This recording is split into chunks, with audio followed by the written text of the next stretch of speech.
census, like with random representative sampling for each country. Oh, here we go. Who is envisioning Aaron the skeptic. Aaron the skeptic. Everything that Tidwell says, Aaron has to chime in and be like, well, Aaron, must look over not be here. true. Bill Gates is stupid. Look over here. There's a parade to rain on. IQ does my country. Wait a minute. Is it raining? Holy shit, it just started raining out of nowhere. What the fuck is happening? Okay, it's past now. Just say something else, it'll come back.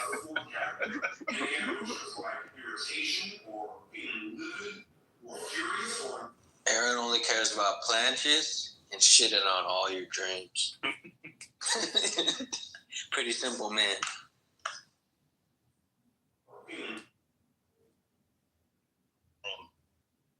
Anyone watching Sandman?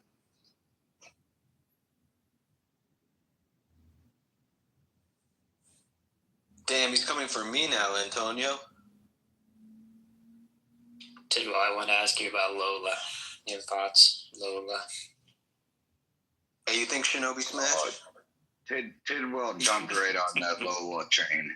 Tidwell jumped there's on a Lola that train now? Oh, there's a chance to shit on Luke? I'm in. Look, we're not running train, Vic, no. Wait, you guys are running a train on Lola? Look, Shinobi's going to be pissed if he finds out. We're talking about his fake girlfriend. Yo, Shinobi's moving up in the game. He learned how to code. He became a core dev. He took over Adam's Twitter, Samson's Twitter. He's got a girlfriend. Bitches now. Like, Shinobi's a G. Yeah. I think the story is, just because it's been leaked publicly, is that Shinobi and them used to date and they no longer are, or something. Oh, I thought it was all like just BS. I didn't know they ever dated. She's a little character. She's kind of a character herself. I can't imagine why she'd ever leave him. I mean, look, Dave. Like, they both seem like a great catch for each other. Shinobi the praying mantis and Lo. Actually, I don't know Lo. She's I think I've seen her. I don't think she's ugly, but she's not like some model or anything. If you guys are expecting that.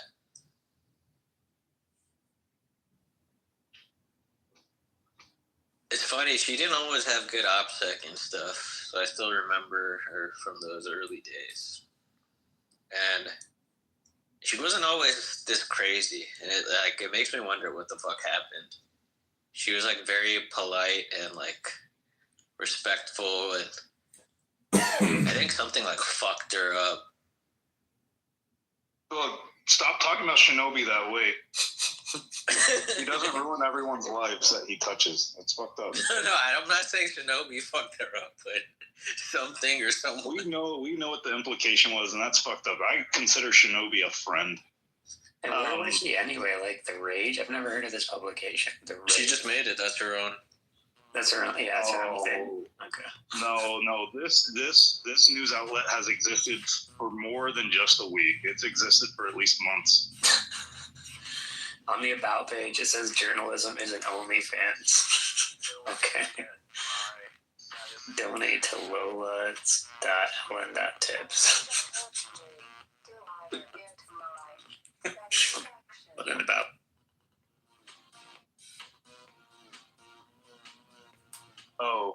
G off. Are you there? Can you hear me? Who the hell? I can hear you. Yeah, what's up? I stole that tweet from you. Okay. And it turned out everyone loved it. Yo, Otto, you missed the most gangsta black random to show up named Rolla Cash. He just started cussing up a storm. He wanted to freestyle for us. I asked him where his next mixtape is being sold. He said at the gas station, check it out, my N-word. He was wild. Otto, now that you're here, I want to continue my conspiracy theory. You ready? Yeah, man. All right, so new revelations have happened today.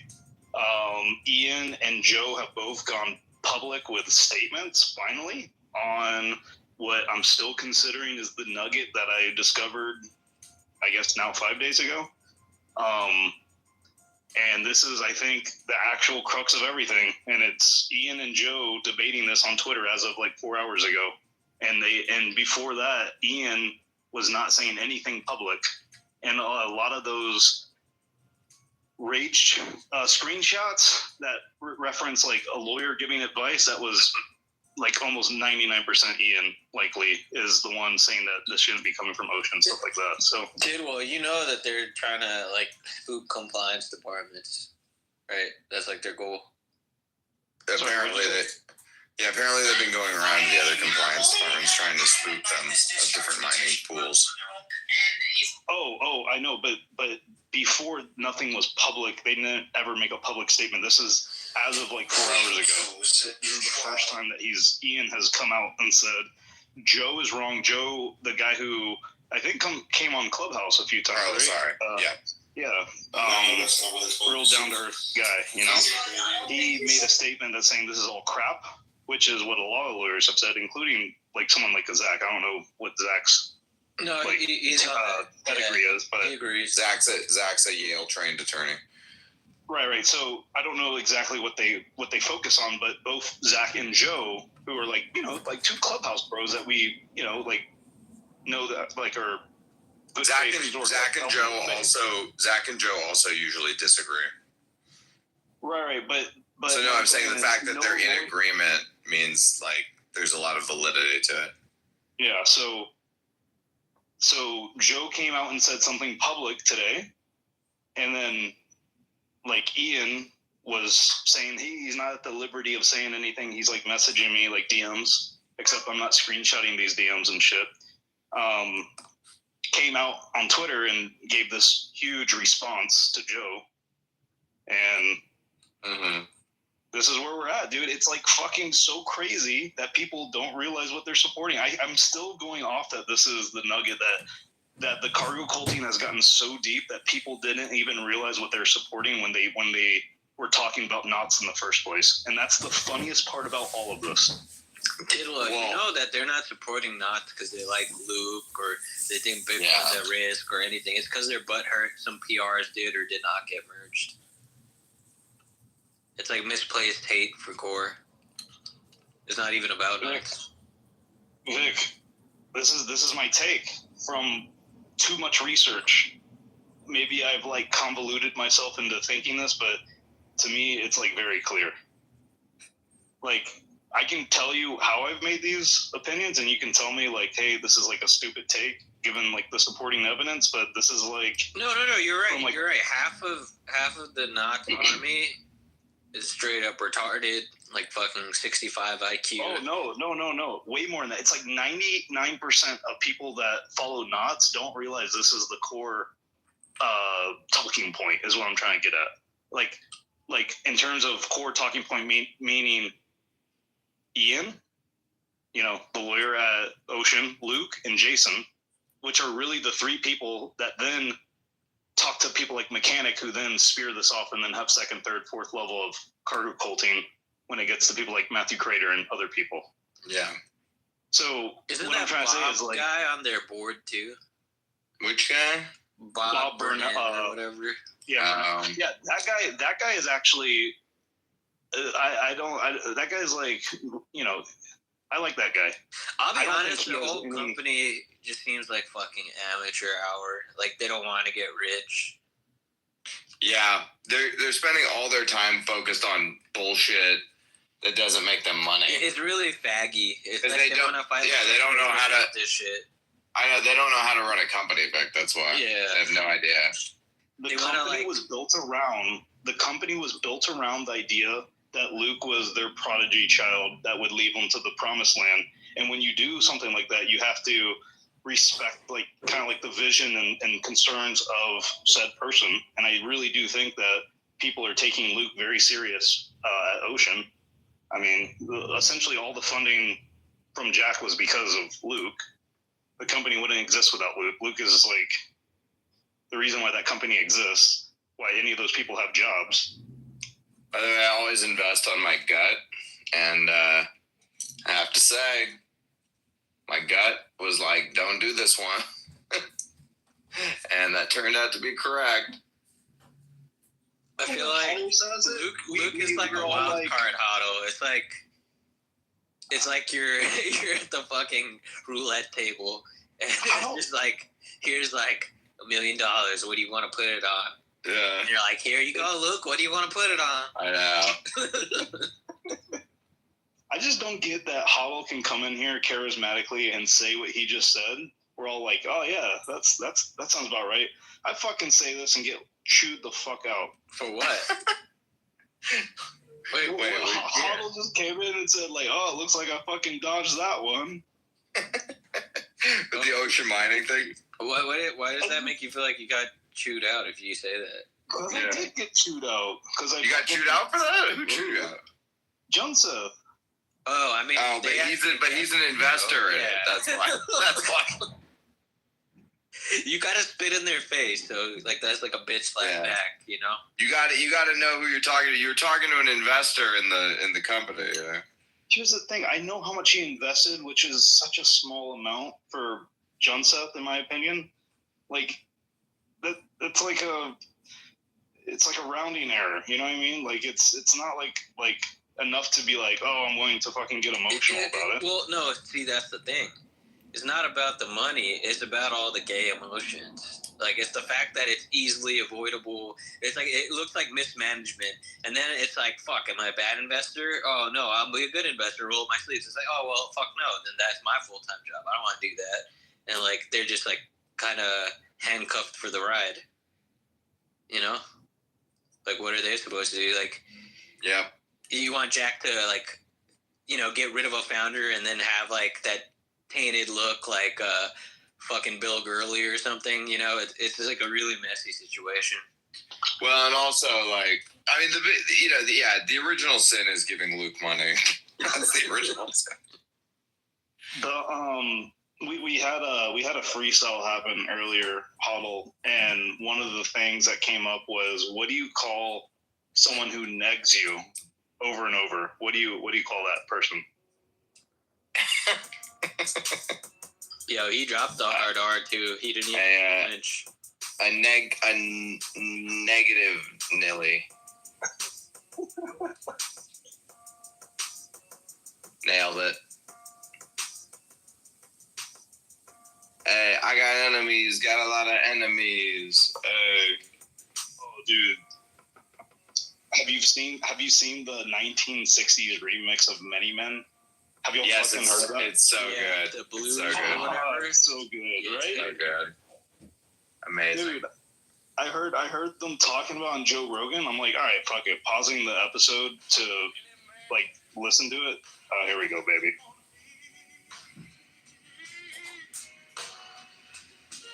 JC. Yo, this goes harder than the real song, to be honest. Dude, fuck yes, dude. This motherfucker to get.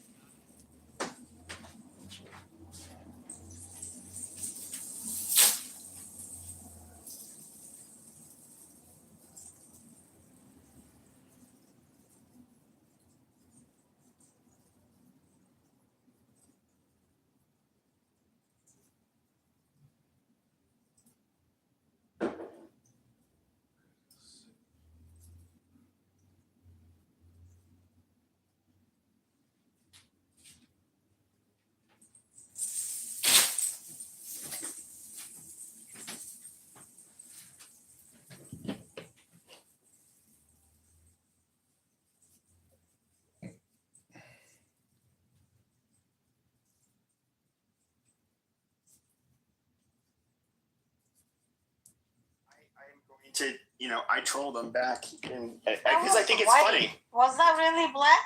Oh, yeah, she's trolling as a white girl. Totally black. She was totally black.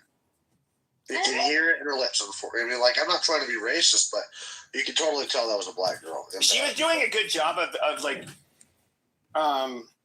talking like she was white. And by the way, a lot of black people can sound white when they want to. And she was doing that, and of course, like she was.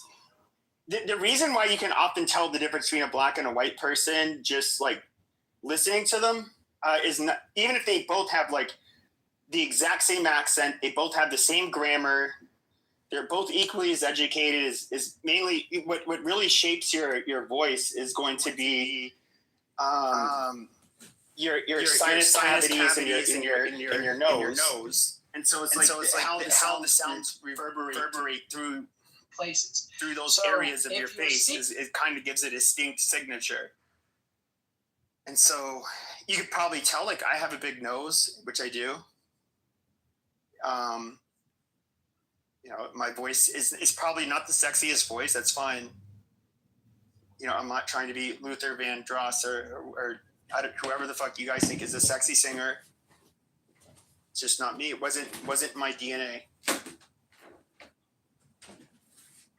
Yeah, no, listen, same thing. I'm not racist. I don't have a problem, but when I come on this app, dude, I've experienced some outright like, hey, you can't be here because you're cracker, pasty. Ludwig, shut the fuck up, bro.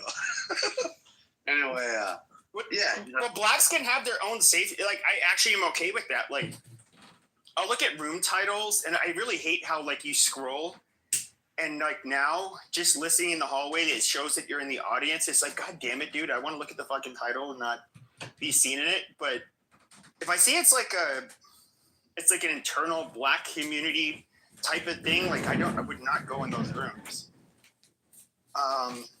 And so as a cracker, I wouldn't, like, if I have like a room, and of course, yes, I get it, black people will be mad, but it's exclusionary, that racist. But like, if I had like a title that was just like for white people, yeah, I would be like, dude, I don't want your black ass in here trying to center yourself as like a black male or a black woman. It's like a fucking dick. Like, this is literally, between us. And they can do that. Like, I don't have a problem with that.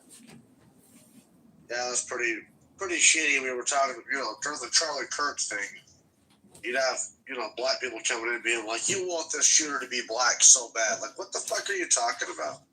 Like, this isn't about race this time, dude. Like, I think this is about, like, an ideology. Like, what the fuck? Like, the racial... I get tired of the racial, conversations on this app, I will admit, so...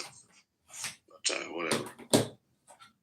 I don't know. I'm looking on Twitter right now. It's like, can I even make a topic? Because I wasn't even planning on making a room, but then Rich ended up opening 2 rooms in my house and made a fucking... Oh, you want a topic, Pepe?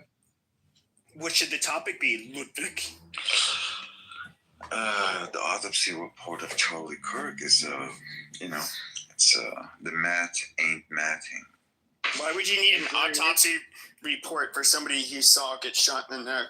Bro, are you serious? No, well, everybody, Stevie Wonder saw that he got shot in the neck, but it's about, like, the bullet, right? The damage that has been caused. It should have actually, like, pretty much ripped his head off. Yeah. If it was allegedly this certain caliber that does that. So there's a lot of, I've shot at 30-06. I wouldn't say it would take your head off. It is. I have heard that they said that and I don't know exactly what the bullet did. Does it look like it went through a part of his, so it went through a part of your neck that's very thin and fragile. Then I would have guessed from there it would have had to hit his aorta,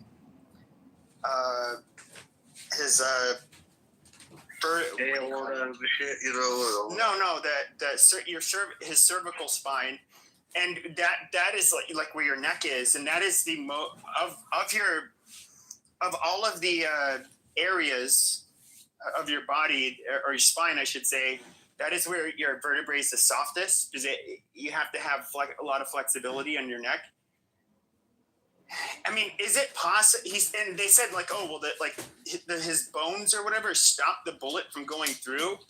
I mean, is it plausible that maybe bullets are known for tumbling at times when they hit you? Is it possible that, like, he shot him at a neck at his angle, it ended up ricocheting somewhat off of his cervical spine, and then not likely because that was deflected inwards? That's a soft bone, like flexible part that's moving. Like it's not likely. I'm with Ludwig on this, man. Like Well, I know it sounds weird for a 30-6, and even like Charlie Kirk's team at Turning Point USA were saying like, oh, he's a man of steel and all of that, and okay, Here's the thing, could be. but hold on a second. But hold on a second, because a lot of people are trying. This is where I get mad at conspiracy theorists and stuff. Is that it ends up taking away from not only like the responsibility of the person that did the crime, but at the same time, it ends up like you end up scapegoating another group of people.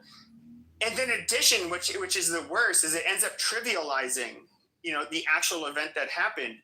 And I think that like doing this to Charlie Kirk's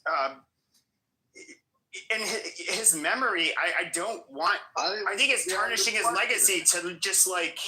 I think we should be able to question it, though, Pepe, because you can, but this is retarded.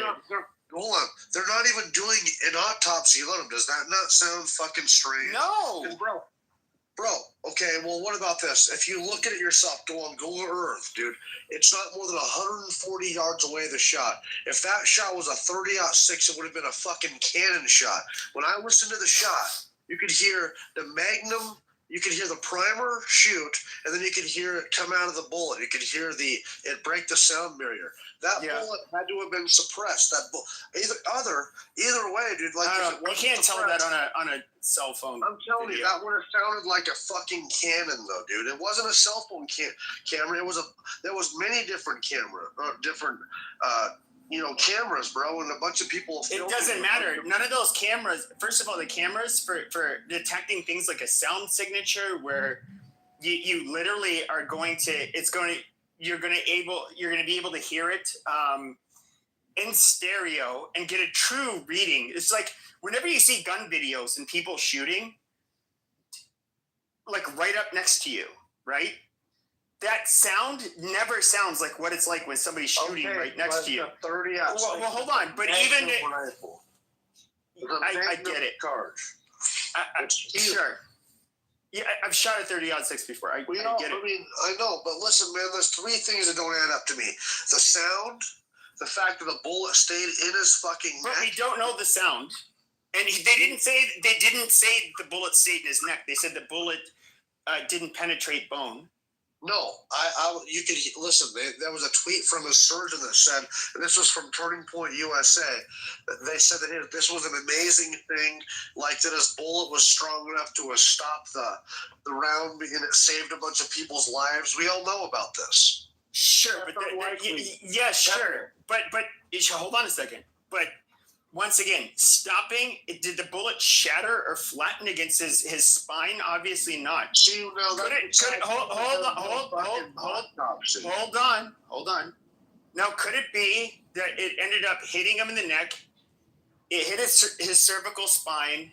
Then it ended up like going into his I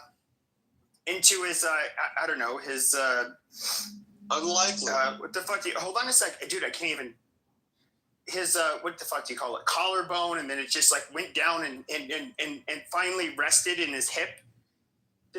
It's possible. It's possible, bro. But if you look, yes, when you get shot, often people don't realize this. When you get shot, what often happens is you can see sometimes you get clear entry and exit holes. The exit holes are usually far nastier looking. But you just give me a chance. Give me the floor for okay. Yeah. You said there's no exit yet. You said there's no exit hole. But here's the exit hole. Stop. Now, when people get shot, there often is not an exit hole. That's actually common for there not to be an exit hole. From what? From like small caliber. So like a 5.56, a 2.23, the most common rifle round that we use, there's commonly not an exit hole. Yeah, okay, we know that. Okay, but even when it comes to any handgun round, now hold on and shut the fuck up. When you look at dude, 308 Winchester, any of 30 caliber and up, oftentimes yes, you're far more likely to see holes. Now, even if you go hunting and shoot a fucking buck with a 30-06, there's often not an exit hole. Now I understand a buck is a lot bigger than he was. Man, what the fuck? You're crazy. But here's the thing. Okay, you're saying that, like, why wasn't there an autopsy? Well, to me, it's kind of like common sense. So here, you get this man that's shot. The wife is obviously like grieving. The country is like, it shook me up emotionally. Here you have, Vice President Vance. I believe it was a couple days later. He's carrying the casket. They bring him down to Arizona. In Arizona, you had a police procession that was surrounding the hearse. He had his private funeral. They got it over with, and then like a week and a half later, they end up doing the memorial for him here in Glendale, Arizona. Like we kind of all saw it happen. Why was anybody gonna like play? Why was anybody gonna like sit around and just? Why was there a need for an autopsy? I mean, I would have said, nah, we don't need an autopsy too. Like I said, like, no, this is silly. Because you have to, that's normally state law for a lot of places where you do JFK got an autopsy. He had clearly got shot in the head and in the neck, but they still did an autopsy. I think that it's just something that you do for high profile characters, is you do an autopsy. You always have to. You don't always have to. No, you really don't. You should. No, you don't. You don't hear. No. Really? You should. Show me one murder case where there was not an autopsy. If you get shot, I would actually say most murder cases don't have autopsies. Where a person gets shot, you're telling me there are sometimes no autopsies. I would say most of the time. So when don't they? What will be the cause? Well, so for example, if you go in, you have a gun. Let's say you're somebody who comes in. There's a 911 call. Shots were fired. We have a young black male shot in the chest. He has one, couple parts of his body. They could visibly see the bullet wounds. They go into the trauma center. They're trying to save him. There's too much blood loss, and the person succumbs to their injuries. Right then and there, okay, the trauma surgeons, they know what's happening. They know what's killing him, but they can't stop it. Now, why would a coroner or a medical examiner need to, when somebody was obviously killed by gunshots, why would they need to send this person to get a fucking autopsy? Because you have credible witnesses. You have credible witnesses in the trauma center. Utah Code 26B8205 the law mandates that the Office of Medical Examiner investigate deaths that are sudden, violent, suspicious, or unnatural, including homicides. That's a Utah state fucking law. Okay, go ahead and say that back again because you're proving my point. Okay, and Utah state requires an autopsy in cases of murder or suspected homicide under specific circumstances outlined under Utah Code, particularly under Utah Code 26B8205.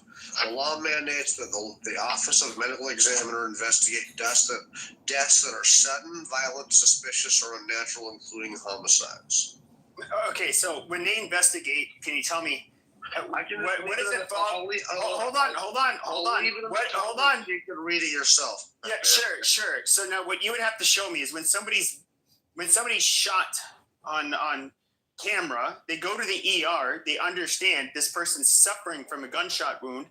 Now the only reason those doctors, and this is the part where I think this is becoming fucking retarded, is the only reason they would be able to say that his vertebrae ended up deflecting the round is because there was no fucking exit wound. And if I had to guess, likely they found out where the wound went, or where the bullet traveled to. And so I think that it's probably clear as day. And if anything, I'm pretty sure they have X-rays. They have something showing where this metal round, a large round, by the way, it is lodged in his fucking body. Like you like this is so trivial and stupid. No, it's not. When you have a 30-06 fucking talk, are you just but if you have a 30-06 round caught in when you can see it in an X-ray, if you can see a 30-06 round, okay, still in your body when they do a fucking X-ray, okay, and you can see the damage that it caused. Are you just gonna always just because I have to kill this dumb conspiracy theory bullshit. I'm just gonna leave if you're not gonna let anybody else talk. Okay, that's fine. Promise? I mean, let fucking people talk, dipshit. Okay, but they obviously know where the round was in the body. Let other people talk and be all right, man. Let other people have. Okay, let's hear the brilliant shit you have to say. Okay, let's hear the brilliant shit you have to say. Go ahead, Mountain. Enlighten all of us. Educate us. Well, it'd just be nice if we didn't have the gay man with a feminine voice always talking the whole time. We just need somebody else. Time and place, triangle lover. Time and place. Thank you. Anyway, so, it's a Utah law to investigate murders that are sudden. He's a high-profile character. I think that it would just help with some of the questions. I addressed it, you fucking retard! Like you stupid goddamn subliterate, subhuman, white trash piece of shit! You stupid motherfucker! Like this is why you're you stupid goddamn inbred white trash piece of shit! This is what I was talking about. You went in right into the white. I didn't move you to the audience, by the way. You went in right into that stupid brain dead fucking argument. You goddamn idiot. Okay, how do they know the round did not? First of all, there could be a lack of an exit wound. However, what would have obviously what was going to happen is when you have a traumatic event like that. So obviously he had to go to a trauma center. All right, they're going to do fucking X-rays. They're going to hold on. You fucking white trash monkey. Hold on. Now they have to see, okay, where the damage is done. How can they proceed with trying to save somebody's life and assess the fucking damage and what they have to repair without seeing these fucking X-rays? And then they're going to see this goddamn bullet that is still lodged in his fucking body. Okay, and so this lack of an autopsy bullshit is so fucking stupid that I can't take it seriously. Now, and once again, let's just think about this. We can look at the Mossad, which a lot of people are going to blame for his killing or whatever. Okay, the Mossad, we have seen them on videotape. And there's been documented evidence that when they were hunting down Nazis, when they were hunting down terrorists, whether it was several decades ago, whether today, we can look at UAE where they were caught on camera, in a hotel, they'd killed a known wanted terrorist. Now, we have never heard one story of Israel killing a fucking dissident. And to even call Charlie Kirk a dissident is fucking retarded. Why wouldn't Israel have just killed somebody who cannot afford the security like Nick Fuentes, who's far more responsible for making people anti-Semitic than any other person? I agree with that. And so they haven't done it.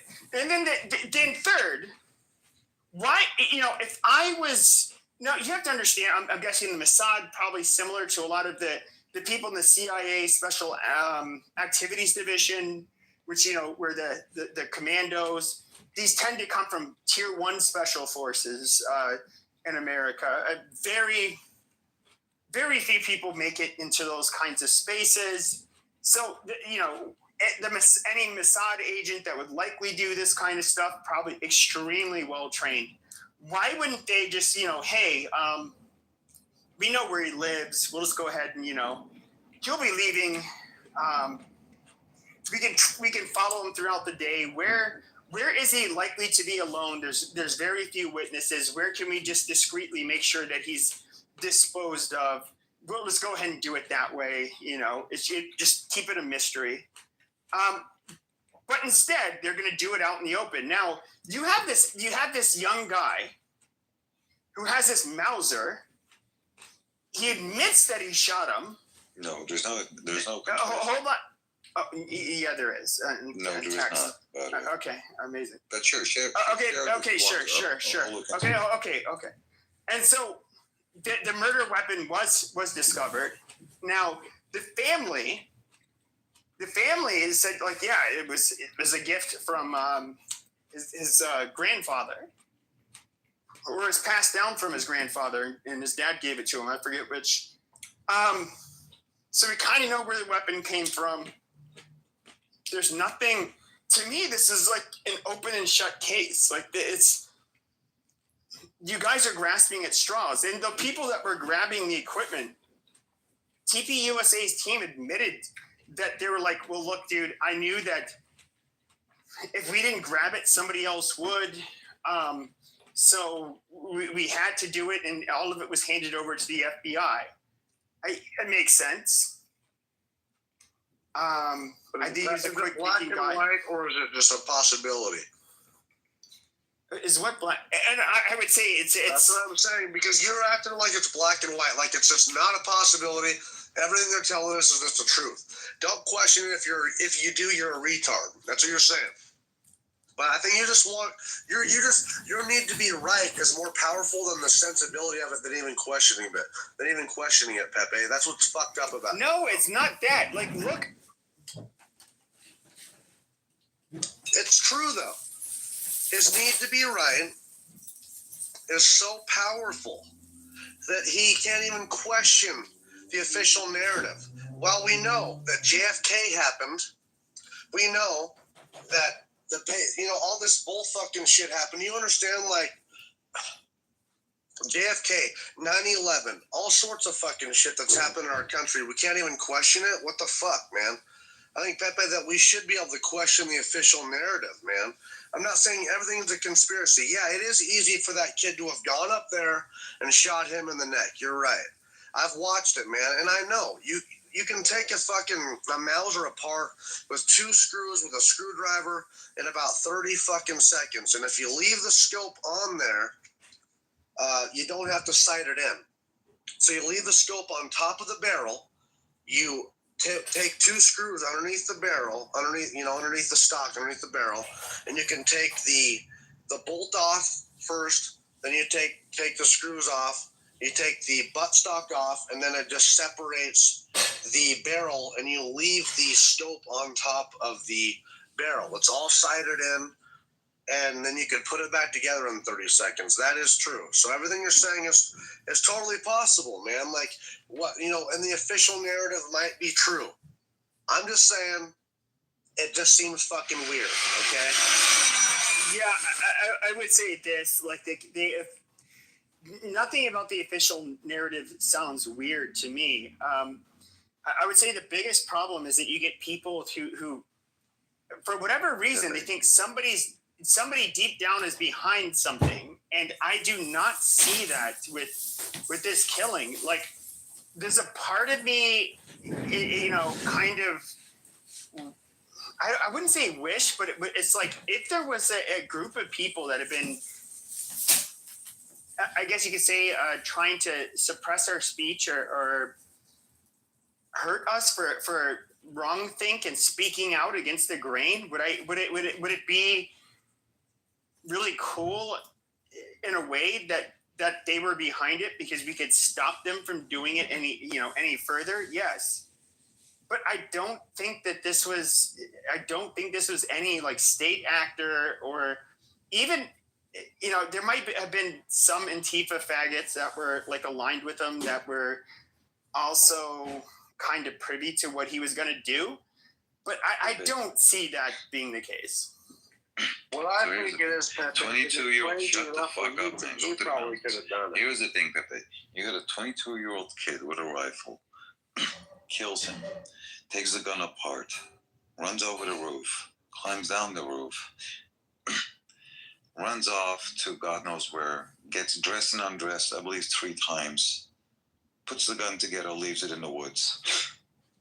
We got no camera footage other than like this brief moment of like 10 seconds. No Ring doorbell camera footage of him walking around. No dash cam footage. I thought there was some of that. Hold on 1 second. You got all the people with their cell phones recording this shit. You got God knows how many people there were that were recording from the position, as in like facing the crowd, like in the way that Charlie Kirk was sitting, right? Nobody has recorded nothing.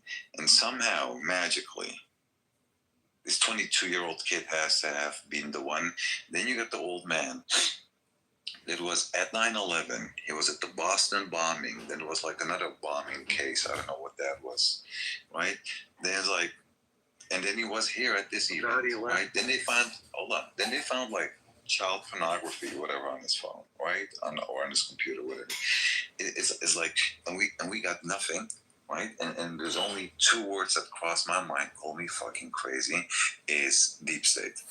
Okay, well, I would say this. What I think would be very sloppy for an Israeli operative is that they were going to have a personal phone that they would look up, I guess, child pornography on. In fact, you'd probably want nothing on that phone, to be honest. That could lead you to anything that would get you in trouble. I don't really buy that. But when it comes to the cell phone footage, yes. So people, when they were at the Charlie Kirk debate, who were they going to be filming? Charlie Kirk and the people asking him questions.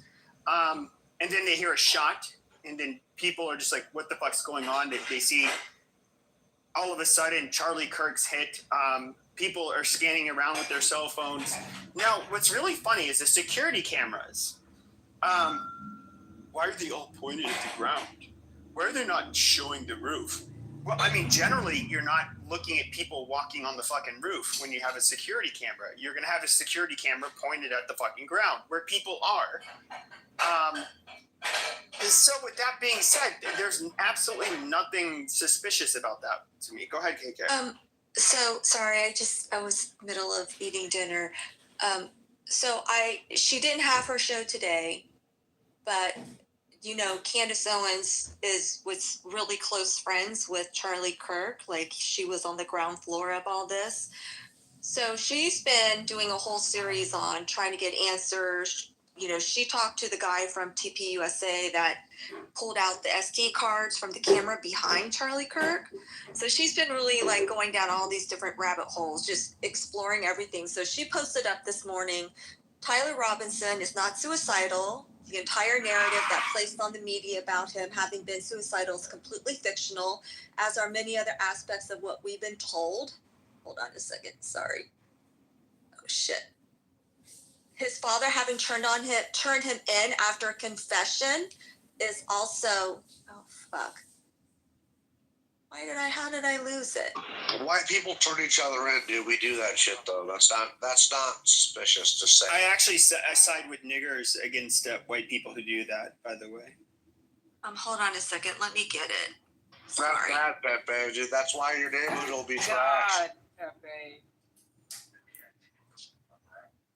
Okay, all right. So she says, I want to break this news immediately because it feels important. I think I don't break it immediately, something bad might happen. I hope I have earned the trust enough of the people to believe me when I say I have verified this information but cannot reveal the source.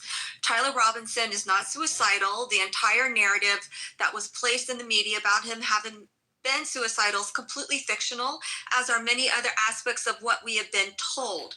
His father having turned him in after a confession is also complete fiction.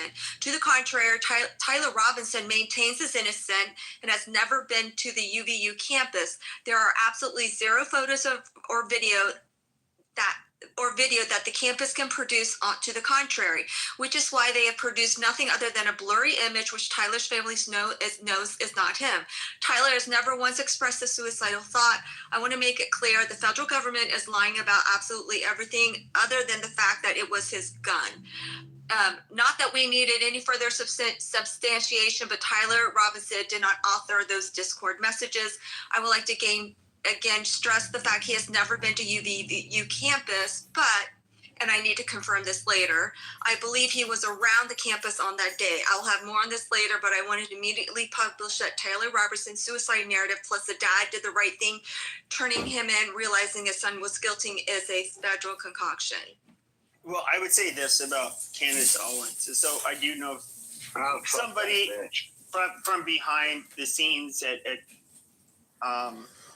the Daily Wire. She had a blow up, but they didn't really do it back to her. They felt sorry for her. Like after she had her child, she kind of went cuckoo. Yeah, she did, bro. They were trying to. They felt bad for her. They were trying to like hopefully she can get help. Like this isn't the Candace we know. Like she's being a little bit outrageous. Yada yada yada. But even Charlie Kirk has personally mentioned in like text exchanges how she went crazy after she had birth. I mean, Candace Owens, I you know, at this point in time, how much of it is like related to like post-birth, you know, like mental health issues, I don't know. But I just at this point in time, I don't really care for anything she says, and all of the people close to Charlie Kirk have basically said like, no, he hasn't really been in contact with her for a few years, and she can't provide. And this is something that's been brought up, and she can't produce any you know dialogue between the two. No text messages, no nothing. And she would obviously do that if she She would obviously do that if she was in communication with him over the last few years, but she wasn't. They ended up severing ties. One of her shows last week. Well, it wasn't really severing ties. It wasn't really severing ties. It was basically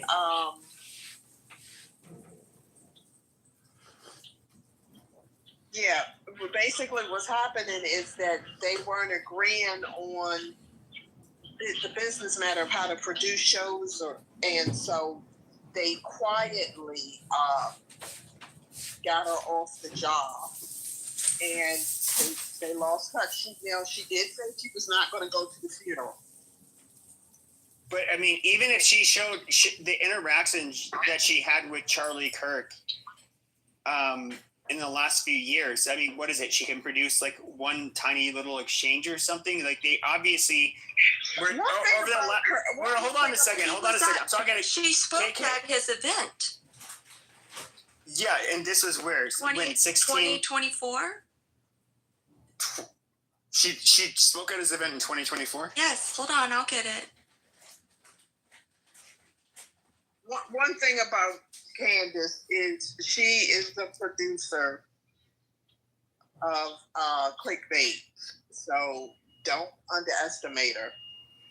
But you know, the thing is that why are these people bringing out new evidence trying to clear Tyler Robinson? They're saying that it came from the shot came from the front or the back.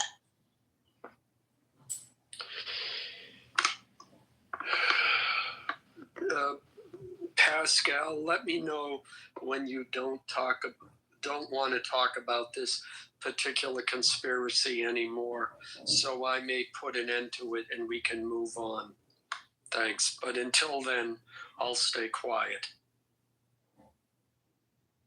Yeah, I mean, I'm really bored talking about it, honestly. Yeah, okay, then I will end it. Ignore all the noise. Here's the bottom line. Charlie Kirk is dead. What matters is what everybody said afterwards. Keep your focus on the sadistic vultures that are the Democrats and what they're saying about it. That's what you need to focus on, and ignore all the noise. That's it. The rest of it, let the conspiracy theorists go on. It's whether it was Tyler Robinson or some guy named Bob who works in accounting in the local Walmart. Fact is, he's dead. And Democrats did their usual thing. The Democrats are responsible. Their rhetoric for the last 10 years led to his death.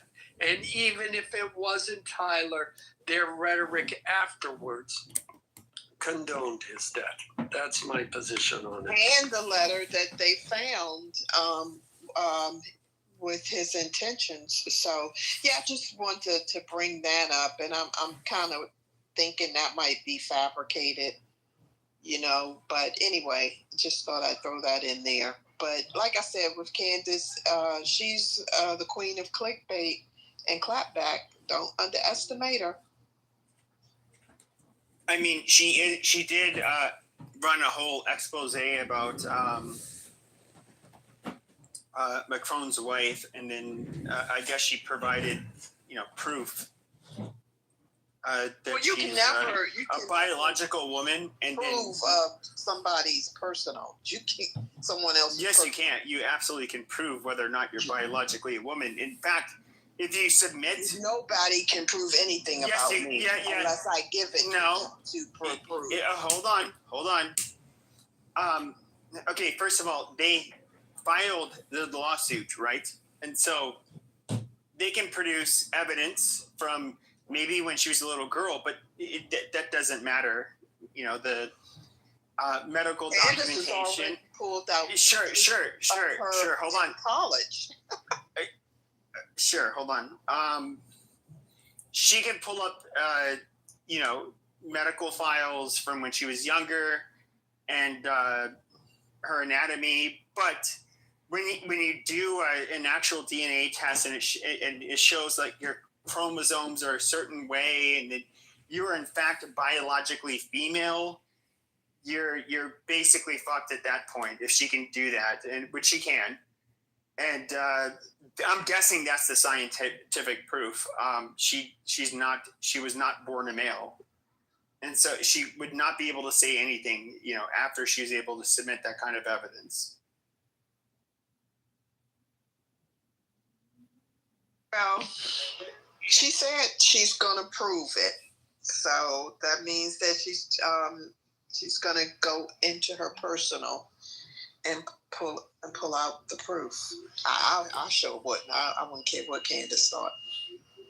So I am looking. I did Grok, and Grok took a long time to answer this, but Grok said it was June 14th, 2024. It was the last time she spoke at one of his events, and it was in Detroit, Michigan.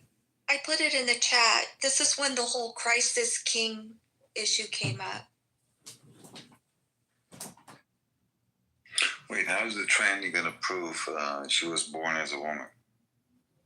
I don't even like this. Your chromosomes and your chromosomes. But how do you know, like, the test that she's going to present? Like, oh, look, here's the paperwork that I mean, like, exactly. How do you know I'm going to accept it? Can I finish my thoughts, please? If you just look at like the whole freaking way of movement. Right, the jawline, the pictures that they have, where they have compared him to, like, the picture that they have of like a younger, whatever the fuck the transgender's name is. If that is not a fucking dude, then what the fuck is it? Doesn't even make sense. It doesn't. It doesn't look like a woman. It doesn't move like one. They're trying to say that it's his father that's sticking close by to groom him into being the political powerhouse that he is. Who are we talking about? This French president's husband. So they're talking about Macron's wife. Okay, first of all, she's a dude. Well, no. First of all, when it comes to the test, like NIPT test, you can absolutely tell whether or not the person is a biological female or a male. despite what all of the tranny activists like to tell you, you can prove without a doubt whether or not somebody was born a male or a female. And so it's just getting to be fucking retarded. And she didn't see this like little avenue coming.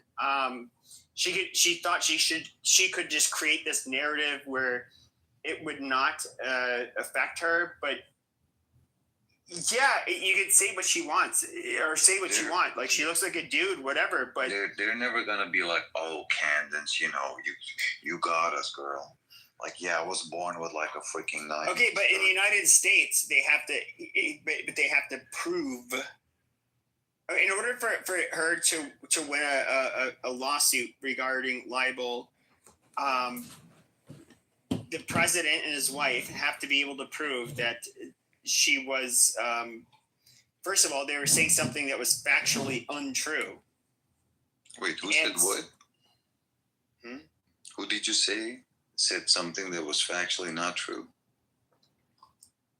No, I was saying that in order for a lawsuit to continue, you have to show that something you were claiming about Macron's wife was not true. And so if they show that and it's absolutely confirmed, yeah, she's a biological female, and Candace Owens is fucked. Conferred by who? A test, we can tell. You do understand that genetically, or especially with our chromosomes, we can tell if you're biologically female or not, right? Well, they can do that with a thing called swap, like taking some saliva, like on the spot, right? With some basic freaking laboratory test, they can figure out if you're born with like XXXY. It's very simple, but they're never gonna be like, oh yeah, let's do a public test. And, I'll drop my pants or do the freaking Q-tip test with like, it's never going to happen. They're going to hold on till the end of days. Like, yeah. Okay, but apparently they said there was scientific proof, which we don't know what it is. But let's say she dropped her pants and then she did, it shows, XX versus XY, it showed all of that shit. Where can Candace Owens go from there? She can't go anywhere. Well, the scientific proof is one thing: the chromosomes. Yes, which is a very easy test. Chromosomes. And so, since this is such an easy test, which I'm guessing that's where it went, they can absolutely shut her down just with that test. But they won't, because like everybody's saying, that is not a female. And as Charlie Kirk was saying, but what evidence do you have for that? But what evidence do you have for that? Facial features, all that stuff more. Yeah. The pictures that they have. I'm humiliated to even be aside something like that and be called a fellow woman. I mean, I tell you honestly, man, what have Candace Owens ever done? Like, told us there are two genders and that the chick is a dude. Like, I don't even find it. Is that like amazing journalism, what she's doing? Honestly, like, I don't even hate on her. I think she's a nice chick, right? Nothing wrong with her. She's but like, funny, No, she's somebody who like made her start as a black woman, basically shitting on blacks, trying to, and I know this is a well-known grift amongst some black people, where they don't really share the conservative stances, but they're just like, oh, but I get a paycheck.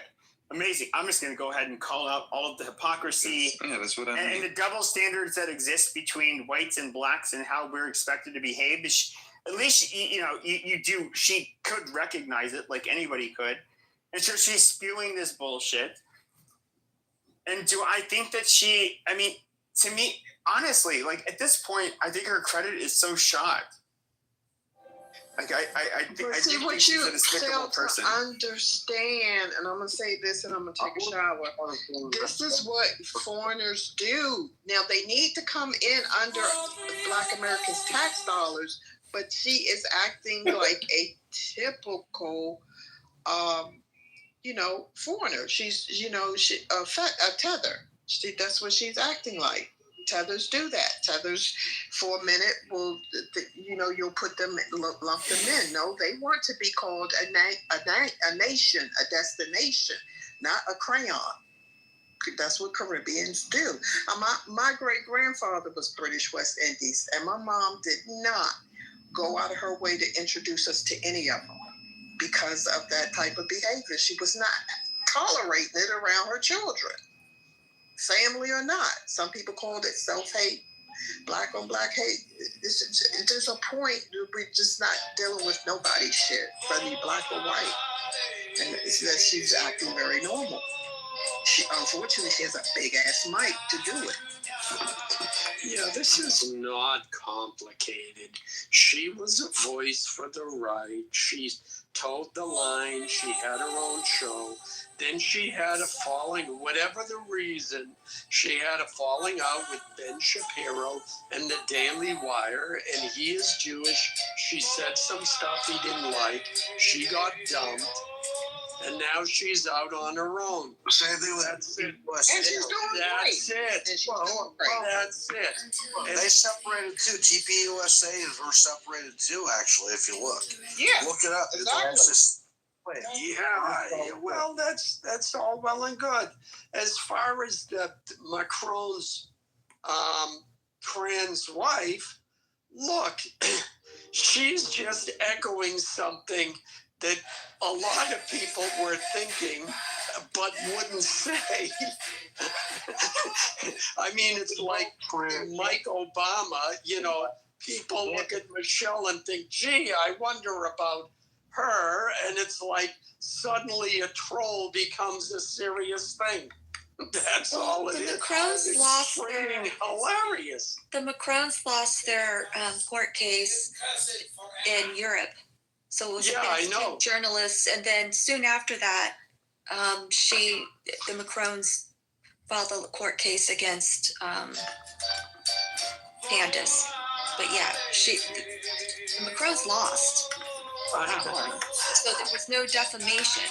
So as long as we see, I mean, it's a little bit different in Europe with their laws regarding what is allowed by the press, and then of course what is even free speech in their country is. I mean, I would want to see it. And look, as somebody of French descent, like I find it like I look at Macron and his wife, this pervert.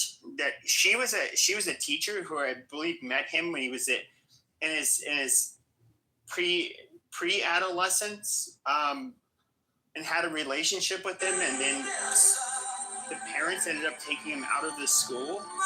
I mean, and I remember fighting with French people about this like 6 years and saying like, you guys are disgusting. Like she's literally a fucking sexual predator. And and like for whatever reason they're like, oh, that's nonsense. But it is. It's true. Like she is a disgusting bitch. But people are standing up for her, and regardless of whether, which I don't think she's a dude. But I do think she's a very vulgar, shitty fucking person. She cheated on her husband with a little fucking pre-adolescent boy. Like that is so gross. Like, how moral is that? And she's the first lady. Like fuck that. And reading and listening comprehension of pretty high.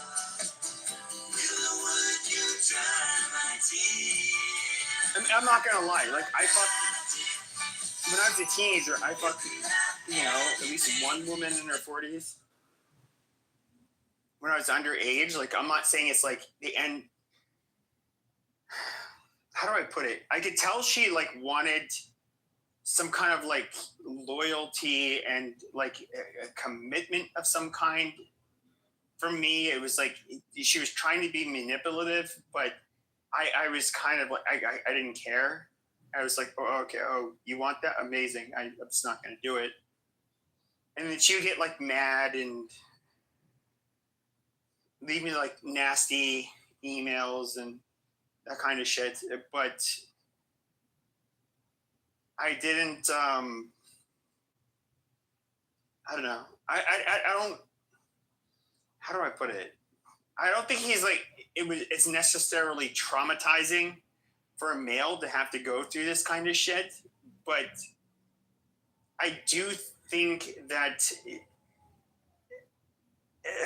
at the end of the day, like, women should be held to somewhat of a similar standard as men who would maybe do the same shit. And I can say conversely, like, I knew girls that were underage at the time, like myself, that would fuck, adult men that were over a decade older than them, and it was just whatever. And these girls that, to put it loosely, do I think they were necessarily taken advantage of? Not necessarily.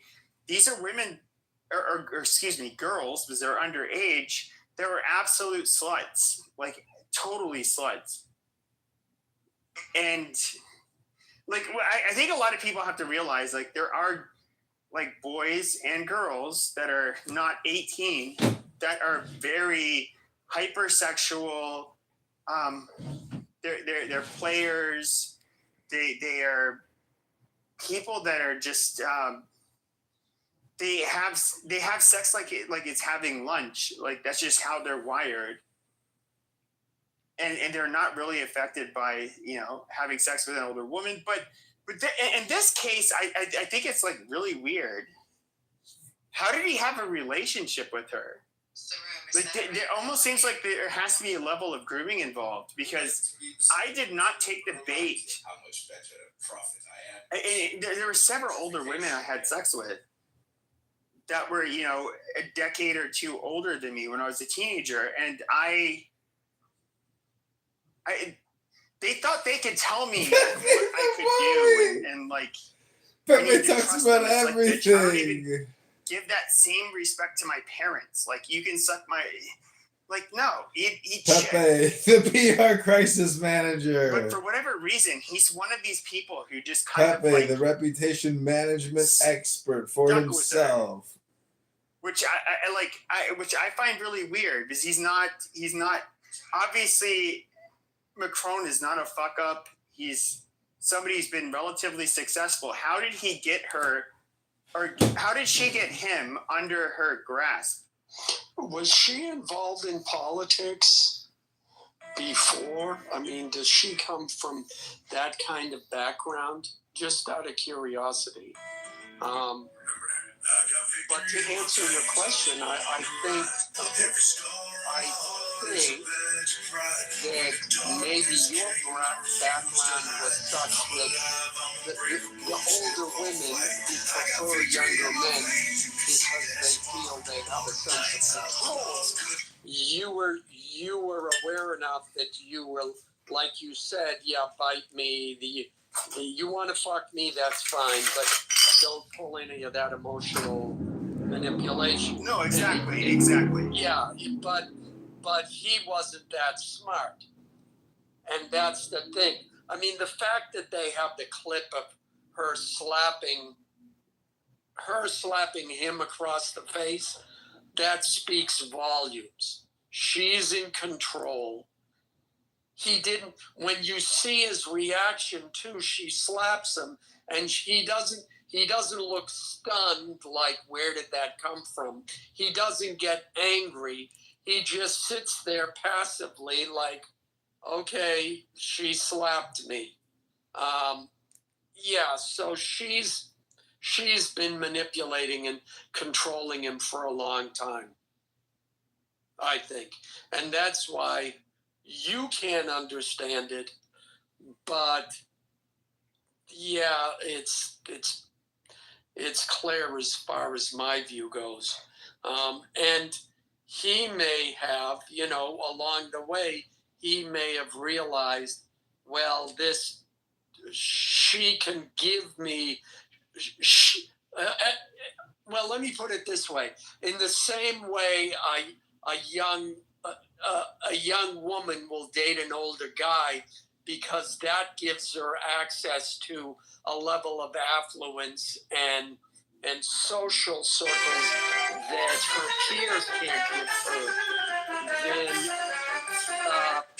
Macron's wife, probably, if I had to guess, gave him that same kind of action. So it's like, wow, you know, so he's seeing there's advantage to him socially. So he went along for the ride, would be my guess. The fuck? And he became president of France, you know. But the other thing I was going to say, look, the French have always had different and looser sexual mores than other countries. So you know, that figures into this mix too. Do y'all think that this conspiracy theory that Macron's wife is a man that swapped identities with her younger brother? Younger sister, I guess. People have been saying they ended up suing Candace Owens for. We were just talking about it. Do y'all believe it or not? I think it's a hilarious troll. But the basic question you have to ask is,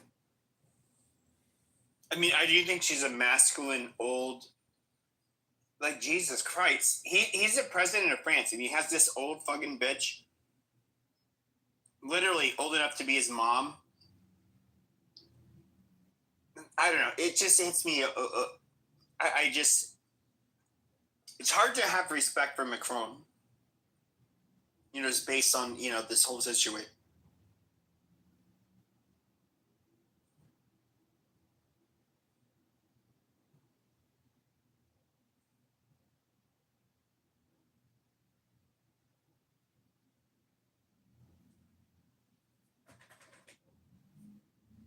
But I mean, honestly, like Emily said, the French are freakier. I remember the story of Sarah Bartman and how they actually banned her in the United States. Europe, they felt like it was inhumane and just a little bit too freaky. We like to say that y'all paraded her all around Europe, but that's not the case. Everybody was like, nah, this is too much for us. And then she was able to, you know, do that in France. So, yeah. Well, the French are different. Like, how do I put it? I believe they're the largest Catholic country in Europe. Sorry, I'm eating. They have compared to other parts of Europe, where it depends. Like even the Russian. I remember a Russian boxer. He was showing me a video where he was back in Russia, and this mom, she was actually like pretty hot. And the baby's naked, she's naked, and they're like, this isn't on my phone, it's his phone, but this is just like in a park. Like they do this in Russia, and they're like she's like twirling his or her arms, I can't tell, it was the baby. And basically they're doing like gymnastics in a weird way, like kind of like twirling this child, and it was like I just remember thinking like, dude, she's naked. They're like, it's like, yo, so what? And I'm like, okay, dude. And like there was nothing like perverted, like what there's nothing sexual about anything that was happening in the video. And I was just like, well, that's weird. But I know that like in France, for example, you have like nude beaches and stuff that would not be accepted in other parts of Europe, but are definitely accepted in other parts of Europe. And so I'll just say this about the French. They're like, if you look at like married couples, like how often they have sex, like the French, I believe, were number one for several decades. I don't know what the case is today. But yeah, I do think they're kind of, I wouldn't call that freakier. I would just say like they engage in sex more for whatever reason. I think like when it comes to freaky, I generally think of like kink. I would say like Germans and other people they're different. in comparison to the French, but I don't know. Yeah, I mean, the term ménage à trois comes from the fact that they are staunchly religious and staunchly Catholic, and you can't get divorced, period. So what do?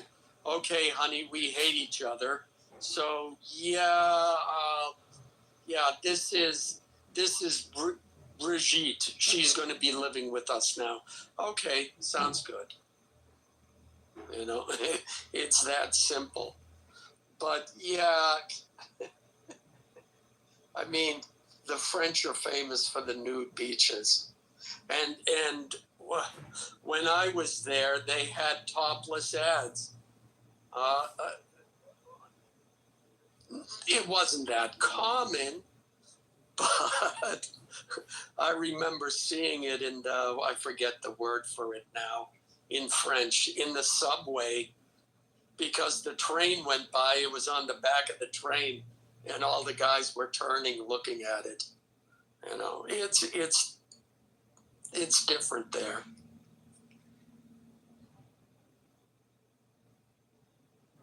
Yeah, I mean, personally, like, okay, they're okay with showing breasts, like whatever. Like, I don't really give a shit.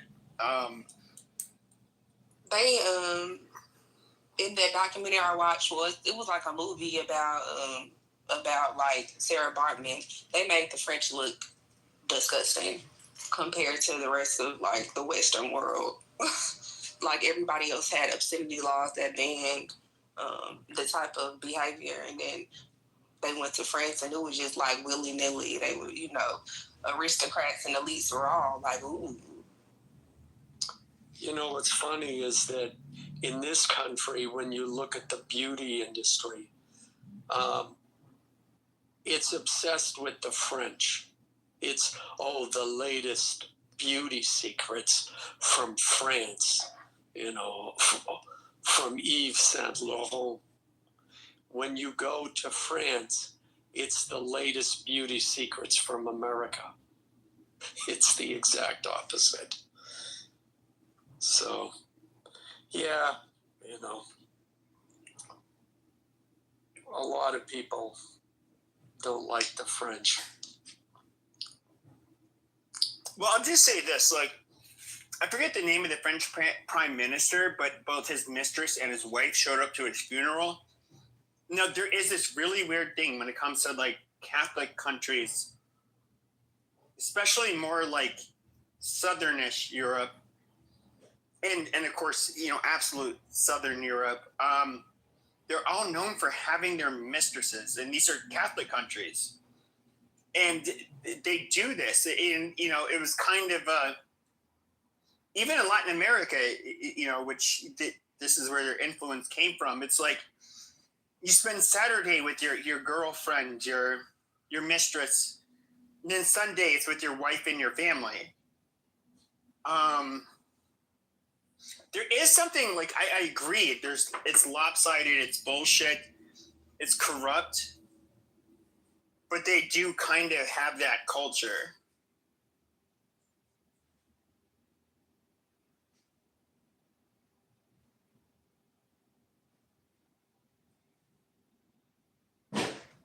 Well, come on, think about it, Pepe. If your wife is on her period, you still have needs, right? Come on. Yeah, why not? Just convert to Islam. You can just rape your wife whenever you want if you're Muslim. It's not considered rape. Oh, I know. Women are sex slaves, so if you convert to Islam, I thought I was going to get more. I thought I was going to get more of a reaction for that last one. Frankly, I'm disappointed. So, Alan, are you Catholic or are you Eastern Orthodox? Like, I don't know. There are Catholic Armenians, but it's, and they're, are they Orthodox? It's apostolic is what it is, whatever that means. It's not Orthodox. and it's separate from Catholic.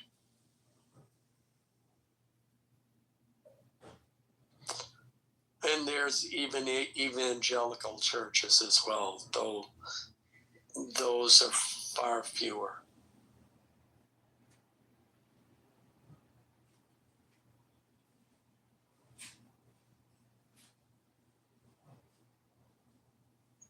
What I don't get with Christianity is if you look at modern day Catholicism, if we look at the Coptic Christians, if we look at the Maronites, like what is the true what is true Christianity? They all call each other heretical. Yeah, well, people are stupid. What do you want? That's the answer. No, our flavor of vanilla ice cream is better than your flavor of vanilla ice cream. So ours is the true ice cream. That's all it is. But which one makes it so that I don't go to hell? Well, first of all, it's too late for you, so don't worry about that. Because you had premarital sex, so yeah, you're doomed. So yeah, but no, they all have the element. They all have a sufficient connection to the intent that as long as you believe in one of them, you're already ahead of the game. It's still no guarantee, but you're there.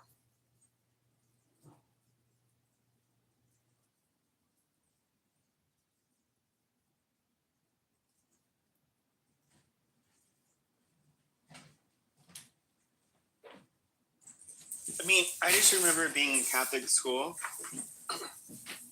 and us asking like these existential questions regarding the validity of Catholicism or God, whatever. And priests would be the ones teaching this.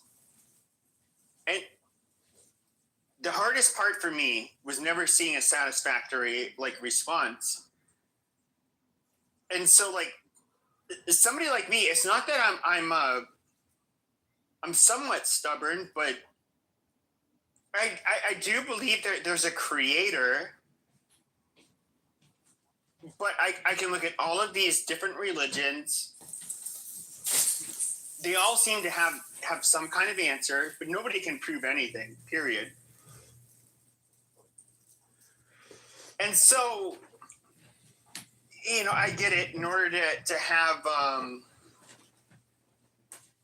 you know, to be religious, they have to buy into one of the, I guess you could say like narratives. And I just personally, I'm somebody who has to see proof in order to believe anything. And I think like there's a lot of people who like to claim that they have proven that God exists and, you know, somehow their religion is the true religion. But they, you know, at the end of the day, they never actually prove it. And this is why I never really participate in religious debates. It's basically rhetorical masturbation and people, you know, ascribing to their blind faith and trying to win over each other with their,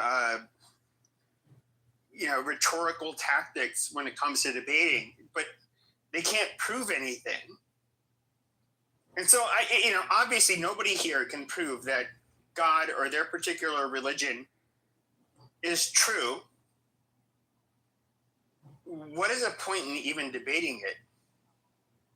That's one of the things like I don't understand about a lot of these religious people is you can't prove anything. Like I kind of am somebody who has like unpopular beliefs, but I can at least, use data to show why it is that I believe what I believe.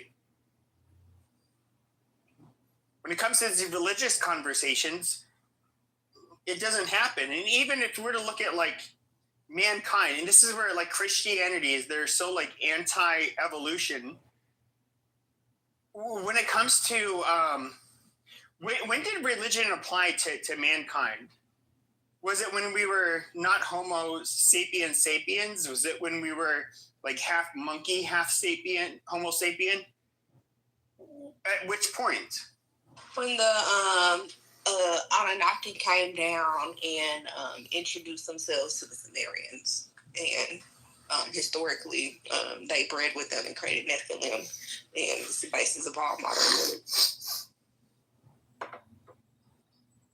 Well, I mean, but even with that, it's just like, okay, so if you're gonna believe in evolution, which I think like there's a very strong evidence for, people have basically, okay, so for the last 100, 200,000 years, we've evolved.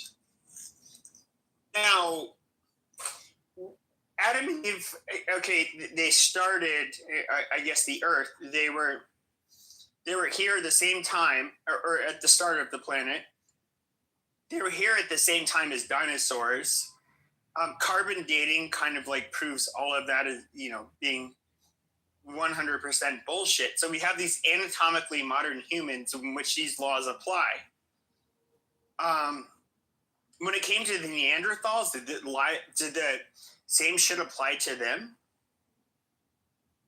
When it came to like archaic hominids that were like literally hybrid ape and Homo sapien, did it apply to them? At which point did these laws for ourselves and who God is and who Adam and Eve are, at what point did that apply to us? I mean, is that a rhetorical question, or is that a legitimate question? Because, I mean, Christianity became popular. I forget which Roman emperor it was, but like he had a dream or something, and like Jesus came to him in his dream or whatever, and they ended up winning the battle, and then he's that emperor of Rome, if I remember correctly, is like what essentially made Christianity like popular. But what started Christianity was basically Jesus was say that everything in your life, Pascal, that all of your experiences have led you to an understanding or belief about religion and God and creators and everything. Sorry, I need to interrupt. I was going to say, I also believe that like hallucinogens could have played a part in it because like, ayahuasca and stuff, like people, that like in the Amazon and that sort of a thing, like it wouldn't surprise me if like, these people did hallucinogens even accidentally, like, right, like not intentionally, or if they did it for like a spiritual practice, which led to them believing in like in one entity, like one omniscient like being essentially who can like take, you know what I mean, who can like take and like do that. I mean, who knows if that hypothesis is true or not, but it seems like that's, it wouldn't surprise me if that ended up coming out eventually. Did you? What was your point? Hold on, Alan. What did you say before he spoke? I said, would you say that everything in your life, your experiences, what's happened to you, has led you to a conclusion and a viewpoint about religion and the existence of a creator or lack thereof? Would you agree with that statement? No, I would say it's me It's not because of experiences. I would say it's or thought, whatever. No. With me, it's been more or less hearing very religious people speak, and them not being able to prove anything, and having blind faith, and just how much they're willing to warp. I guess you could say warp everything in general just to fit their narrative. But you're still describing an experience and a reaction. That's still the point. Is it's personal to you, right? I agree with you that the discussions about religion or atheism or anything else are kind of pointless because you've come. I understand you don't like the word experiences, but you've come to these conclusions on your own. And I can allow you to have those conclusions because they are personal to you. They're not personal to me. And I don't need to convince you of something different. My experiences, my conclusions, my observations are my own, and they are personal to me because in the end, what is it that religion tries to address? Where I came from and where I'm going to go when I die. Sorry, I get what you're saying. I think that if I'm going to clarify my position, just so you guys can, in my heart of hearts, how do I feel? I'm somebody who wants to believe in Catholicism. I want to know that this heaven exists. I want to see my grandmother and my grandfather again. I do want to see whoever I'm with. And this is the not very Catholic part of me. There's this selfishness where it's just I want to be able to see those I love again. Now my religion is going to say that a lot of the things that I do are very sinful, like premarital sex, for example. And I personally, I don't find it very convincing, but nonetheless, there is a part of me that really wants to believe that how I was raised, it is true. But then there's the skeptical side of me, which is extremely skeptical. And I can't help but think of all of the religions that have come before, not only Christianity, but just, in general. Even before the Jews, we can look at Zoroastrianism. We can look at a lot of these religions. And I personally, I don't know, how, and this is a question I would ask you, is how do we know we didn't have these eccentric Jews in the Levant that were Jesus? Maybe he was a con man. Maybe he was a cult leader. And, he was just savvy, smooth talking, but he had a proselytizing religion in which he wanted to spread it to everybody. How can I disprove that? I can't disprove that. And so, at the end of the day, I'm supposed to have blind faith into this religion in which I cannot prove anything.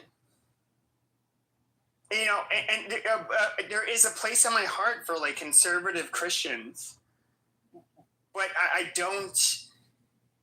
Somebody like myself, I have to see the evidence. I can't do it with blind faith. And despite your religion, whether you're Jewish or Christian, you guys both are going to do this. And when I'll hear Jews talk about oh yes, this is what our religion says. This is why we're experiencing this and that. And, and I'm just kind of like, okay, these are religious people, just, men of the book who are just trying to make sense of what's happening now. That's fine. Christians do it as well. But I at the end of the day, I don't really buy into any of it. I do look at it as largely as bullshit. And this is like kind of an existential crisis that I have. I'm somebody who wants to believe it, but nobody can prove to me why I should believe it. Well, the thing is that the only way you're going to have faith is it's going to be as unique as your DNA. How I believed, being of Ashkenazi descent, so it was really easy for me, me to believe because I have, background in the Middle East. So it was easy to believe that he actually exists. Just like I didn't think Sam Houston existed. But some people, do miraculous What do you mean? What do you mean things. you're like Ashkenaz? What do you mean you look black? I don't look like a color. You could be an Ashkenazi Jew and be black. I am a person of that descent by blood. I don't look like a color. According to who? According to me, I don't look like a color. Man, go at somewhere all. with And that because bullshit, man. Okay, no, you don't just get to declare yourself a Jew. I mean, that's so fucking retarded. I think that you're retarded for saying such a ignorant comment. Personally, I think that Why can't you be a Jew? yeah, it doesn't make any sense. Like her like she even stated that she wasn't a color. But the other thing too is like if she was, let's say, or if she went by like African American. If she decided to, right? Like there was a huge, like there's a lot of like Ethiopian Jews, which for thousands of years. I mean, if she was from like Ethiopian descent, or she was from like who knows where she came from, but clearly she was not an Ethiopian Jew. So like, but at the end of the day, it doesn't like what she's trying to say is that she is not a color and that she is Jewish. Okay, I know. I think what you don't understand is on this app, there's a plethora of black people who call themselves Jews, even though they're halakhically non-Jewish. They have 0% Jewish DNA. And in fact, they're more Christian than. Hold on a second. They're more Christian than they are Jewish, in terms of their theology. But they like to claim themselves to be Jews. Now, with those black people, okay, like I'm somebody who's not. It's not my religion to gatekeep, but I can clearly tell that you're trying to co-opt their identity. And it's not only you're like culturally misappropriating their identity, but you're actually like attacking them and shitting on them and trying to punish them for quote unquote stealing your identity. I think that you're just projecting right here in actuality, and I believe that. What am I projecting? Here's the thing: you can think whatever you want to. What am I projecting? You stupid white faggot! What am I projecting? I mean, you just admitted that you're a stupid white faggot, right? No, I literally called you. And you also have like an incredibly low IQ. Like I've heard you speak before. Mm-hmm. I've heard you say like anti-Semitic things. I've listened to your rants before, and I genuinely believe that you have. I mean, I'm not a clinician, so I can't say what you have. Sure. But it seems like you have bipolar disorder, or what is bipolar disorder? I'm just curious.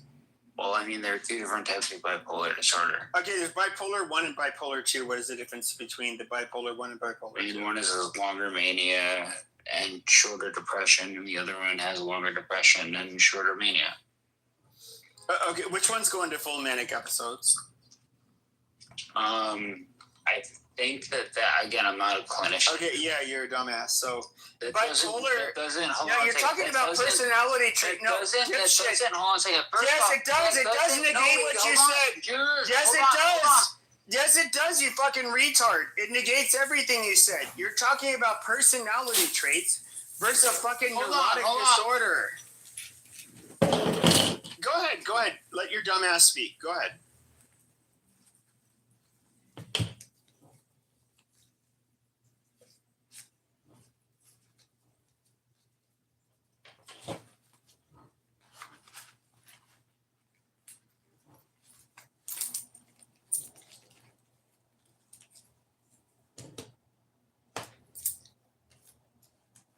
Comparing you to somebody with Down syndrome is essentially, making fun of that individual due to your incredible ignorance within the realm of, thinking that you're much smarter than you really are, and also making like anti-Semitic comments and making and not being able to differentiate a lot of things. Wait, did I say something about Down syndrome? I stated that I was not a clinician, and I stated that I was pretty sure. When did I say something about Down syndrome? I said something. I was saying something about Down syndrome, and I was saying that you are, in fact, more ignorant than somebody who does, in fact, have something along those lines. You sound like a straight bitch. What happened to him? I actually didn't move him. I don't know what the fuck happened. The fuck? God damn it. He just came back. He just came back. Where is he? He just left, came back. He's probably trying to connect. I actually kind of think this is like the type of shit I like on Clubhouse. So I would never move somebody like him.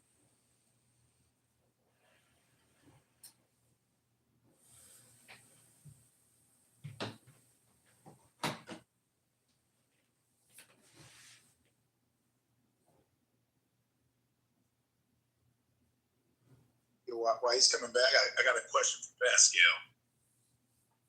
What's up, brother? Gentrification of the others. Yeah, so, let's see how long it lasts to take me down. What is your issue with people who are not white? Yeah, God created them. I mean, justice. I can't. I'm not gonna say that God was doing something wrong when He created you people. So you're in the United States, right? Like you're an American. I assume. Of course, yeah. Okay. Let me ask you a question. Until your boy comes back, I'm just bored, so I got time. Take your time. Take your time. Do you love your country? Yeah. How much do you love your country? Scale of 1 to 10. I mean, like numerically. 8.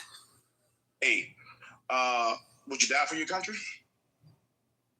In most circumstances. Have you served in our armed forces? No, that's So why are you asking? Why not?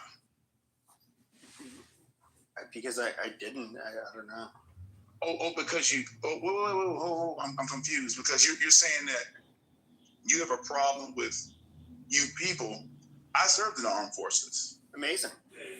Right. So I'm just confused that. It sounds like you had nothing better to do. I mean, in my opinion. Well, let's not cry. Only one of us has a PhD, but who's keeping account? Oh, you have a PhD? Amazing. I sure do. Genetics. Oh, in genetics. Oh, is this Dr. Copeland? It is I. Yes, sir. Oh, amazing. Yep. 100%. So like I was saying, you haven't served in our armed forces. You haven't served in our armed forces. No. You didn't put anything on the line. You've never tried to kill a man. You've never killed a man. Nobody's ever tried to kill you for our country. I'm just trying to understand what gives you the right to tell anybody, who's more valuable than whom when you're too fucking pussy to put the uniform on. That's what I'm trying to figure out. When did I say somebody was less valuable? I'm just curious. Bro, I've heard you, bro. I've heard you. No, you jumped on stage. No, hold on. Yeah, you jumped on stage, and I said, who did I say was more valuable? Well, no, you said that I don't have any problem. Today you said I don't have any problem because God created you people. Mm-hmm. Right. And then before, let's not shy away from the things we've said, right? Let's be men, okay? Oh, I'm being a man. I'm trying to use you're basically strawmanning and saying that Be a man. somehow was saying that a group of people is less than me. So, that's... So you haven't made derogatory comments about black people and Jewish people in this app? When did I do it about Jewish people? No, I asked you. Look, if the answer is no, I won't hold you to account for something you haven't said. Have I said disparaging things about black people? Yes. Okay, so right. So you've made disparaging comments, which is fine. Let's get, again, I'm just cool. Let's get this straight right now. You don't have enough money to piss me off, so let's get that straight. Oh, amazing. But so that's why you're like this, because you're impoverished. But anyway.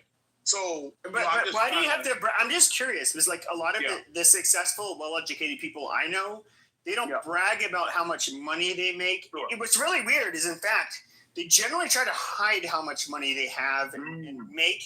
Why? Generally, because they don't want to be used. And in white, at least with white people, you may not be aware of this. Trying to flex your status like that is considered, cheap and low IQ. But you're doing it, and this is kind of like why I think it's weird you're doing it. Okay. You want me to respond? Just like, I want you to respond. Just try to act like a white person. Just like not be, try not to be gaudy for a second. Understood. Are you complete? Oh, okay, I'm complete. Yeah, go ahead. Okay, great. Let's get something straight. I know more wealthy white people than you do. They regard me more of a human than you do because you're poor. So let's understand that right now. That's number one. Number two, like when you have conversations with people that actually have money that's actually bullshit, only poor white people say the dumb shit you just said. Oh, really? Yes. Is Tucker Carlson poor? Well, no. See, that's is Elon Musk poor? Hold on. I'm gonna answer. Are they poor? Is Elon Musk poor? You have to stop talking to receive the answer. I heard your question. We are all. Let me complete. We all have heard, and we are all aware that Elon Musk is not poor. But here's what you must understand, young Padawan. Listen to me clearly. Mm-hmm. You are a source of income for them. They realize that you are stupid. So if they play to your lower sensibilities, you will give them money, you see. It's a fiscal thing. They actually don't... But no. That's not what you said. You said people like me say what I say because I'm poor. But I'm saying, like, literally the richest person in the country, says what I say. Right. And so he's obviously not poor. And quite frankly, it would be a privilege for him to fart on your face when you're having a cup of tea. So, no, we have to be honest here. You were contradicting yourself. Keep going. Only one of us owns our home, but keep going. Keep talking. Amazing. Yeah, but he could buy your whole neighborhood and keep going. No, but you literally. Hold on. But you can't buy my whole neighborhood. See, you're proving my point right now. Right? No, you're proving my point. You're the one who said that only people who talk like me. Yes, we're having the conversation, but you said only people like me. No, you're chimping out. You're chimping out. Now, the problem is, you're chimping out. Now, the problem is that people like you, you said that only somebody like me would say saying the things I say is because I'm poor. And I just gave you an example of the richest man in the country who says the same things I say. So I would love to see how you can spin this. Go ahead. Sure. Thank you. So now put your tampon back in, sweetheart. Thank you very much. Yeah. Go ahead and put your tampon on your man pussy. Like, that's fine. I'm responding to you, but you would like me to respond. Okay, I'm sorry your chocolate cheeks are bleeding because your boyfriend just pounded you. It's not my fucking problem. I got you. So I'm going to say it again. I'm going to say it slow. So even a pale chip like you can understand it. What I'm telling you is that those people are wealthy. Tucker Carlson, even Charlie Kirks of the world, he was wealthy. He was wealthy, right? He had like real money, right? He comes to people like you, and he said, I'm sure he believes those things, but he says those things so that you will buy product, you will give him money, and you fall for it every time because it's not like you're ever in proximity to these people. You're not in proximity to these people. You never once again, you're not talking. Yeah, once again, you're what are you talking about? but once again, okay, the fake geneticist trying to tell me I'm poor. But what's really funny? But what's really funny is that I was a critic of Charlie Kirk, for example. But you try to compare me to him. That's why I didn't compare you to him. I said that you bought. I said that he. I never bought anything from him. Do you think he was a good person? I like him. Like you. I put you in a group. I didn't say you personally. Oh, amazing. You're so stupid. So I'm just curious. I'm just curious. So speaking of stupid people, why did Charlie Kirk pull in so many millions, and why was he so influential on somebody like you, who apparently has made the big bucks and he's so smart? Cool. I'll answer your question. Unlike you, Charlie Kirk actually did have a modicum of intelligence. He was actually a very great debater. He was very well. But you're not a good debater. Hold on, Pastor. You asked me a question, sweetheart. Relax. You asked me. I'm answering your question directly. Why was he so successful? He was very intelligent. Generally speaking, I mean, he had no actual skill set, but generally speaking, he was very intelligent. He was extremely emotionally intelligent. He was a great debater. He knew how to kind of capture. I would say a lot more intelligent than you. I mean, just being fair. No, I actually debated Charlie Kirk. It's actually on my Twitter. Okay. Go. Can you post a link? Can you post a link? He got punished. Can you post a link? Yeah, let me guess. You were the mod. Let me guess. You were the mod. Of course I will. Of course I will. She came to me. Yeah. Okay. Yeah. So you declared yourself winner. You destroyed Jordan Peterson as well. Amazing. Yep. Look at this fanciful Negro who thinks he's so smart. Amazing. 25,000 followers or so. How many followers do you have? Okay, shut the fuck up. Anyway, as a fake geneticist, you have a bunch of followers. Amazing. I mean, you keep saying that, but we can look at my work though, right? Can we look at yours? Can we? Yes, sir. Would you like a link? Yeah, sure. Show us everybody how you're a geneticist. We want your location, brother. Drop your location. What's going to happen when you get it? Drop your location, brother. I want to see your work. Okay, that's a bet. Here you go. It's too easy, really. So I'm just curious, where did you serve in combat? I'm just Hold on, curious. Hold on, I'm actually going to record, since we know your real name. Hold on a second, so I can record, screen record. So record it. Here's Mr. No. Here's Mr. Badass. Where did you serve in combat? I'm not talking to you about my military service. Are you stupid? No. You came on here acting like you're a big. I was a captain in the army. That had a lot of experience. Hold on a second. In the military, where did you fight in combat? I never told you that. You said that. Did you fight? Hold on a second. Were you ever deployed in a combat zone where you had to engage in fighting? I am not going to discuss with you. You don't have it, you goddamn fake. Hold on. Hey, I'm not going to discuss with you. You fucking phony, stolen valor piece of shit. Coming on this stage, trying to act like you're a fucking tough guy, pussy.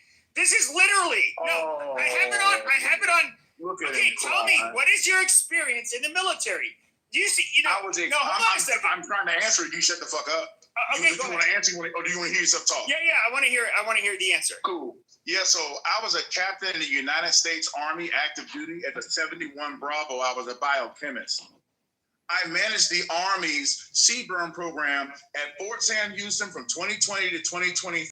I was a section chief at the FADL, Food Analysis Diagnostic Laboratory, where I managed countermeasures for 50 states and 3 OCONUS territories. If you look at my PTR, I actually have myself in my service uniform wearing it. I also have a picture with the Surgeon General of the United States Army at the time, 2-star General Dingell. Who the fuck do you think you're talking to?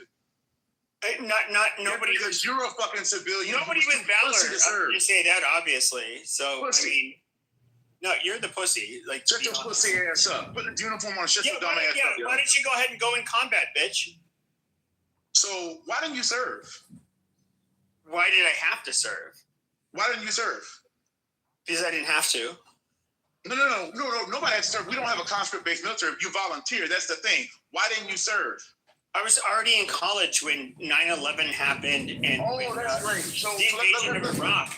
Let's talk about college. Let's talk about that. So I got rent commission after getting a PhD. So that's not an excuse. You're just pussy. You're just a pussy, is all. Oh, amazing. Okay. The answer is I had my You say tampon I'm in. a That's pussy, my but answer. what did you do in That's the the United answer. States military? You didn't fight. That's the answer. But you didn't fight in the United States. It's really funny. Once I told you a screen recording, you changed your fucking tune so much. No, I know. I love how you have your PTRs with the AR-15s. When you and of course when it shows that hold on a second, the blank firing devices. Okay, when you have the talking online. Okay, when you have the thing at the end of your muzzle where you end up doing the training, where you're firing blanks at each other. At the end of your muzzle, you're some kind of you're definitely a dumbass. Some kind of fucking 11 Bravo. 71 Bravo. 71 Bravo. Yeah, Get it right. 71 Bravo. Obviously. Get it right. 71 Bravo. No, but I mean, I'm talking about how you try to make yourself look, and that's what you did before I started screen recording. You started to make yourself out to be like some kind of, you started to make yourself out to be some kind of fucking hero who had to put yourself. I never said I was a hero. In danger. Never said I was a hero. But only you civilians talk like that.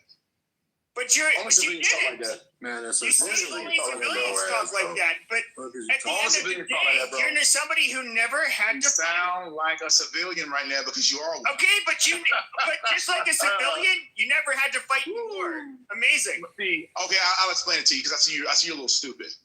Let me help you. And I'm waiting for you to kick me down. I know you're gonna kick me down at some point. You can't take too much more of this shit.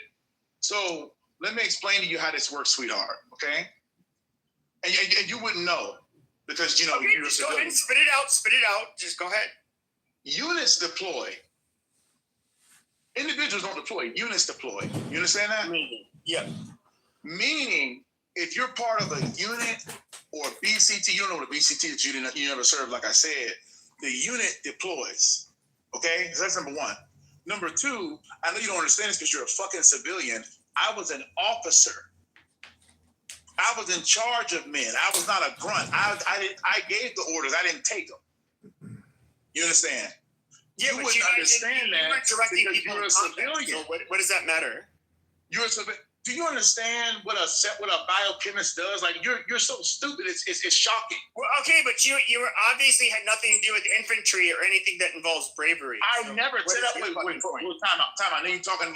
That's ass talk. Number one, again, let's get something straight right now. So you're talking about things you don't understand. You are aware that if you deploy to a combat zone, you are aware that people are engaged who are not infantrymen. You do understand that, right? Yes, right? But that's way different from being somebody in infantry who actually has to engage with these people. No, agree. Nobody's arguing that there are levels to this shit. Nobody, I mean, and an infantryman is not a special forces guy, right? Nobody said special forces. I just said infantry. No, in general. And of course, infantry is not the only group, but you were not. Okay, but you were not in charge of door kickers and trigger pullers. So that's where you're different. In fact, you were not somebody who ever had to pull a trigger. You're not. You're just talking now. No, but I'm being realistic. Like you're being a stolen valor piece of shit. Now I understand when it comes to stolen valor, the biggest cases of stolen valor are literally people that literally work in the military. And so I'm listening to a retard like you sit here and say because you're in the military, I should respect your authority, and somehow you're this gunslinger, you're this hero. Which that is obviously not the fucking case. Like you said that I'm stolen valor, which is a felony. Here's what you should do. My name is Ian Eugene Cope. That's my full name. Fake geneticist. Yes, but I'm not scared of y'all. See, only one of us has a pseudonym up here. Only one of us has his real name up here. Amazing. But you're a pussy. If you're saying you're somebody who's trying to somebody who's trying to gain clout by acting like you're a tough guy in the military, you are literally a pencil pusher. Let me get it out, like just cut the shit. If it's stolen valor, report me. It's a felony. If it's stolen valor, take this recording and report me. Let's see what happens. Okay, can you tell me which men you led into battle? No. You already said it. Because You already said it. Because you can't. It's stolen Because you can't. valor. You've No, never no. been in a It's gunfight. stolen. Listen, No, bro. okay, tough guy. Don't try to talk. Tough Don't try to guy, take it tough back guy. now. Don't try to You take it back said, now. no, tough It's guy. stolen valor. You're the one So who said, report me. no, you stupid fuck. No, You're the guy. report me. You're I'm the guy telling you, trying to report make me. yourself out to be like a tough guy because you're in the military, but you were never in battle. You were Report literally me. the bitch that you speak of. Why Report didn't you me. try? Why didn't? Okay, Civilian. if you went straight in, Civilian. okay, Report after your me. PhD, why I didn't did. you go? Why didn't you go into it? Why didn't you go into a group which would basically go into combat? That's a great. So I'll explain it to you again. Listen to me very carefully. Don't. No, I get it. I get what No, your no. I get what your You asked PhD me. was in, You where asked you me would a be, question. where you would have your expertise. But you you're asked trying me to a make it question. sound like You asked me a you're trying to make question. it sound like You asked me you a were question. somehow involved with You the asked me a door question. kicking and trigger pulling. I never said that you're a liar. fucking faggot. You asked- No, you you're asked me a lying question. and you're full of shit. You asked me a question. Thank you. So now you're done bitching. Okay. You have said that I had committed stolen valor. Yep. Okay. I heard you. You never reported. Here's what you should do now. Report me. Do it now. It's a felony. Do it. Report me. Amazing. No. Fuck amazing. Report my black ass. Report me. You said that I said. Well, your black ass was literally. I your was a black soldier, which you is said true. you called somebody I a was a pussy captain, when you which is enrolled in true. the. No, you enlisted in No, the that's not what I military as said. an That's not what I officer, said. and you You're literally lying. Not what I were said. never in a combat zone. Not what I said. Having to do combat. I told Now it you is a I lot had to different cover to up be your in line, the military Pascal, and you're actually lying. fucking no. Pascal, It's you're a lot triggered. different from being in the military and actually being in combat. Like, and this is Stop why I using find me. it You're triggered. funny. Listen You're to you triggered. faggot that never were in You're combat. triggered. Sit He's here and try to triggered. call other people pussies. He's Why triggered. didn't you serve on the front lines? Okay, I'm gonna answer the question. So that's a question. That's a question. So that's a question mark. So thank you. Cool. Take a breath. So here we go. Again, here's how the conversation started. I asked you, why did you have a problem with people who are not white, black people, Jewish people? You said, I don't have a problem with God making you people. I said, okay, you love your country. You told me yes. I scale on a scale from 1 to 10. How much you love your country? You said, I don't know, an 8. I said, would you die for your country? You said, absolutely. I said, so why had you not served in our armed forces then? And then you replied, because I didn't have to. I said, well, wait a minute, Pascal. There are people who have served. I know because I've served. And that's how the conversation started. I never told y'all Not people that you served with, people I that never you told y'all that the did not serve under you. I told y'all I was a 71 Bravo biochemist, which is a fact. I told you that I managed the Cobra response for the U.S. Army, which is also a fact. I told you I worked in Seaburn, which is a fact. I told you where I served at, Fort Sam Houston, which is a fact. This is all verifiable information, dog. So, but I'm stolen valor. So here's what you do. My name is Ian Eugene Copeland, Captain Ian Eugene Copeland. Report me. Report me. Report me and say, hey, listen, this guy, he's stolen valor. He's not in the military. He's a piece of shit. Go arrest him. Do that. But no, you called me a what pussy. happens. Oh, well, hold on a second. But you Let's see what called me. happens. Yes, it did. And so. No, I didn't. Do it. Let's see it. Okay. Yes. Sure. So. No, you just want to shut the fuck up. So once again, I literally, you're trying to say I'm a pussy, but you were a pencil pusher in the military. You are a pussy. You're not somebody. Okay, a lot of people, when they think of people in the military, and you know this is why you're very disingenuous. Well, you're a civilian. Y'all think of that, not true. Hold on a second. We think of the people with their M4s or whatever weapons. They're engaging in combat. They're risking their lives. Here you are, a pencil pusher, somebody who's not putting your own life at risk, and you're basically stealing the valor of the people that actually had to do the fighting, which you never had to do. Like that's why it's stolen valor. Good. So you called me a pussy, but once again, you are not somebody who is a fighter. So just shut the fuck up. You're a pussy. You talk. No, you're a pussy. Run your mouth. But the fact that you run your fucking mouth. You're sitting here saying like you're some kind of tough guy, but you're somebody who never actually had to engage in fighting. You could have it's went fucking to pathetic. any branch that you wanted to and joined at any time. You're an able-bodied male. You could have put it on the line anytime you wanted to. When you join the military, you go where you're told to go. You can't say, "Hey, listen, I volunteer." It doesn't work. It's not a fucking movie. You're not John Wick. You go where your unit goes. You deploy where your unit deploys. You don't get a choice in the matter. That's not how this works. This is not a movie. This is not Black Hawk Down. You do not get to say, "Oh, okay." So that's not how it works. you say you have your degree. Okay, I do. Or I put it in the chat. I put it in the chat already. Amazing. So they're obviously going to put you where they feel you belong, which is not going to be in frontline. Which is understandable. So what makes you so tough? I'm just curious. Okay, cool. So you asked me for information. To be fair, Pascal, you asked me for information. I said, "Hey, would you like me to verify?" No, I asked you what makes you to be what makes you so tough. I'm just curious. What makes you, Dr. Copeland? Dr. Copeland. I'm answering you. What makes you a I'm trying to tough answer guy? you. I'm just curious. What makes you a tough guy? Okay, so now you have to take a breath. Stop talking. What makes you a tough guy? You can't answer the question. I'm answering it. I'm answering it right now. Here's what makes me a tough guy. I volunteered for active duty military service, not knowing what comes next. Biochemists get deployed all the time. Happens all the time. You go to a medical fob, they have biochemists, vets, doctors, nurses. Happens all the time. Okay? This is not something that doesn't happen. It happens all the time. This is what unit you're in. Okay? When I joined the military, I'm a geneticist. It was during a health crisis, COVID. They put me at Fort Sam, which is right down the street from Banksy Brook Army Medical Center, the largest Army medical center in the country. They put me there for a reason. Because I know what the fuck I'm doing. Because unlike you, I actually have skills that are transferable. Okay, but this is where it's retarded. Okay, that's like me saying that if I joined the Army, I could have been an Army Ranger, but I never joined the Army. Now you joined. What are you talking about? No, I'm saying if I was to You say anything. I never said any of this. No, I know. I'm saying it's akin to me saying that. Now, absolutely. Now you're saying you joined the Army, but you never had to be one of these people. Therefore, at least you had the balls to I guess, join the Army, and then therefore, you're a badass. No, that's not exactly not how it works. Okay, so I can join the Army with the aspirations of being in Special Forces all I want. You'll never make it because you're a pussy, but keep going.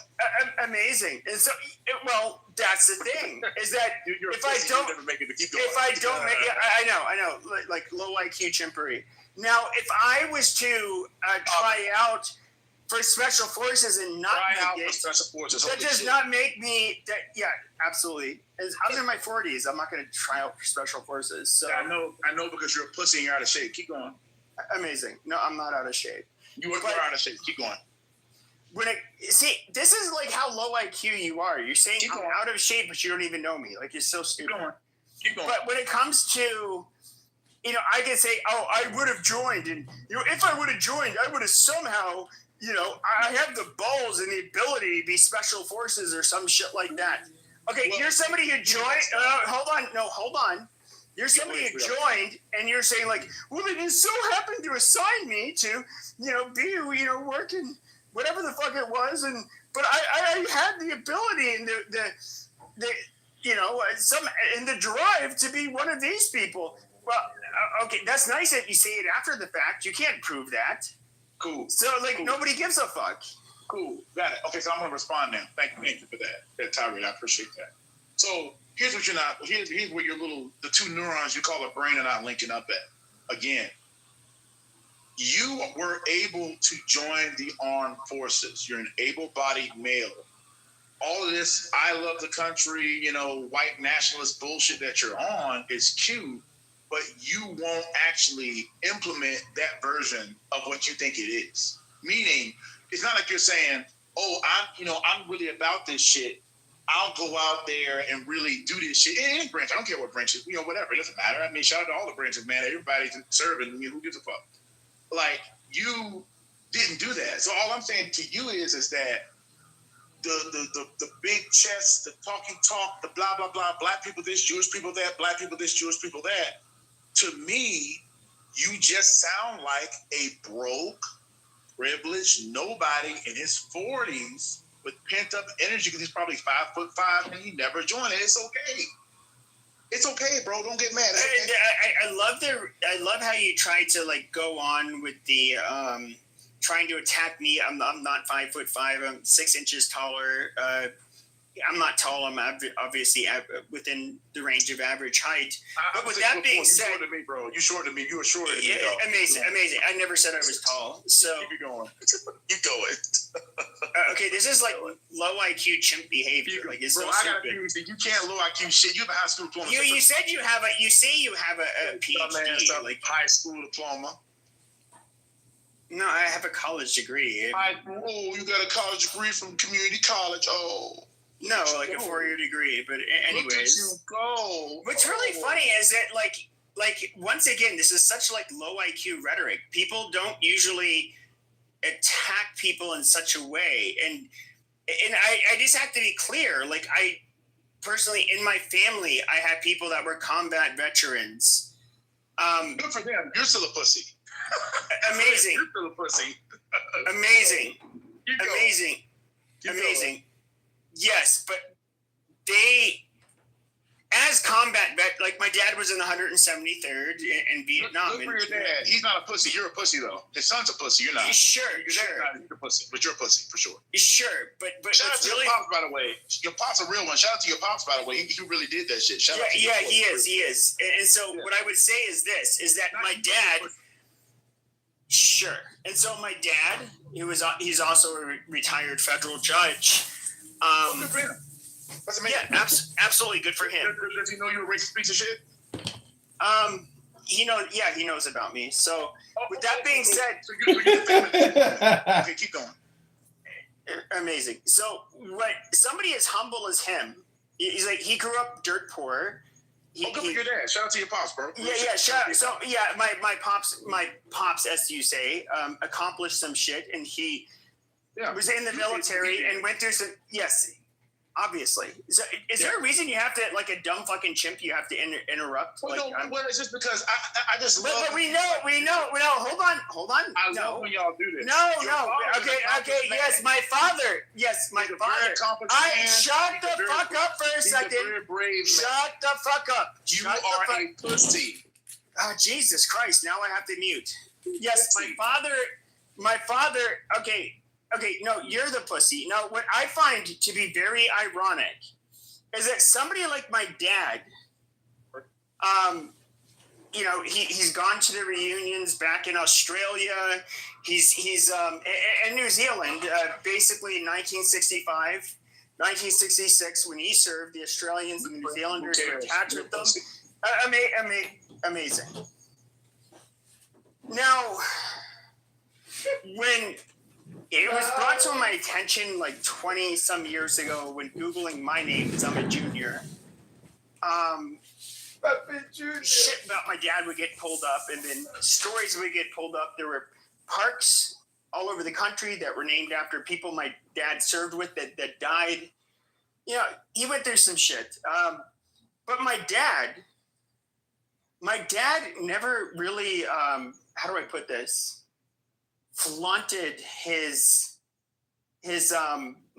military experience as if he was some kind of tough guy. He didn't really talk about it. The only time I'd really see him light up and want to talk about it is if he met somebody that was like, oh, where were you?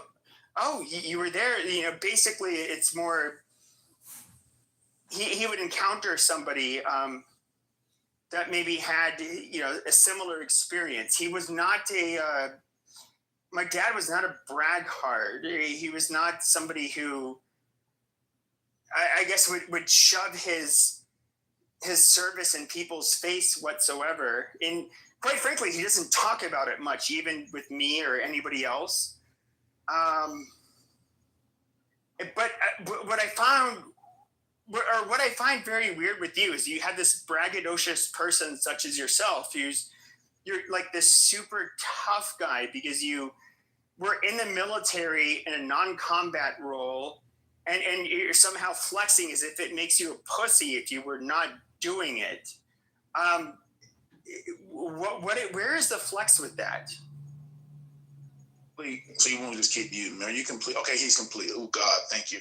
Okay, great. Here we go. Shout out to your dad. You are not your father. It doesn't matter what you say. I can brag all I want. That's my personality because I can brag. You can't brag. The only reason you're doing this shit is you can't brag. The only point that I'm making is this: you literally are like not about this life. Like you're like super this, super that. I'm a racist piece of shit. I don't like Jewish people. I don't like black people. And that's cool. I mean, you're impoverished. Who gives a fuck what you have to say about anything? You're entertainment for me at this point. The point I'm making is that it's giving I'm 5'10". I want to be a tough guy. Look at my boxing PTR, blah, blah, blah. I'm super short. I have a problem with myself, which is why I walk around spewing racist rhetoric, talking about N-word this, N-word that, Jew this, Jew that, blah, blah, blah, blah, blah, because you're literally broke and your father probably thinks that you're a failure because your father sounds like a very accomplished and intelligent man and he had a piece of shit as a son and you probably disappointed him for the last 40 years. That's it.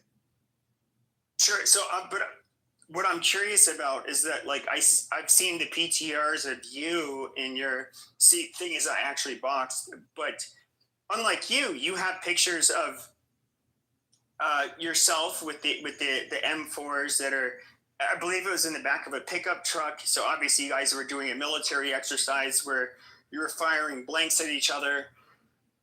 And you're trying to make yourself like you were about that life, but you're not a combat veteran. You're not somebody who's ever experienced combat. And you but at the same time, you try to put forth this image like you were this soldier that actually has, I don't know, about that life, which you're not about that life, and you've never been about that life, as you've admitted. You've never been. You're a civilian, dude. It doesn't matter. You're a civilian. It's okay. But as a civilian, I'm still calling you out, and you cannot dispute what I'm saying. You can't call me out. Okay, right? You can't. Yes, but have you ever been in combat? Have you ever been in combat? I already told you I am not going to discuss. Yes, because I know that's a very convenient excuse. Answering the question.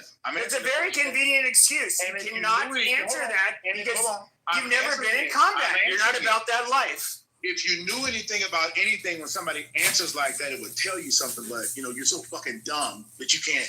No, you're fucking dumb. I'm not gonna sit here and talk to you about what I did when I had a top secret security clearance. Are you stupid? You think I'm gonna sit here and discuss with you on an app what I did when I was in the U.S. Army, where I had a top secret security clearance? Are you dumb? You do understand that's like. You can't do that. You do understand that, right? Sure. So let me ask. Do you get that? Do you understand that? I get that. Hold on a second. I want to ask you a very clarifying question. So, are you saying because you had a top secret security clearance? I am not going to discuss any details therein. It's not going to happen. You can say whatever you want. This is you doing your stolen valor bullshit again. Once again. Are you trying to hide behind the fact that you had a top secret clearance that somehow that should, there should be some plausible deniability whether or not you've actually had to engage in combat? I'm just telling you I'm not going to discuss that. No, it's because you've never been in combat. So you're literally doing your stolen valor shit again. Okay, that's what you say. That's what it is. Any veteran can say whether they've been on a tour or not. I don't know why this guy's like, man, you want me to tell you about top secret? No one's asking you about top secret. You can just say whether you've been on tour or not. Cool. Fantastic. So here's what we're going to do. The only question I asked him is whether or not he's been engaged in combat. I'm responding. It's a federal law. It's a felony in order to embellish your military record, and this is where this piece of shit is literally not going to do it. Arrest me. Get me arrested. You say that I'm stolen valor. That's a felony. Get me arrested. You have my name. I'm not pussy like you. This is my real name. And here's why I'm screen recording right now. Do it. I asked you. I'm telling you to do it. I asked you whether or not you're in combat, and so you have to say, "I have security clearance." Why? That's your way of saving your own ass to prove you were never in combat. You fucking lying piece of shit. Like you're. I never said I was. Pathetic. I never said I was. I never said I wasn't. Piece of shit. You are a stolen valor piece of shit. Are you getting arrested now? Literally was never in fucking danger. You were never in fucking danger. Are you gonna get arrested? Okay, but you, because of your uniform, you want us to respect you as somebody who actually was put in danger. You literally lost people they were serving with and put you in the same fucking boat as them. Like, you are a pathetic piece of shit. You're a pathetic piece of shit. Nobody said that, bro. Wow, you really no, that's what you're implying. You cheap piece of shit. That is literally what you're implying. You're a worthless piece of fucking shit. That is what you're implying. That you didn't serve because you're a pussy. Set the record all the other shit you added on. Okay, then set the record straight. Did you ever serve in direct combat during your military history? Watch, he's going to obfuscate. Stop muting me. He's not going to answer this directly. Why? Because that felony that he wants to avoid, will come. Okay, so watch this. He's going to say, well, you're a civilian. I don't have to answer. Stop muting me, bro. I'm not asking him for details. I'm literally asking him, did you serve in direct combat in the military? I don't have to answer anything, bro. I don't have to answer anything. You're a stolen valor piece of shit. That's all we needed to know about you. Then get me arrested. Stolen valor is a felony. Okay. It is. It literally is. It's a federal crime. Acting like you came in here like a tough guy. No. You came in here acting like a tough guy, talking about you served your country. You posted with your fucking M4s and devices at the end of the muzzles where you're training with blanks, and you're acting like you're a tough guy because you joined the military. All of this bullshit. Okay, but when you're asked direct questions, okay, you obviously you're trying to imply or insinuate. I didn't imply shit. You're implying this shit. I never implied shit. You never were. Okay, you done? Cool. Hold on. I'm going to respond now, unless you're going to just like quash my free speech. And I never came up here. Don't talk. I never came up here and said I was infantry. Any of that weird shit you talking about. You said that. I never said that. I told you exactly what I did. I said I served at Fort Sam Houston from 2020 to 2023 as a section chief, as a 71 Bravo, active duty, as a captain in the U.S. Army. I never told you I kicked in any doors. I never told you I did any of that weird shit you're talking about. I never said that shit. You said that. So let's get that clear right now. It's recorded because you said you recorded it, which is great because I don't have anything to lie about. My service record is public information. That's one FOIA request away. Like, that's not a big deal. But the point is this. Stolen valor is a crime. So if you're telling me I committed a crime, Pascal, report me. No, I'm saying you're insinuating it. That's why I asked you to clarify whether or not you served in combat. I didn't but then your bitch ass ends up automatically says, well, I don't have to tell you that because you're a civilian. Or you end up, no, that's what you're doing because you're trying to imply that you had combat experience. I didn't say that. I never said that. Instead of answering directly, you literally have to. No, you literally never said that. It's have to say never said it. Well, I don't have to tell you that because you're a civilian, and so. That's not what I said. I said, as somebody who's never been in combat, I never told you I was in combat. As somebody who's never been in this is recorded. Put yourself in danger. You need to shut your fucking mouth. You're not the tough guy. You're a civilian. Shut up. I'm a civilian. Yes, I was never put in danger, just like how you weren't. So just shut your fucking mouth. It's probably still a tough guy. I mean, military training stuff, but I think we got to the truth.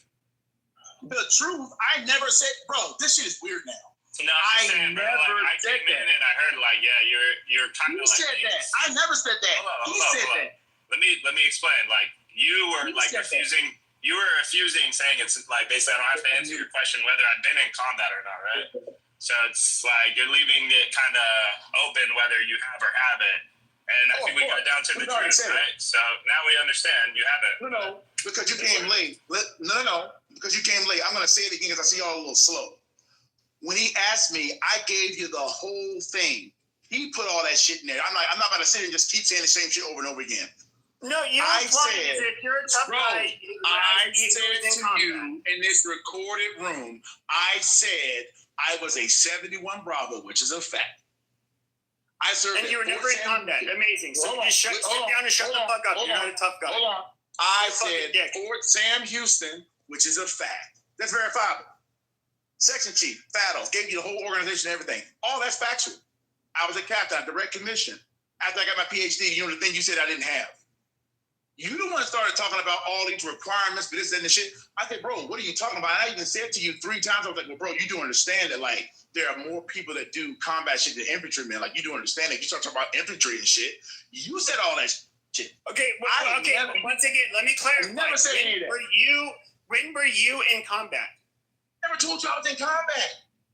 Okay, I never told you that. That's the crazy part. I never said that. Okay, so you're not a tough guy. Okay, so you're not a tough guy. So just shut the fuck up. But you need to report me though, because you said it was stolen valor. So when are you going to report me? You know, you're trying to make yourself out to be this. No. You were in the When are you going to report me? Okay, since you're not a tough guy who was in the military, can I get a date? Shut your fucking mouth. That's all you need to do. Can I get a date? Can I get a date? Are you going to report me? Can I get a date on my report so I can get my felony real quick? That doesn't matter. You're not the tough guy. You're not the combat veteran that you're trying to make yourself out to be. I take stolen valor very seriously. Okay, then shut the. Why are you flexing on civilians? You're saying that is really weird. Somebody like you need to report me. Once again, as you said, my dad's a good guy, a piece of shit. True. Now, with that being said, my dad never flexed his millet, and he was an actual combat veteran who's still considered 100% disabled, even though he was a federal judge who retired. Right before he turned 70. Report me. Hold on a second. He's somebody who would never flex to civilians, I'm not let alone other people in general. And then here's a guy that has never who's never been in combat, bragging as if he's some kind of fucking tough guy. We see the goddamn PTRs you've had with the fucking M4s where you're doing your training or whatever gay shit, which you're not for somebody who's been in combat. So you're just pathetic. You're a pathetic piece of shit. That is stolen valor. Like you're somebody who's trying to because you wear the same fucking uniform. You're making yourself out to be as if you have the same level of valor as these fucking combat veterans. It's so pathetic. Okay, great. So when you report me, you know the process of report is, right? Would you like me to help you with the process? I can tell you what to do, who to call. No, we're not saying that you committed a crime. We're saying that you already did. No, you said it 5 times. You said it 5 times. Which is defamation, by the way. You know that, right? We know that defamation, right? You were implying stolen valor. No. You know that defamation, right? Right? You know that, right? Right? Are you aware that it's defamation when you say that I'm committing stolen valor, which is a felony, which I'm not? You know that's defamation, right? It's not. I'm insinuating that you're implying that you're not insinuating shit. You were some tough guy. I recorded you like I recorded you. You were trying to imply that you're some kind of tough guy. Fucking. I recorded you. But you were not. You fucking retard. I recorded you. Your IP address is attached to all you want. You dipshit. Profile. Record it all you want. Your IP address is attached to your profile. You're not as anonymous as you think you are. So, like I said, go ahead and report me for the thing that you said that I did. Do you know the process? I can give you the number to call. Nobody's saying you committed a federal crime. Wait a minute. Now you're saying I didn't commit a federal crime. No. What I'm pressing you on, you fucking retard. Interesting. What I pressed you on is you're trying to act like a. Hold on a second. You were trying to. Walk it back. Okay. What you were trying to do is act like you're this big bad tough guy who was in the military, and so what I did is I said I'm going to screen record. Please tell me whether or not you've been in combat. Now you said you're a civilian. I don't have to answer to you. Okay, true. You don't have to answer to anybody. Now, with that being said, the reason you won't do it is because then you will get in trouble for stolen valor. And so my whole point in doing this is by basically saying, like, look, you're trying to imply that you're some big tough guy that ended up becoming an officer in the military. It makes you tough, but you've never been in combat. And so Because you won't admit it, which we know why, is because it would be considered stolen valor. You won't admit it, and so that's fine. He literally clarified: you're somebody with zero combat experience. You're not a tough guy. You're not Rambo. You're not any of that shit. So you could just cut the fucking tough guy facade. Like, just shut the fuck up. Cool. You. I got $100 on Neg that he'll whoop your ass, Pascal. Well, I'll take that bet. But anyway, like I was saying, no, I appreciate that. Shout out to No Way. Anyway, so here's the thing again, right? So you muted me, and that's cute, that's cool, that's all good. So again, just so everybody was clear on this, right? Just so this is like 1000% like clear, right? I just want to make this clear. When you say, I counted 19 times you said it. You are committing stolen valor. You're telling me I'm committing a crime.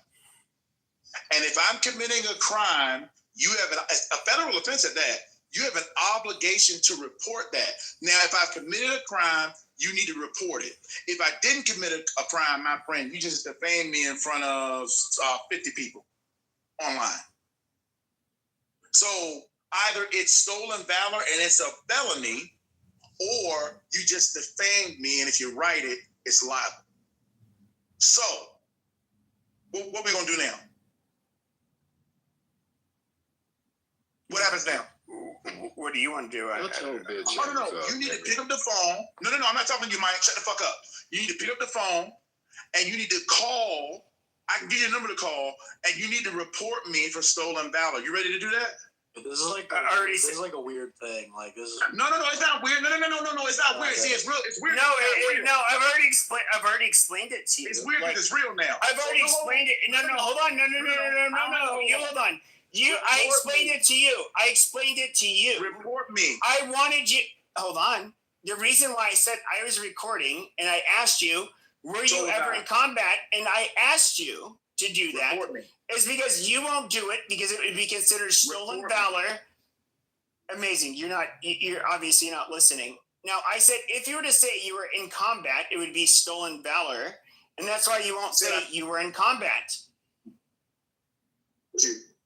You recorded. It's too late to lie. I recorded you. It's too late. Yes. I've been recording, dude. No, I recorded you. I've been recording this whole time. It's too late for that. Sure. What you're trying to do now, walk it back, is too late. So now you kind of stuck.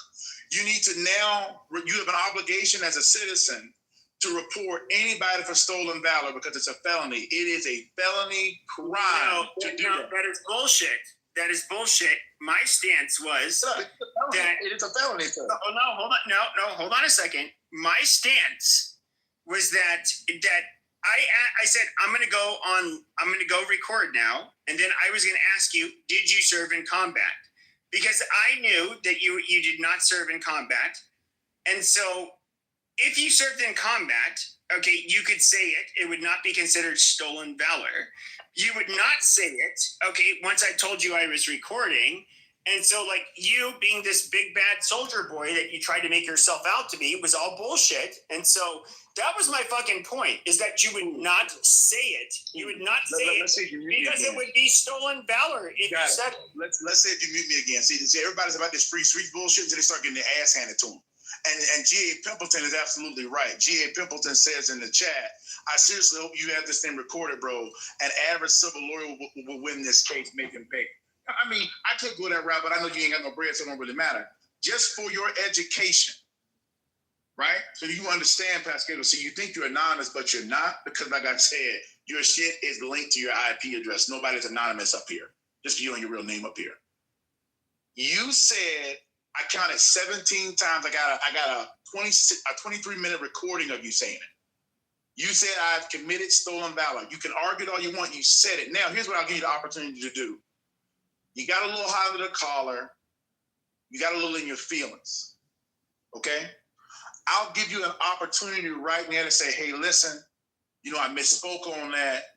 I retract that. I actually don't think that you've done that. It was a little heated. It's a misunderstanding. Don't give him a pass. Don't give him a pass. No. I will allow you to. Hold on, no. I will allow you to do that at this time. Do it quick. I'm not apologizing for shit. Like there you go. Once again, if you have combat experience, go ahead and say it.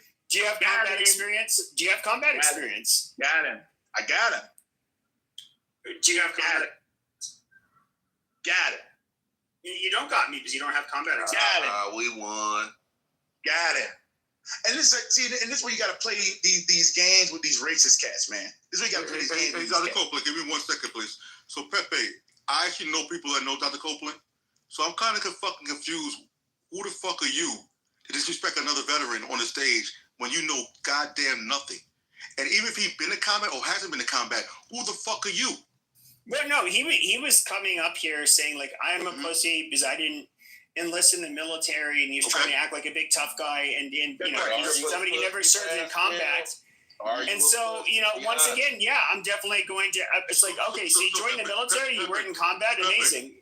Pepe, you do realize, right? Like my generation, from '99 on, we deployed several times. People before me, some of them didn't fucking deploy. Does that make them weak? Does that mean they didn't fucking do what they're supposed to do? Does that mean they weren't in special ops? Does that mean they weren't airborne? Hold on, man, nigga. But he was not infantry. He was not in a role that would ever serve in combat. Like he's even admitted this. So you know a doctor is assigned every fucking unit, right? You know every doctor has every team. Nigga. Hey, fuck you, Mike. You bitch ass nigga. Fuck you, Drop Mike. your location, nigga. You ain't gonna pull up on no. Yo, who's he Drop talking your to? location then, nigga. Fuck you, Mike. I don't give a fuck if you a veteran, nigga. I'll Fuck smack you, the shit Mike. out of you, nigga. Fuck you, Mike. Drop your location. Fuck you, Mike. Nigga. Special You ed Fuck you, next Mike. up on Pepe, nigga. Fuck you, Mike. Real nigga. Oh, wait. This Pepe. Hoe ass nigga. Nigga, shout out to my Haitian. Shout out to the Haitian. It's all good, man. It's all good. I'll smack the shit out of You your know what's from machetes, bro? Fuck you, Mike. You know what's from machetes, bro? Fuck you, I'll Mike. chop a nigga quick.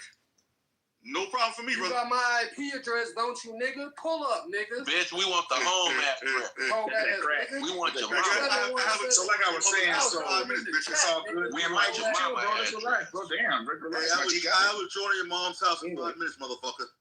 Hey, shout out to the vets, man. Hey, shout out to the vets, man. Got you, bro. Shout out to the vets, man. Look, man, listen, it's all good. I think, judging by Pascal's sounds, he realized his error. Even somebody as dumb and as racist as him kind of realized when he put his foot in his mouth.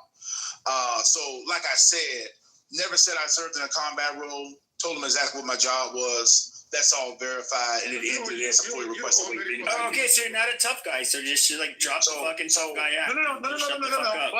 You were trying to flex your military record to make you a tough guy. Don't get scared. I'm not being scared, but once again, you did flex your military record. Times that I was stolen valor, which is a felony. So you need. I said it would be if you said you had combat experience, and that's why you said you did not have combat experience. I reported it. Pepe, let me ask you a question real quick, right? Let me ask you this question, Pepe. If you meet someone in the military right now that's been in, let's say, 7 years, right? You see them with a Ranger tab, Special Forces tab. Are you going to say they're tough or they're not? Well, I mean, to get through Ranger school, you'd have to be tough. Yes or no? Okay. Yeah. So what if they haven't been in combat? That's fine. Did Dr. Copeland have a Ranger tab? Wait. So are they no longer? There's someone with my picture in the chat. Very rude. Can someone remove him, please?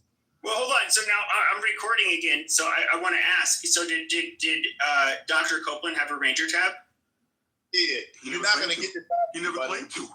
Never said I did. He never claimed to. Nice try. The question, Pepe, was. Well, no, you said if they've never been in combat, are they a tough guy? You said if they went to Ranger school. Hold on a second. You fucked with the wrong one, Pepe.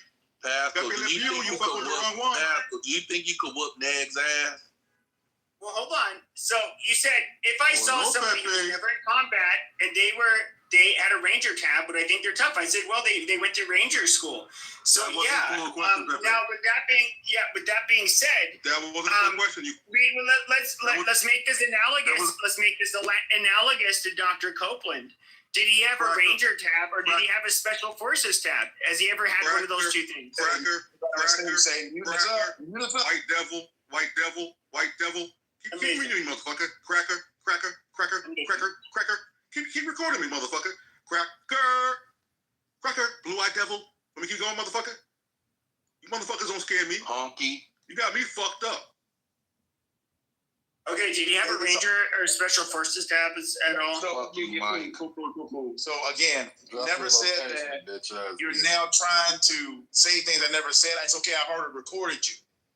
There's no way for you to talk around this defamation you just put out there. There's no way for you to talk around it. You can talk now until God come back. There's no way for you to get around the fact that 17 times, you said I committed stolen valor. You said it very loudly, and I recorded you when you said it. No, I said it was stolen valor. You said it. You served in combat. That's all I said. I never said that. You said that. No, I said if, but that's the hypothetical part. I said if. It's not hypothetical. You said to the top of your lungs, this is stolen valor. At least 9 times I had you recorded. You can argue all you want. We got stolen valor only applies to the person committing stolen valor. You fucking retard. No, dumbass. Yes, that's it does. defamation. It's false. You should look up the U.S. military code. I'm fully aware. of the law. You don't know what the fuck you're talking about. You say if you're trying to apply for benefits. If you're trying to apply for benefits or like the Wounded Warrior Foundation or something like that, and even then, when people actually when people even then fucking apply for like the Wounded Warrior fucking Foundation and use stolen valor, nothing happens to them. Like something egregious is getting a $500,000 house from a Wounded Warrior, and finding out that the guy's not actually in a fucking wheelchair and gets up and walks around afterwards after they get him a free house. Nothing happens. False. Nothing. If you say something about somebody that is false, my God, you're so full of shit. It's not a government official. Civil. Oh, you're defamation. Well, you can say defamation. You say that is defamation. You can't apply the fucking U.S. military code for fucking defamation for that specific thing. Saying, dumbass, it's a civil case. Stupid. That's civil. Stolen valor only applies to you if you're misusing it. You fucking. That's not what I said, idiot. I said. Pascal said, I can sit here and say, you have stolen valor. You're a lying piece of shit. You never served. Watch that. Good. Okay, great. Good for you. Good. Now, firstly, tell me my name and my address so you can fucking tie me in litigation. He ran. Yeah, I would have ran too. Yep. His phone probably died. I've never known Pepe or Pascal to fucking run. Yeah. Well, your daddy definitely ran. I don't know. Oh, so you're gonna tie me in litigation? I'm not signing up in litigation. I think you're a fucking fraud. You never served. You're a piece of shit. You're just fucking bombastic and lying. Cool. There you go. Now you got somebody else. Somebody else to tie in litigation. You fucking piece of shit. Fantastic. I'll tell your mom I get high. Yeah. Why don't you click on my account where it says "fuck Muhammad" and my fucking fake alt account, the 30,000 fake accounts I have. Tell your mommy I said hello. ISPs. Dumbass. Yeah. Cool. Coolies. Well, this was fun. You can't say that I wasn't in the military. I just love talking to dummies. This shit is fantastic. It's always the fucking niggers that act like this. Oh, are you upset because your mommy was on her knees last night? I just hate niggers. Oh, like Chris Rock in this bitch. Your mommy. Oh, she was out there on her knees like a good girl. Oh, exactly. Yeah. Oh, I'm mad because my mom was getting dicks slung at her by a bunch of hood rats. Yeah. Yep. That's your mom. That's my mom. Got queen. Gargle. Got 2000. It doesn't work if I don't. It doesn't work if I don't take offense, dipshit. Oh, I don't care. You realize you're the only one that's in control of your own emotions, right? Oh no, I'm definitely in control of my emotions. I did it for fun. You get up here crashing out. This is fun for me. I'm gonna see you. I'm gonna see you for stolen valor, which doesn't work. You see his bitch ass ain't come back in here. Shut his racist ass up. Yup. Dumbass.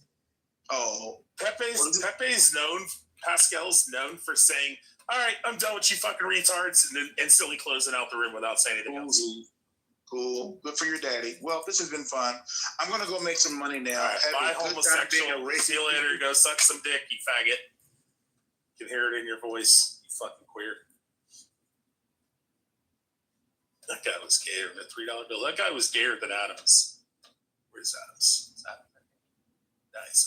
Bitch in here. it's stolen valor to say that I wasn't in the military. It's not the way that works.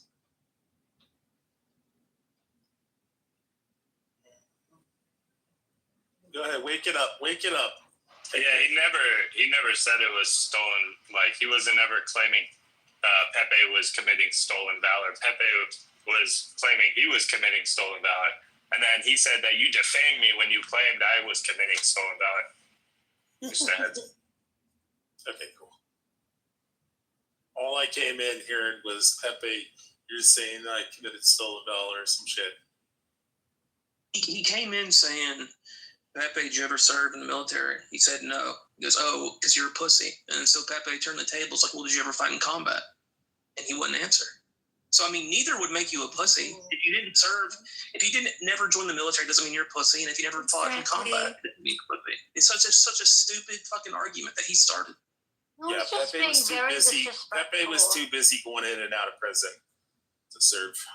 Sorry. Okay. Sorry. No, sorry. I was bit. You know what's the odd thing is there's nothing wrong with if you didn't serve in combat. It's very easy to do it. So the fact that he did not want to say it is odd to me. Like, you should be proud of your service, whatever it is. So when he's saying he was a Bravo 71, that's in the medical side. So he probably served in a hospital doing lab in the work. green zone, yeah. And so he probably, if he ever deployed, which he would not say, any veteran who's deployed, they'll be like, absolutely, I deployed here, whatever. Like, they would tell it. It's so, and then he's a doctor, medical. So he, maybe if he was deployed probably forward to Germany, Landstuhl, which is the large, it's by a bunch of civilians. So, which is fine, but I don't understand why that he could not answer that he did not serve in combat. He didn't want to commit stolen valor. It was a dig if he didn't. It doesn't matter if he did or he didn't, but what Bieber was saying, the introduction to it is like, oh, well, so yeah, that was his MOS, his military occupational specialty was in genetics. So he did a lot of lab work. I applaud that. The Army needs it. So he said he had his degree first, so he probably graduated, then went to officer OCS school. From there, yep. So then there he was probably first lieutenant, and he got out. He got served as 4, and he received rank as a captain, which would be right on time, and he served in Texas, which is great. We need that, So KK, we had this guy in Chillism came in, and he's like, I served 12 years in the Navy. We're like, thank you for your service. And then he started to proceed to tell us how the whole World War III would break down, and like give us a full fucking breakdown how the United States would lose to China and Russia and this, that, and the third. Didn't know what the fuck he was talking about. So I was like, what was your rate? He's like, oh, it was an E5. And I was like, no, your rate. Rate's like MOS for the Navy. So Army and Marine Corps uses MOS. And then the Air Force uses Air Force class something bullshit. AFC something. And but the fucking Navy used this fucking rate. And he's like, E5. And I was like, no, not your rank, you dipshit, your fucking rate. And he's like, oh, it's E5. And I was like, no, your job title, what'd you do? He's like, oh, it's a corpsman. I'm like, oh, so you're a fucking nurse on a fucking ship, and you're in here telling us how the whole fucking World War III is going to break down with fucking China and Russia. I said, I said, everybody in the room, just learn this lesson. Just because somebody served in the military doesn't mean they fucking know what the fuck they're talking about when it comes to fucking world wars or like conflicts. Like, somebody fucking cleaning the fucking latrines or driving a semi-truck is not going to be able to tell you how this all fucking breaks down in World War III. Like, fucking retards. He's like, did you serve? And I was like, no, but I was up in fucking Fort Meade. So, just figure out what the fuck I did, dipshit.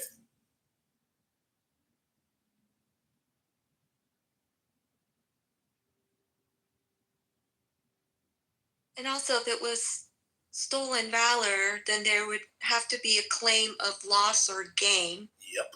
For that. So that was let's bring up the Wounded Warrior Project. That That dipshit that rode around in a fucking wheelchair talking, he's a paraplegic. They gave him a $500,000 house. Then they caught him out fucking pushing a lawnmower like a couple months later on camera, and nothing came of it. They didn't get no trouble. Never went no fucking break. No one went to jail. Never went to prison. Nothing. They don't give a shit. Well, you know what is interesting, F, is first of all, I never know who you gotta say are. the full name. It's Rich. I know, but you keep adding me on these weird ass accounts, and I don't want to add you back, you fucking weirdo. I gave Pepe access to the 30,000 accounts, so if he keeps getting clipped. Okay. Shit, I forget my point now. Oh, you know what is interesting is someone on this app tried to say that I was like a stolen widow. That I wasn't a Jason Bresca, JP. Yeah, exactly. Unhealthy debates, who's no longer a moderate. Right. So the reality is, the reality is actually I could file a complaint towards him, and it's actually a defamation suit, and there could be a claim of loss since I sit on a lot of military boards and I have audio file for it and I have a death certificate to prove it. So yeah, because you've received benefits. So if he's making that allegation, it could affect that, or it could be considered stolen valor if it was inaccurate that your husband didn't die. Exactly. Yeah, so that makes sense. But being on a social audio app and saying you have stolen valor is not illegal. Well, I mean, what I have recognized and people have been called out for and outed for since Clubhouse season 1 is there'll be veterans, and which is great. I'm like, I don't understand why people need to exaggerate who they served with or what they did. My cousin served USMC and military intelligence. He read everybody's dear chain letters, but whenever we were around girls and shit, when he was on like home leave, and when he would be home, he'd be telling everybody that was like kicking in doors in Afghanistan and shit. I'm like, right. Dude, you were sitting around in a fucking sandbag fucking bunker, building with a 10 roof reading fucking everybody's dear chain letters. And listen, like we need water filtration specialists. Yeah. The forward forces need them, but I it bothers me when, in particular, veterans, they feel the need to over exaggerate when they don't appreciate, like someone like me, I appreciate that they just served. I went to Buds in 1978. Oh my God, stop it.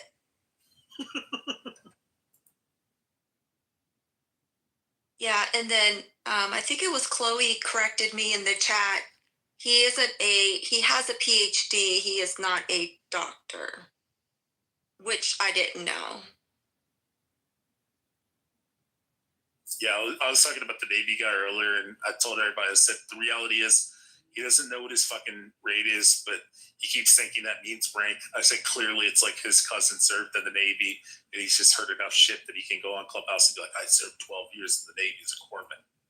It's like nobody on the fucking wildest dreams would not know what rate or MOS is. Like, I don't know how many times I meet people and they're like, yeah, I was in the Army or the Marine Corps. I was like, oh, what's your MOS? And they're like, oh, I was the E4. And I'm like, oh, okay, cool. And I just don't even engage with it anymore. I'm like, dude, come on. You're going to say like 1198 or something like that, like MP or something, like, fucking retards.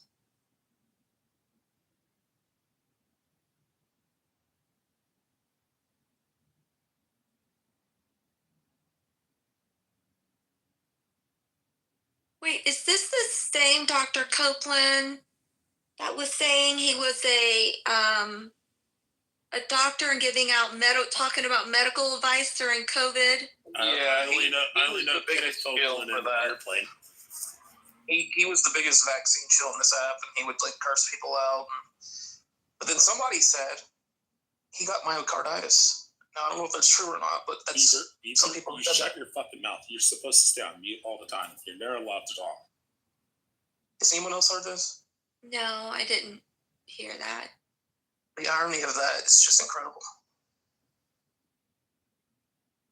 The bona fide geneticist, whether you agree with him or not, that he's not making that up. He's an actual geneticist. I don't think anybody questioned that.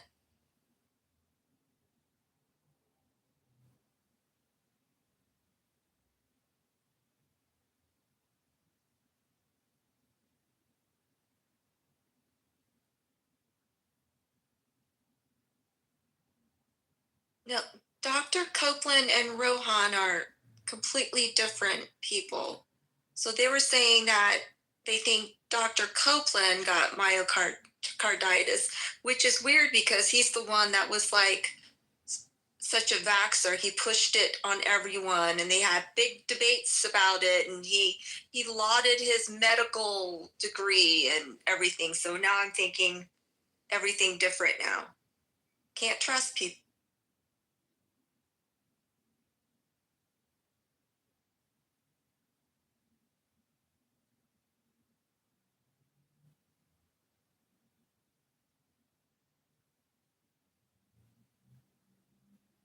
Chloe in the chat said, Beaver, that you were right. It's him.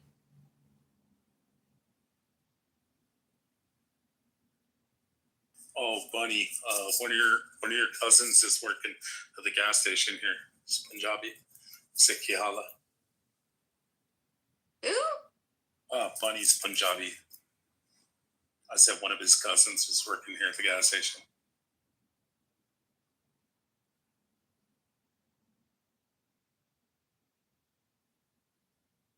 Wait, you don't know Bunny? Bunny's like the coolest guy on the set.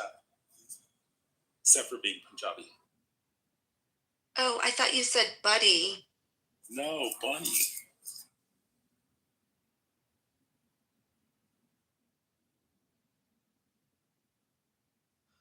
Hey, you better shut the fuck up, motherfuckers, because I'm the motherfucking man. I'm the motherfucking man. I'm the motherfucking man, and you better not forget it. Ain't the shooter, he's the crash out boy. Hey, I'll fucking rape you in the ass, bucko. He's clearly black. What? How the fuck am I black, bro? You fucking shit. Oh, wait, he's West African. He's like Nigerian. Wait, hold on, Dunn. He's a West African Nigerian from the UK. Okay, bro. Thank you, bro. Rape in the arse, you fuck Muhammad, just so you know. You sister fucking redneck, interbred fuck your fucking prophet. sadistic cunt, yeah? Hey, you submissive bitch. Get on your fucking knees now. Get on your fucking knees now, you submissive cunt. I'm gonna fuck your shit up. Because I'm a vicious little cunt. Wait, are you Hausa, Lord? Fuck up, you shit. Are you Hausa or are you Yoruba? Fuck you in your ass, cunt. He sounds a little cockney. Show me your fucking ass cheeks now, cunt. I swear to God, I'm gonna delve deep in my Down you go.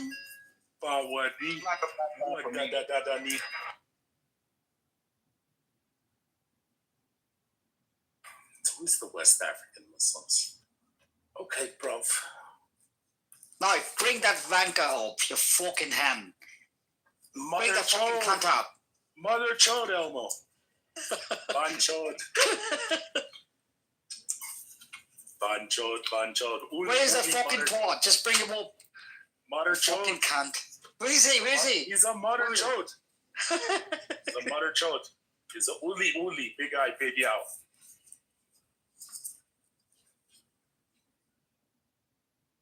Anyway, tonight's session was really great. Thank you. We got a bogan on stage. Let's bring that guy back up. Hold on. Let's bring the guy. Oh, he already left. Never mind. To Pascal, man. I wanted to ask him about Charlie Kirk, but he left. No, we can bring that faggot Harlequin up.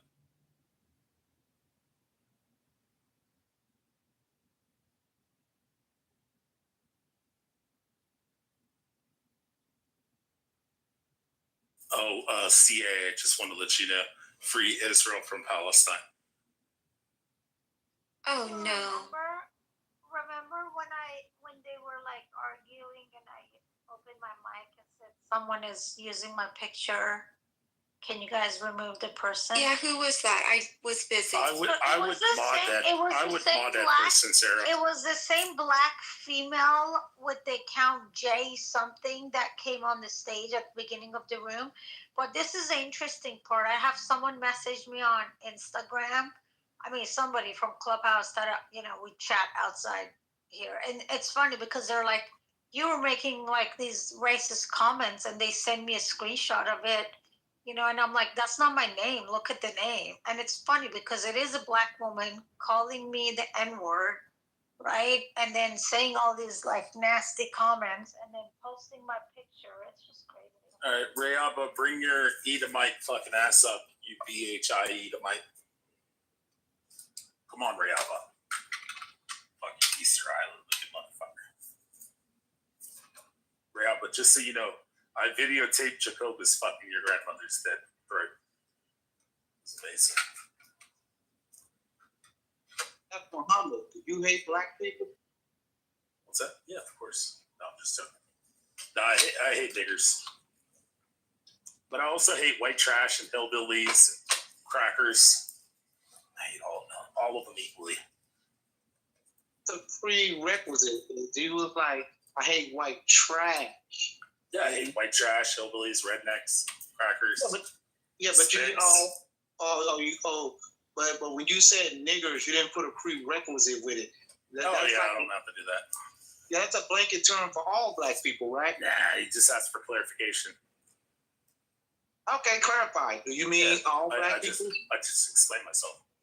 Do you mean all black people when you say niggers? I just clarified that I don't mean. Oh, okay, you don't mean. I think I actually did immediately clarify when I called him a piece of shit. And I said that. What do you classify as a nigger? What do you classify as a nigger? Oh, low class piece of shits who rob little old ladies, dip out on their kids. Same goes for whites too. Oh, okay. What are you like? A Muslim? What are you like? Arab? What are you? White guy. Oh, you're a white man. Oh, okay. Exactly. Oh, okay. I'm an equal opportunity hater.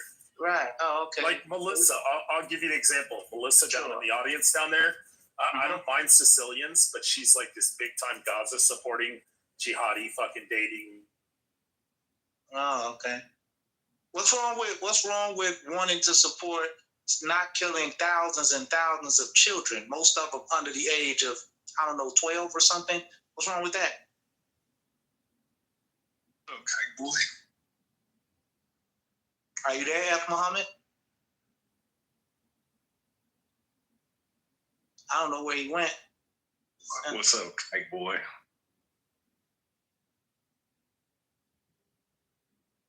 See what were we saying, Edomite? What was wrong with stopping the killing of thousands and thousands of children, most of them under the age of 12? What's wrong with that? You talking about the 16-year-olds with Kalashnikovs and M4 carbines that are shooting? I'm up here, bitch boy. What's happening? Oh, I was talking to Dunn first. Why are you being so rude, Rayaba? Fucking faggot. Rayaba, post a picture of your dad where he's in prison. The light-skinned fucking Edomite. Yeah, but isn't it wild that your grandmother doesn't have a father on the birth certificate for your father? Isn't it funny that she's a broke bitch talking shit? Yeah, exactly. Audio all day, every day. Also done. I'm part Jewish, but I'll call Jews kites too when they're being assholes. You are a kike. Big little hot kite. What's on Zionism? Is Zionism good or bad? Oh, Zionism's amazing. The right of the people to exist in our indigenous homeland of Zionism. Like, I'll give you an example. Like, when Buttercup's in the room, I call Buttercup in New York sacrificing babies and drinking baby blood. Yeah. You know what I mean? That's what Zionists represent. Wait. Let me ask you ask way too many fucking questions, bro. Oh, you say me? Yeah, you. I just got one more question for you. Like, if you're irritated, I won't ask you anymore. No, it's not irritation. It's just like, it's like a kid tugging at your fucking shorts, you know, like kids like tugging at your shorts and like, can we go to the store? Can we go to the store? Can we buy candy? Well, you seem irritated. You seem irritated, but you're saying you're not. No, it's annoying. Okay, well, you're annoying, irritated. I'm just trying to, listen, I've never had the chance to talk to a Zionist supporter. Oh, okay, cool. Yeah, I guarantee you've spoken to 1,000 of them on this app already.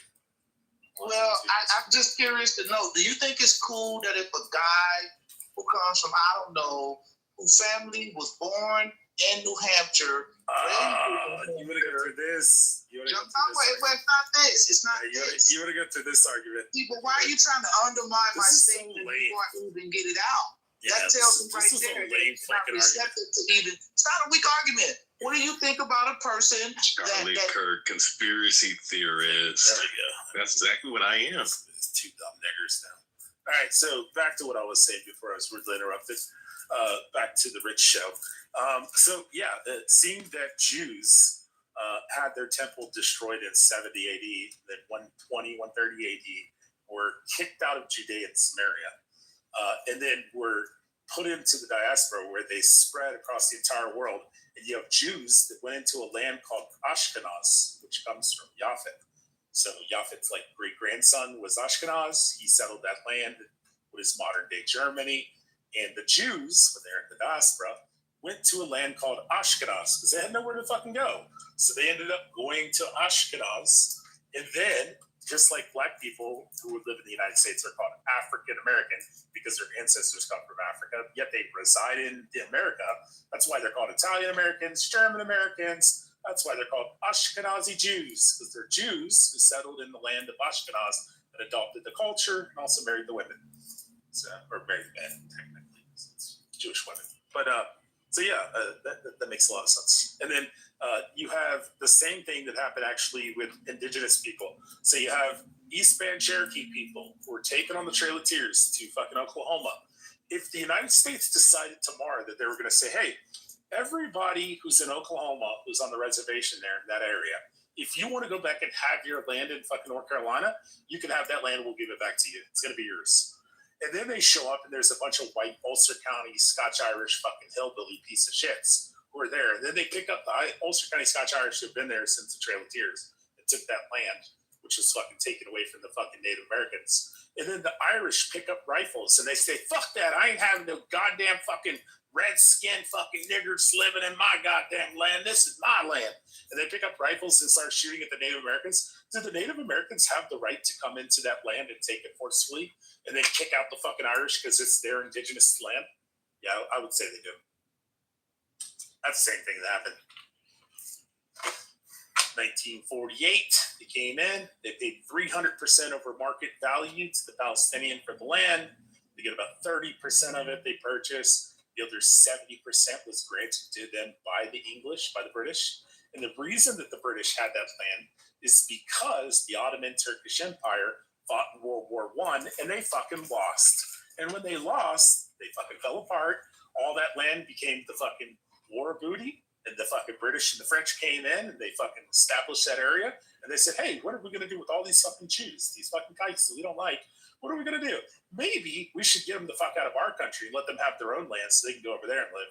Then we don't have to listen to everybody bitch about how much they hate fucking Jews. Did that make sense? And then the Palestinians are like the Irish. They're all picking up rifles. And I'm not going to have these filthy, dirty Jews living around me. I'll die before I give up this land. Just like the Ulster County Scotch-Irish would do in fucking Cherokee, North Carolina today if they gave the land back to the people in Oklahoma. It's fucking wild, man. Yeah, funny, have to. Both my grandmothers are Jewish. My mom's dad is Irish. My dad's dad is Irish, English, French, and my mom's dad is Irish Cherokee. That's why I like using the Irish analogy, or the Cherokee too.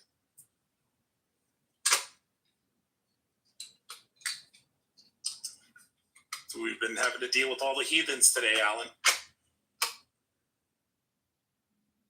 Also, Alan, I'm going to get you preemptively started.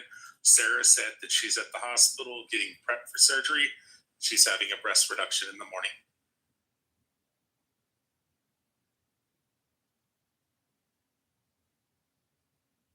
Fucking mod in this room. What's that?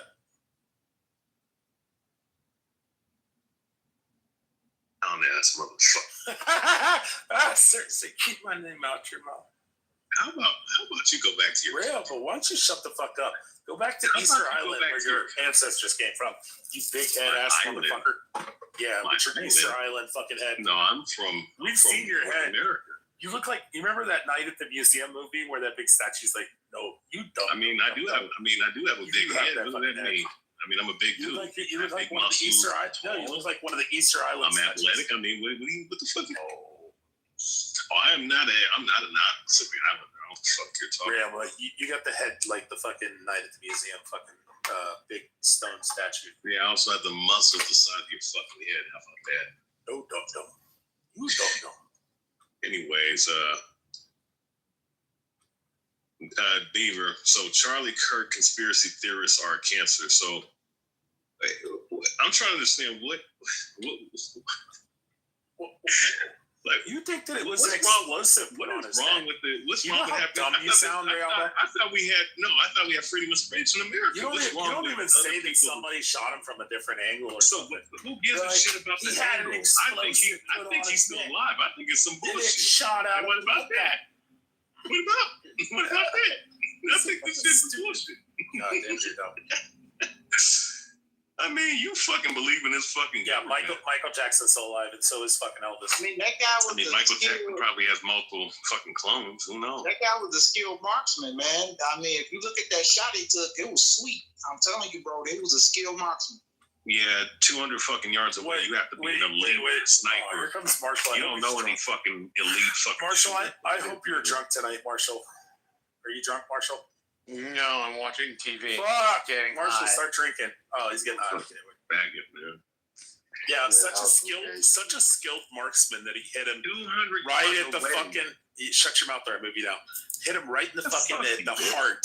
Hit the 3A fucking Kevlar vest, and then the spalding of the fucking round went up into his neck. Well, what you really mean skilled you're gonna marksman. move him down? Yeah. If he doesn't shut the fuck up. You got a green bean, now you Yes, want to I hack mod abuse super hard.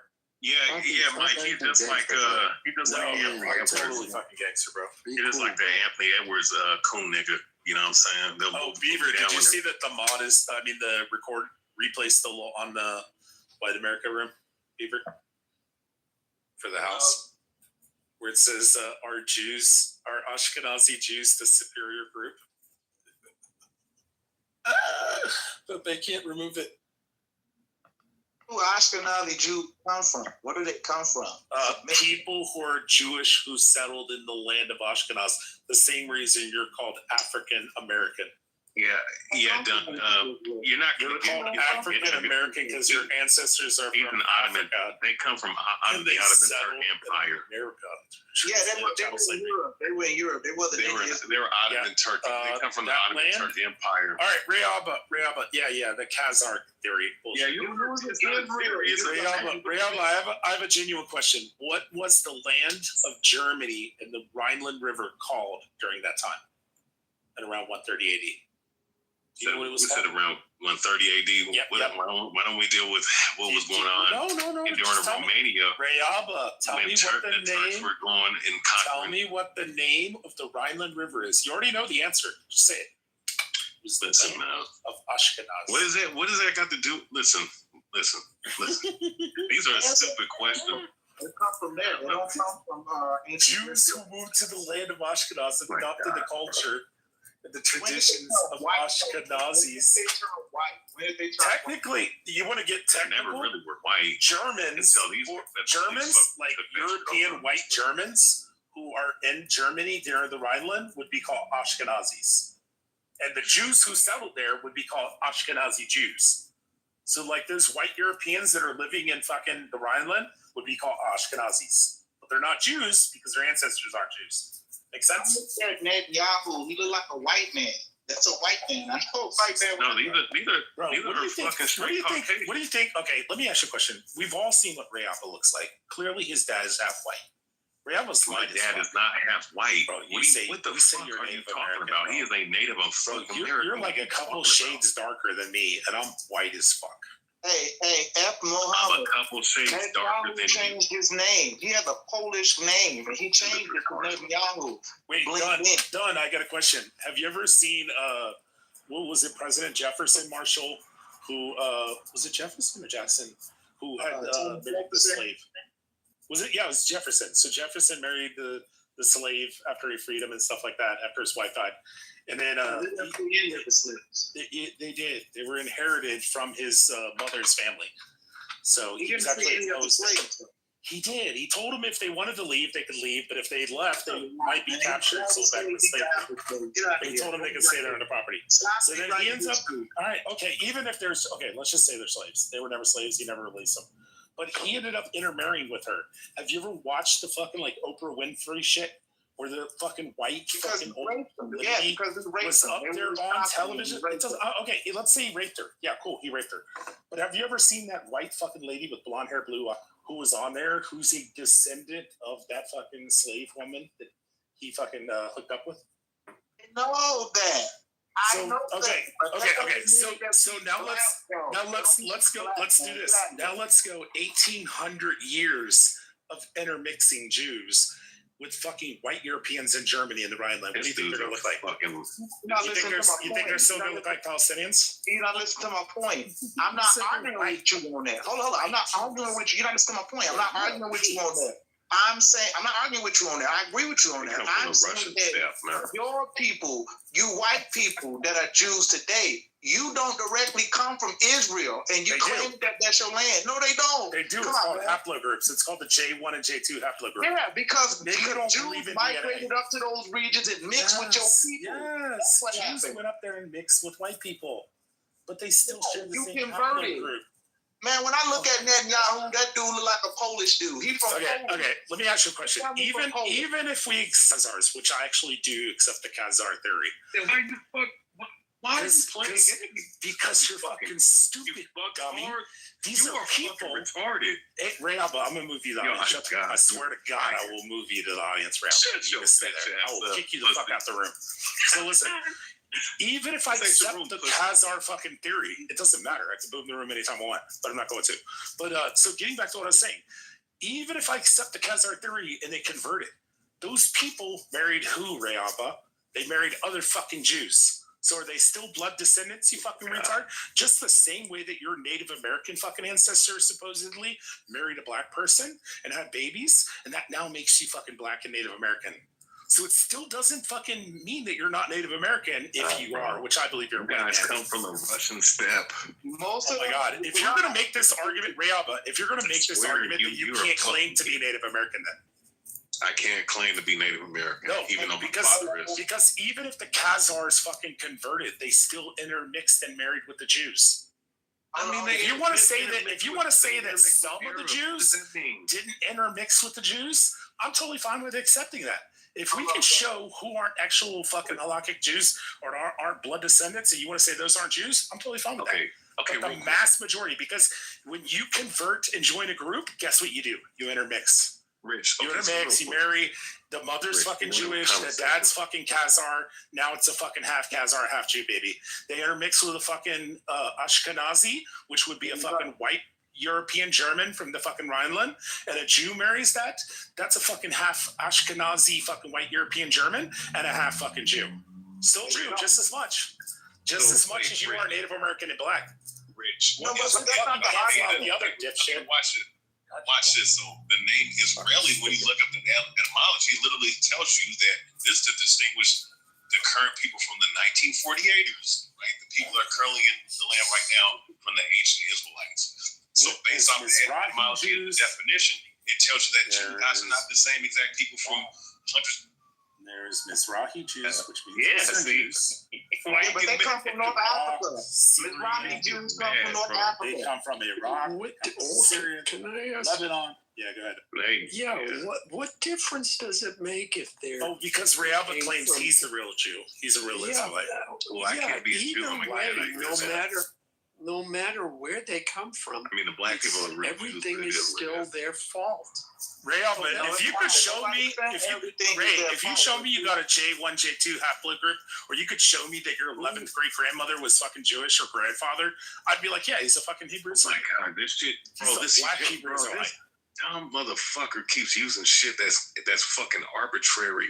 That shit is not, bro. Listen, that DNA shit about the haplotype groups. Yeah, it can show you a little bit, but I mean, at the same time, it only goes so far. Like, dude, that's not a good indicator. If you want to argue against the Khazars, and you want to say because they're Khazarian, because they converted, you have to accept that they did intermix and intermarry. And if they intermix and intermarried with Jews, that would still make them Jews. The same way that you're black and Native American. Okay, then what are you? You're fully Native American, or you're fully black, or you're half? I mean, I'm half. There you go. That's how that works. See? Okay. See? Yeah, I mean, you're still Native American. But there's still racial black. mixing. No, there's racial mixing, but at the same time, there's also people displacement. You think everybody that's in the land that they're currently in right now has always been there? It's not like that for every single nation, every single person, every single ethnic. We basically came from Lithuania. It doesn't matter. Dope. Russia, even if they came from Lithuania and Poland. All right, check this out. Even if they came from Lithuania and Poland, if they intermix with Jews, they're still Jews, right? No, but that's not the question. You if keep Jews went out of the diaspora and they went to Lithuania, and a Jewish woman came up and married a Lithuanian man, would she be a Jew? Would the kids be Jews? Jewish woman married, of course, but that's not the there you question. go. Yeah, but how does, wait a minute. That's not the question though. How does a person, and this is what you threw me down for, how does a person that, okay, just say a Jewish person migrated from the Holy Land, went over there to Lithuania, married a Jewish man, and they have a child together. How does that give you the right to come back and take a Palestinian off of their land who's been on that land for hundreds and hundreds of years? All right. We'll give you the right to do that. Done. I'll make this point. Watch. Ray Abba, do you believe the indigenous land that was stolen away by the American or Canadian government where your ancestors are from, do you think you have the right to go and get that land if they gave it back to you? I mean, why wouldn't they? There you go.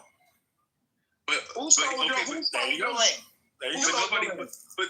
the point, to Don's point. Well, okay, so you want to go all the way back to the Romans who exiled them? Palestinians didn't steal. Then you had the Arabs. You had the Arabs come in, and then you had the Ottoman Turkish Empire, and they fought World War I. They lost. And that's the lineage that you come from.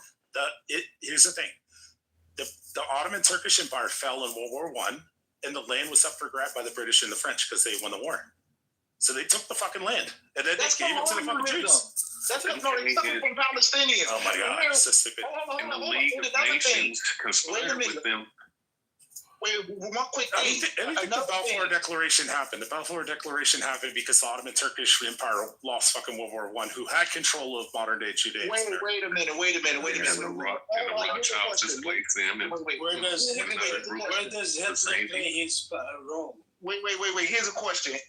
If that was your land, wait a minute. If that was your land, this question. If that was your land and it's originally yours, and you just come to get your land back, how come when when those European Jews were looking for homeland, they was thinking about going to Africa some damn where? Because they didn't think it was possible. They didn't think it was possible. But that's your homeland. Why would they still be going somewhere else? Because they didn't believe it was possible. They didn't think nobody thought in 1947 that in a fucking million years that they would actually give the Jews their land back. Their indigenous homeland. That's literally what Zionism means. It means the right of the people to exist in their indigenous homeland of Mount Zion. That's what it means. But Palestinians in that land have deeds to that land. That's fine. And they paid $300. Why do they have to get off of it to give it to you? Why do they have to do that? And what did the Jews do? The Jews went in and offered 300% over market value. And the fucking Palestinians were like, here's my house. No, you use terrorism to get them off their land. That was Jewish terrorism. No, I'm not lying about that. And you know I'm not lying. You like to cover up the truth. Where was the state or the kingdom of Palestine? What year was that? The state or the kingdom. I'm not talking about a state. Okay. So there wasn't a state. It was a bunch of fucking people living in the land. Okay, because they don't have your style of government that they do the right to their land. You sound like a white man. Don, let me ask you a question. Don, let me ask you a question. What authority were they under prior to World War I? Excuse me. Ottoman Turkish Empire, right? Yeah, of course. Okay, so their government fell because they lost the war, and then the British and French came in and took over. Which is exactly what would happen. Which is exactly what happened. You remember when the British came up the Potomac and they fucking burnt down the White House? If they fucking came in and took over the United States, it would be the British now. No, but your whole the British have the right to do whatever the fuck they want. They could have deeded it to fucking Canada and been like, now it's all called Canada. That doesn't change the fact, though, man, that these people had deeds and titles to their land, and your people literally walked them off their land and put your people on it with the help of the United States and other allies. And it's called the spoils of war. So you admit to it. You just use the war. So if the British burned down the White House and then took over the United States somehow, You don't think they would have the authority to take over the land? You don't think they would have the authority to come in and take your fucking house away? Of course they would. You admitted to it. So what do you want me to say after that? I mean, you admitted to it. You just said something. The war. They want a war. Right, you admitted to it. This is what has happened for fucking ever in war. Right, okay, so you admit that it's not your land and you had to steal it from you. No, I said it's our indigenous homeland. No, it's not. If it was yours, then it wouldn't be a spoil of war. Homeland. The British gifted it to us. Listen, it wouldn't be spoils of war if it was yours originally. Come on, man. Hey, fuck you. How the fuck is it not? Somebody else was controlling it. What do you mean? No. See, here's the thing. Little Tintin. Big FUCK to you and the British. Give it back to you. Wait. So here's the thing. What you're doing right now is what the United States did. When the white people, the British Americans, what they did. Okay, and then the British in general, what they did. The United States won the war against. Wait. Let me tell you. Wait. Before you cut, let me say this one thing. That's what they did. Okay, I got you. They started a revolt. They kicked the shit out of the British, and we kept playing. Bro, I just want to say this one thing. What you're doing is, this is exactly what those white settlers did. They came into the Americas, and they basically justified taking the Native Americans' land by saying, you don't farm the land the way we do it, so you're not using it correctly. I agree with you. That the fucking Romans did the same thing that the fucking United States did to Native Americans. Now, if whoever's in control in the future, and if it happened to be the British, decided to say, hey, we're going to give back the indigenous homeland that's stolen away from these people, they have the right to do that. Hold on, Don. You make it seem like white Jews are the only ones. Don, you're not listening. So if the United States woke up tomorrow, if Trump woke up tomorrow and said, hey, I'm going to take all these people from Oklahoma and let them have their land back in North Carolina, and they show up there and these bunch of white fucking hillbillies start fighting against them, do the fucking people from Oklahoma who originally came on the Trail of Tears from Cherokee, North Carolina, do they have the right to go back and resist against the fucking white Irish? Of course they do, but that's not the question. Oh, no. Because the way you explaining that, you make it seem as if because you brought up about how the Romans attacked under Titus. Actually, I got a question for you, Don, just for clarification. Do you know prior to the 6-Day War in 1967, who was the governing authority over Gaza and the West Bank? Last time I checked, it was the Turks. It was Jordan. That's why it's called the West Bank of Jordan. And it was also Egypt and Gaza. And after they lost the 6-Day War, they gave Gaza and the West Bank to the Jews because they didn't want to deal with it. No, and we gave back the fucking Sinai Peninsula. Yeah, they went to war against you because you were using terrorism to take that land from those people. Yeah, but we won. Yeah, but my whole thing is... You would fucking see it's terrorism. I don't care. Yeah, but my whole thing... No, I'm not making that up. I'm not like the rest of the Jews on here that are going to be like, oh, it's terrible, it's bad. I don't give a fuck. I really don't care. No, listen to me. I don't care. It spoils the war, bro. I got you. No, I got you. But what I'm telling you is this here. I'm not using that word for shock value. I'm saying literally they did use terrorism. Oh no, I'm just saying I'm not going to come to you. I'm not going to. Okay, man. What I'm saying to you is this here. You make it seem like when the Romans attacked. You make it seem like when the Romans attacked with Titus. Hold up, you make it seem like they destroyed the Second Temple. Yeah, just let me finish though. Trying to revolt against the fucking Romans. Wait, let me finish though. Which is what Jesus declared would happen. Let me finish though. One stone would sit upon another. Let me finish though. My point is that you make it seem like when they attacked. Let me finish. You make it seem like when they attacked, that all of the Jews left the land.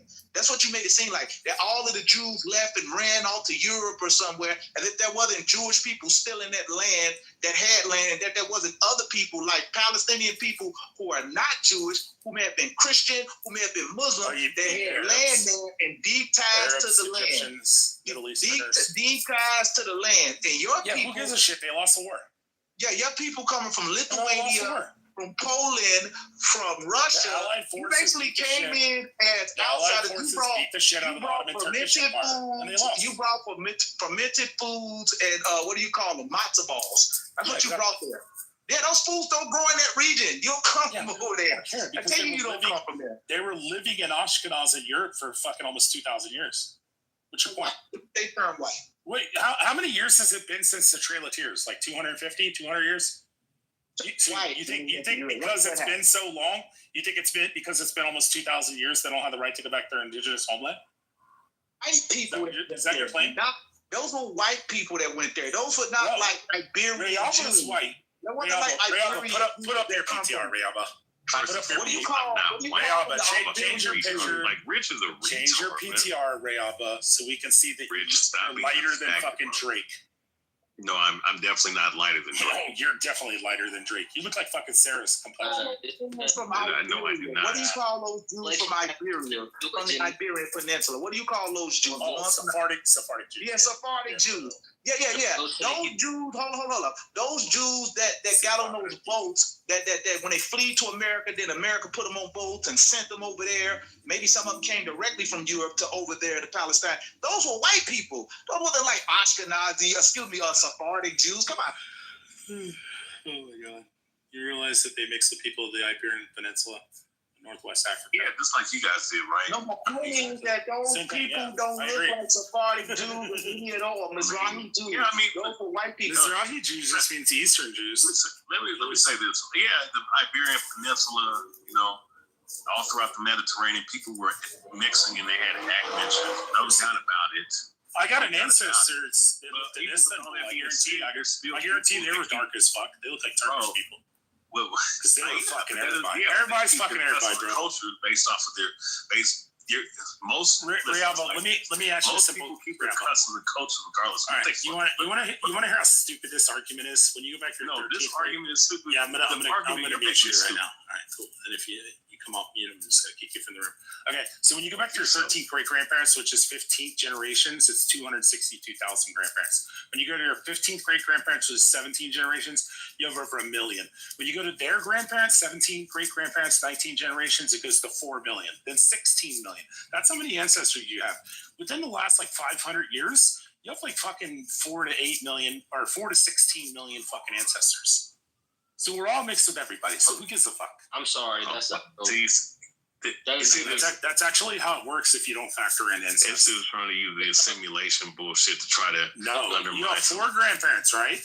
And each one of your grandparents have 4 grandparents. Are all those your grandparents? Your great grandparents? No, that's why you stick and then just do the fucking math. Go on Google and type in if I go back to my 13th great grandparents, 15 generations, how many people is that? It's 262,000. And then when you go to their grandparents, over 1 million, then 4 million, then 16 million, so on and so forth. If you go off neo-Darwinian evolution, it's 3.4 billion grandparents that you have ancestors. When did they turn white? 108 billion people have lived and died, or 108 billion people have existed. 8 billion currently. That means 100 billion people lived and died before us. We're all mixed, bro. Jews of color came to Europe. East African, West African. You got all no. This dude's argument is silly because it's African, and nobody would care about. And if you're African American, multicultural. If you're African American, if you look at Ancestry DNA and 23andMe, they have stated that they have not tested one FBA person who came through transatlantic chattel slavery that does not have white DNA. Every one of the black people up here, African American, all have white DNA, including DNA has been proven to be flawed, though. I mean, what the fuck does that mean? You have a fucking white grandparent. Fucking idiot. You fucking idiot. One of your ancestors is white, Ray. Just so you know that. No, one of my ancestors. Also, if you go to 1 Samuel 8, hold on, Ray, I'm gonna wake it up. 1 Samuel 8:26. King David is called ruddy. What is ruddy? Ruddy for that word in Hebrew. The same word used for red and ruddy.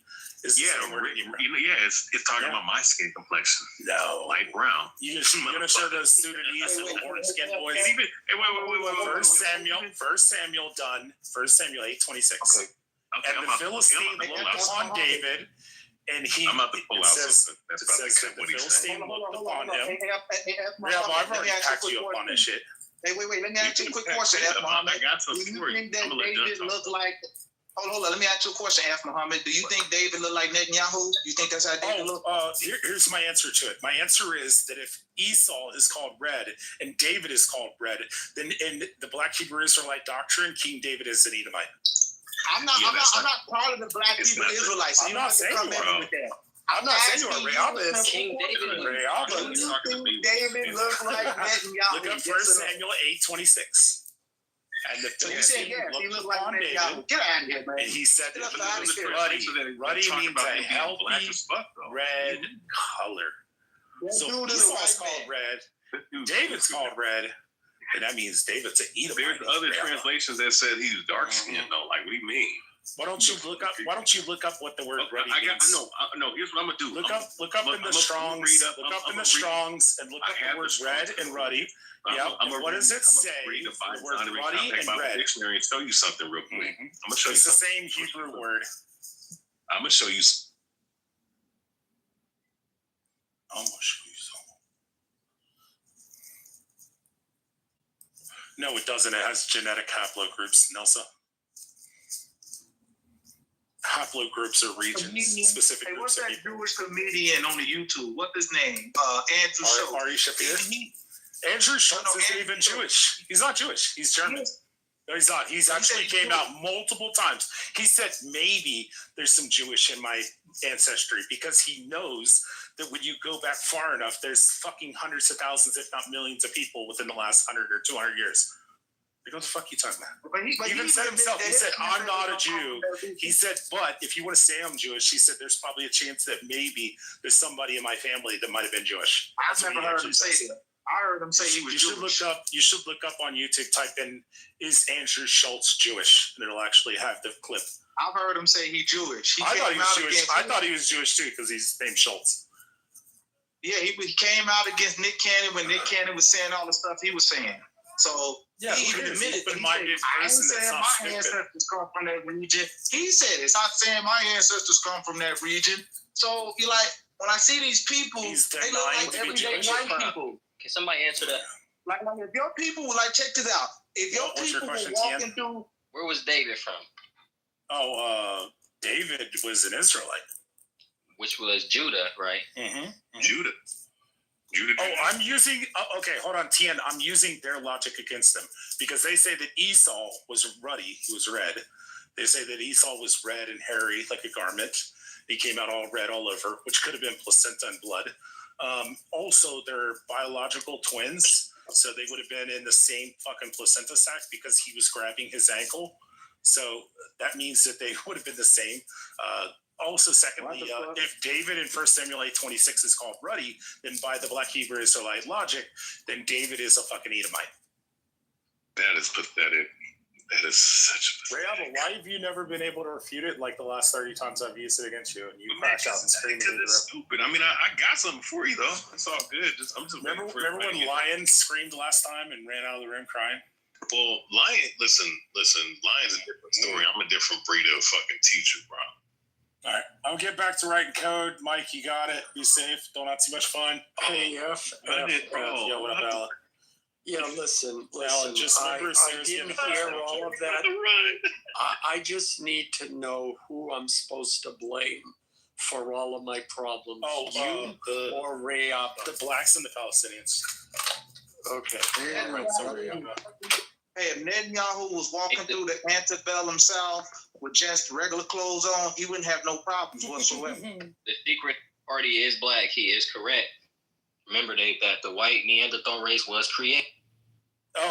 You should look up the 2021 study from Stanford that shows that all people, including African Americans and Africans, also have Neanderthalic DNA.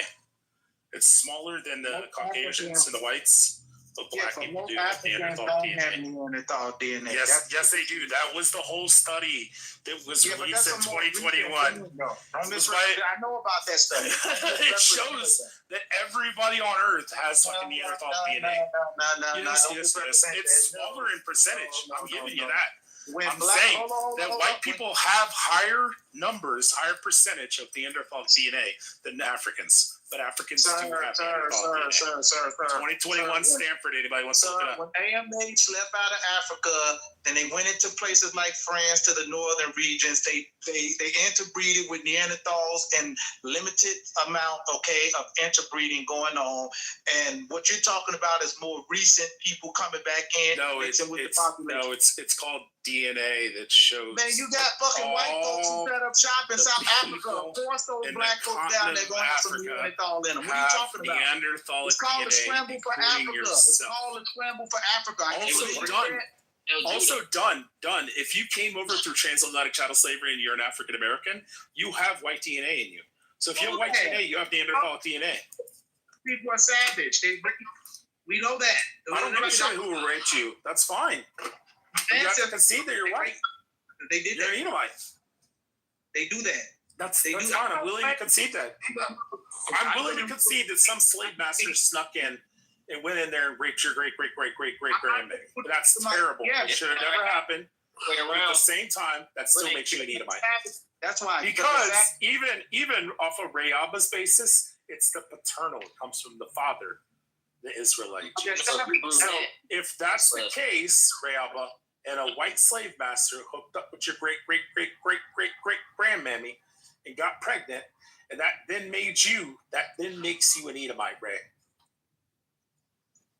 Not exactly. Not one person through 23andMe and or Ancestry DNA they reported.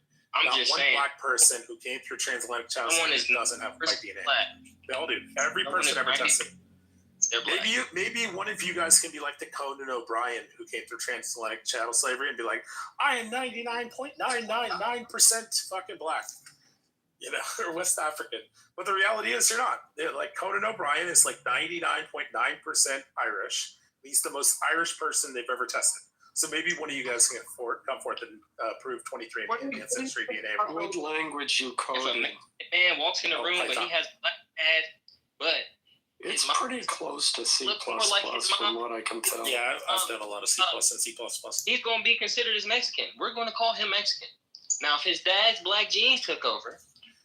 Oh wait, are you doing the one drop rule that the Ku Klux Klan says? Might just get mistaken as Cain Tejada. Still black. Tien, are you talking about the one drop rule that the Ku Klux Klan espouses? If you have one drop of nigger blood, you are nigger. Yeah, but Bible genetics is pseudo anyway. That's all pseudoscience. All of that stuff. Ooh,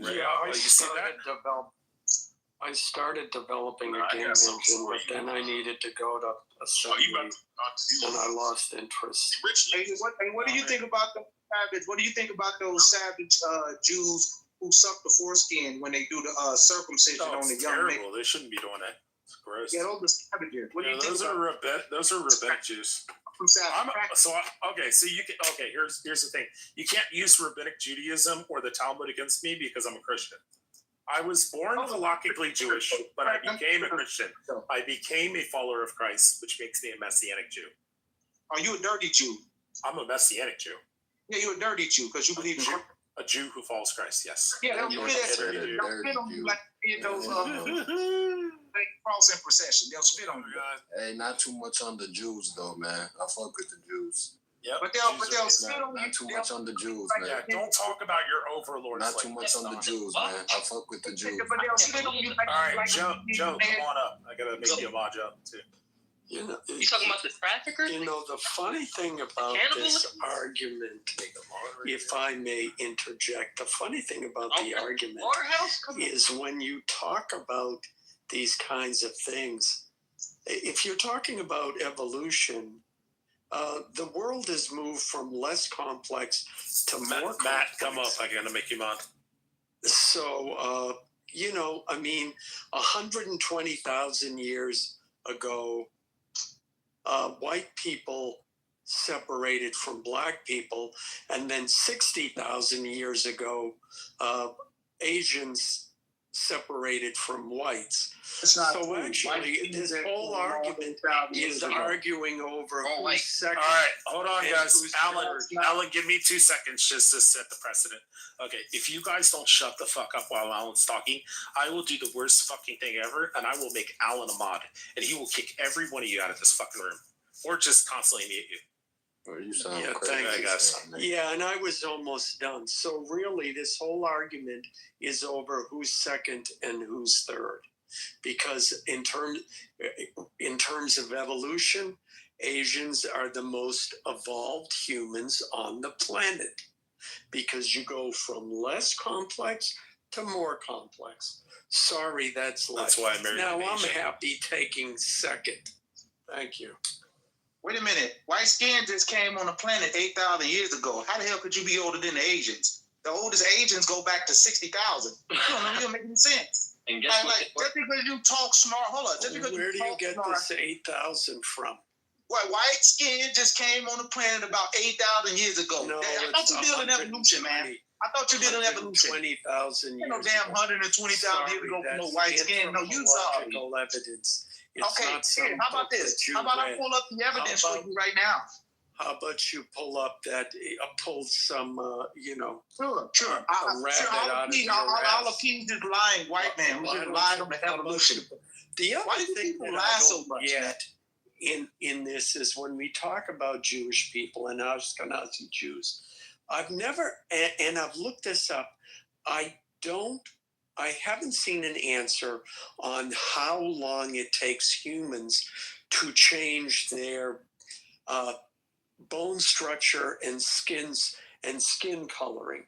Because I could see skin coloring can change, but if you look anthropologically, if you look at the different races, it's not just that black people have a different skin color, they have a different bone structure. And you see the distinctions between black people, white people, and Asian people.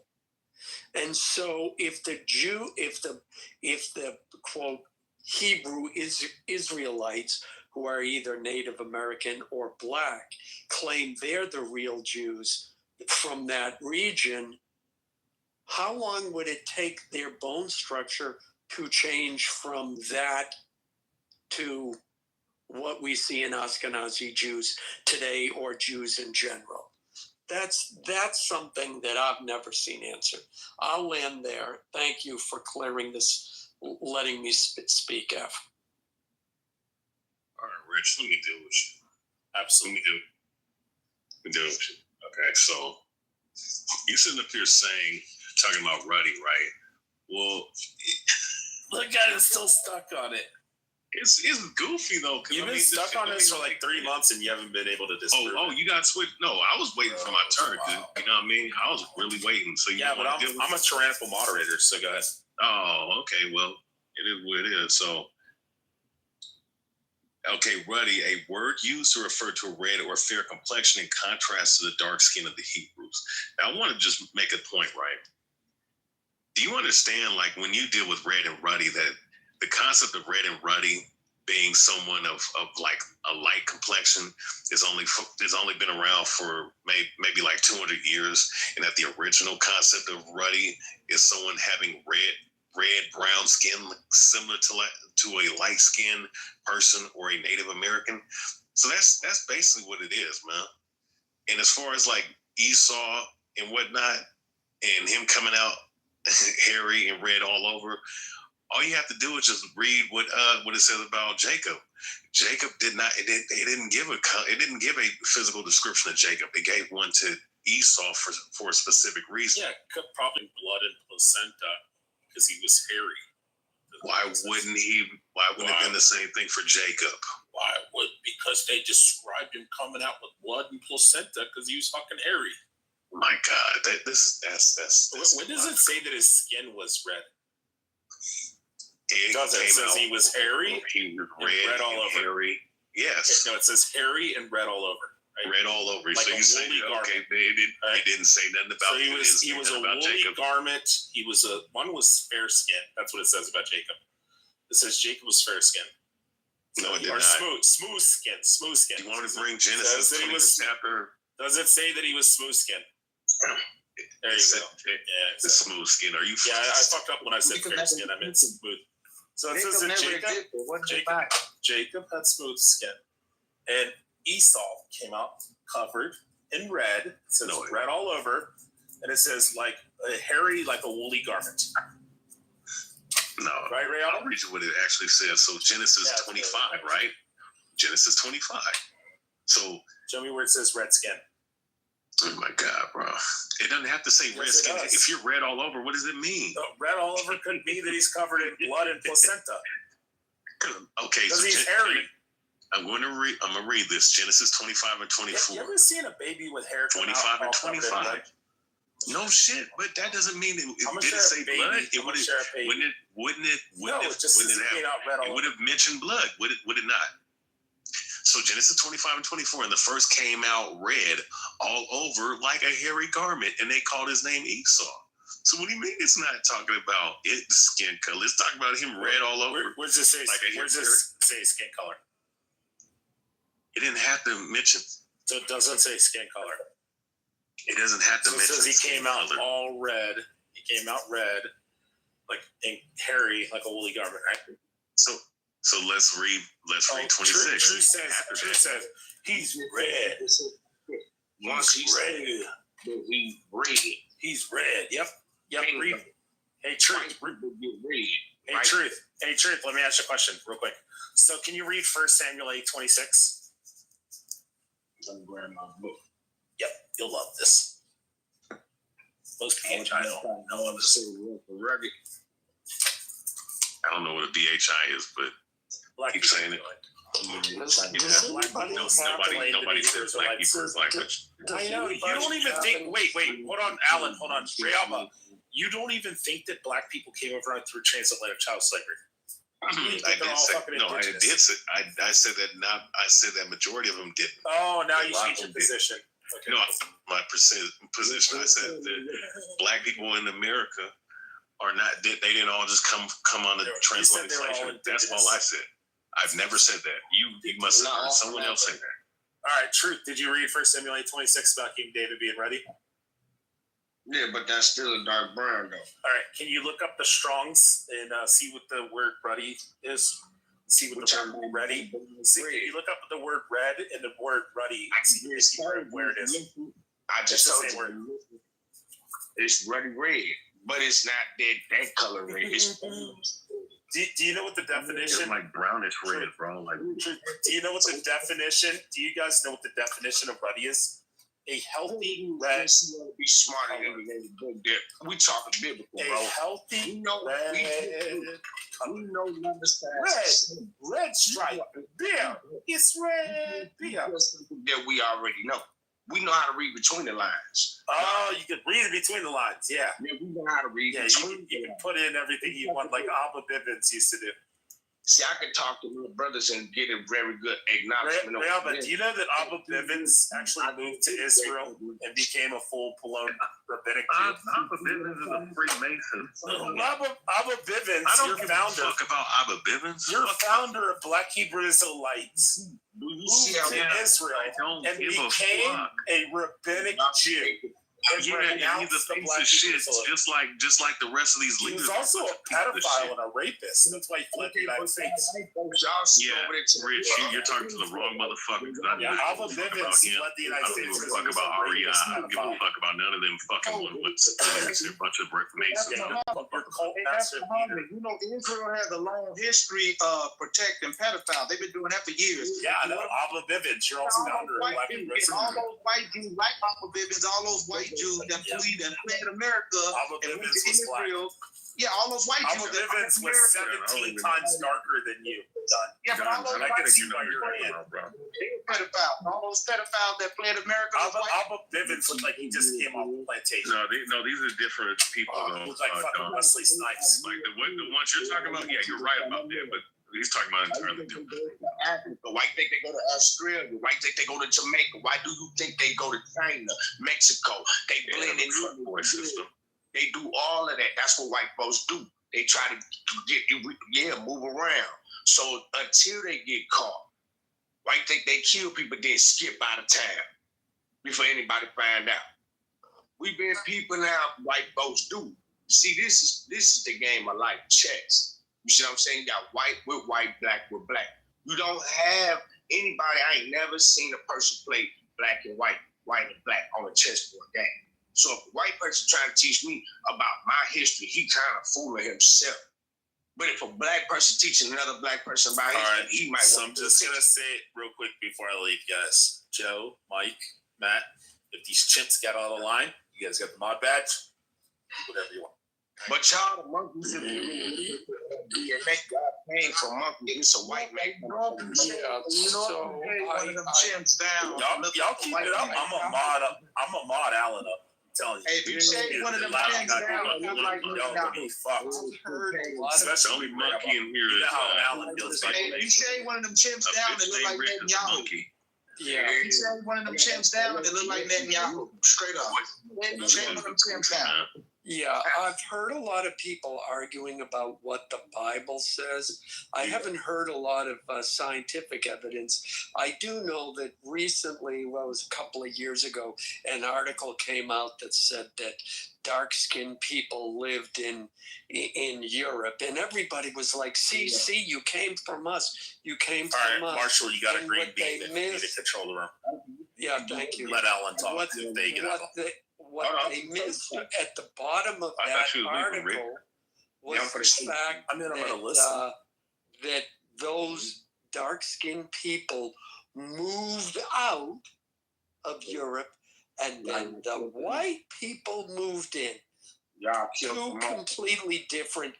Two different groups. The other thing is there's a distinction between modern humans, which established themselves archaeologically and according to science 10,000 years ago, and humans as a species, which go back, depending on who you talk to, about 100,000, 150. So there's that difference too that people get confused about. So yeah, again, Asian people, number one, we're arguing over number 2 and 3. Wait a minute. All due respect, sir. You're not gonna come and try to like just give it up, sir. The science has already clearly shown that black people were on this planet for damn near 200,000 years by ourselves before you people popped up on this planet. This is what the science says. Do this realize melanin is Let me finish. Oh, no. Marshall has a mod badge. He is a green bean. Okay, you owned it and you didn't do crap with it. Hold on. Why are you so hateful? Because you got that Neanderthal in you. Why are you so hateful, Neanderthal? Hotter climates. All right, hold on, Marshall. Just 2 seconds. 2 seconds. Done. You sound too gay and zesty to be that angry. You can't be talking like that. To meet me in person and say that. You sound like your loafers. You come in front of me and say that. I love to meet you in person and tell me that. Tell me that in front of me. I never know something about these social media people. These social media people, you get real fruit at Done. The issue is melanin is an indicator of where you live on the planet. If you live closer to the equator, like Central and South America, or like part of sub-Saharan Africa, you are more than likely brown. If you live in climates like Northern Europe, you are more than likely white because it doesn't have a ton of sun. So people need to be white so they can soak up the limited vitamin D that's in the sunshine, right? Like white people did not just like somehow pop out onto this earth as some sort of strange extra race. We all come from the same place. Well, no, I heard white people were cavemen. Where you come from, Mike? Where's that place? Wait, white folks ain't start off as cavemen? Everybody started off as fucking cavemen. That's the point. Pretty much all women started off as cavemen. With white people being cavemen, black people were cavemen. Not all people. You just can't accept the fact that you are our children. Yo, Don, you gotta let somebody jump in, bro. Riabo's gonna go. Go ahead, Riabo. So real quick, Marshall, I just want to say that because here's the thing, and that's a theory that used to be, taught and whatnot, but it has been proven and disproven the last 20-some years. Because if that's the case, then people would be of a lighter complexion than what they would be if they lived. Let's say if you had somebody that was dark skinned and they moved up to north of the equator, like let's say score the South Pole, then that means that there could be lighter, but you still have darker skinned people living in those particular areas that is even that's way colder. And then Marshall, watch this. You have white people who is in South Africa who still look the same like they looked when they first came over there in the 50s and 60s. So white people from South Africa, like the genetics in how pigmentation works, it works over time. It's an evolutionary thing. So evolutionarily, over hundreds of thousands of years, people have developed certain skin tones because of where they live geographically. Right? Like, I mean, you have certain skin tones. Hold on, man. You lying, man. You was sitting up, y'all was paying people down in that man state Man, $9, $10. What the fuck are you talking about? He's drunk. No, ain't nobody drunk. Y'all always say that, bro. Dude, I don't understand what you're talking about. You have to be clear. Also, your mic's shit. If you Fix your mic. You know that evolution. It sounds like you in a cardboard box. It takes hundreds and thousands of years Sound like you're in a fishbowl. for you to see noticeable change. Hey, Truth, are you underwater or something? Because I'm ready for y'all white folks to die anyway. Fuck you mean? I'm ready for y'all white folks to die anyway. Fuck y'all. Y'all ain't on shit anyway. Fuck you. I hope your kids die, bitch. It's all right, brother. Marshall, I just want to mention, Marshall, this is what you sound like when you're drunk. Y'all did to our ancestors. Yeah, this is Marshall when he's drunk. Shut the fuck up, you motherfuckers. Shut up, motherfucker. That's what Marshall sounds like when he's... We ready for that war. Yep. Fuckers you talking about, bitch. What war are you talking about? Y'all get up now. The race war. Like what fucking war? Race war between whites and blacks. The blacks dominate. And we taking y'all shit. And y'all stole it, so why we can't take it from y'all? Bitch ass motherfuckers. I'm glad everything's I'm just gonna say I'm glad I live in a state that allows me to protect myself when people break into my home. Marshall, you have to read me. Hey, listen, True, real quick, brother. Hey, so what do you and Marshall's like the nicest guy on this app too. That's what's wild. You know, I'm an asshole. I talking about if you want to yell at me, taking this, you know, like the Most High gonna do all that shit, bro. You know. Yahushua Mashiach, y'all disrespecting him too, talking about his 666 neuromelanin children. Y'all know who they is though, but hey, y'all want to keep lying? Go ahead. You know, y'all know this. You think we're demonic? And our genetics ain't like the Neanderthals, and this is ours. I know. And we ain't from Africa. We not. Get ass talk, man. Y'all bogus as hell. That's why we don't fuck with y'all white folk. That's why we won't separate. We need the niggas, man. Let the niggas talk. Separate from y'all. I don't appreciate that kind of shit. You don't need to be around you white folks. Y'all demonic. Y'all evil. Y'all liars. Y'all kill people. Let the niggas get it out, Joe. I know, but when I go to speak, you're going to let me speak, all right? Truth, I'll bring you back up. But does it make you feel better to talk shit to us? I'm going to bring you back up. I want to hear your answer, Truth. Does this, enlighten you? Does it make you feel a lot better when you talk shit? We don't even like you white folks. We just trying to make sure y'all acknowledge and just get the fuck on, separate yourselves from us. Quit trying to mix with us. We don't got the same God, the same father. None of that shit. Y'all gay. We straight. We like to have kids, grow our kids up around, teach them what they need to really know. Y'all want us to be equal with y'all when we really not. We don't care for y'all. Y'all really don't really care for us. So why should we be with y'all?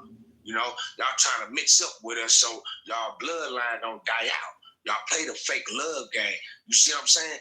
I can't stand a motherfucker like you just sit up and said some gay ass shit.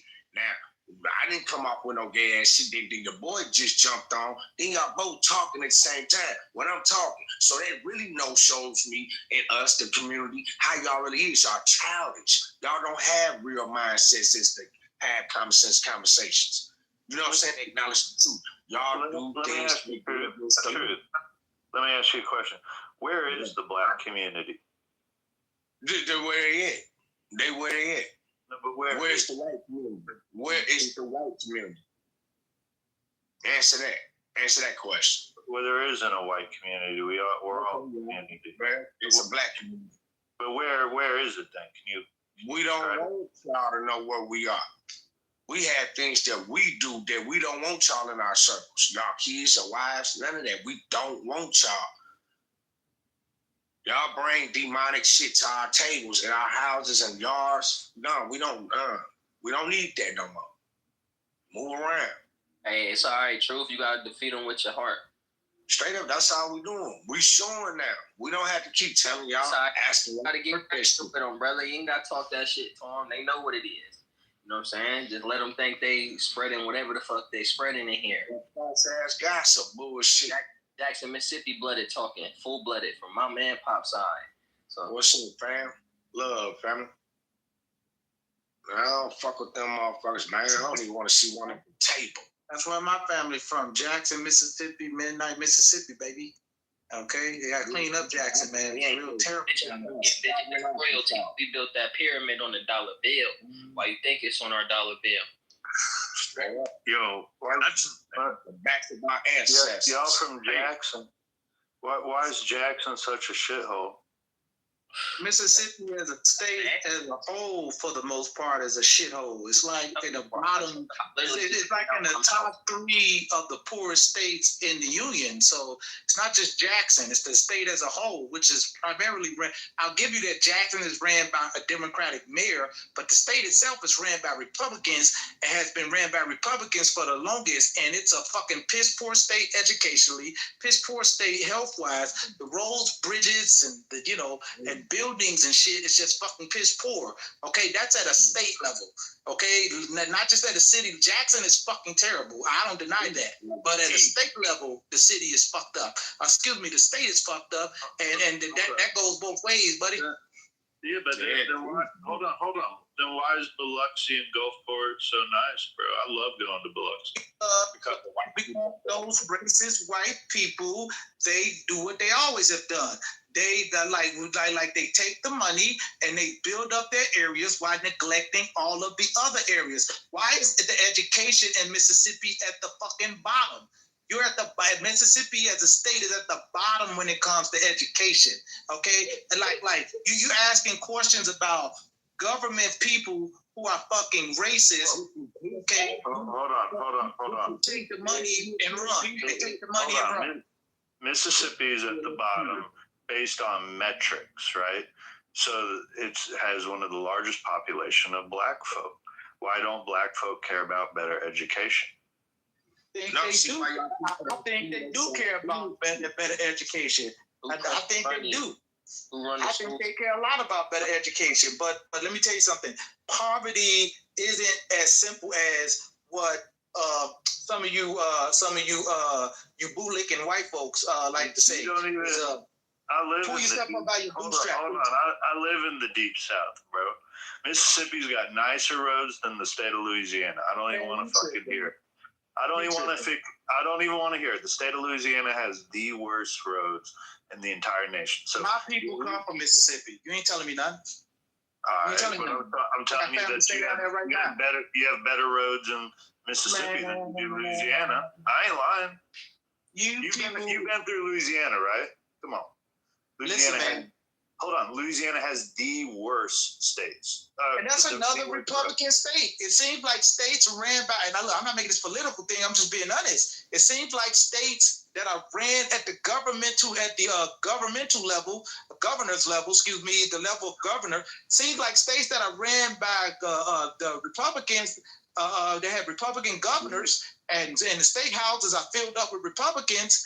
Seem like those are the fucking worst states when it comes to education, when it comes to fucking healthcare, when it comes to roads and bridges. Hold on. Then why don't you move to Chicago or Los Angeles? I live in Chicago right now. That's where I live.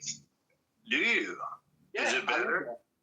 Yeah. Chicago is damn sure better than Jackson, Mississippi. Yeah. What's up, bro? You right there where I'm at. Yeah. Even with the fact, wait, just let me say this part. Why can't we just talk? Why y'all gotta be all uppity and stuff? No, just let me say this part real quick. Even with the fact that they closed down 50 schools in Chicago, I would still say it's better. Yeah, but what makes Chicago better? It's up north.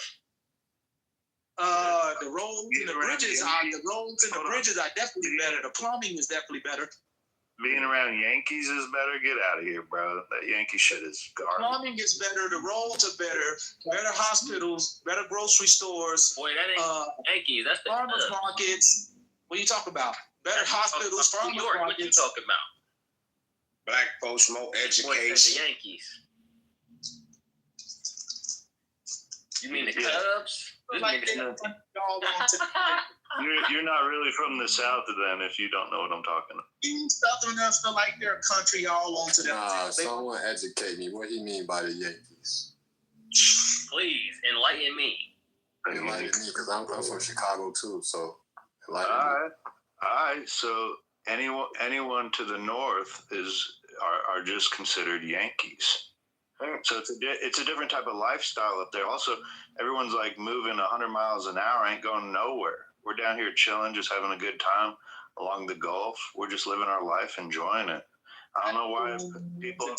If you're up north, look how much rage you got, bro. Down here, even black folk down here are much chiller down here along the South. What are you talking about? The South is the South, man. Don't play that game. The South is the South. Come on, dude. During the Civil War. Do you know why there was a such thing as the Great Migration? Do you know why that happened? Because there was no industry in the South, and people went north for the Industrial Revolution. No. That's exactly why. Sir, please don't tell me about my history. Sir, don't tell me about my history. Shut the fuck up, or I'll kick you out of the room. Shut the fuck up, faggot. So, have you ever read Dr. Thomas Sowell's book, Black Rednecks and White Liberals? I don't listen to Thomas Sowell. That's a bootleg. You talking about a bootleg? Oh, it's that faggot. Stop. So, if you actually read the book, it actually opens up and saying 1917, and it says Indianapolis. It has a letter posted on the door, and it says these people are uncouth, good for nothing, lazy, loud, rambunctious, violent. They don't pay their bills. And then at the very bottom, it says, no white Southerners allowed. The entire time I was describing that, anybody that's never read it or heard it was like, oh, this is some racist shit. Look at how they're talking about black people. It says, no white Southerners. The reality is, everybody was headed to the fucking north for work.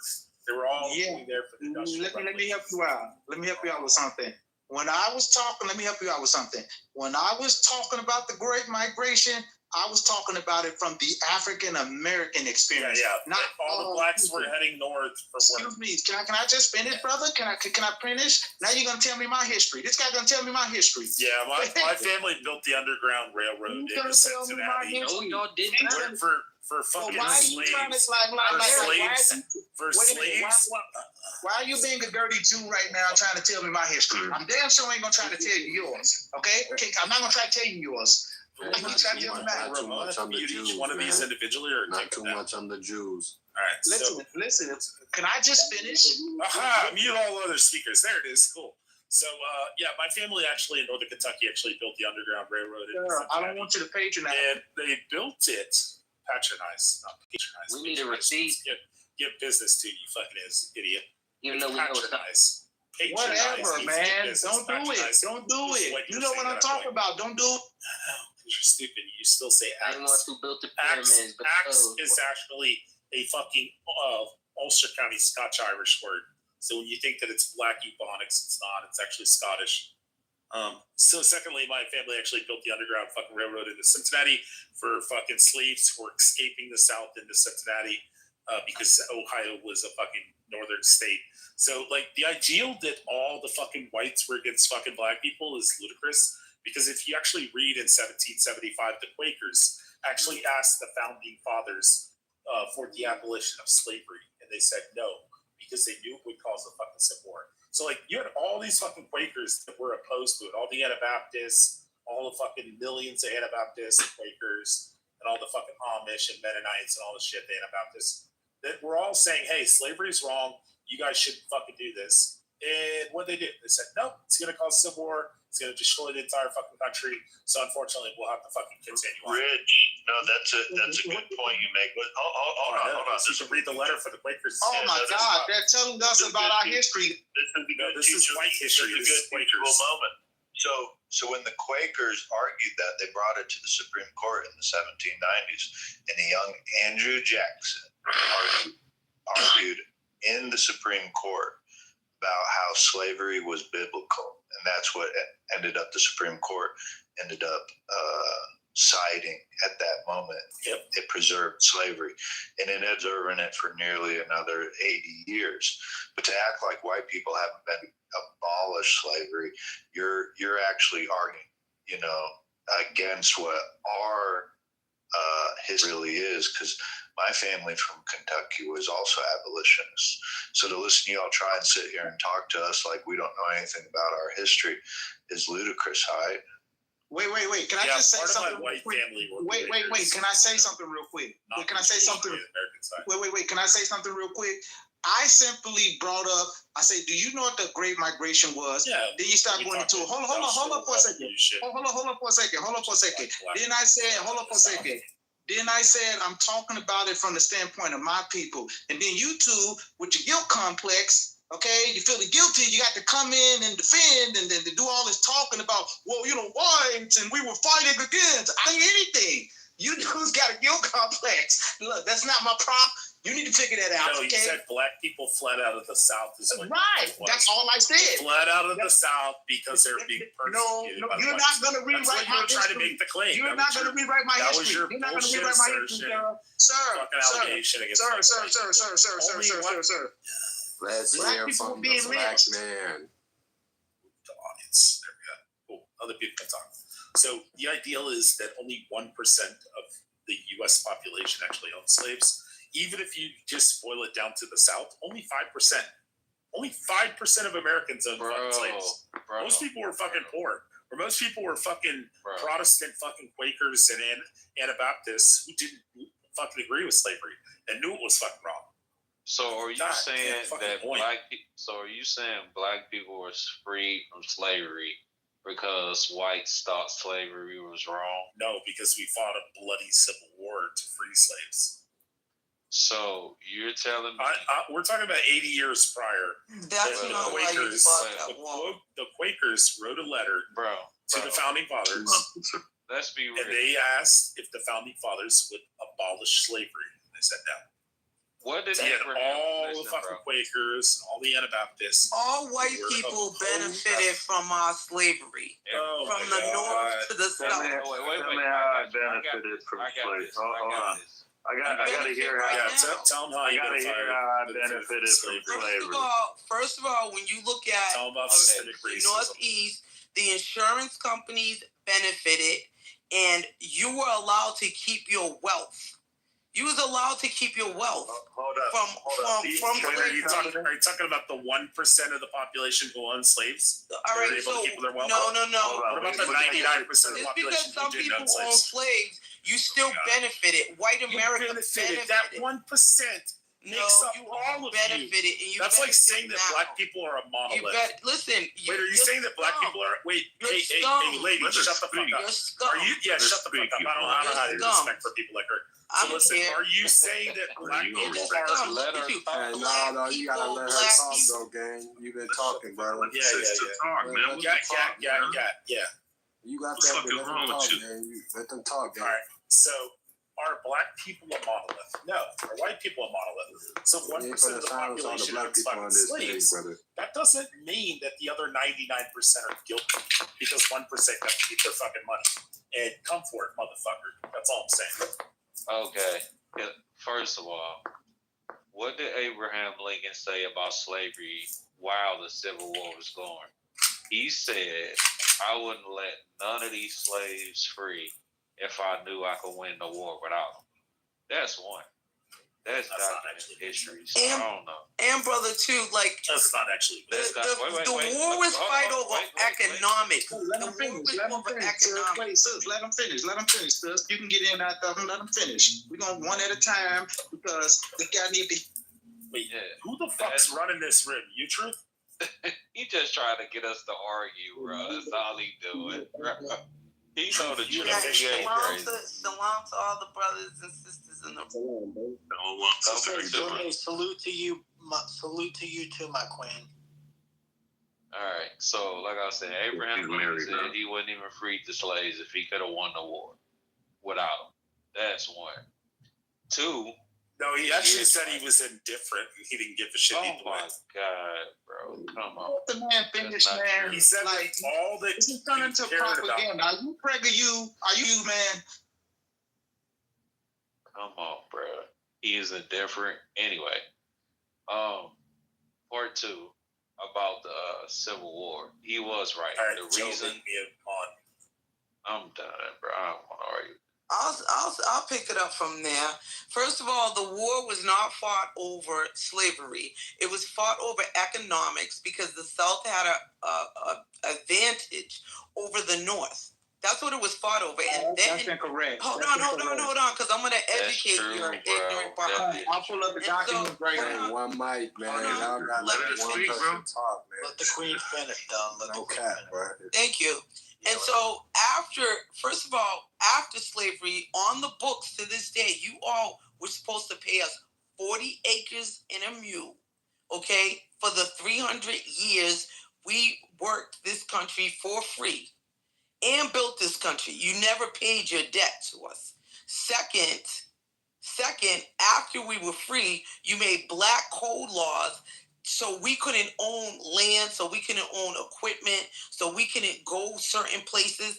Then the Jim Crow came. So we made an exodus out of the South and came up the North. Know what you did up North? You started making unions because we were the blacksmiths. We were the maids. We were the ones with all the skills, and you guys started making unions.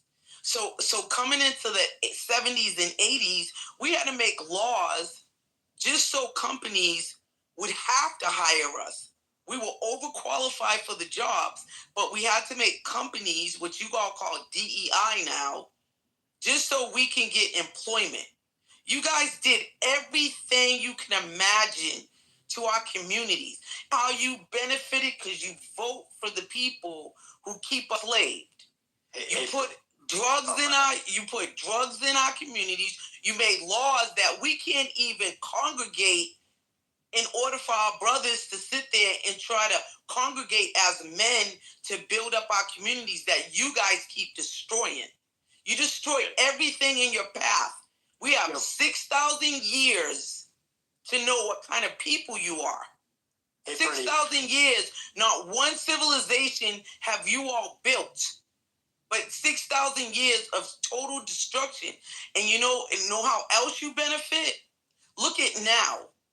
Look at how disgusting it is now that our brothers are getting lynched. No, our brothers are getting lynched still. There's no laws on the books to even protect us, but yet the Asians got a crime bill. The Jewish man got the crime bill. Shut the fuck up, nigger. You guys got. Nobody's getting lynched anymore.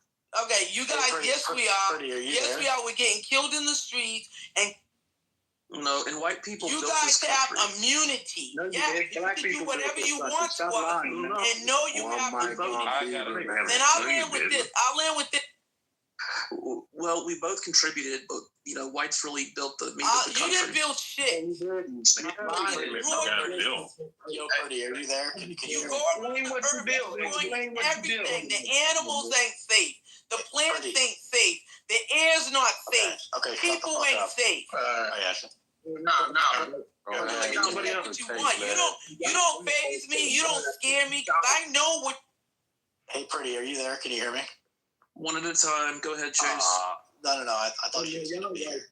Bring her back up. No, let her back up. Y'all bogus, she said that's why we don't fuck with y'all. We talking one at a time. Bro, one at a time, man. It ain't even about no color, man. Only one person. No, you keep kicking me off the stage. Pretty had running your mouth. Pretty, can you hear me? No. I'm not running my mouth. Guys, I'm giving you facts in your face. Yourself. Yeah. Pretty, are you there? No, can I just land with this? The problem. Hold on. The problem is because hold on. Let me just finish. I'll just land. Give me like 20 seconds. Just give me 20 seconds. All right. I was in Italy for 3 weeks, right? Everywhere the white American is, you are hated because of your behavior. Even other white people don't like you. Okay? And so I'll land with this. You're going to get what's coming to you, and you're going to get punished as a nation for your forefathers' disgusting behavior towards black people. That's pretty. And you can laugh all you want, but it's happening. Look at Oh my God! All right, lady. All you all need to be done like he got done. Hey, Pretty. Oh really? Pretty, can you hear me? Can you hear me, Pretty? To y'all, and I can't wait. I want to. You're not getting Pretty back. Can you hear me? White motherfuckers. Pretty, can you hear me? I got a question. And I'm not gonna be long. Why are y'all in here going back and forth with these people? That's what I don't get. I just want to say my piece. We're trying to educate. Pretty. We're trying to educate them. See, the American, I want to bring some facts, man. I don't care about emotions or feelings. Can I bring some facts? The American education system fails. I'm saying if you black and then you. That's why there's racism. Because of the American education. You guys are literally saying the most retarded shit I've ever heard in my fucking life. Wait. Does anybody on the stage? You guys are literally fucking retarded. Like, people in this room are fucking acting. Can I say one thing real quick? Does anybody on this stage believe that the Civil War was not about slavery? That's what it wasn't fought over? Because I heard that said, and I'm just trying to make clear now because I don't deal in speculation. Either I can prove it or I can't. So I'm trying to make clear: is anybody on this stage saying that the Civil War was not fought over the enslavement of African people? Let's make that clear. It came out of the president's mouth. You said that, right? The president himself is the one who declared war. One mic on Ryan. Yeah, we're talking to Ryan right now. Go ahead, Ryan. Yeah, I'm funny now. I know what they do. What is talk, nigga? We ain't trying to hear you for you to laugh. Okay. So you black? That's crazy. Anyway, so Abraham Lincoln said it. The only way he could win the war was to free the slaves. And that's why after they won the war, what did he do? He said after the war was won, he said black people should go to a place called Liberia. And it's called Liberia. And he gave us free passes back to Africa. We didn't go because we believed the bullshit. We kind of believe the bullshit still today. And what happened? He deployed the military to the South because after the war, all these people that said they wanted to abolish slavery, they needed to be held back from killing black people roaming the streets. This was called Reconstruction. And what happened? Yeah, so can we clear a little bit of... Hold on. Let me finish. Y'all just talk. No, I'm a mod. Listen. Hold on. Let's give some context. Yeah, let's give some context. The whole debate was, at that time, would white folk and black folk be able to actually integrate? Now, what's your answer? I mean, from what we've heard tonight, from all y'all coming up on this stage right now, you don't think we can integrate. We should segregate it. That's what I heard. No, this is what the debate was. No, this is what the debate was over Liberia. No, I'm talking about Liberia, in that there were black folk that did not want to integrate with white folk. And they were offered the opportunity to go back to Africa. Now, how many of you would take that up? Why are you trying to change the subject? Africa literally what the subject's about. Go back to Africa. That's like a compliment. Why y'all want to go back to Europe? Y'all afraid to go back to Europe? Or the caves? You don't even land back to the natives. How about that? You're not even indigenous to Europe. You made it very clear. Hold on. Listen. Slavery. You made it very clear that what you've said, that you can't integrate with us, right? That we heard Truth say right here and go on and on about how he don't want to be part of America. Why you let me finish the answer though? No, I am an original American. You're not. You're a European. Or just give Ryan 20 seconds and then we'll joke. No, you're an immigrant, really. Let Ryan finish 20 seconds. Let Truth finish. Why are you kicking him off? Lady, it's on Ryan, nigga. Lady, you were trying to say Ryan. I ain't no nigga. Lady, we literally had to hear you talk about how fucking the people who were enslaved were overqualified for jobs. Man, go ahead, Ryan. We trying to hear Ryan right now. Joe and the reason the Civil War happened is because the South was fucking filthy rich off of slavery.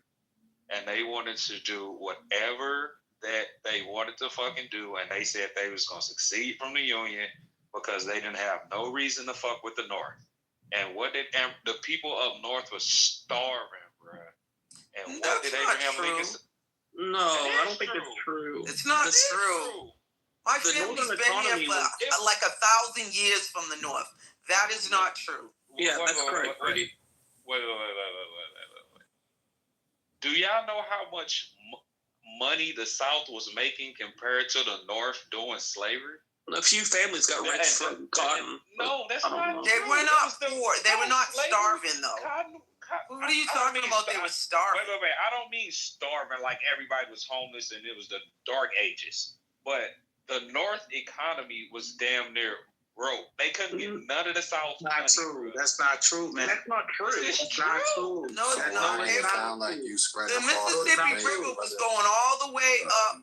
They would, the Industrial Revolution didn't even start. No, it's not. Sir. No, it's not. The slave owners, the Jewish slave owners, owned all kind of property up north where they were taking the cotton. They were producing. I'm not talking about. Hold on. They were taking the cotton to the factories up north and shipping it to the south. Shipping it to Europe. So that's not true. People have money. Wait a minute. Most of your banks and infrastructure, as far as banks and insurance companies, they were in the north. Most of that stuff was in the north. What the thing was is that slavery was listen, man. The bottom line is this here. Black folk were rebelling, okay? And it created a problem because this Abraham Lincoln dude, like those presidents that came before him and the one that came after him, if you get what I'm saying, they were trying to basically, the whole goal was to get as much of the land under their control as possible, under this unified government and under this unified monetary system. And slavery was the biggest thing in America because it basically it was the driving force of America, literally. Black slavery was. And Abraham Lincoln couldn't have his union if these people had slaves. He didn't really care about black people, really. But he understood that I can't have my union if these dudes got slaves. And they succeeded from him, because of the whole fact. Don't take my word for it. Go read the Declaration of Causes. Okay, 1 second. So, 1 second. So, Joe, am I crazy? But wasn't the northern economy like a machine compared to the South? Like it was good. It wasn't rolling. It was way more productive. Joe. Yeah. So there's truths to the cotton.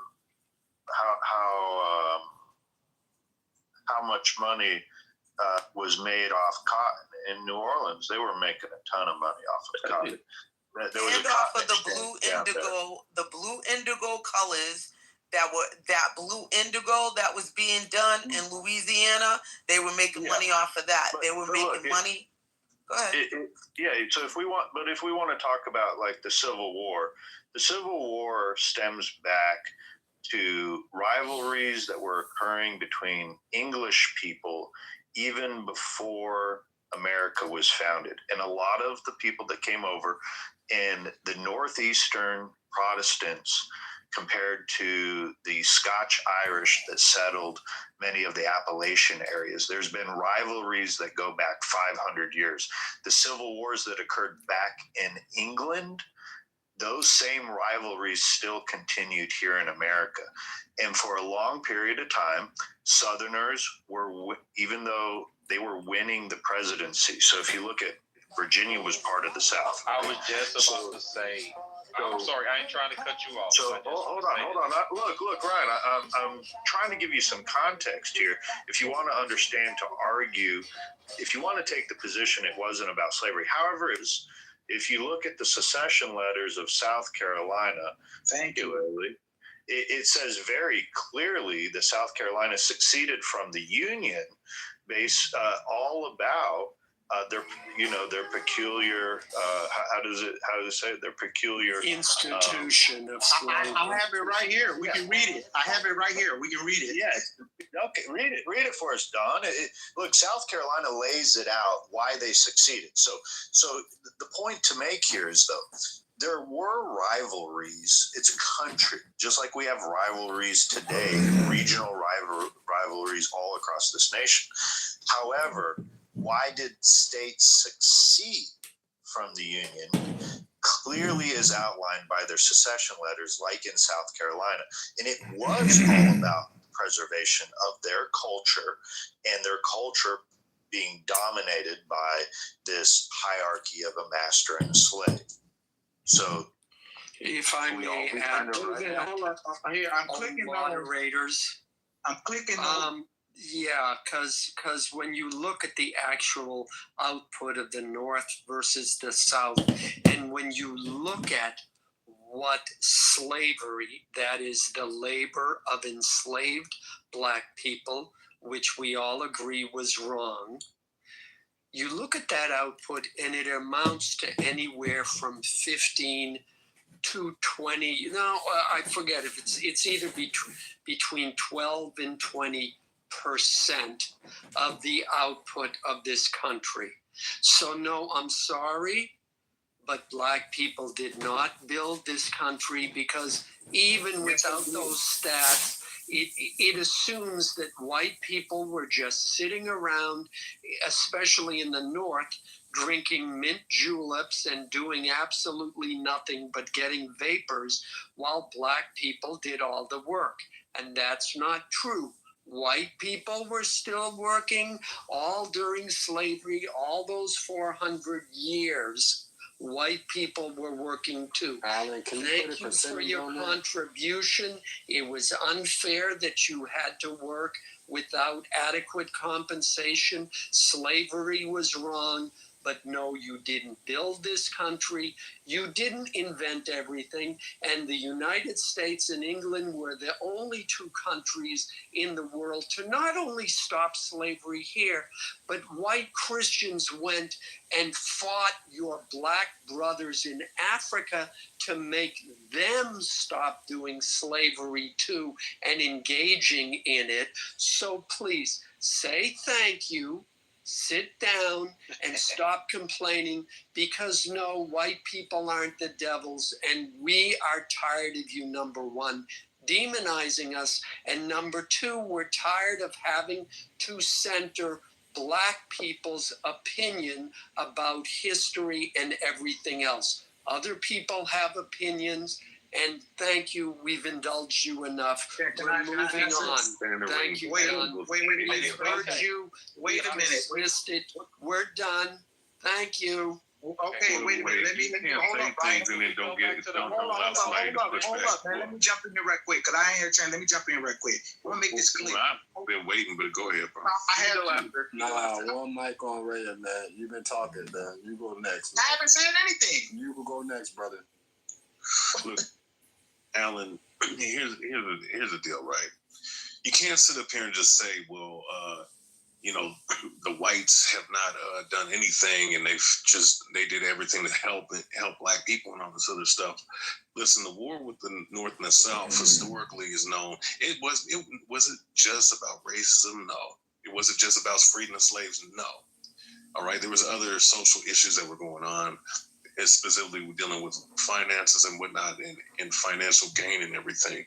But at the same time, that's what the primary goal was either freeing or keeping the Black slaves where they were at, all right, to make money off of them. Now, if you want to sit up here and say that Black people didn't invent everything, they probably didn't invent every single thing, but probably about a good 85 to 90% of the things that you see that you're using right now. Oh, come on. Invented by somebody that was Black. Yes, I have a list. I mean, I don't feel like reading the whole shit.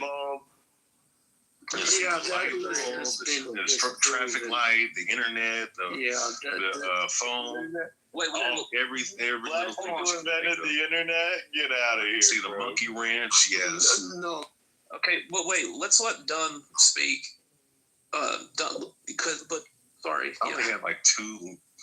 Yeah, go ahead, finish, but let Dunn speak before everybody, because everybody's going to want to jump off and prove you wrong, and myself included. But go ahead, after you go, Ray, then you go Dunn. But my thing is, though, but to sit up here and say, oh, we're not going to allow, it's funny because, like, I have the list and everything. I have the documentation, but regardless of the fact, and I'm going to land here, to sit up here and say that you don't want to hear and don't want to say, oh, well, blacks and their opinions. People been hearing white people's opinions for a good 100 years. You understand? And to sit up here and try to act as if black people were not large contributors to this fucking country being here is a fucking asinine and idiotic statement. And another thing too, to sit up here and not take no accountability of what has gone on in this country, right? You probably didn't do anything, but ancestrally, yes. Just like when anybody else has to take up for whatever the fuck they do, just like everybody fucking else. But when it comes to what I'm hearing is when it comes to white folks, when it comes to certain things about history, they're just not honest. And this is just what it is. All right, let Dunn go, and then. Okay, here, I'm not gonna, I don't talk, okay? I come with the documentation. I don't like to do a lot of talking. If I say something, I should be able to prove it. Now, this is from the, here, I'm gonna give you the exact source where it's from. It's from the Center for Law and Social Policy, okay, CLASP, if you know anything about them. I want you to read what they say right here. African-American workers built America. Okay, here, listen to this. This is by Asha Banerjee and Cameron Johnson. Okay, here, I'm not going to read it all because I don't want to take too much time. It says, black labor has been foundational to the growth of America and our economy. Enslaved people built the country's early infrastructure and produced lucrative commodities such as cotton and tobacco. After emancipation, African-American labor was crucial in industry, agriculture, and services. Yet the Federal Bureau of Labor Statistics, BLS, which was established in 1884, only started gathering consistent data on African-American workers in 1972. For nearly a century, African-American workers did not appear even as data points, let alone in meaningful policies or labor legislation. So here, I'm going to stop right there, okay? Right off the bat, they telling you that the foundation of America, building its foundation, was built by black people. Okay. Okay. Well, let me just go real quick. It was my turn. It was. Yeah. All right. I just want to go back real quick. Well, I just said 30 seconds. And I was done. 30 seconds. And then I'll go after you, Brian. You can give me 10 seconds. All right, go ahead. So I said, I heard y'all say two things. I heard one person say the North was booming and that they have more money in the South. Then I heard another person say everything was done in the South and shipped to the North, and all the powerful politicians were from the South. So in business, you tell me this. If you're dependent on somebody and somebody says F you one day, what would that make you want to do? And if you didn't need somebody and they said F you one day, what would that make you do? Answer. Does that make sense what I'm saying in business? If I don't need you and you say F me, what am I going to do? But if I do need you and you say F me, what am I going to do? Right, so what I'm saying, okay, so answer that question. I'm done. Okay. All right, great. So listen, I'm going to just read a statistic, then we're going to go to Beaver. Black folks have never accounted for more than about 19% of the entire country's population. And that would be in 1790. There were more black people per capita in this country in 1790 than any other time in history. And it only amounted to 19% of the country. The point is, you're trying to convince people that when you haven't even had, at the best, 1 out of 5 people were black. Trying to say that you've contributed to, everything, at least 80% of all of America's success in the last 250 years, it mathematically doesn't work out that way. There's been at least 80 to 90% of the country has not been black for the last 250 years. I just wanted to point that out. Go ahead. No, I'm not talking about that. I'm talking about when you guys said. I'm not answering your question. Go ahead, Beaver.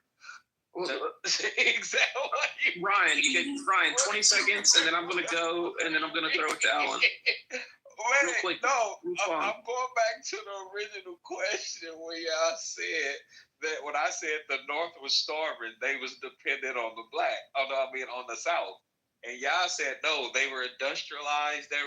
But then in the same sentence, I heard someone say the Jews were taking all the money out of the cotton and stuff out of the South and taking it to the North and selling it and whatever.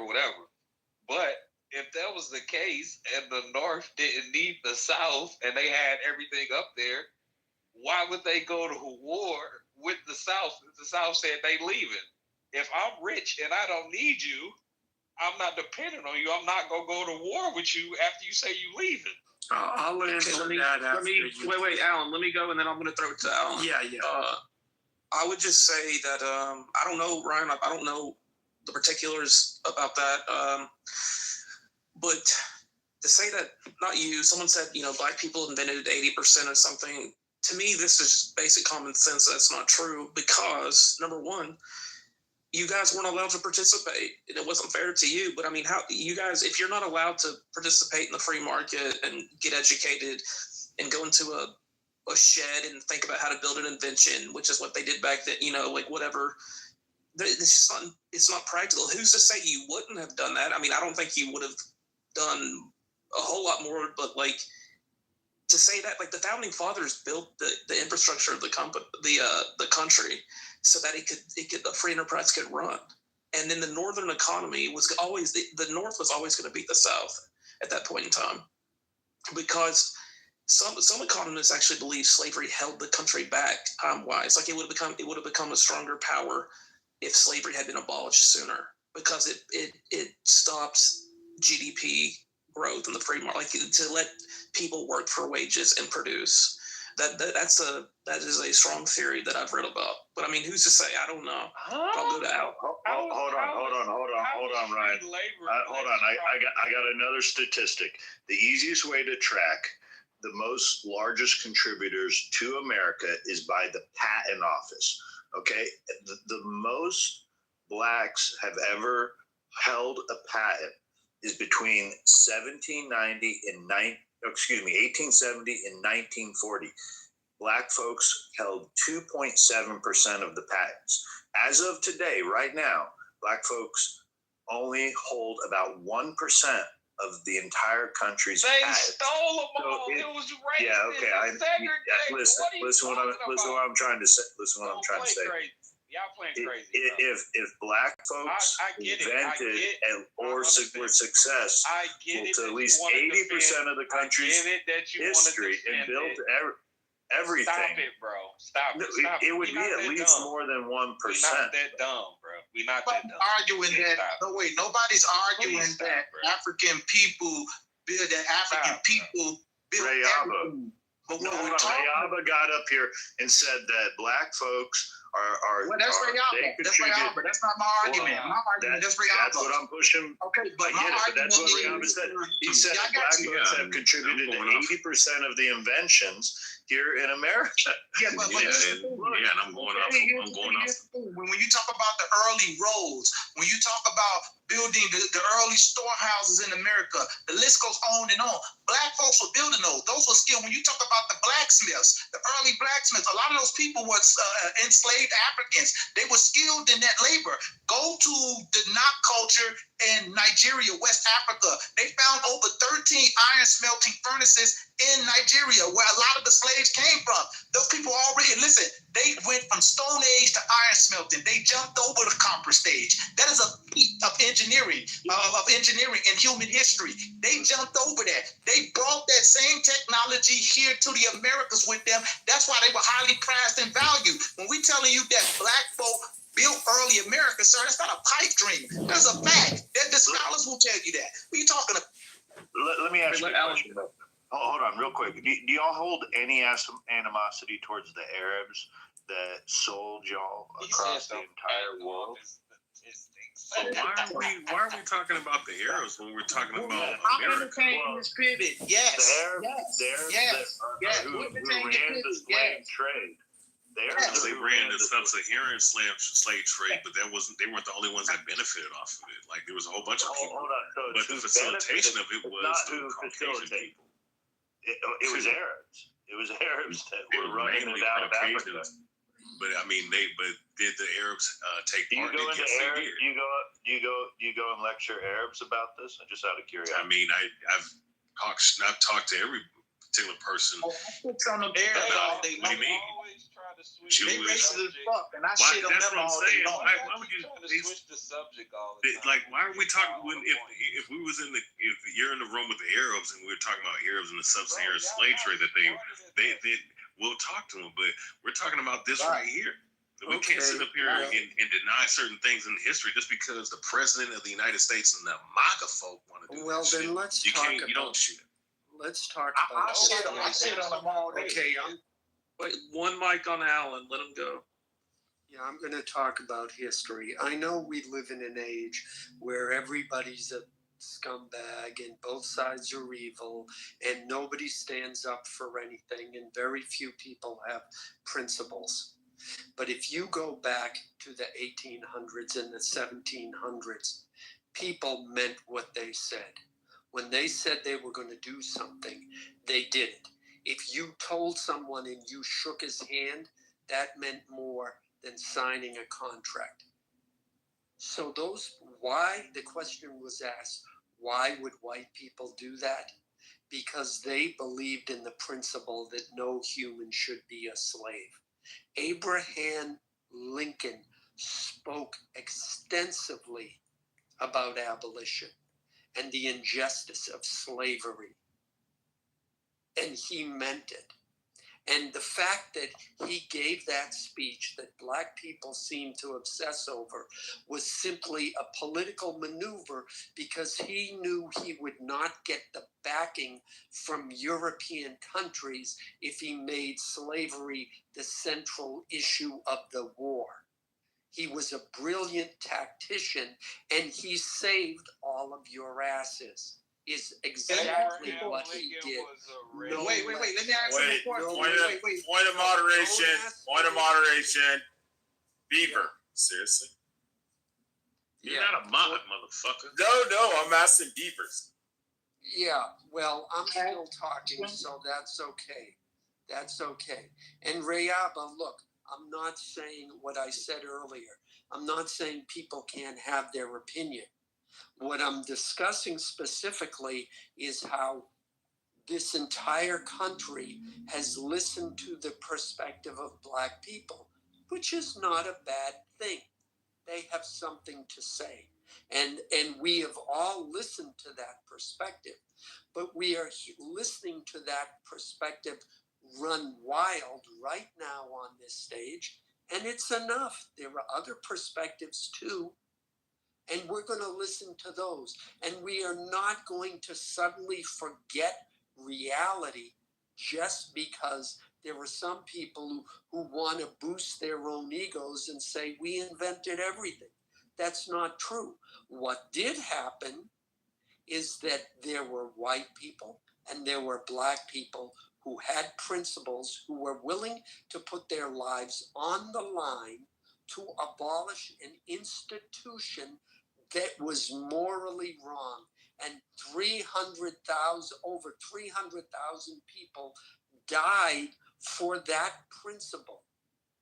And we've worked together since then, sometimes well, sometimes not so well. But those are the principles that we live by, and forgive us if we're not going to buy into all of your narratives. That's the nicest way I can put it. Wait. Let me ask him a question real quick. I want to ask him a question. Do you agree with the other guy that was and just give me a yes or no, and because I'm trying to be concise. The guy that was on the stage who said that about 1% of the Southerners own slaves. Do you agree with that sentiment? Yes or no? I've heard between 1% and 5%. That's the correct number. Okay, between 1% and 5%. Okay, now my simple question is this. Based on that logic, that it was only 1% to 5%, which is a small amount, and the rest of the people was not involved in slavery. Because this is what we get with as far as black people, we get this talking point like, well, only 1% of the people own slaves. My simple question is this: if 1% to 5% of the Southerners own slaves, why did you have to have a civil war to end slavery? That doesn't make any sense. If it was only 5%, why did you need a civil war to end it? That doesn't make any damn sense. The logic doesn't make sense. No, it does. Yeah, hold on. Tell me how the logic makes sense. 5% of people. All right, let Joe answer. Let Joe answer. The whole fucking country has to go to war. Very clearly, when the election of Abraham Lincoln went down, he ran on the abolition of it. Those states seceded from the Union prior to him even taking office. South Carolina and Texas pulled out of the country. So when the war was starting up at that period in time, when then Lincoln takes office. And is it done? Wait a minute. You got South Carolina, you got Mississippi, you got Georgia, you got Virginia. Okay, I believe Texas was one. Don't quote me on that. Okay, but here's the point. That seems like more than these are whole states fighting to preserve their way of life, which is slavery. That don't seem like fucking 5%, my man. Like, come on, dude, stop the cap, as the young boys say today. Stop the cap. And listen, I just want 10 seconds. He keep talking about this 1% of people own slaves. Hold on. Hold on. No. If it's not 1 to 5%, then what is it? Tell us what the number is. Stop. Read when South Carolina, Georgia, Virginia, Mississippi, Texas, I believe. Well, you tell me how many goddamn people that is. When you got like 5-6 states getting the fuck. All right, let Ryan go. We got to share the mic. Done. Let's go ahead. Well, Ryan, he asked me the question. I'll answer after Ryan. 10 seconds, Ryan. Okay. Yeah, I still ain't answered my question about the North-South thing, but that's okay. So, if 1% of all of slaves were owned by somebody in the South or whatever, and it was the biggest moneymaker in the Western Hemisphere, right? That's one thing. How many people today own what percentage of people today own all the world's wealth? Or like 98 or 95% of the world's wealth today, something crazy like that. I think it's 1%. All right, go ahead, Alan. I think it's 1%, and that 1% is very powerful. So Correct. Let's talk about the 1% that had them slaves. They basically ran everything. So let's talk about that. I don't know. That one. What are you talking? That 1%. I'm not saying you're wrong. Because Alan, all right, you go. Yeah. Again, why would they do it? Done? Because again, they had principles, and maybe it's hard for you to understand, but they saw you as a brother. They saw you as a fellow human being. And as far as that 1 to 5%, the other 95% were trying to get by. They were trying to survive. It's not like now where we're all sitting around in a nice, comfortable house with gas and running water and toilets and everything else, and we just have to go to the supermarket. It was an agricultural society. You can't in the South. then to now Therefore, the average person grew their own food. If you didn't build a house, you froze to death. If you didn't plant your own crops, you starved to death. If you didn't hunt, you starved to death. If you didn't make your own butter, you didn't eat. It's not the same world. The other 95%, they were trying to get by. They weren't concerned about what the slave owners were doing. So sorry. You know. Hold on. Let me answer him. Let me answer him. So, all right, 30 seconds. I'm done. 30 seconds. Let me answer him real quick. So what I'm trying to understand from you is this here, okay? Because we got South Carolina, Virginia, Texas, and I was correct about Texas, Georgia, Mississippi, South Carolina, Texas, Virginia. We clearly see that's more than 5%. Okay, those are 5 states. All right, 5, and Mississippi and Texas is big as fuck. Okay, so like these white folks in Texas, they didn't de facto and say, okay, I'm going to the Union side because I'm not down with this moral shit that you niggas is claiming with this whole slavery shit. I'm going over here and we're going to crush you motherfuckers. No, they were right there fighting with them. So you can say brother, but to me, you're whitewashing history, man. Okay, whether you know it or not, that's what you're doing. You're whitewashing history. More than 5%. That's the argument. That's the point, my man. More than 5%. And those people and I'll land here, those people in those southern states that, quote, were not slave owners, let me be clear with you on something. They don't have to be slave owners. They were part of upholding and preserving the society, which was keeping black people under their fucking foot. You think that, oh, well, if he don't own a slave, he's a good guy. No, it's a whole you think those people in Rosewood, that those were like rich, wealthy people who owned slaves that came and burned down Rosewood? No, those were everyday white people who owned the shops.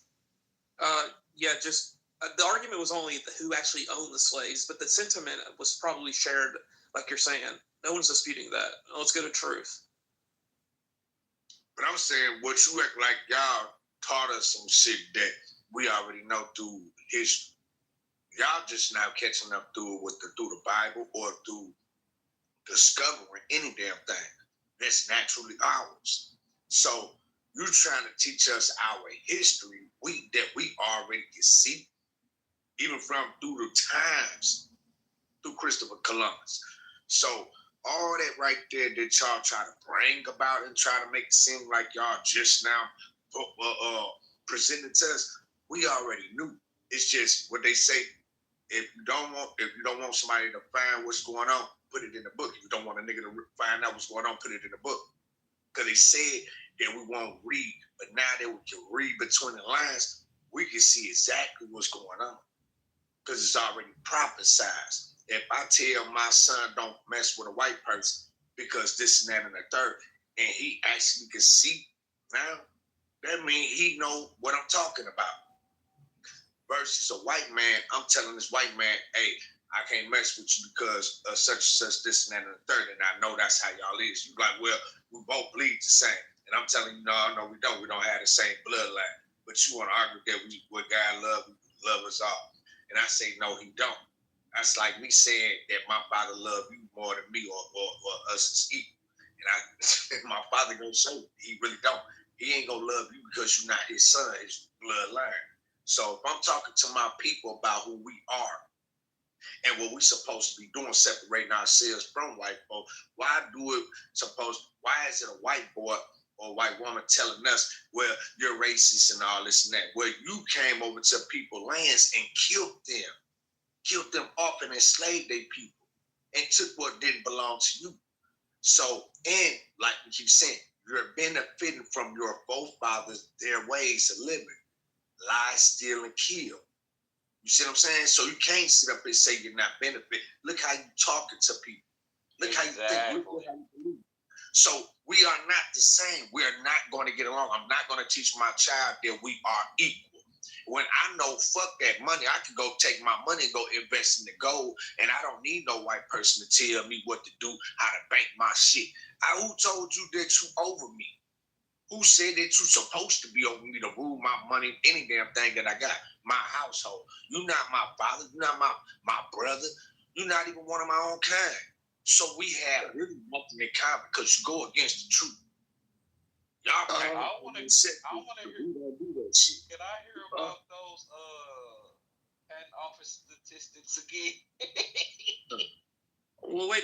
Here's what I don't get. You think that so you're saying that black people, they figured something out, they wrote it down, they figured out, okay, this is how we built this, and they did it, and then the white man came into the shed and said, oh, thank you, and then I'm going to take this, I'm going to get it patented. Like, do you think that was the norm? That's what y'all do. Y'all learn our history just like Chinese. Y'all go to there. Y'all go anywhere y'all can, be comfortable with. Hold on. Let me ask you a question then. If that's the case, hold on. Let me ask you a question. Let's have dialogue. We don't need monologues. Mike on Joe. I don't want to. We don't need. Let him ask his question. We don't need monologues. Hey, truth. Hold up. We don't need monologues. We need dialogue, so we can have a we need a conversation. So let me ask this question. Let me ask this question. They can't let me finish. No, but let's have dialogue. We don't need a monologue. Why is this hard to understand? So let me ask this question. Just let me name, and then we can talk about what you mean. Truth. I got to move you down because we want to have dialogue so we can have this conversation.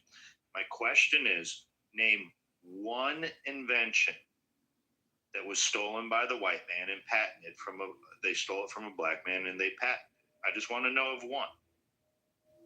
Okay. Peanut butter. Okay, I'll give you that one. I have no idea if it's true or not, but I mean, Man, I don't want to dialogue. Don't even ask me nothing. Let's say peanut butter. Oh, okay, I'm going to give it to him. The refrigeration, air conditioning was invented by a black man, and I absolutely love AC. So thank you to that black man that invented air conditioning, because the significance of that, not the Middle East would be uninhabitable if not for air conditioning. Who would want to live in 120-degree weather? No one. So thank you, to the black man that invented Hold on, Alan. That's not true. That's not true. We invented the stop. No, that's I heard that. Hold on, Alan. Okay, Alan. correct me if I'm wrong. No, that's not true. Computer chip. Computer. No, hold on. Willis Carrier invented the air conditioner. The Carrier air conditioning. It's a huge. Stop, bro. That was a white engineer invented air conditioning. That was in the South too, right? Because it was so hot. By the way, just two things. I just want to interject real quick. I'm assuming it took slavery for you guys to invent everything. Is that a fair statement? And then my other question would be: did anything get invented in Africa? I mean, it seems like you guys are such geniuses that a lot of things should have happened in Africa too. Can you name an invention in Africa or no? Oh man, why do you think? Because we can't. Why do you seclude every black person coming from Africa? Well, good portion of people did. We don't know what happened over there. all right, Ray, you get 15 seconds and then pass it to the next to answer Matt's question. So your question was what invention in Africa? I mean, I would say that's kind of a loaded question because not all of them come from Africa. But I mean, if you want to say an invention, I mean, drums. I mean, but that's not even, I mean, if you want to say structure and whatnot with the Mali Empire, I mean, you can go right there. Okay, Ryan, go real quick. Or Matt, finish. How will we know, bro? Y'all gotta stop answering these loaded questions that these people playing games. How will we know what we invented in Africa if y'all fucking stole us from Africa and erased our history? I can tell them some invention. I can tell them. No, but I'm just saying. Like, right, playing right in our face, right? They playing. Wait a minute. If I may. Y'all erased our history, bro. What you mean? Wait a minute. But we know about inventions in Africa. We know about. No. All right, let Matt finish up, and then we'll pass it to the next person to answer about inventions. So, Ryan, you're claiming that your African history was completely erased the minute you arrived in America? Bro, listen. No, I'm being serious. Yes. I'm gonna ask. How is that possible? Like they put up like machines to your head and just erase all your history, or how does that work? They did it. They did something even worse than that. They beat us to death, separated us, killed us if we spoke our language. Hold on. We got to hold on just 1 second. So you're in Africa, and I'm assuming that there's some people in Africa that invented some stuff, right? That was my question. I didn't tell you that you came. I didn't say that everybody came was shipped over from Africa to the U.S. and that was it. There's obviously some inventions supposedly that happened in Africa. That's all. Of course, there are inventions that happen in Africa. But what was? How would I? But how would? Answer him. Can I answer? Let me. I just want to finish, bro. How will we, as a collective, know our inventions as Africans if y'all erased our history and teach us about it? All right, let Dunn go. Go ahead, Dunn. Look, I don't mean to be rude, but I don't like that. Speak for yourself. If you don't know, say you don't know. But don't say us as a collective, okay? No disrespect. What I'm going to tell you this is, the oldest surgical papyrus comes out of Africa. It's called the Edwin Smith Surgical Papyrus. The oldest mathematical text that we have is the Moscow Papyrus and the Rhine Mathematical Papyrus. The oldest large... I know that, but I thought he meant like... Finish. He asked you, brother, let me finish. He asked you, you said, how would we know? If you knew these things, you would have told them. You wouldn't have stopped waffling, okay? So don't cut me off now. What I'm saying, no disrespect to you, good brother. Listen, I got your back, man, but we got to be real about this now, okay? The oldest large body religious text is the ancient Egyptian pyramid text. One of the oldest two languages to come from the, you got the Sumerian, and then the other one is the hieroglyph. I mean, I can keep going on and on with the spoons were invented in Africa. That's where they come from, okay? Condoms were invented in Africa. That's where they come from. All right, let King speak. King wanted to speak. Go ahead, King. Yeah, I was just saying, maybe you guys have the wrong question, right? Maybe the question should be is, how many people who actually invented something still have controlling power and elite status within that invention? And I'm going to tell you right now, in that record, see, white boys are doing really bad, okay? They get their stuff jacked all day, okay? Taken over by the military, by force, okay? Meaning things like HARP, in inventions that's supposed to change the world, okay? That's supposed to make everybody right now free. The things exist. So the question really is, if you're thinking about it, is what really is the race war? The race war isn't black. And every fucking white person that hates fucking Nazis knows this. They're gonna fuck y'all up, okay? They don't play this shit. They're way too smarter. They're not that dumb, okay, to even fall into that trap. You just expose yourself when you take a side, okay? And they're gonna be cool with the brothers that's been getting played by the system this whole time. All right, let's go to Mike. Mike, what do you got? My bad. I didn't even know I was off mic. Okay. What I was going to say is, I think Matt's overall point was that if the genius was always there and it came from the Africans, okay, how do you compare the Roman civilization building the Colosseum, all these things that they had, the irrigation, or the what's the thing called, with the water in the city in Rome, okay, and then if you had that genius, that ability, and you brought over here, you're enslaved, you're suppressed, you're not allowed to participate, but once you are free, wouldn't we see some of that genius in the last 60 years to have manifested into some great advancements? Street lights, assembly line, computers, drones. What are you talking about? All that's by white. That's from white people. That's been done. Beaver, real quick. What are you talking about? Beaver, can I answer that real quick? Because go ahead, Ray. 30 seconds, Ray. 30 seconds on Ray. So, Ryan, just real quick. Let me, Ryan, real quick. Ryan, just let me go real quick. Just give me 30 seconds. So, the Mycenaeans and Minoans were the original people that was in Rome, and you had different ethnic groups of people in Rome. So, if you want to say Imperial Rome was what was one of the Caucasians that were ruling at that time. Prior to that, it was dark-skinned people that was ruling there. All right, Romulus and Romulus and Mycenaeans and Minoans. But the point is, so the Colosseums were built way before the Imperial Roman Empire. So, I mean, based off of that, I mean, you have to look into that aspect. You think about the Etruscans, brother. That's what was in Rome. The Etruscans. Yeah, no, you're right. The Etruscans at the time, but then prior to that, in 1100 BC, and I'm gonna land here and I'll pass the mic. The Mycenaeans and Minoans, you go look up what they look like. They didn't look shit like white people.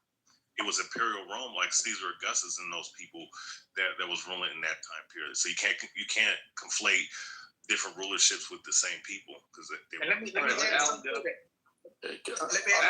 done. Alan, 30 seconds and done. Yeah, I have a question. You convinced me. White people are evil. We're bad. We stole everything. We're terrible. why are you trying to convince us that you invented everything?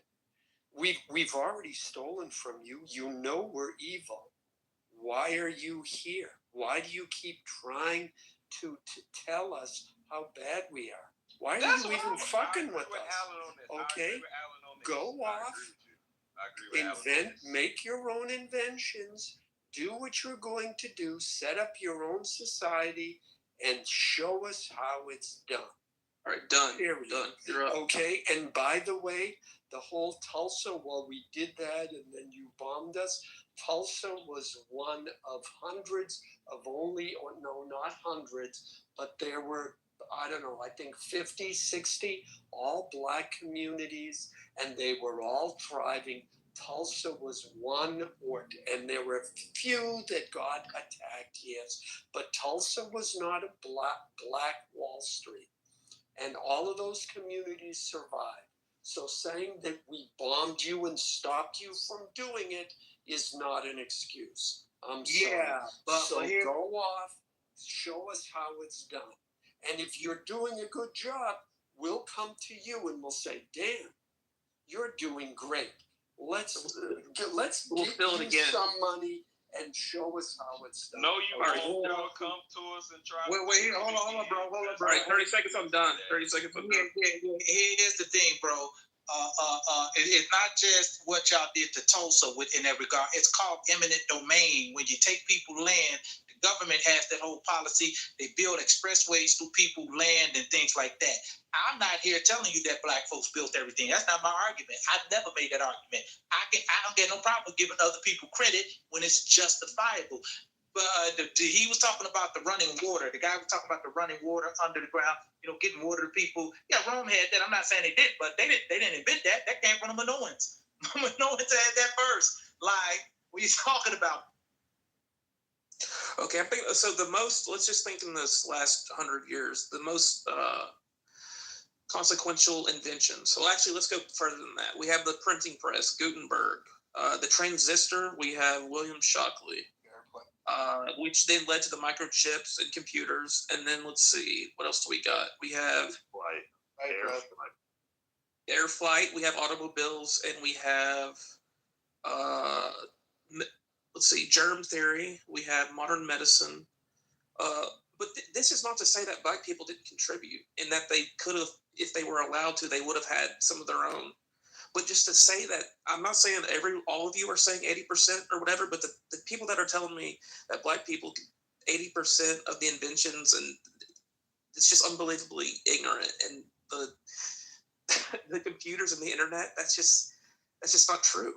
So, when you say things outlandish like that, that's just going to kill your entire credibility. Yeah, so the problem is none of the white people, as far as percentage, right, are just considered to be a people that are creators. What you're taking a few that actually had the resources from the rape, robbery, and murder in the gathering that they did, that actually used the resources for a better advantage in life. And look, any society could do that. Like Asia's whooping white people ass in inventions right now. And you got a lot of Saudis doing things in Middle Easterns and things like that. Like, stop playing the game like anybody isn't a thinker and can't nobody out here do shit with resources. That's dumb as fuck. First of all. Second of all, if you're over here playing that game where you actually think that black people need to go get their own and build their own, then you're fucking so stupid, because you don't even know that the government stops even your little ass from doing this shit. Go ahead and gather up your people and go take over and go build your city and watch what the fuck happens, dummy. You got an oppressor over you. You don't understand that shit. That's why you can't talk with enough sense, right? To actually make even a good point that anybody should consider. Like, this shit should not be taught to nobody. Everybody should just go ahead and teach their kids something different than anything you're saying at this point. So Africa has all these incredible natural resources that we use, for cell phones and whatever.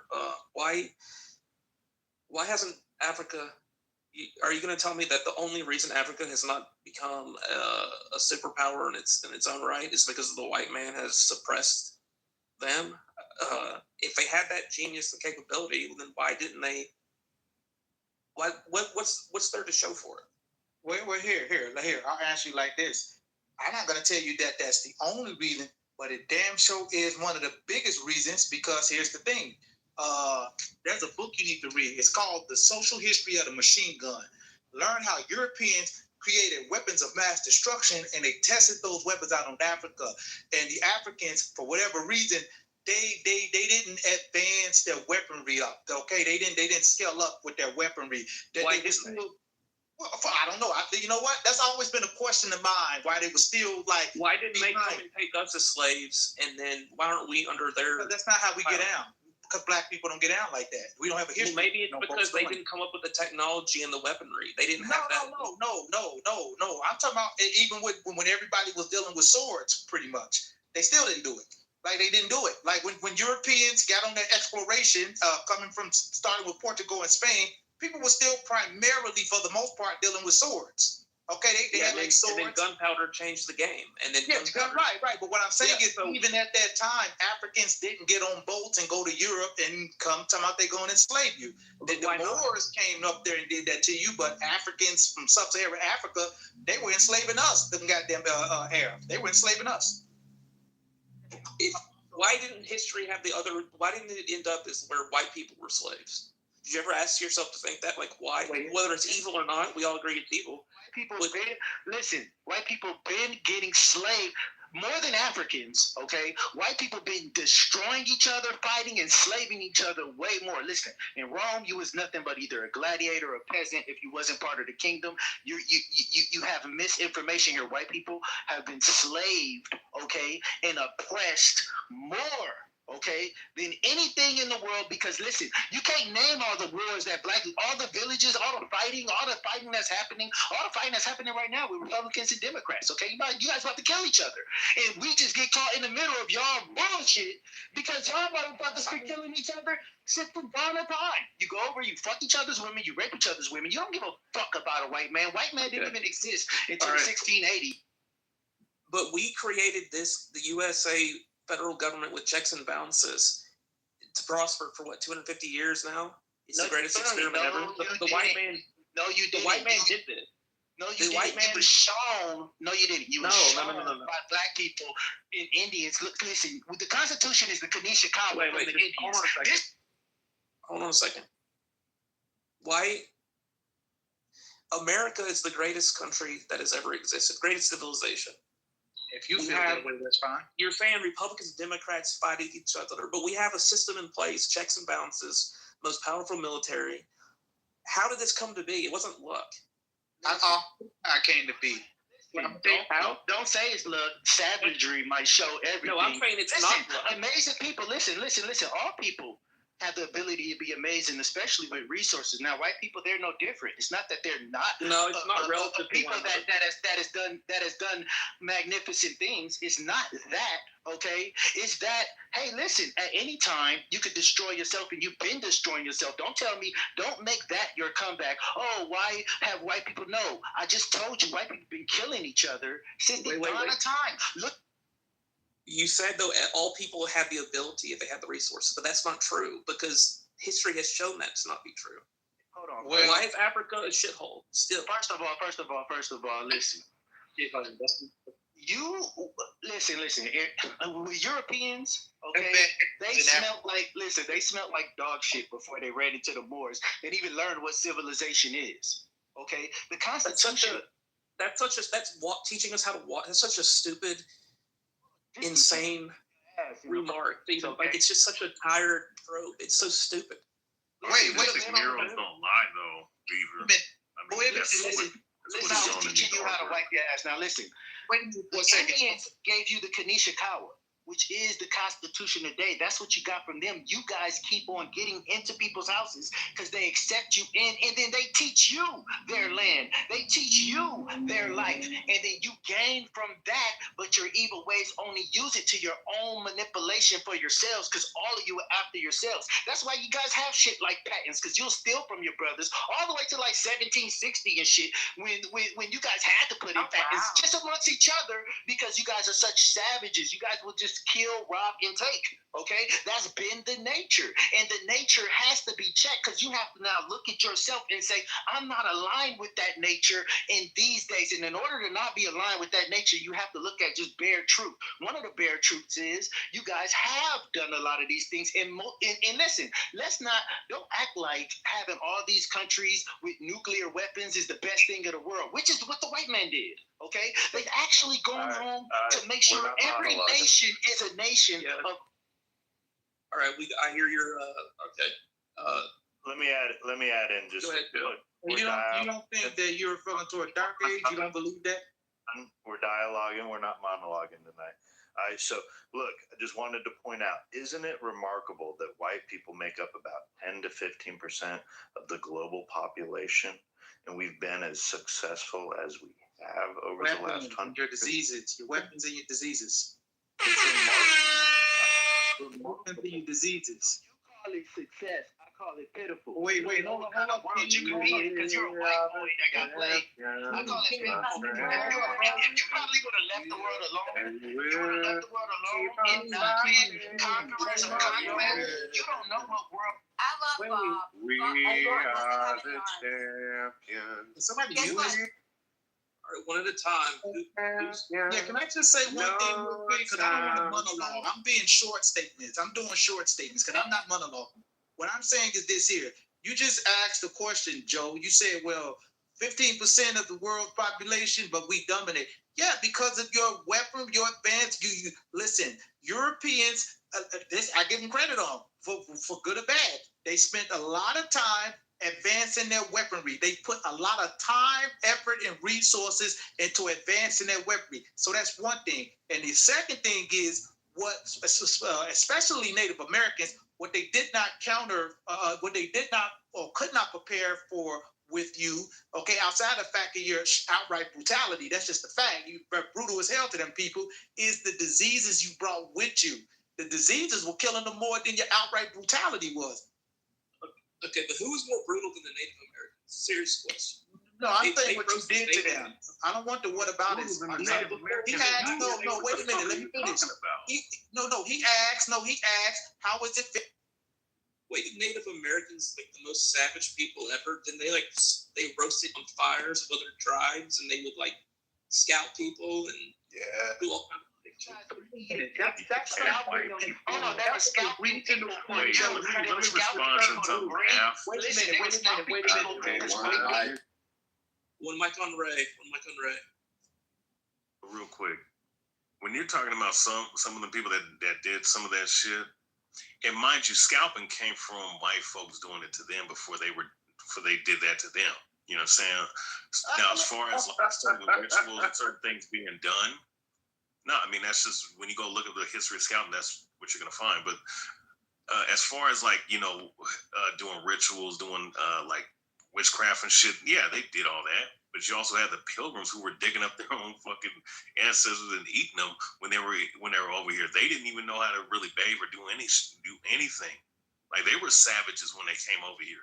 And actually, when they came over here, and they looked at the Aztecs and some of the societal structure that was there, they said that it was more advanced than some of the cities that they were in coming to America.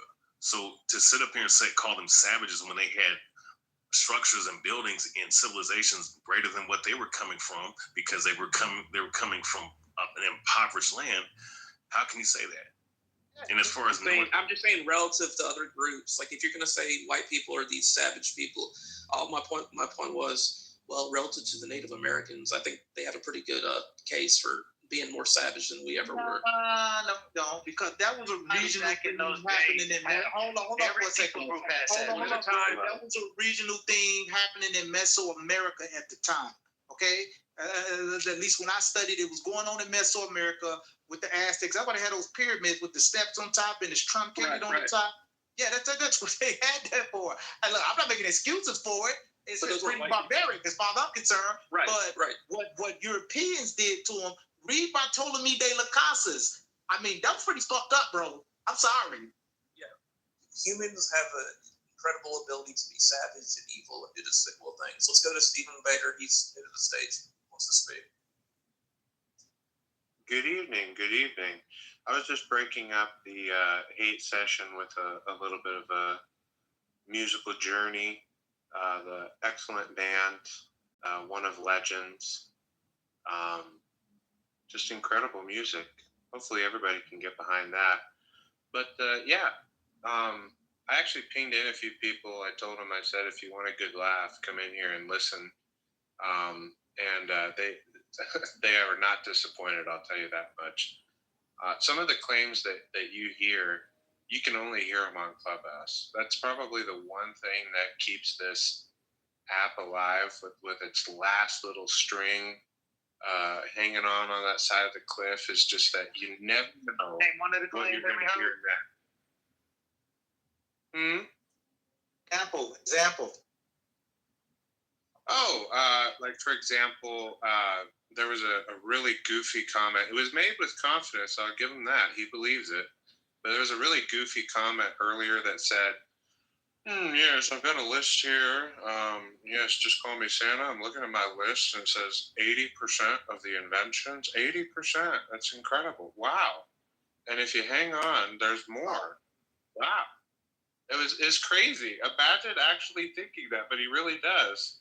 And then you have other people, Dunn and King, with like weird anon profiles that just spew hate against whites. I don't know why they have this anger at 2:50 in the morning Central Time Zone, but you do you, Chicos. Anyway, Wait. I see Those some are really Michael cool Greens in people my in the PTR. room. Those are Michael Greens in my PTR for number one.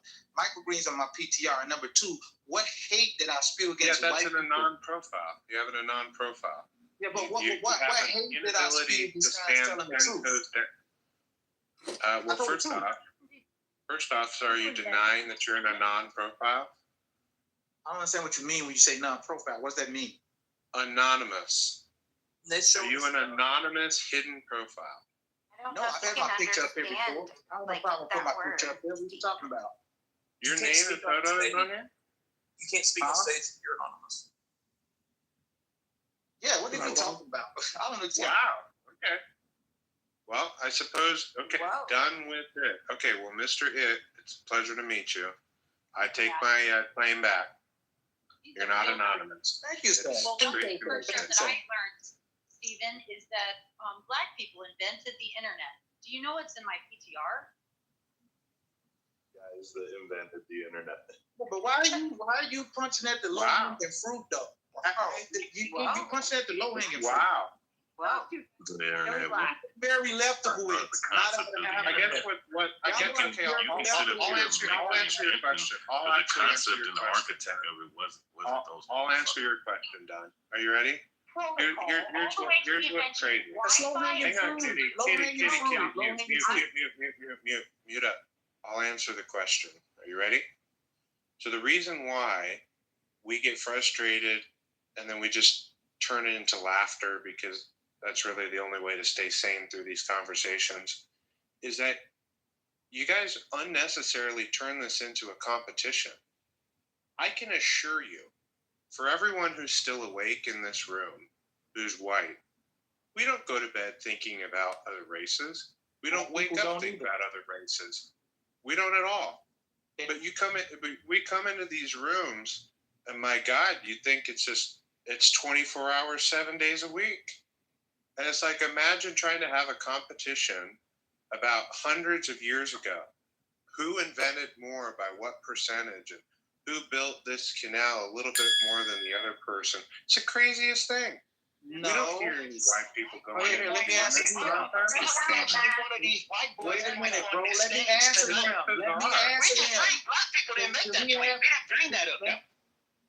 All right, 30 seconds done. 30 seconds, I'm done. Thank you. I just want to have a civil conversation. Ask him real quick. listen to me. Number one, number one, I don't think black folk go to sleep thinking about white folk. We just have a conversation in this room, sir. Okay. And number two, You America obviously do. Can I finish? Can I finish? Come on. Why am I being yelled over? Hold Can I up. finish? Wait, just let him finish, Leah. You can go. Like we. Leah, Can you I can go finish? right after him. Just let him finish. You can go. Thank you. I'm not gonna be long. What I'm saying is, black folk don't go to sleep thinking about white people. Trust me. And you talking about frustrated, but hell, we're the ones who frustrated because America's obsessed with race. Everything we see today, all I hear about is black folk is the problem. Black folks stealing other people's jobs. Black violence. Black this. Black that. Everything is black, black, black, black, black. So can I land my plane? So all I'm saying to you is this here, sir. That's a low-hanging fruit, okay? I can't speak for these other black people here, but there's more sophisticated arguments to be made. And I'm sorry, sir, if you're going to go for the low-hanging fruit. That ain't my problem. That's Mary Lefkowitz, not out of Africa. Remember her? It is almost Applebee's. It is almost Applebee's. Oh so I look forward to low-hanging fruit. Wait, let Leah go. Let Leah go. Okay, Leah, let me just say this, and I'll mute up and you go off. I don't participate in competitions with other races, and I don't think about races. You say things like people are obsessed. The vast majority of normal people are not obsessed. They're actually the opposite. They can't get away from racial discussions fast enough. The vast majority of normal people have no interest in talking about race at all. A lot of it gets shoved down their throat in a mandatory diversity training at work or a mandatory racial class in college, or they have to scroll through their Facebook or their X, they hear something, and then this app is not real life. This app is the least representative block of people that you could possibly put together on this earth. This is not real life. If people start to think that the opinions that are expressed on Clubhouse have any extrapolation out to the rest of the country, they need to pop their bubble immediately because it's just not the case. Go ahead. No, like I came in here because like it's fucking like almost 4 a.m. but like nobody cares. Like Steven said, we don't, as white people, go to bed thinking about race. And I'm gonna say agree with you.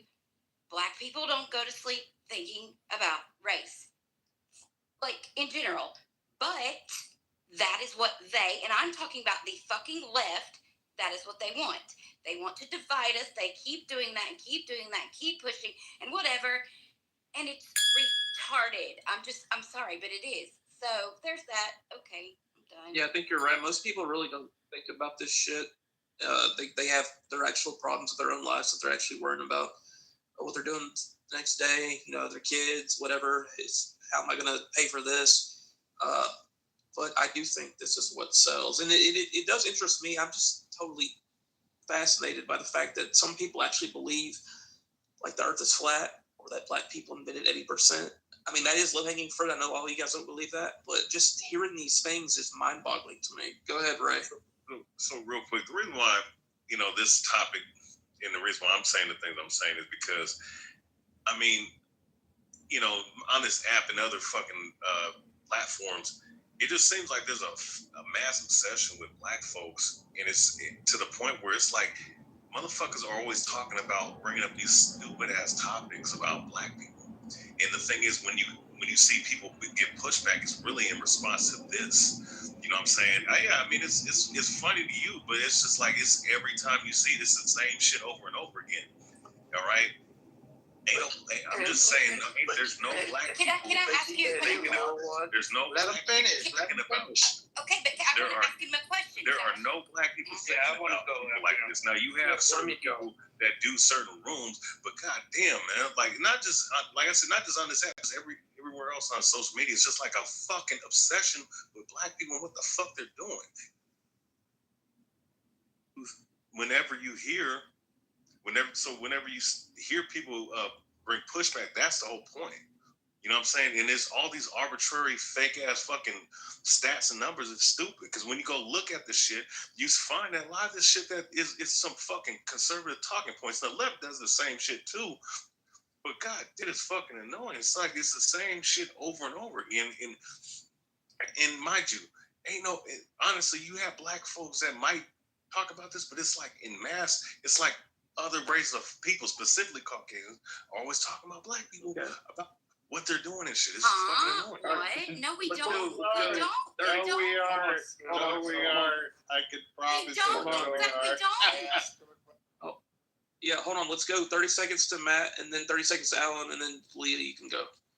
So would it be fair that you're mostly doing like that particular stat for shock value, just to kind of like get back at us kind of thing? Like you don't really like kind of believe it, but I'm just pointing out, like for a discussion, wouldn't it better to point out like 5 or 6 inventions versus just coming out and saying 80% was invented by a group? Don't you see our perspective of how we would react, why Beaver's reacting the way he is, why others are reacting? You see that, right? Riaba, Well, or as no? far as that topic, because I mean, I don't know, somebody changed the topic of the room because I was with Rich ran like a little bitch, but regardless, so as far as the topic that you're speaking on specifically, I'm going based off of what I have as far as my own research and my own sources.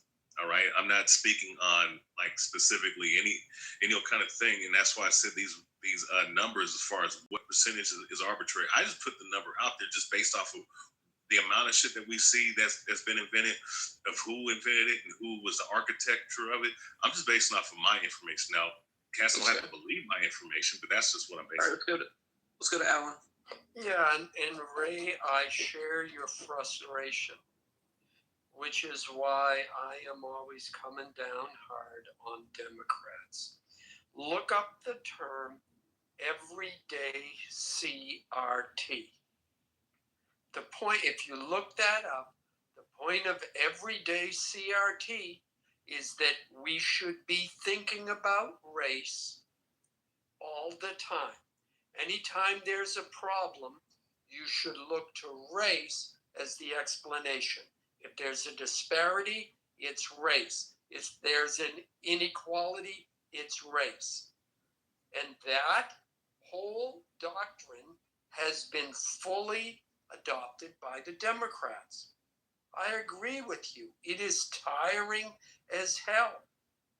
But this is what the Democratic Party wants. And if you dare say that, well, gee, maybe this problem isn't about race, how many people are going to get up on this app or in real life and tell you, no, be about race? So, yeah, I mean, that's the answer to that question. Yep. As far as I can tell. I was going to say something else. I can't remember. So it's Leah's turn, and then you can go, King. Let Leah go. Oh, okay. Oh, no. Okay, so Alan, I don't know who you are, but I totally agree with you 100%. I am on the right, have family a lot that are on the left. At the end of the day, I don't give a fuck what race you are, whatever. Like, are you a good human? Are you a good human? But I go back to what I was saying a minute ago. That is what they, and I mean the left or like the elites, however you want to put it, that's what they want to do is like keep us fighting with each other constantly so they just gain more power. But also, again, it is like fucking in the middle of the night, and we could probably all agree that Joe Biden sucks. Can we agree to that? Anyway, I agree. Go ahead, King. How about Joe Biden and Trump suck? Yeah, so basically, you could look at the Democrats, and I could agree that they've been trumping up the race card, okay? They literally been making sure it's in your face. And you could look at the Republicans right now like, look, we ain't even doing nothing. We ain't even saying nothing, but we have to defend ourselves from this bullshit and this rhetoric that you keep spewing at us every day, and you're making this your politics, right? But then you have to look back and then see when like Obama was in office and the Tea Party was in there and all the racist shit that they were doing, like hanging donkeys on the noose and stuff like that, and really going against. But that's not true. But that's propaganda. Hold on. It's not propaganda. I have pictures. Okay, it's not propaganda. Wasn't no AI back then. I seen it. You're lying. Yes, I see it on the Black Caucus. They spit on Black Caucus. They were. Listen, it was so much racism coming out from the Republican Party. I just spewed. I had to listen to MSNBC and CNN during then. And now that Democrats in office, I'm looking at Fox News. Why? Because, okay, it's the racism coming back. It's just a spew opinion. Like they're not even doing news. They're just doing the opinion all day, every day. Okay. And if you can't see something that's happening here, it's both parties that's been working every day since this party shit even existed, and not even let no other party get in and get any action, and have been ruling the parties together, okay, are pretty much working this shit out together and really befooling all of the citizens. They're planning this shit. This shit is a big ass hoax. Okay, it's the biggest. Do you really hoax. think this country is racist against Black people? It's 2025. Yeah, it is. Like, Yeah. 100%. Oh my god. 100%. Hold on a second. Let me ask you a question. Wait a minute. Let me ask you a question. That was the dumbest question One last thing. Just one last thing. Stephen, you actually showed that we don't have to do anything but defend the topics. Just the same thing I was saying, because we're not the ones asking. Show us a Black inventor. Show us someone who invented some Black people. That's your boys that's inventing that thing that you I've never thought asked was that stupid. question in my life. That's your I've boys never that say- asked that question in my life. I didn't say you asked that question. I said that's your boys up here on stage, No. not the Look, Black people. listen. That came up with that bullshit and is making that bullshit accusation that you said was the dumbest in the world. Leah. Wait, guys, just settle down. Mike, you haven't spoken in a while. What do you mean? If you say this country is racist in 2025, I'm not saying it's not. I just want to know, like, what do you mean? Like, what are you facing? What racism are you facing on a daily? Bro, we got motherfuckers got to be realistic, bro. White people, bro, y'all really control hella shit, bro. Banking, where people lay their heads, jobs. So at the end of the day, it's gonna always be tension, because as Black people try to elevate, you always got some white folks that's trying to hold Black people back, bro. Y'all don't want to admit that shit, but y'all be in the positions to hold a Black man. How do we hold? I don't what think are that's we the holding goal. back? Wait. I don't think that's the goal, Mike, but I do think that is, you are right, but I don't think that's their number one objective. I just don't think they care to elevate. Yes, you. I mean, You know what I yes, mean? yeah, that may be It's happening. They don't care. It's number one. It's happening. Well, everybody's fighting for themselves at the end of the day. I mean, we're selfish creatures, but go ahead, Leah. This is one thing. DEI, talk about that, right? They have totally on the right side of things, because we talk about both left and right, but for whatever reason, the Republicans have made DEI about Black people. Let me finish before you come up. Let me finish. Can I finish? Can I finish? Can I finish? Can I finish? Can I finish? Can I land my plane? Please, lady. Okay? Hey, look, you got a hot mic, Moscow, whatever your name is. Yeah, listen, all I'm saying is as simply as this here, okay? And DEI, they have made DEI about Black people. The dude who just got murdered, unfortunately, I ain't saying the man should die for what he was saying. I detest what he said. You know, listen, I didn't like any of the shit he said out of his mouth. I don't think he should have been killed for it. Here's the thing, though. Can I land my damn plane? Can you let him finish real quick. Let him finish. Oh my gosh, he's too damn emotional. Let me tell you about these women, man. Some of these women. Wait, don't say that now. Just finish. Okay, I am, but listen, she's got to have some discipline. Okay, listen, all I'm saying is this here. Even your boy, he talking about DEI, Charlie Kirk, he talking about DEI, he's stealing jobs. He talking about stealing jobs from white men. That's racist. Can I finish?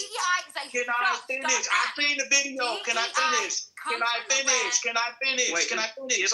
Give him 15 more seconds and you can go, Leah. Just finish up. I can never listen. You keep taking the time down and she keep interrupting me. This is gonna take go ahead, finish. Thank you. All I'm saying is this here is that him and people on that side frame DEI. It's Black people stealing jobs from white people. That is how that whole thing was framed. Trump has got a whole thing. Well, anything that's got DEI in it, we got to get rid of it. DEI this, DEI that. It's unfairly giving jobs to Black people. Hold up, but here's the point though. Hold up, here's the point though. When you actually go look at DEI, white women benefit from it the most. Black people don't even benefit from it the most. Okay. But for whatever reason, you made it about Black people with DEI. That's fucking like you want to talk about. Oh, we're tired of hearing about racism. Well, why don't the fuck you leave us alone then? You're right about the Black. It is people think of Black people and they think of DEI. Go ahead, Leah. Are you serious? right now, like DEI. What is that? Okay, first of all, what does that stand for? What does it mean? Diversity, equity, inclusion, ma'am. Okay, I know what the hell it stands for. Correct. Okay, The good. fuck are you talking about? Good. We agree on that one, right? Okay. I'm sorry, but I'm a white woman and I'm on the right. Okay, I'm sorry, but DEI was invented by the left. It is for the left, period. And yeah, so you got like, oh, I don't want to say you guys because goddamn, I'll be called racist if I say you guys. Watch your mouth. But like, what in the? Are you? Am I The left. It is all Democrat coming automatically from the left. It all comes from the fucking whining about something period. that benefits white women the most. You guys got all emotional when she asked you a question. Let her talk. Let her finish, and then you can go. So it comes from the left. The left. I used to be over there. I used to be on that side of fucking garbage. It comes from the left. DEI. You had like fucking. Okay. Let me ask you a question. Do you think affirmative action, whatever? Do you think which comes from the left? Affirmative black action. Okay. Whatever. Do you think that they are looking at like black people like in this light, like, oh well, this is how it is. The left is saying black people are so stupid that we need to like give them a leg up because they don't equal whites. Let me ask you. That is no, right, but you don't. Like you equal us. It doesn't matter race, but that's what the left is saying. Let me ask you. Let me ask you. Okay, go ahead. Let me answer you. Okay, and I'm gonna ask you simply like this here. Your boy Charlie Kirk, and I'm using him as an example. You better Charlie like Kirk, watch it. let me. I'm not. Listen, ma'am. Don't play the emotional game with me. I'm not disrespecting that man. I'm trying to have a conversation. If you want to get emotional and play that game, go somewhere else. I got it. Go ahead. Yeah, okay, no problem. What I'm saying is this here. Charlie Kirk said out his own mouth that Sheila Jackson, Ketanji Jackson, Joy Reid and Michelle Obama are not smart enough to get to where they got to, and they needed DEI to get them there. Affirmative action to get them there. They're not smart enough to get there on their own. I want you to understand something. Just taking Joy Reid as an example, she had a 4.2 GPA. What are you talking about? Affirmative action didn't take a stupid woman and put her in Harvard.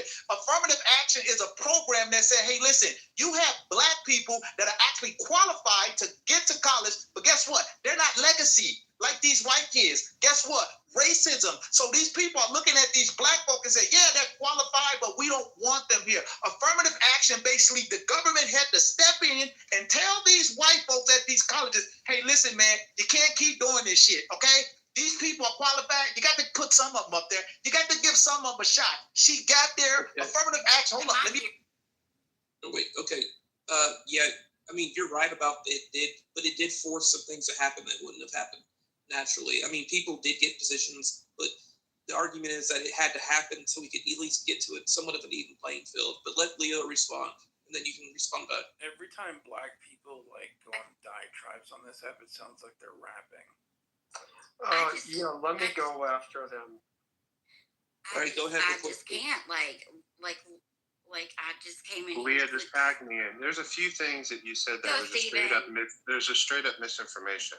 Okay, one, Ketanji Brown is the first Supreme Court justice that had the entire rest of the justices write a statement that her position was so far-fetched that in the statement said she might want to pick up the Constitution and read it.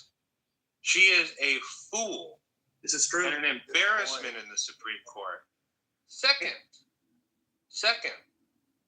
okay, you talk about college admissions. People who were actually qualified were being passed up for people who were not qualified.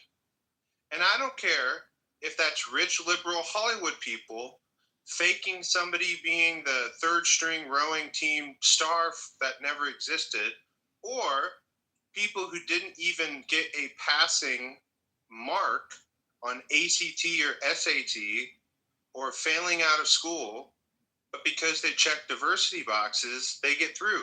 It's all wrong. So when we try to pick and choose here and all this kind of stuff, we got to actually define our terms. We got to deal with reality. And I'm going to say one more thing. You guys continually keep projecting that we keep talking about race. Nobody's talking about it. We go about our lives. Nobody's talking about it ever. Ever. All right. Okay, let's go to Dunn and then we'll go to Alan. But go ahead and finish a few seconds, Steve. Hey Beaver, can I get in when you get a chance, please? Hold on, I want in the queue though. Hold on. Yeah, thank you. I'm not going to say anything. No, I'm just going to read. Hold on, Don. Hold on. I'm always very fast. Okay. I just want to point out that no one's ever accused Clarence Thomas of achieving his position because of affirmative action or DEI, because the man is truly brilliant. That's why no one ever accuses him of it. But he got, hold up. But he got there for affirmative action though, and we can pull that up. Now here, I'm gonna go right here because I don't do emotions and opinions. I got it right here. Hold up. This guy just made a claim about Ketanji. He tried to say Ketanji Brown. Her last name is Jackson, sir. That's her middle name, Brown. Okay, so I don't know what you think you're correcting here. Her name is Ketanji Brown Jackson. Okay, I know who this black woman is. Grow now, up, dude. Just grow up. You need to not read something. I just want to read something. You're going to get emotional. I'm not emotional. Can I read? I just want to read. Grow up. No, we all know who he is, and some people just shorten it for that reason. Just go ahead and finish. Done. No problem. I'm gonna get straight to it for you, Beaver, because I appreciate you being fair, bro. Okay, here. Ketanji Brown Jackson, formal education includes education includes Miami Palmetto High School, a bachelor's of arts from Harvard University. Yeah, Harvard. Can I finish reading? I'm trying to get up out of here. Can I finish? Wait, let him come on, Beaver. Let him be.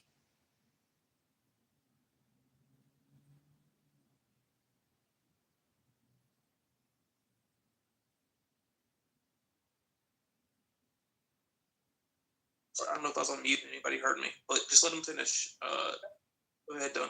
Thank you. Ketanji Brown Jackson's formal education includes Miami Palmetto High School, a bachelor's of arts from Harvard University, graduated magna cum laude in 1992, and a Juris Doctorate from Harvard Law School, graduated cum laude in 1996.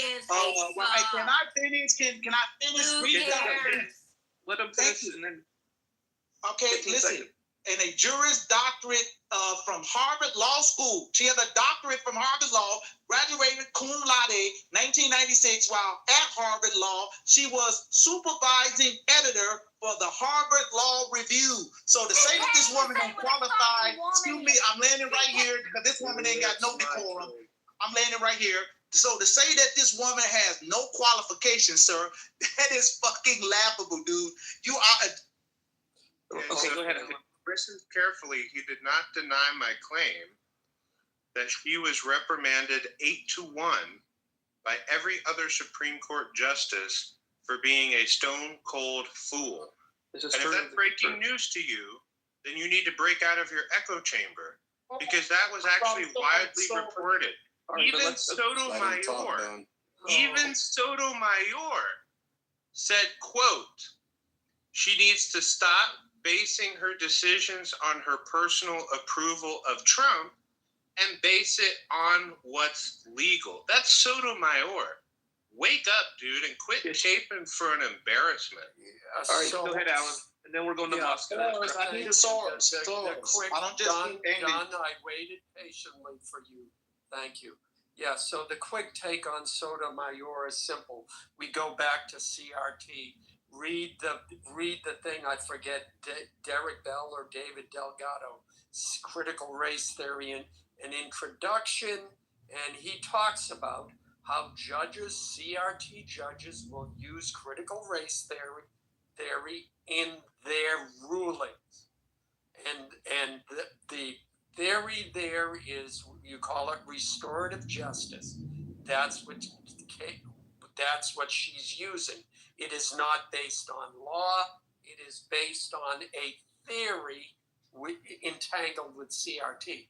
But the main point I wanted to make is this. First of all, the whole thing about DEI, if it really is benefiting white women the most, why are black people the face of DEI? Again, we look to the Democrats who hold you up like puppets and say, see, you're oppressing black people. Oh, aren't you so mean if you don't do this?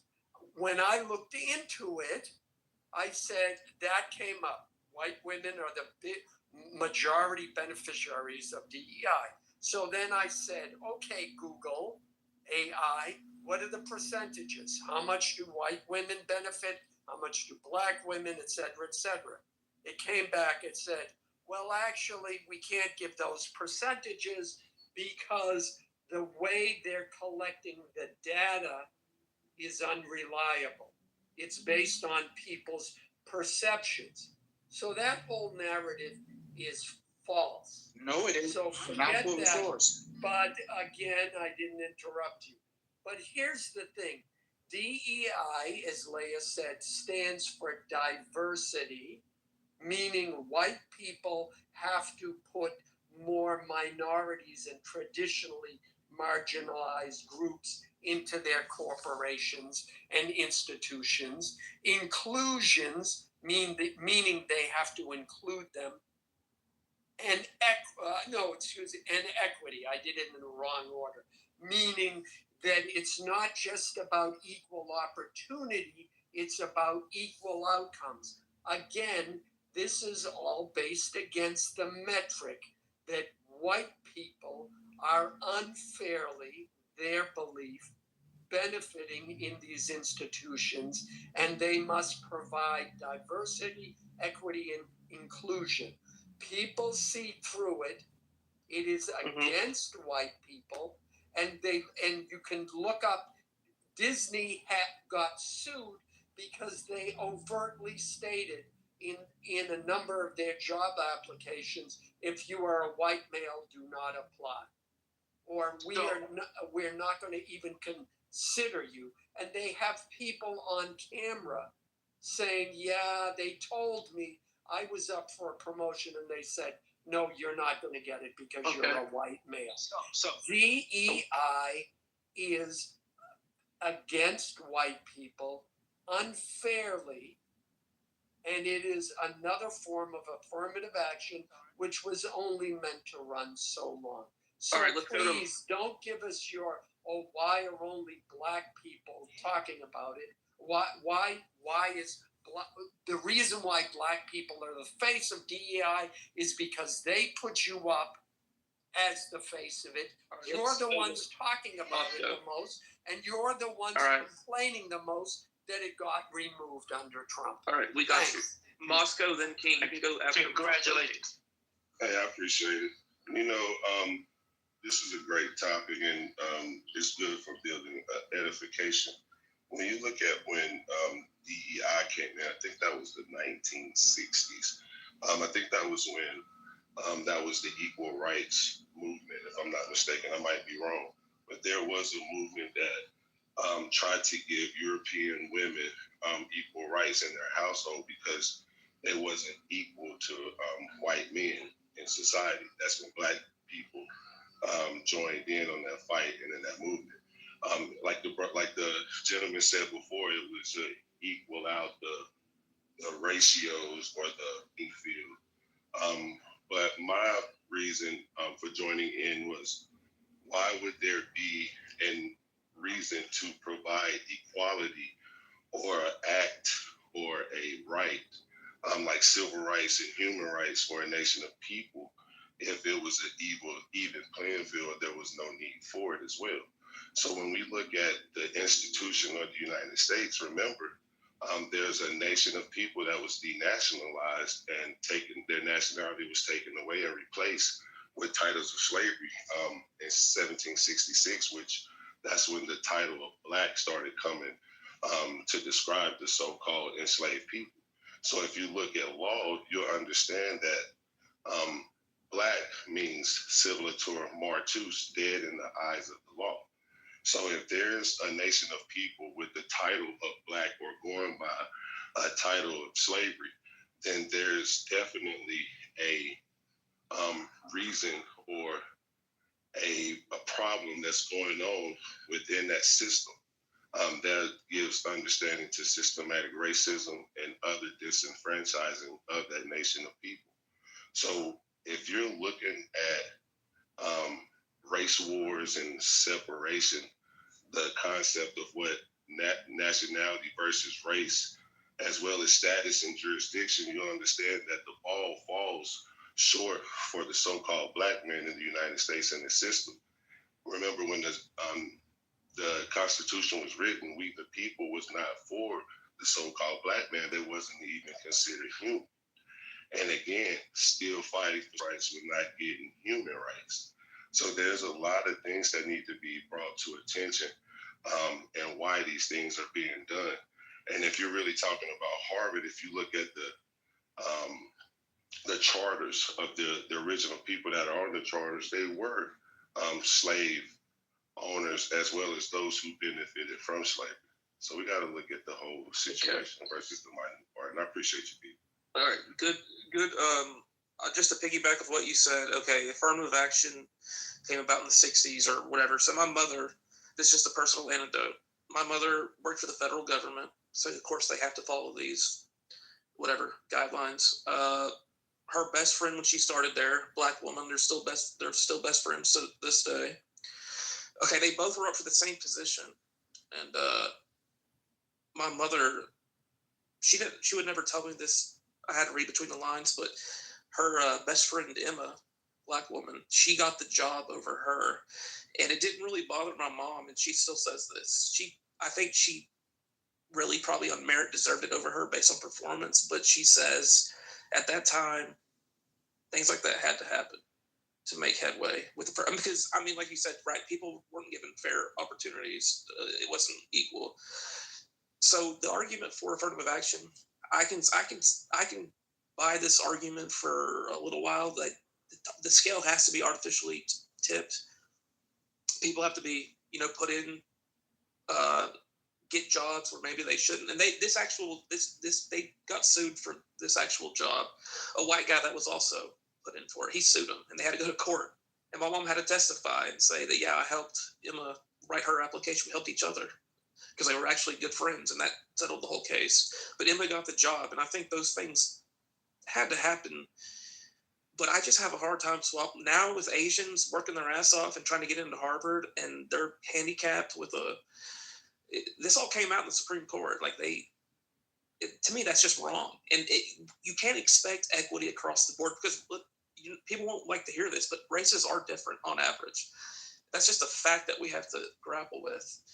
So you can't expect equity, just like in the NFL and NBA. You can't expect white people to play corner in the NFL at the rate of black people. It's just not going to happen, and that's purely merit. So for a time, things had to happen, but I just think now that I think we're past that point.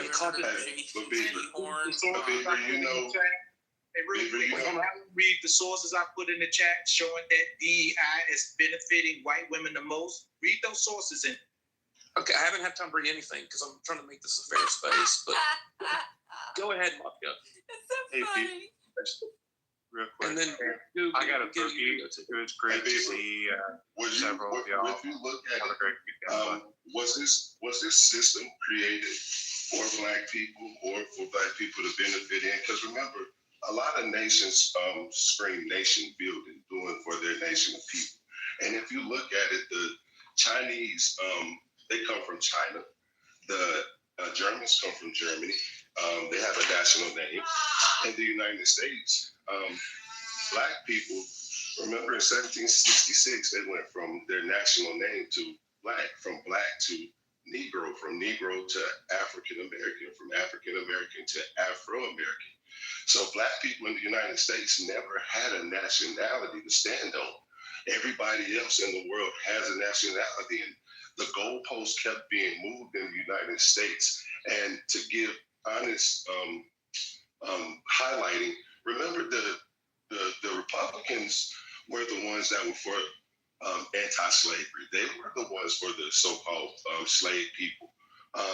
It was the Ku Klux Klans that were with the Democrats and doing different things like that. Republican Party.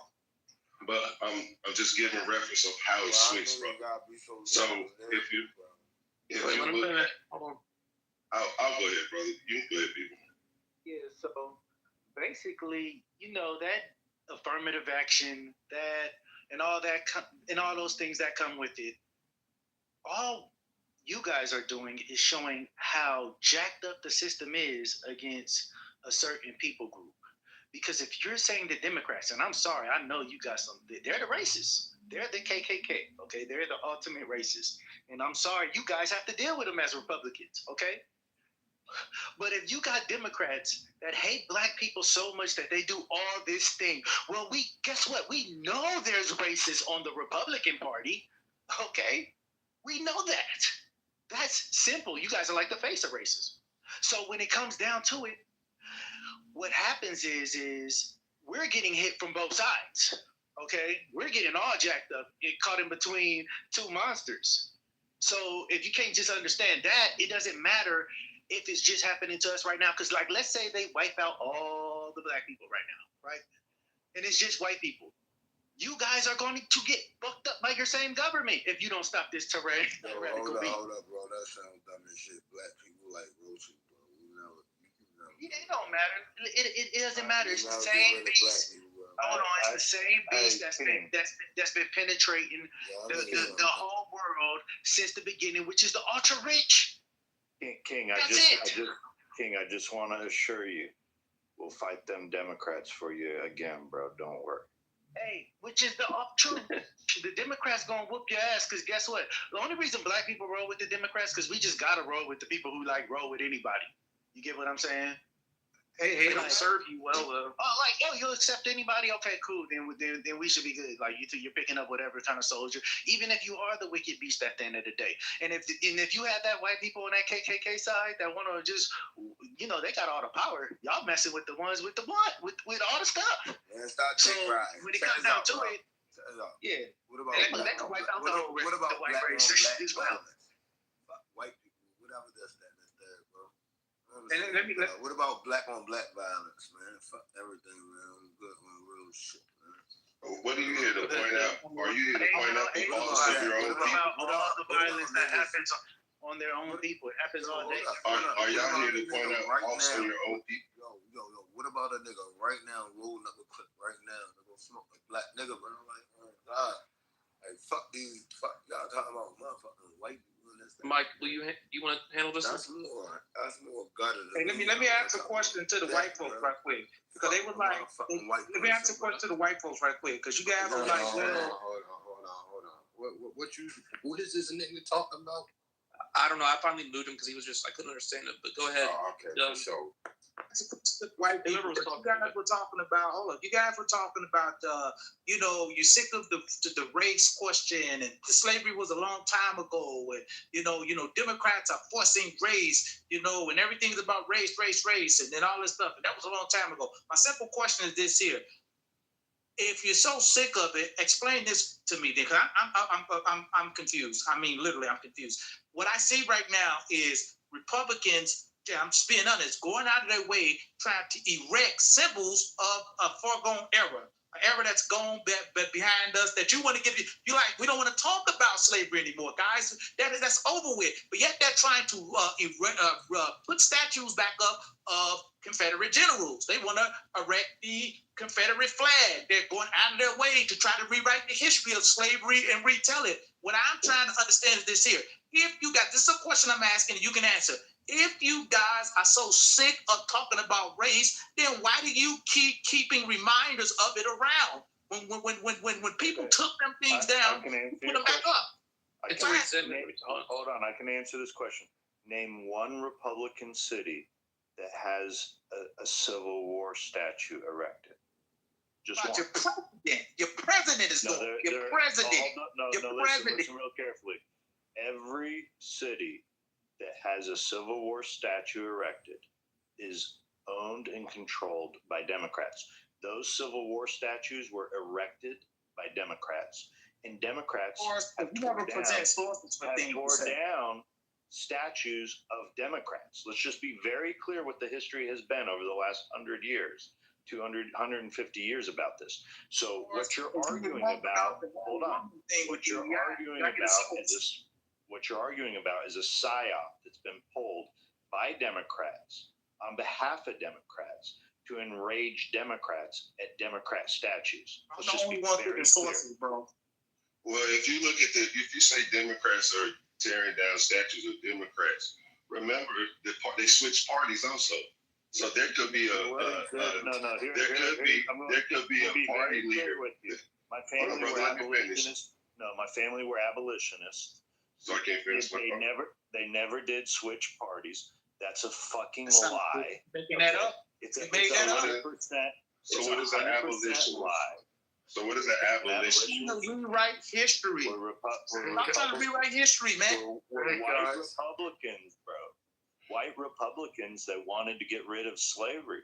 My family's been Republican for 150 years, dude. What are you talking about? So your parents didn't switch, but there were other people that was in the... Trust what you say because you didn't provide a source. I'm not going to argue with you on something you don't provide a source for. You just simply made a claim and now defeat my claim. I don't want to provide a source. This is the biggest lie of the entire Democrat Party. It all hinges on this idea that the Democrats all of a sudden switched and all the racist Democrats became racist Republicans. It's a lie. It's a complete lie. That's not a lie. Never happened.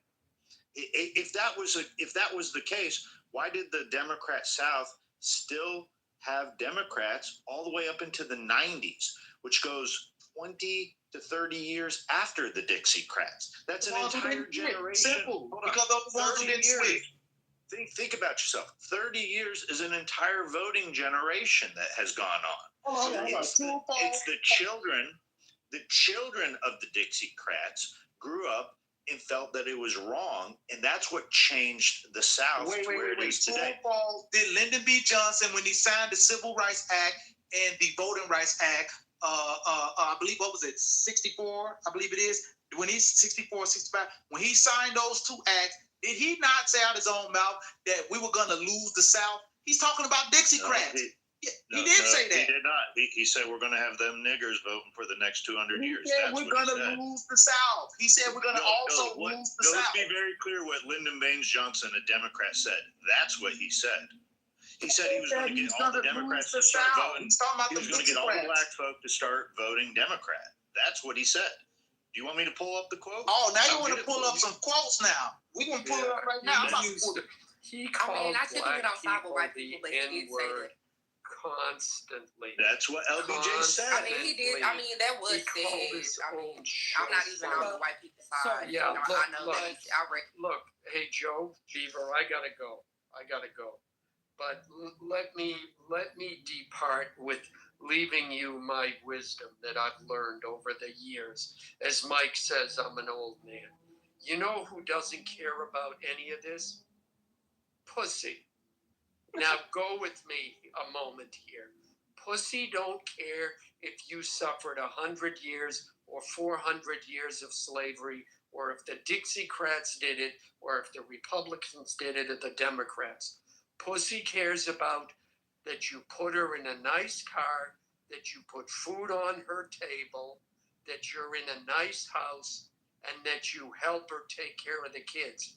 And you know what she really hates? Is excuses. And all of that, if you're a man, I guarantee you know what I'm saying is right. She wants you to deliver. She wants those things. And if she doesn't, and let me tell you something about black pussy. If she doesn't get it from you as a black man, she'll go to a white man and get it. And you know what I'm saying is true. Do you have one? Yeah, do I have one? Moscow, I'm old, and I've experienced all of the flavors that life has had to offer. And I would be an idiot if I didn't. And I can tell you, pussy works the same no matter what. It doesn't matter what race it is. You stick your dick in it and you're good to go. So that's my wisdom of the day. So thank Alan, you very finally much. was cooking, man. That's the first time I've heard you cook.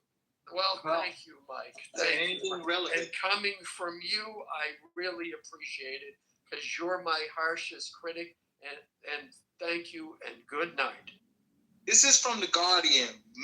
This is Lyndon Baines. This is from The Guardian, a reputable newspaper. This is a reputable paper. This is common knowledge, dude. We may have lost the South. What LBJ really said about Democrats in 1964. Here, I'm just going to read a little bit real quickly now. The Civil Rights Act of 64 was one of the most consequential pieces of legislation in American history, giving protections and rights long denied to Black Americans, like the Voting Rights Act of 1965 and Medicare for senior citizens. It was a pillar of Lyndon Johnson's Great Society. The Civil Rights Act also had a profound effect on the American political landscape, triggering a reshaping that still influenced the fortunes of the Democrats and Republicans, particularly in the South. A brilliant political analyst, Johnson foresaw the consequences of his civil rights legislation on the day he signed it into law. He is said to have remarked, "We have lost the South for a generation." Indeed, the South has become steadily more Republican since the victories of Joe Biden into the Democrat. Okay, they talk about Joe Biden and all that. Listen, dude, this is not up for discussion.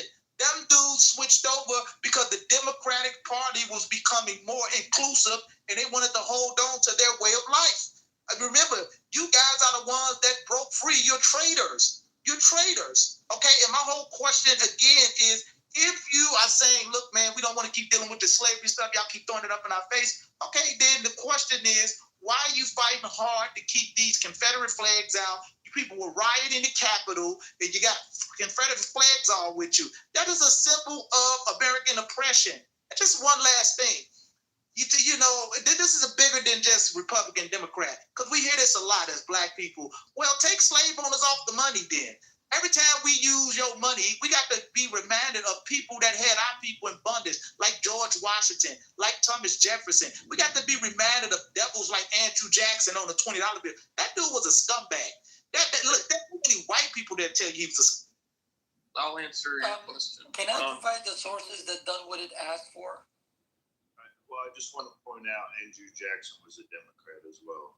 He was a scumbag. But you have to understand, and that's something that's notable. Hold on. There's something that's notable in American history that we have to understand. There was a great cultural schism between the North and the South, especially given, slave labor, whatever, because the Southern economy ran off of slave labor. And so it was a big resource for, their livelihood that brought them a lot of money that built the Southern sector of this country. With that being said, I learned recently that a lot of this rhetoric that's, in the evangelical church, initially, a long time ago when I was a child, I was told that this was just like a Texas thing. Like, in these deep Southern areas, people believe differently, different versions of the Bible in Texas. But I'm learning now that there was a schism in the church after slavery because people wanted, Black people integrated into the congregation, and other people feel like it wasn't a good thing, and they feel like we should stay separated. So the church split. Like, it seems like every major institution split because of this, and the uprising of those beliefs, that's from, that come out of the places where I'm from, is insane. Like, it's what do Pepe be saying? Amazing. Shit is amazing. It's amazing, but I have to read more about it. I went to the library. I seen 3 books on evangelical Christianity and the schisms and how it started and how it plays out in society today. So I'm a report back to y'all. But yeah, a lot of the institutions split based on the idea of owning slaves, and because there is a biblical perspective of slavery too. So. Okay, go ahead, Alpha. You wanted to provide some sources? Yeah, Dunwood had asked for sources that of the statues and who erected them. Well, in fact, We can look at the Southern Poverty Center. That's one. There was an article in August 8th, 2023, published by The Conversation, which is an academic publication. The article is titled "When Confederate Glorifying Monument Went Up in the South, Voting in Black Areas Went Down." Actually talks about how the article explains that after Reconstruction ended in 1877, the Democratic Party gained full control of the South and enacted Jim Crow laws. Counties erecting Confederate monuments, peaking around 911 or 1911, saw a 5.5% point increase in Democratic vote share and a 2.2% point drop in voter turnout, especially in areas with larger Black populations. And also there's the Cato Institute, which talks about the Confederate monuments in the post-Reconstruction South, which was published last year, May 22. And that article shows that the Confederate monument dedications between 1890 and 1920 were linked to a 4 to 6% point increase in Democratic Party vote shares in those counties as the party sought to impose racial segregation. Monuments served as tools to drive social and political change under Democratic dominance. Also, the state court report titled "Confederate Monuments and State Constitutions," published last year, July 18th, also speaks about the fact that in the 1890s, white Democrats overthrew Republican governments via terrorism and fraud, then rewrote state constitutions like South Carolina in 1895, Virginia in 1902, to disenfranchise Black voters and embed white supremacy. This coincided with a wave of monument building to celebrate Confederate ideals and remind Black communities of their subjugation. Also, we can talk about the Mississippi Free Press that published an article in 2023 titled "Confederate Monuments Caused Voting Decline in Black Areas," where the article says something to the effect that echoing how monument erections boosted votes for the quote-unquote then racist Democratic Party by up to 5.5 points while reducing overall turnout, reinforcing Democratic dominance in segregated South. Okay. I can provide the links for you. Yeah, no problem. Just let me respond to that real quick. I don't think you understand the argument that was being made. My argument isn't that those statues were put up by Democrats. I know they were put up by Democrats. They were put up by Dixiecrats. That's not my argument. I'm not arguing that. So all of those sources you bring in, I'm standing right there with you like that's accurate information. I know about the Daughters of the Confederate, how they come up with the lost cause narrative. I'm very familiar with that. Those were Democrats. What I'm saying, for the most part, those were Democratic people with Democratic values. What I'm saying is what we see today. I'm talking about today. What I see today is Republicans doing the most, as they say. They're doing the most to keep. Let me land my plane, brother. You keep going let me on. land. I'm not going on and on. Let me land my plane. I'm going to read. I'm not going on and on. Let me land my plane. Okay, before you read some facts, let me land right here. Before you read some facts, let me land. Sir, I'm not spewing. Let me land my plane, sir. Don't be rude. Sir, let me land my plane. Don't be rude. Let me land. Sir, I'm not. Sir, I'm landing. Don't be rude. Let me land. Don't be rude. What I'm saying to you is this here. What I'm saying here.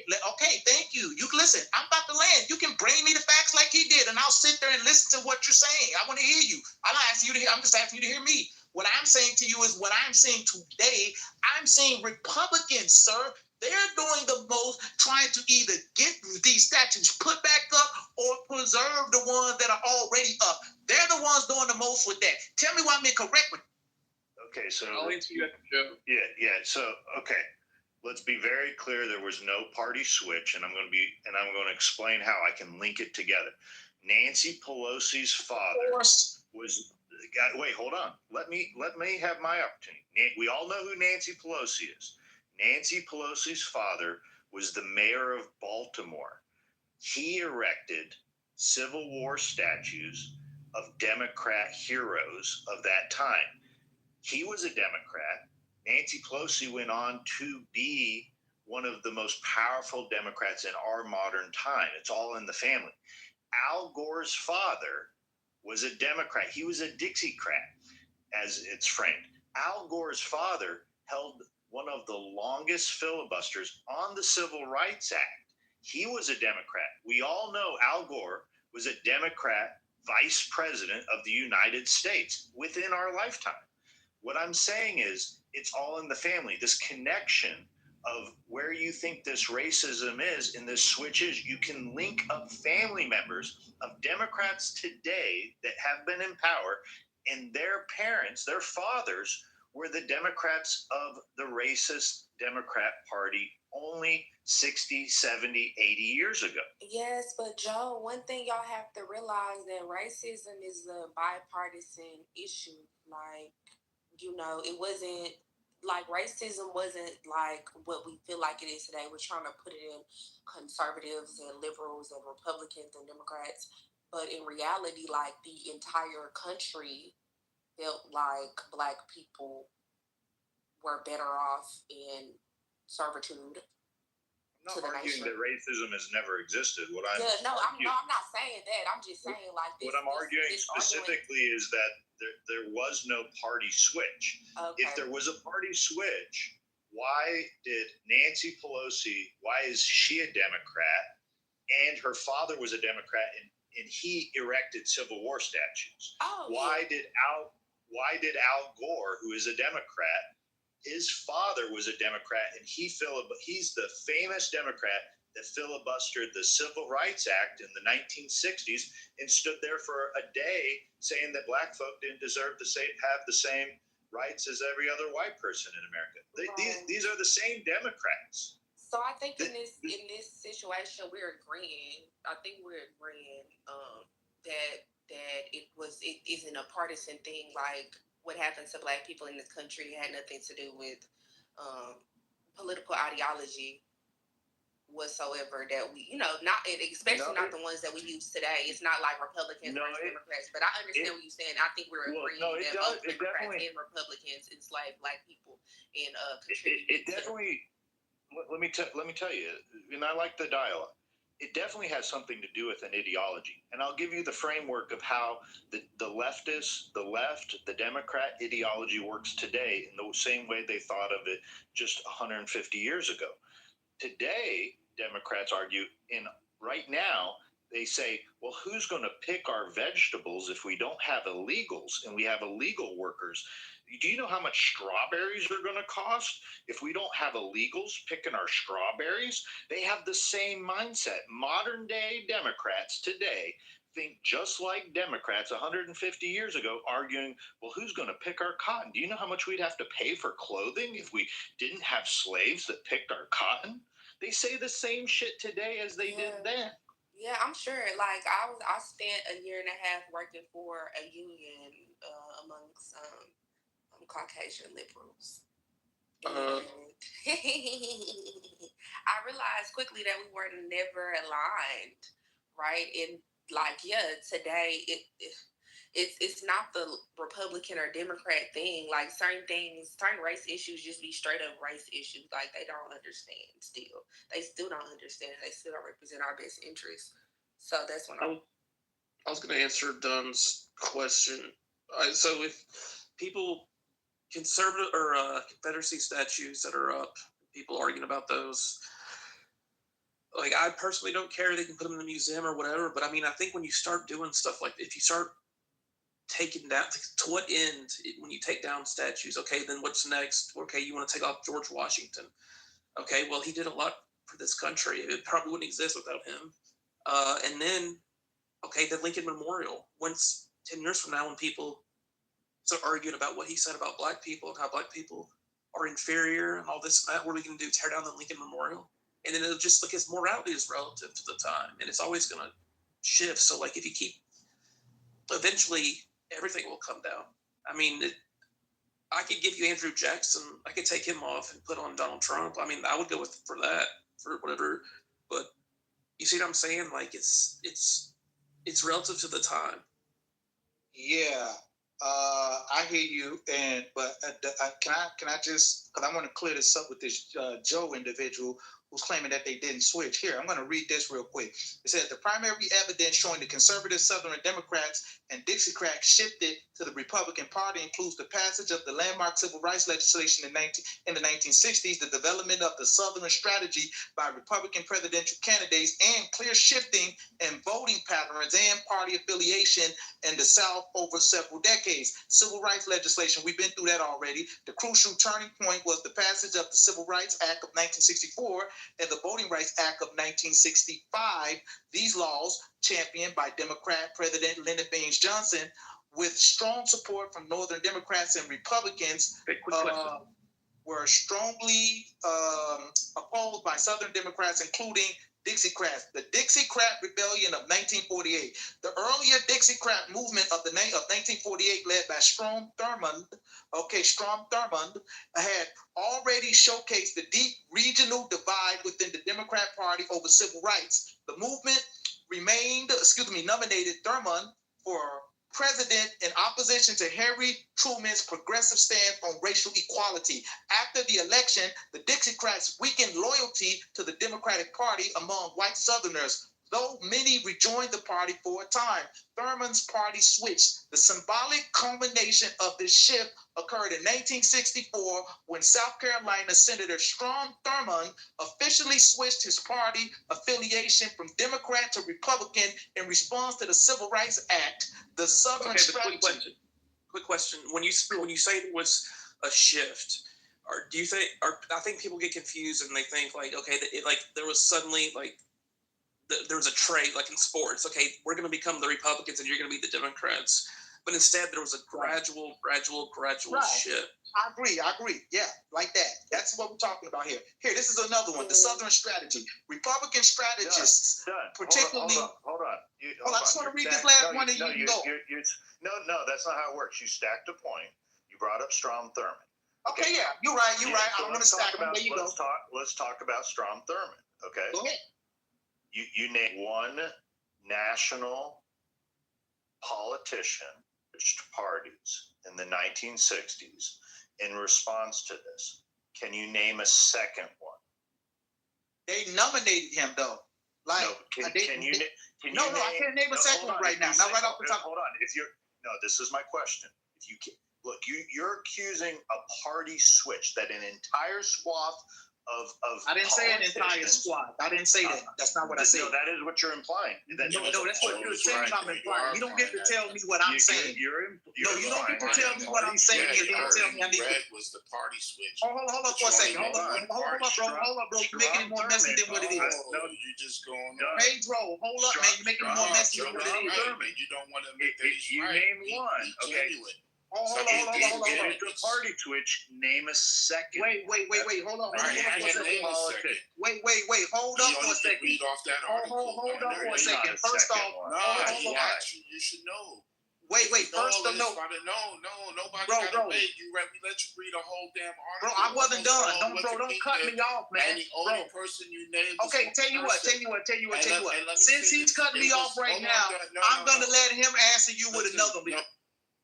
Wait, just settle down. Okay, just finish your point really quick, Don, and then let Pedro go. Thank you. Because here's the thing: what you're not gonna do is say, this is what I feel you are insinuating. Now you have to account for that. That's not what I'm insinuating. Here, I'm going to read this one part right here. The Southern strategy. I already gave you Thurman. Now here, the Southern strategy. Republican strategists, particularly those working for the presidential candidates Barry Goldwater in 1964 and Richard Nixon in 1968, developed the Southern strategy to capitalize on the resentment of white Southern voters toward the Democratic Party's support for the civil rights. Goldwater 1964 campaign, Goldwater directly and aggressively courted white segregationists and won 5 deep South states in the 1964 election, the first major Republican victory in the region. What the hell are you talking about, man? I'll let Joe respond. Now you're done. Listen, hold on. Wait, let Joe respond.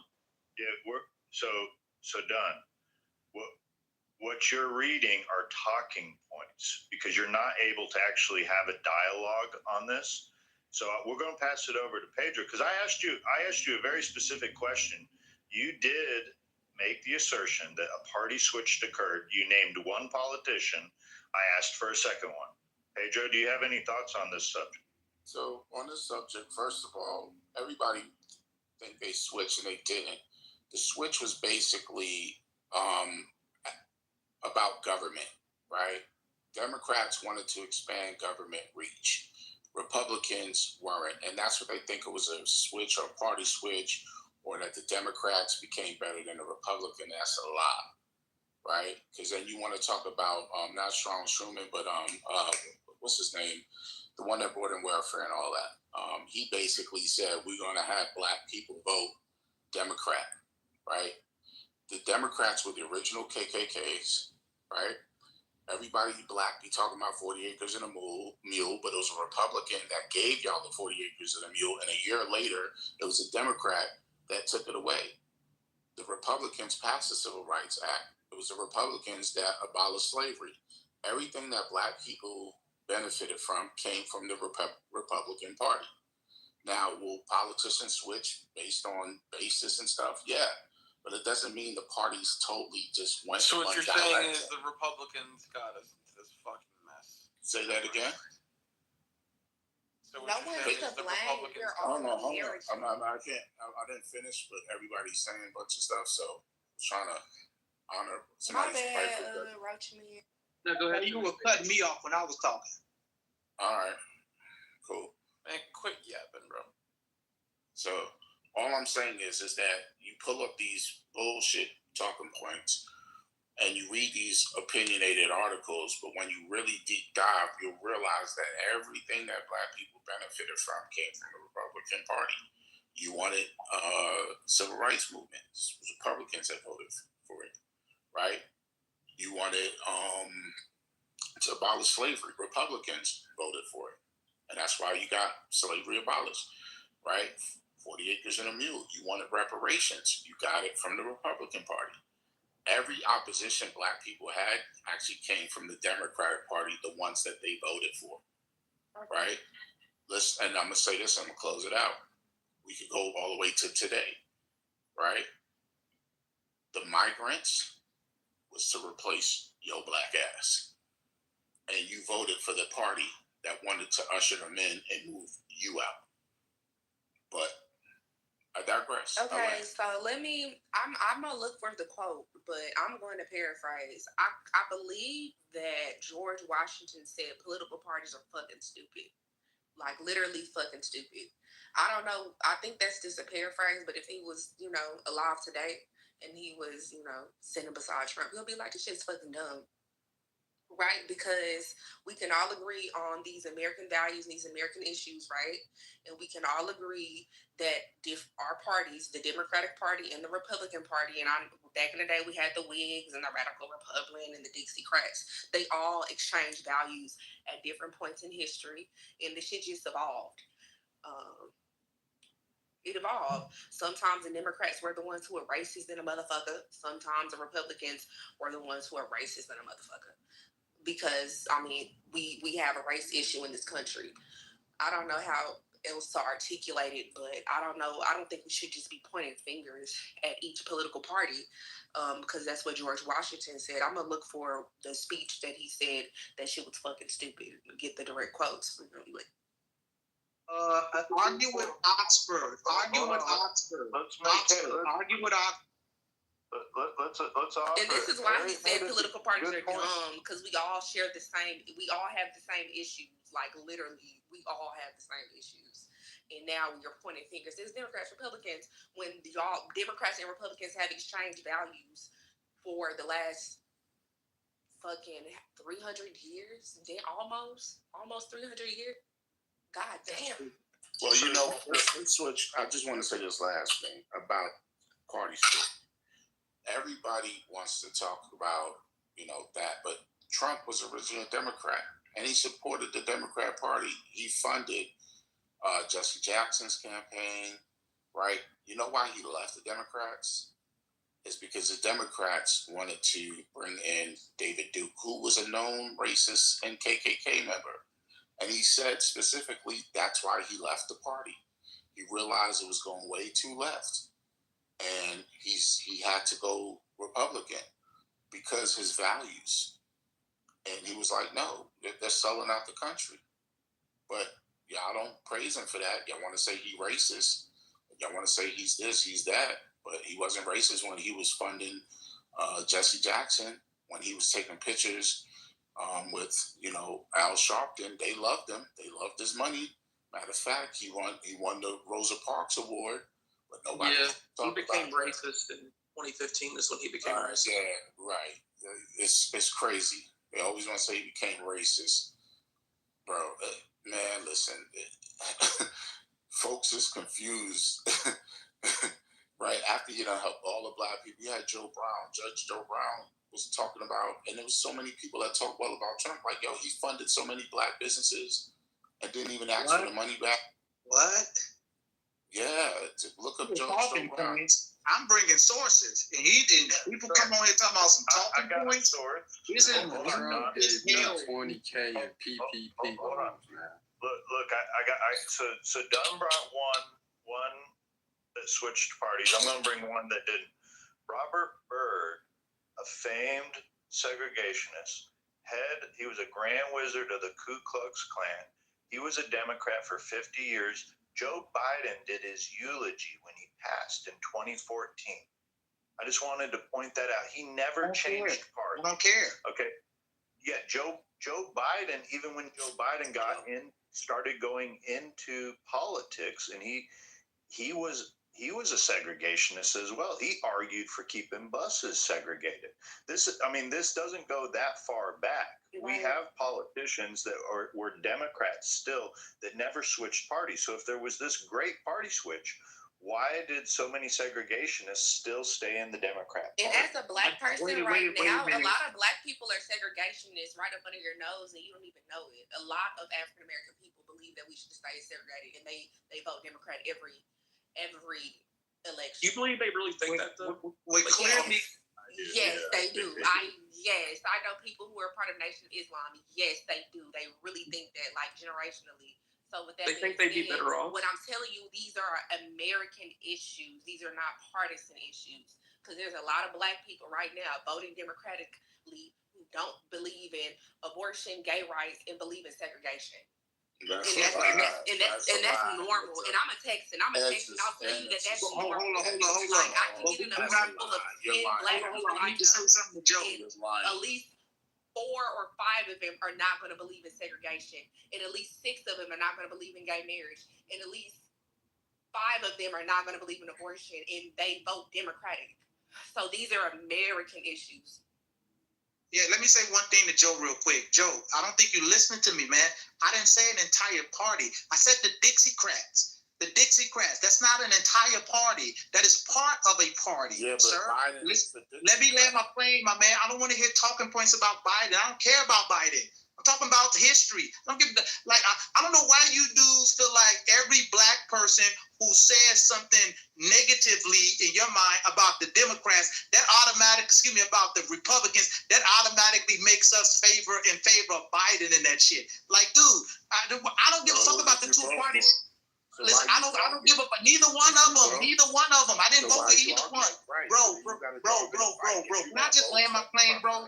Stop. I don't want to deal with this talking points because that's all you got. I want to hear people who didn't vote. All I got, sir. I don't want to deal with talking points. Okay?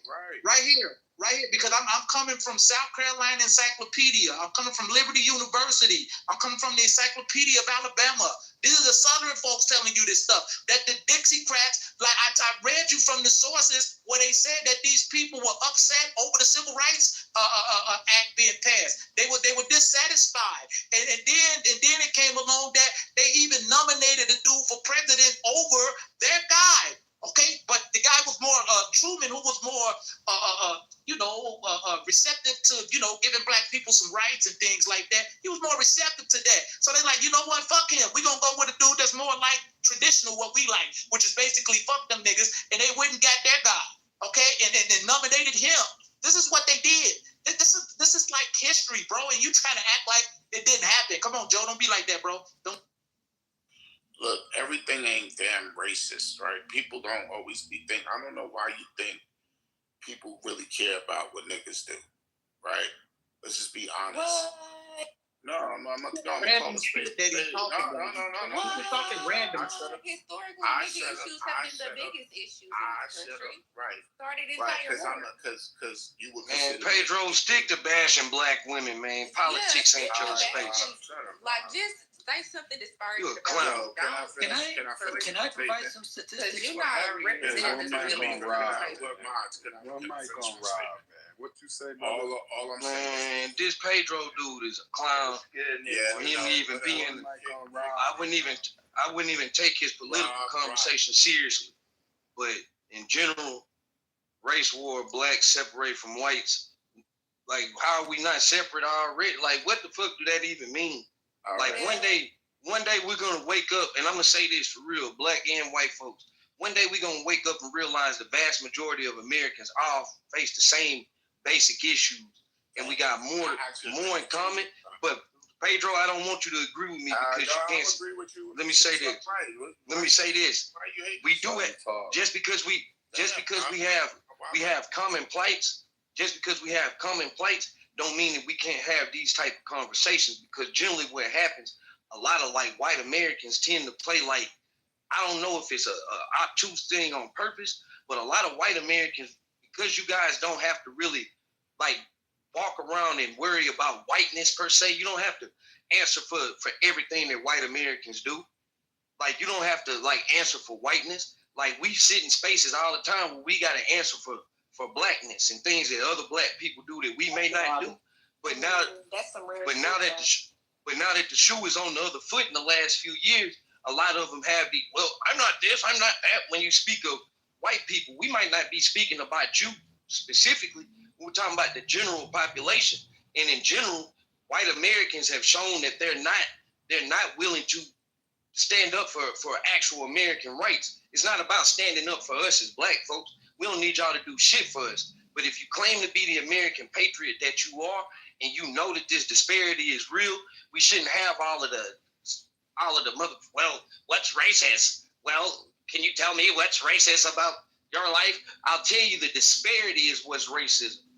No, in 2025, you white boys can't literally do shit to me as an individual. Like, it's nothing you can do that I can't do. But when we talk about our communities, when we talk about how schools are funded, when we talk about things like that, that's when you see that it's still disparity. It's still issues, because this is how America was created. And in my mind, it's probably going to be like this until the bulk of Americans stand up and say, hey, this isn't fair. It isn't fair that one side of town gets treated poorly. It isn't fair that you can say this side of town's property value is worth less for whatever reason, and this side of town's property value is worth more. And now because this side of town is worth less, their schools are underperforming. There's less resources. There's going to be more room for crime to develop. But y'all don't think about these things in totality. So it's like, until y'all want to start having them type conversations, I'm going to continue to tell white folks that they sorry as fuck on this app, because the bulk of y'all just be saying shit, and it's not based on reality that what the average most Americans are living or dealing with every day. But that's speaking from an African American's perspective, caring about African Americans. Well, listen, this is my take, right? You got to take care of your own community. Oh, sorry. You got to take care of your own community, right? White people got their own problems. Chinese people got their own problems. Mexicans, everybody got their own problems, right? You're not taking care of your community, because the reason why your community is unfunded or lowly funded is because y'all don't even go down to the damn when they talk about it. They always bring budgets to everything. Y'all don't go there. You rather go to the club, you rather do some bullshit than to go down when they be having the I forgot the name. But it's every county does it, right? They go down there and they tell you, hey, we got $10 million or $10 billion, and we're gonna fund this and we're gonna fund that. And y'all don't even go down there to have these conversations. But then you want white people to get out their bed that live way across another side of town to worry about. You so fucking stupid, dog. No, you so fucking stupid. Can y'all think? Because I let them finish. No, I'm telling you the truth. Y'all not going to these things. They exist. I've been to some, and they sit there and they tell you city planning for where you live, but you won't go there. You'd rather get on Clubhouse and internet to tell somebody white about themselves, but you won't go down to when they have oh man, I cannot. City council meetings? City council, yes. When they have city council meetings, they have it for your schools. They have it for everything: housing, development, schools, right? All of that, because everybody gets right. That's why they do the census, because they send money out, and what happens? You're not there to say where this should go. You don't hold your city council members accountable. You don't even know who they are, but you want to sit here and be on this app and get mad at people that ain't thinking about you, right? You want another race of people who gotta pay their bills, feed their family, work hard to develop themselves and whatever, to worry about what you're doing over there because you fail to do it yourself. It's not, y'all thinking people racist. They not. They just going about their business. And you don't live in within their vicinity. So why are they paying attention to you? You think white people get up every day worrying about what you doing. So why don't even get up and worry, hold on, I'm about to land. You don't even get up to worry about what's being done in your own community. And let's be honest, when y'all get a little bit of money, you get out anyway. So what are you talking about? You don't even live in the community. I mean, you were obviously a nigga that I don't know what your stance is in life. Man, I don't even know if you're a black man. I don't even know if you're a black man. But I'ma disrespect you every chance I get simply because you had a. All right, settle down, guys. Let's let Damien speak. Damien. I ain't taking no advice from a black man that got on the app saying that black women don't deserve rights. This nigga shouldn't even be in this conversation. All right, let's straight up clown. Rob, I'm gonna add on what you said about the community. One thing's for sure. If you kneeling down behind a donkey or an elephant, the only thing you're guaranteed of is you're gonna get shit on by an animal. We're not taking care of each other in our communities. It's not about the people in Chicago. I live in Louisiana. I need to be taking care of the people next to me in Louisiana. You go to communities that are thriving. You go to Dearborn where them Lebanese people are. You go to Houston where them Chinese people are. You go to California where them Jewish people are. They buying from each other's shops. They going to see each other. Somebody gets sick, they go visit them at the thing. We go to Walmart and buy a damn honey bun wrapped in a plastic wrapper. We don't even go to our local bakery. It's out of business. We don't do business in our community. We don't go hang out with the people next door to us. We so worried about what's going on in Chicago and all these other damn places that got nothing to do with us. We got to take care of our people around us. The federal government's full of shit. They don't take care of you. They just want you and me fighting. They don't care. We got to care about our neighbor next to us. And I'll land the plane. Boudreaux. Let me ask you a question, Damien. Do you eat boiled peanuts? Hell no, that's some Georgia people. Stop doing that. No, you do it. Y'all do it in Louisiana too. They got the boiled peanuts down there. Don't do I seen the guy use iced tea. I'm serious. He put iced tea when he was. Go ahead, Louisiana white people, I'm sorry, no shade to you, but they're very culturally close to black people I mean, y'all can do the math. We are. They're very culturally close to us for specific reasons. So I love y'all. I love y'all so much. One, two, man. Yeah. It's crazy. When I went down to Louisiana, I was surprised. I'm like, hold on. And then I did the research and I'm like, oh, okay. Yeah, I feel. Our community is everything. We got to get back to taking care of each other. We don't even know our neighbors anymore. Facts. I agree with that. And I'll be honest, man. Look, I'm just saying this. Everything ain't about race, right? That's the thing that hinders black people, right? Because you have rights today. I get it. Shit happened in the past. Everybody got fucked, right? Other races of people, Irish, Jews, you name it, got fucked. Chinese got fucked. At some point in history, we all caught the smoke. Every race has endured some form of slavery. Right? We could take it back to... Man, stop. Show me where they were enslaved on the United States government. I'm not listening to that argument anymore.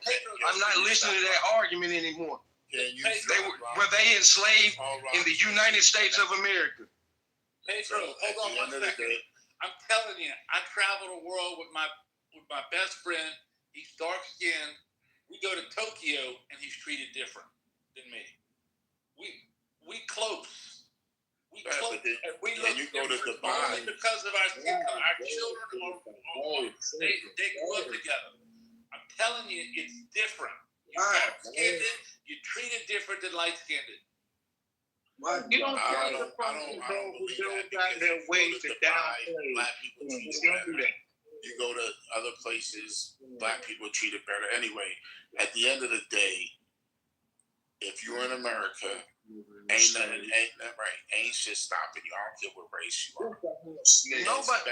Where do you niggas get off hearing people saying that they're being stopped when they speak about issues that are related to the collective? What issues are you talking about? I mean, I spoke about the funding disparity issue, how property taxes.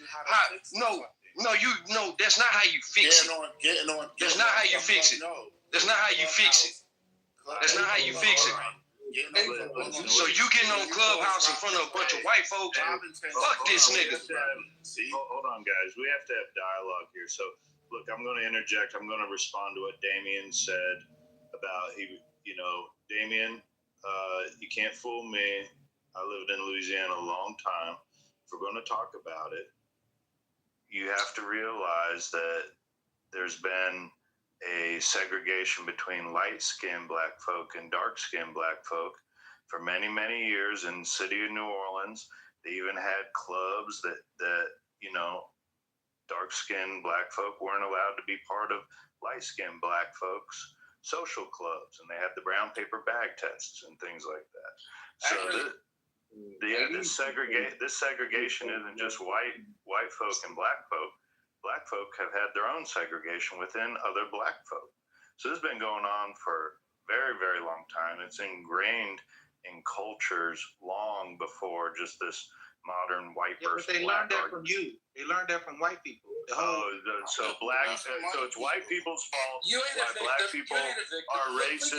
Wait. Hold on for a second. White people created the color. Hold on. White people created the color caste. This is what we're talking about. We could never genuinely get. Let me say this. Let me say this. Even have a real conversation. I am having a real conversation, but we can never get to a genuine place if at the end of the day you guys are always deflecting the shit that you created. You said you're from Chicago, right? Listen. Let me just say this right quick. White people, listen. This is the fact. White people created the color. Let me land my plane right here, brother. Can I land my plane? This is a fact. I know you want to listen, dude. Stop talking over me. Hey, Bieber, can you stop this guy, bro? Because I didn't talk over him. We're not hearing anything intelligible. What's going on? Thank you. I didn't talk over him. Why is he like that, acting like that? Like for real, bro. You got the mic. Okay, listen, what I'm saying is this is simple, is that the color caste system in America was created by white people, okay? The black people learned that behavior from you, okay? We don't have a history of that. That is a historical fact. That is not obfuscating or trying to absolve black people of like saying we've never done anything wrong. That's not my argument. But if you say something that is historically incorrect, like I'm gonna come and say, no, dude, that is historically incorrect. Historically incorrect. True. So what you do is, hold on, I want to just point this out. What you do, Dunn, is every time I make a point, you come over top and then you gaslight the entire stage here and you try to diminish the point that I just made by somehow claiming that it's the white person's faut that did it. Well, and we can't really ever have a conversation. Well, let me light-skinned Negroes. How did you get them light-skinned Negroes? How did you get them light-skinned Negroes? How did you get what you call a Creole? How did you end up with Creole? Nigeria make white babies black people. That's true. So go look it up. But let's take responsibility for the fact that we did continue to perpetrate this stereotype. Kamala Harris is a sorority.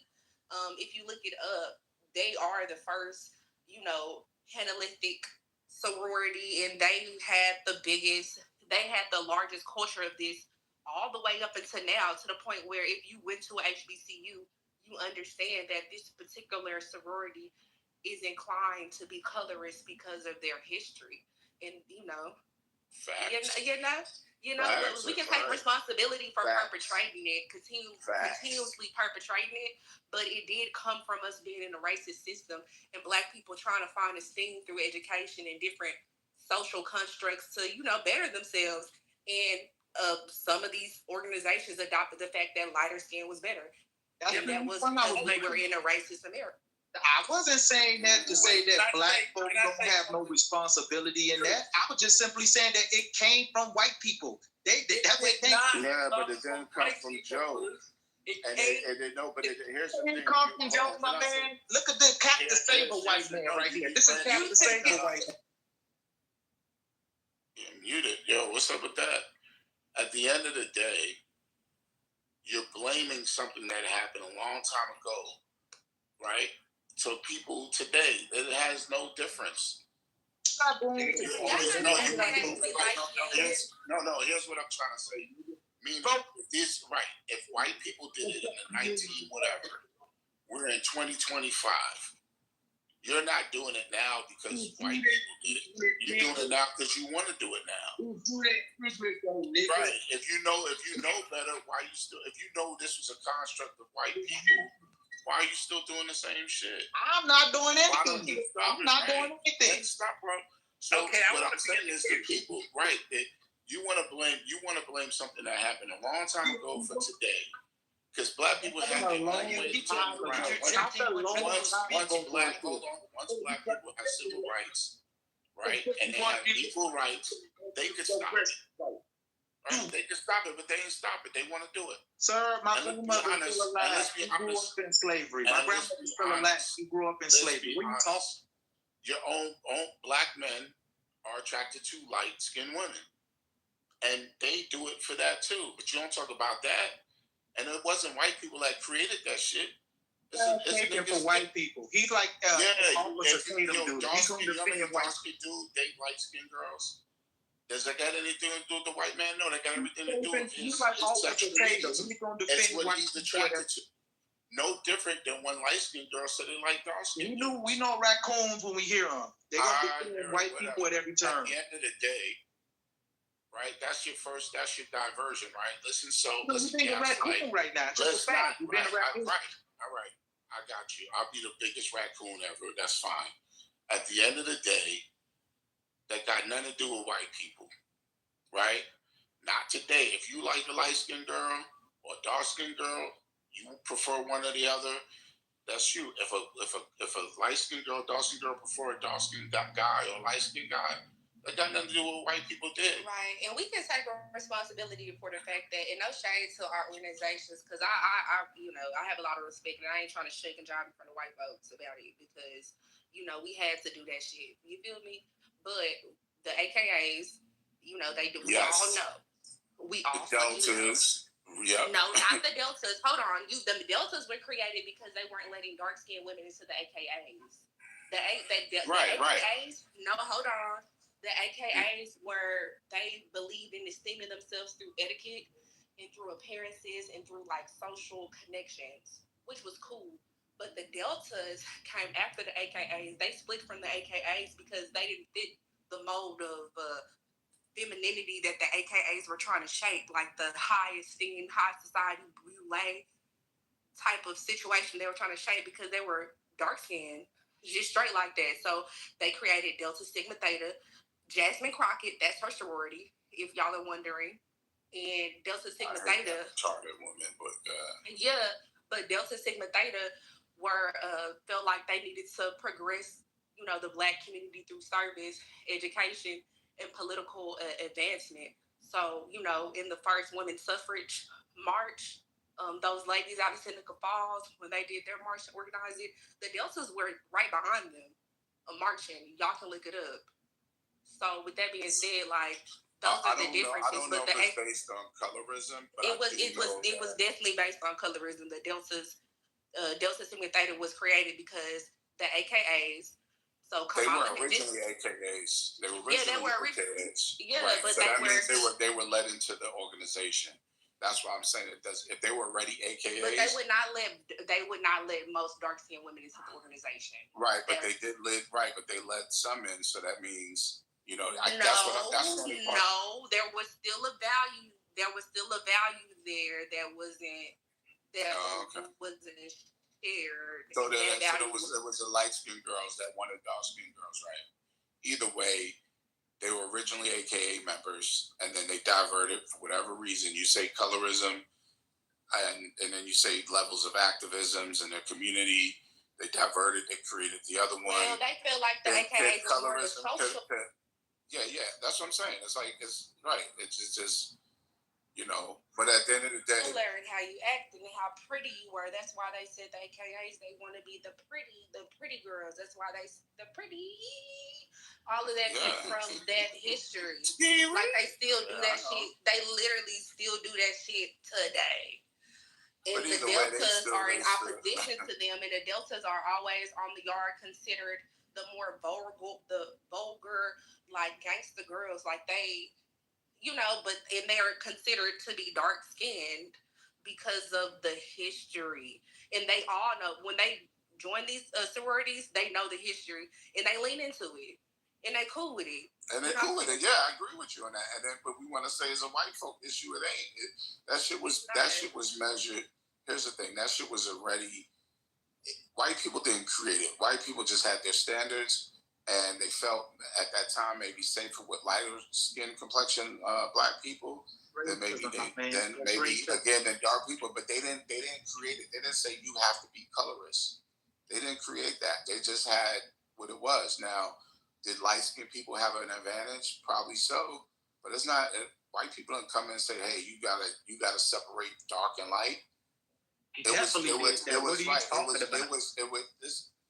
was black people wanting to integrate, but black people didn't have to integrate. They could have stayed segregated, and they still could accomplish the same thing. Because the purpose of Martin Luther King originally was separate but equal. Like, hey, we are separate people. We have our own thing. But we want equal protection of the law. That was really the whole thing. But black people took it as, oh, I want to integrate.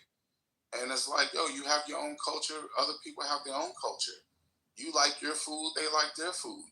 What black people didn't want was that as they're trying to prosper, that no one could just violate them as if they're, you know, that black people weren't protected by the law. That was the original context of it. Then it turned into integration and all of that. And now we're in agreement. It wasn't separate. Right? It wasn't equal, sir. It was separate, but it wasn't equal.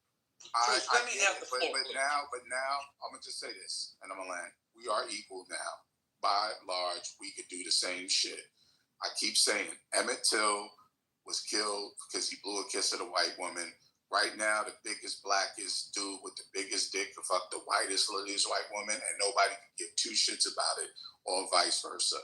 Nobody cares. You could do it on 42nd Street and everybody bring their camera. White men won't lynch you. White women won't lynch you. Nobody. Most you got to worry about is police giving you a ticket or putting you in jail for indecent exposure. So all these things of what happened then has nothing to what happens today. Today, you can set your own shit together. You don't even got to go to no white man job. You don't got to go to no black man or Chinese man job. You can actually create your own thing. Sir, you're lecturing. And I'm gonna land it with this. With the internet and the way everything is going, people don't even got to see who you are, and they will do business with you based on your skill set. So we're still crying over something that happened a while back that doesn't affect you today. It doesn't. You get up and you have the same abilities as everybody.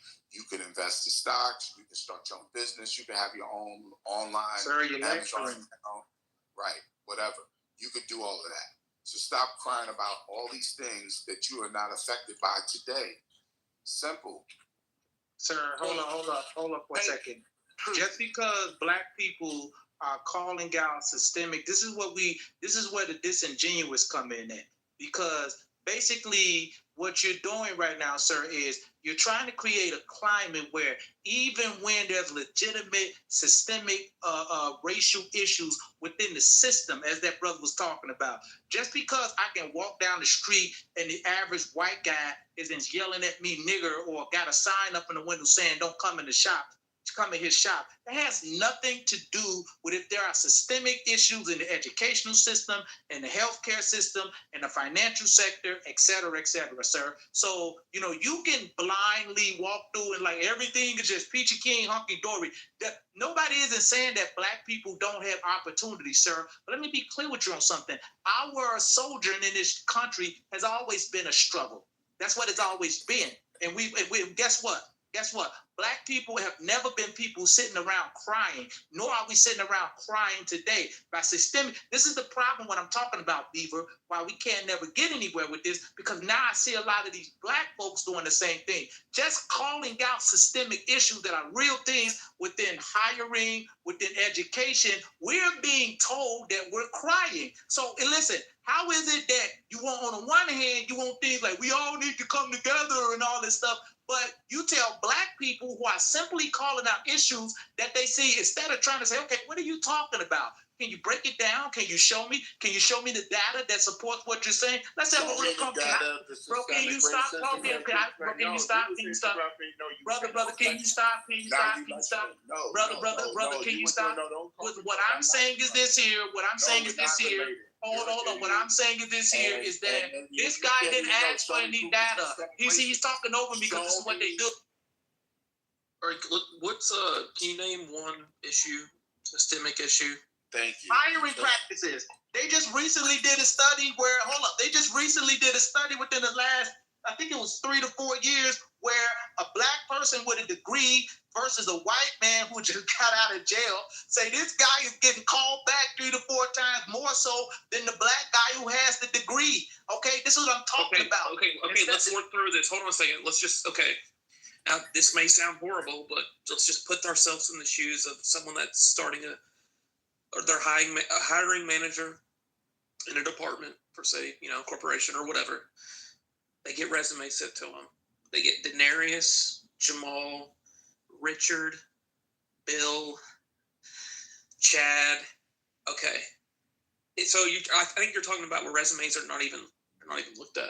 A lot of it's AI now anyway. They go through resumes. But back when, humans were looking at it, they're okay. They are people. I'm going to be honest with you. They probably do look at Denarius and Jamal based on their past interactions, and they're like, "Yeah, I really need somebody good in this position. This is going to be a tough one. We need somebody. Let's interview Chad and let's interview Steven and Bill." I guarantee you that does happen, 100%. Is that what you're going to making? I said that a black man with a degree is less likely to get called back. Let me land this. Hold up. I said a black. Hold up, man. But my point is, they're less likely to get called back because, and this is just the way it is. People don't. They don't. Even if they have the degree and they look at their degree and they say, okay, they went to the school, they went to Howard or they went here to Tennessee State or whatever. Their past lived experiences is that, when they hire the black guy or the black they've worked with, they're not as strong. Whether that's you're making excuses for it. We want that to change. Honest with you. We want to change, though. We won't change. We won't change, and we don't want you telling us that we're crying. Yeah. No, I'm just okay. Let's do another example where you're out on the pickups. You're playing pickup basketball and you see a white guy you've never seen play before and you've seen a black guy you've never seen play before. Odds are you're probably going to pick the black dude just based on nothing else. No. Tell me, hold on. You cannot tell me. Wait a minute. You can't tell me that it's. Show me systemic racism. I just wanted to show me systemic racism. We have it.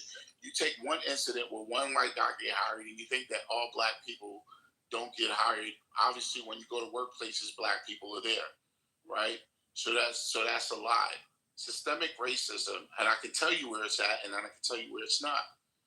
Back in FHA, because I was in the mortgage industry, when they were building houses, what they were trying to call white flight, that was systemic racism. The FHA protocol was that you could not sell these houses to black people. That's what systemic racism, right? What you calling today is not systemic. That's where you're confused. Just because they did a survey, one white guy got called here, Do you know how many one black white guys? guy, my man. Do you know It how wasn't many one black white guys guy. get hired It wasn't than one white. people? Hold on. Hold on. Pedro, you got 30 seconds, Pedro. All right. Thank you. I got you, brother. If no one interrupts, I like my 30 seconds. We are confused on what systemic racism is. Systemic is when the system is racist. Individual racism is something else, right? There's no system that is there. Jim Crow was systemic racism, right? The FHA laws were systemic racism. But somebody going through your resume, that's not systemic. That's just individual. There's a hiring manager that flipping through thousands of resumes and they go for the ones they like, and it just is what it is. And just because a black man is qualified don't mean that, and didn't get the job doesn't mean the other white man isn't qualified. I've applied for jobs. I didn't get them all, and I got some. So no, you cannot show one. Wait, let me read this right quick. And I know. Let me finish my 30 seconds. He gave it to me. At the end of the day, there's nothing you could prove. There's no law that you could show me, because systemic racism, when there's a law, there's no law. You don't know nothing about no the law. subject. Hold on. Can I finish? Mike, you said I got 30 seconds. Can they be on mute? You got 30 seconds, bro. You got an additional 30 seconds. Thank you. Thank you. At the end of the day, systemic racism is when there's a law written that says you can't do this. I had a guy in another room that said this about Philadelphia, because we talking about reparation. He said there were laws that you couldn't vote if you were black. That's systemic racism. But what you're talking about is individual racism. Because I've seen where I got over and other black people got over where white people didn't through the system. So cut the nonsense. Until you can show me a law that says black people can't do certain shit or can't get certain shit, then everything you're saying is bullshit and hot air, because you cannot prove systemic racism. Okay, I got the evidence right here. Wait, hold up, 3D. I got the information right here, because I don't do talking. I got the studies pulled up right now. You got 1 minute, man. I got the studies. That's all I need. I got the studies. Multiple studies have shown evidence. Excuse me. I said the law, not studies. Wait. Go. He gets a minute. No one interrupt him. Nobody interrupt him. Thank you. Multiple studies have found evidence that systemic racism and hiring practices lead to black applicants with college degrees receiving fewer jobs, fewer job callbacks than equally or less qualified white applicants, including those with criminal records. Now, just let me run through some of these, because it goes back at least 2 decades. 2003, sociologist Deborah Page's landmark field experiment sent matched pairs of black and white men with equivalent resumes to apply for entry-level jobs. Black men without a criminal record received job callbacks about the same rate as white men with felony convictions. Here, when white applicants disclosed a criminal record, their callback rate was still twice as high as that for black applicants without a criminal record. Follow-up, 2009. Follow-up study by Pager focused on low-wage jobs and found a similar pattern. Black applicants without a criminal record did not fare better than white applicants recently released from prison. 2014, a report from the CSG Justice Center replicated the findings in a different city, confirming that white men with a criminal record receive more positive responses from employees than black men with no criminal record. 2020, a study focusing specifically on college education applicants found that a bachelor's degree did not eliminate the stigma of criminal record. It also confirmed that college-educated black and Latino men with records receive fewer callbacks than their college-educated white counterpart. 2023, and I'll stop here. A 2023 meta-analysis of decades of data from 90 field experiments found that white applicants receive on average, 36% more callbacks than equally qualified black applicants, and this level of discrimination has shown almost no change over time. So listen, you can come, listen, this is why I don't mean to be mean, but when I call people raccoons, particularly my people, and I got that term for other groups too, but when I call my people that, because it seems like no matter what a person brings, you're going to find a black person in this day and time that's going to come out and argue against it, but know nothing about it. And they're going to go out of their way to say, it's not like that. You're lying. That's hot air. That's bullshit. That's all bullshit. That tells me something about you. Okay? So don't say one person, sir. That's decades of data. What are you talking? True. Let Damien go. Everything you're saying is exactly true, and it's everywhere in the world. It's not a place that just happens in America. There are some cultures in Asia that if you're a certain height, you don't get attention. If you have a certain facial, if your face is round in Singapore and not squared up, you're judged differently. It is called bigotry and judgment, and it is not a racist thing. It is an earthling thing. We judge people on the way they look. And in Australia, if you have a certain body type, you're not well thought of. But if you have a different body type, you're more attractive. But that same person comes to America and they're not judged at all. These things happen all over the world. In China, oh my God. In India, there's a whole caste system based on, my God, their teeth.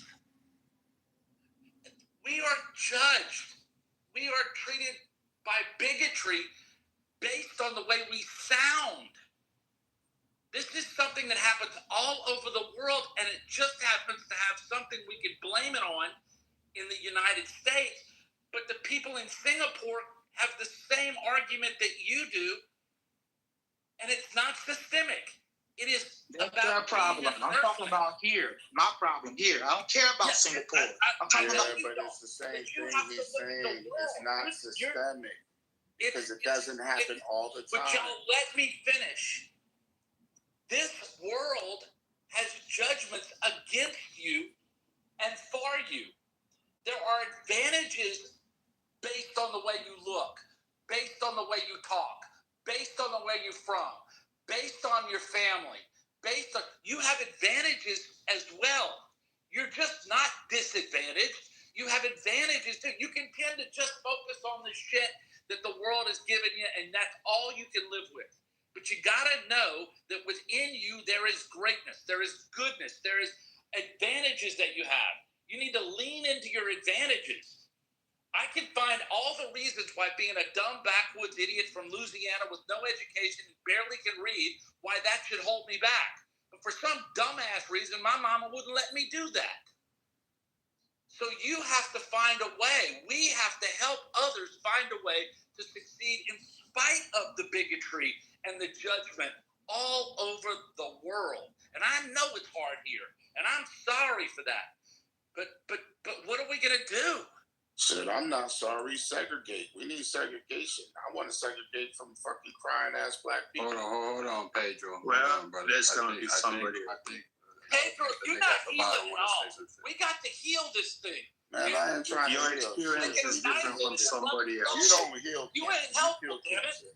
I can't move forward because I gotta hear Negroes cry every day. You don't have to. You do something that somebody else needs to talk, bro. Hey, hold on. We heard from both of y'all for the last 30 minutes, man. Go ahead and let that nigga in the bottom corner talk. Yeah, thanks, man. Well, basically, race was created by definitely this white supremacy, and there's a guy called William Beckley in 1809. He created a race war just because he wanted to separate the slave and from the whites, and he definitely created a privilege for more white people and the house Negro, obviously, and that actually impact people today. So if you're going to talk about institutional racism, we see in police, we saw it in when black people are doing better, they always put them down. We saw it on all these innovations, all these creating people that are actually inventing stuff that we're using today. And most of them are black melanated, and some of them have been killed. Their name is not being promoted. They're not credited for their work. So it's still institution based on the privilege for white people. And when you go to court, most of these people are favored by when they do so much crime, and they say they justify because you have a mental issue. But if it's a black person, he's nearly he's going to die in prison. So all this thing is still there. And if we're going to say there's no race institution, then you're a liar. Why are you a liar? Because everything is still based on the slave master still getting paid in some certain time, in some country. Even in UK, they still get them paid. So just for them, for the slave to end. So that is institutional racism and a superior ways of dominating other race. So if you've done slavery and killed people so much time and do all this evil act to them, they still have right to have their say. They have right to say there's racism. When you go to UK or apply some jobs in some places, they will tell you to change your African name and just use an English name. That's institutional racism. So all these things, your experience will be different because of your color. America, we don't have that here. They don't tell people. Well, you have so much of what I mentioned. You have police racism there. And I mentioned court racism, institutional racism. So if people are denying all this true, why you have to interrupt me when I'm talking? I didn't interrupt nobody. I'm correcting you because we don't want No, you can't correct me. You have to bring your evidence based on what I said. Put your evidence in the chat. You don't have to interrupt me. There are enough black men here. You can't give me without not reading something that will relate to what I said. Let him know that in America they can't tell you to. You're so defensive because you know it triggers you, but your experience is different from somebody else's experience. It doesn't matter what is American. Who gave you the name American? Who names you American? I just asked you a question, woman. Who names you American? Oh, you literally just said in UK they tell you to change your name. Seriously? He just called you. All right then. Since you can answer my question, I think I'm done with this conversation. And this is when they get triggered. When you tell the truth, they get triggered. Nobody's saying you lying. You ain't You want me to just call you stupid? I'll do that. All right, let's hear from one, man. Go ahead, bro. Good morning, everyone. I'm flabbergasted. Good morning, my neighbor. Good morning. I'm flabbergasted that Brother Loom said, Pedro, you heard one of the guys on the stage that say to you that if you look at resumes and you have what quote unquote might turn out to be a black name, you are likely to pick what possibly is a white person's name based on your past experience. That prejudice is then racism. You also said that you worked in a industry where you were told not to sell to black people. That is. I didn't say racism. That. That's a lie. Whoa, I ain't gonna let you lie on me. Okay, correct me while we're here. What did you say specifically? So what I said specifically, with the difference of systemic racism is basically it's by law and by construct, right?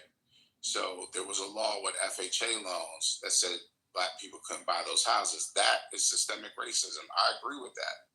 But you said that systemic racism is because of the law. What was the law behind it? Right. There's no law today that says black people can't do shit. Yeah, but and if black people worry about white people hiring them, why don't they create their own companies? Then No, you can hire don't go any further. Just correct me. Don't go any further. That was my question. Because the point is, when you were told not to sell to black people, what was the law behind that? There was no law, right? It was a law. It was in the FHA guidelines. It's some. Yeah, but the guideline isn't a law. Yeah, some of it is still there. It's not that you can't do it. It's just old. It's on the deeds or whatever. It was based on those. It's still there. It's not that it is applicable. It's just that the data is still there, like it's on certain deeds. Right. So it's not a law, right? But it's not enforceable. Right. So it's not a law. It's not. It used to be a law. That's systemic racism. Well, okay. What law? When was it repealed? Once like civil rights came and the EEOC and all that, so probably in the 1960s, 70s. That's when they that's when discrimination laws and all that came in effect. So it was like 60s, 70s, civil rights. It was all part of that.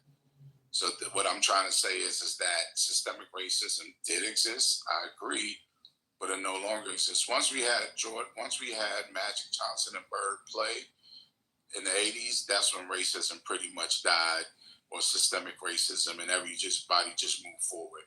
But complaining today about it is asinine. I was asking you so I could carry on my point. Oh, my bad.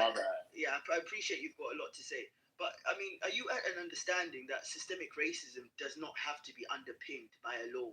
It's just about the general consensus. Because if you've got someone who's putting themselves in the shoes of a recruiter and they're not a recruiter, and the consensus is when they see a name that's likely to be a black person, they'll skip it and look at a name that's likely to be a white person.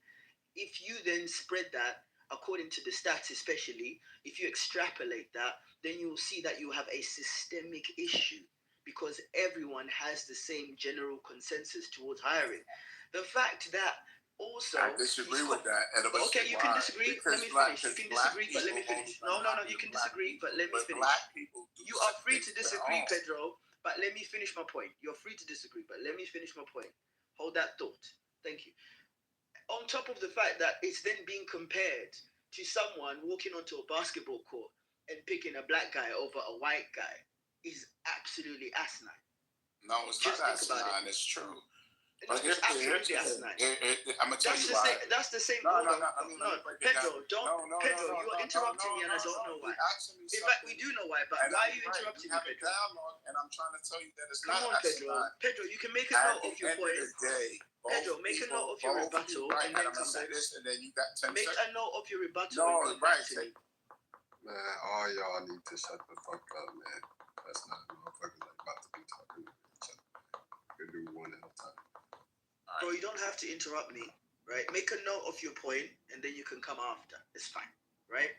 So, nevertheless, the point is you've got white people on the stage who are actually justifying prejudice on the fact that it happens elsewhere in the world. That's absolutely crazy. Ask them if it's okay for them to get robbed on the street because someone else in China gets robbed. It doesn't make it okay. That's ridiculous. What? Yeah, that's so lying and denying that there's nothing existed. When the people wrote a book about all this superior bullshit, Let me now you've been talking a lot, and we all know you're a house Negro, so keep kissing your white ass, all right? Right, and you want to be white. So at the end of the day, no, you want to be white, right? Because especially you find black African and black African, and you cry about it. You need to buy bleaching cream cockroach and bleach your cockroach skin, so you can enter the white hat too. You're like, are you coming here with no fucking sauce? Why are you worried about America? Why are you fixing country? What is America?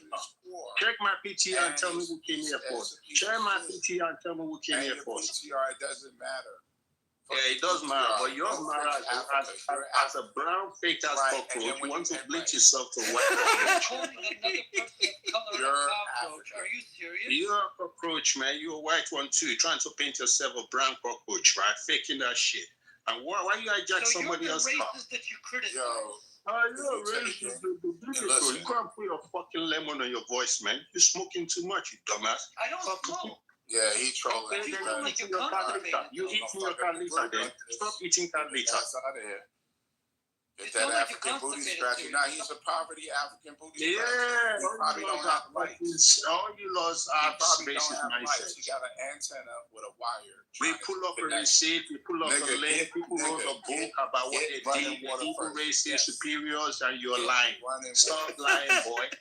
Get running water first before you come over here and talk about what we're doing. You think I have to dig any ground? Don't fight me, fight Ebola.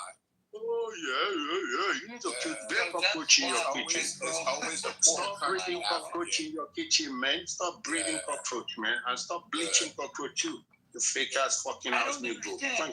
You're not from the United States of America. Why are you all up in their business, bro? Right. Why you sound like a Wutu, man? Why you sound like a fucking... Who said Ebola? Who said Ebola?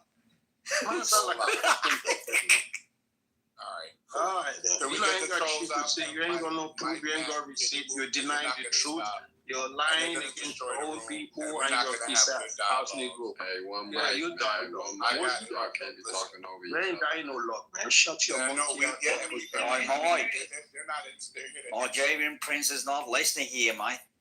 Sorry, One mic, man, before I boot y'all to the we trying to let's answer go this question and mic. then letting them take over. One mic. Who was in Africa first, the Afarensis or the Australopithecus? I'd like to know. All right, Africans ain't nothing but pieces of shit. So at the See, end your of the day, true self is coming out, Mr. Cockroach. Can we move to a conversation now? Now you're coming out, Mr. Cockroach, man. Done with this. How many white toilets have you fucking kissed? I'm sorry, right? can we have a conversation where we can all engage? Yeah, we're gonna have one mic on. Caleb, we're not gonna have that with serious here. Hey guys, Yeah, if you're not moving them, they're gonna let's just keep them. let's have I the know you want the numbers, man, Who's but talking right now? Shut up. Paula, you can go, and then Kayla, if you want to go for it. Go ahead. all right, let me finish. Okay, cool. Pedro, Paula, You just said Pedro, I could speak. And then, Pedro, 10 seconds, and then the he girls said are gonna Paula. go. He said Paula. Yeah, I said Paula. Yeah. oh, I thought you said Pedro. No, sorry about that. Yeah. First, you said one mic on Pedro, then you said Paula, you could speak next. That's what I heard. Let's go. It's on Paula real quick. Mute your It's on mic. the table.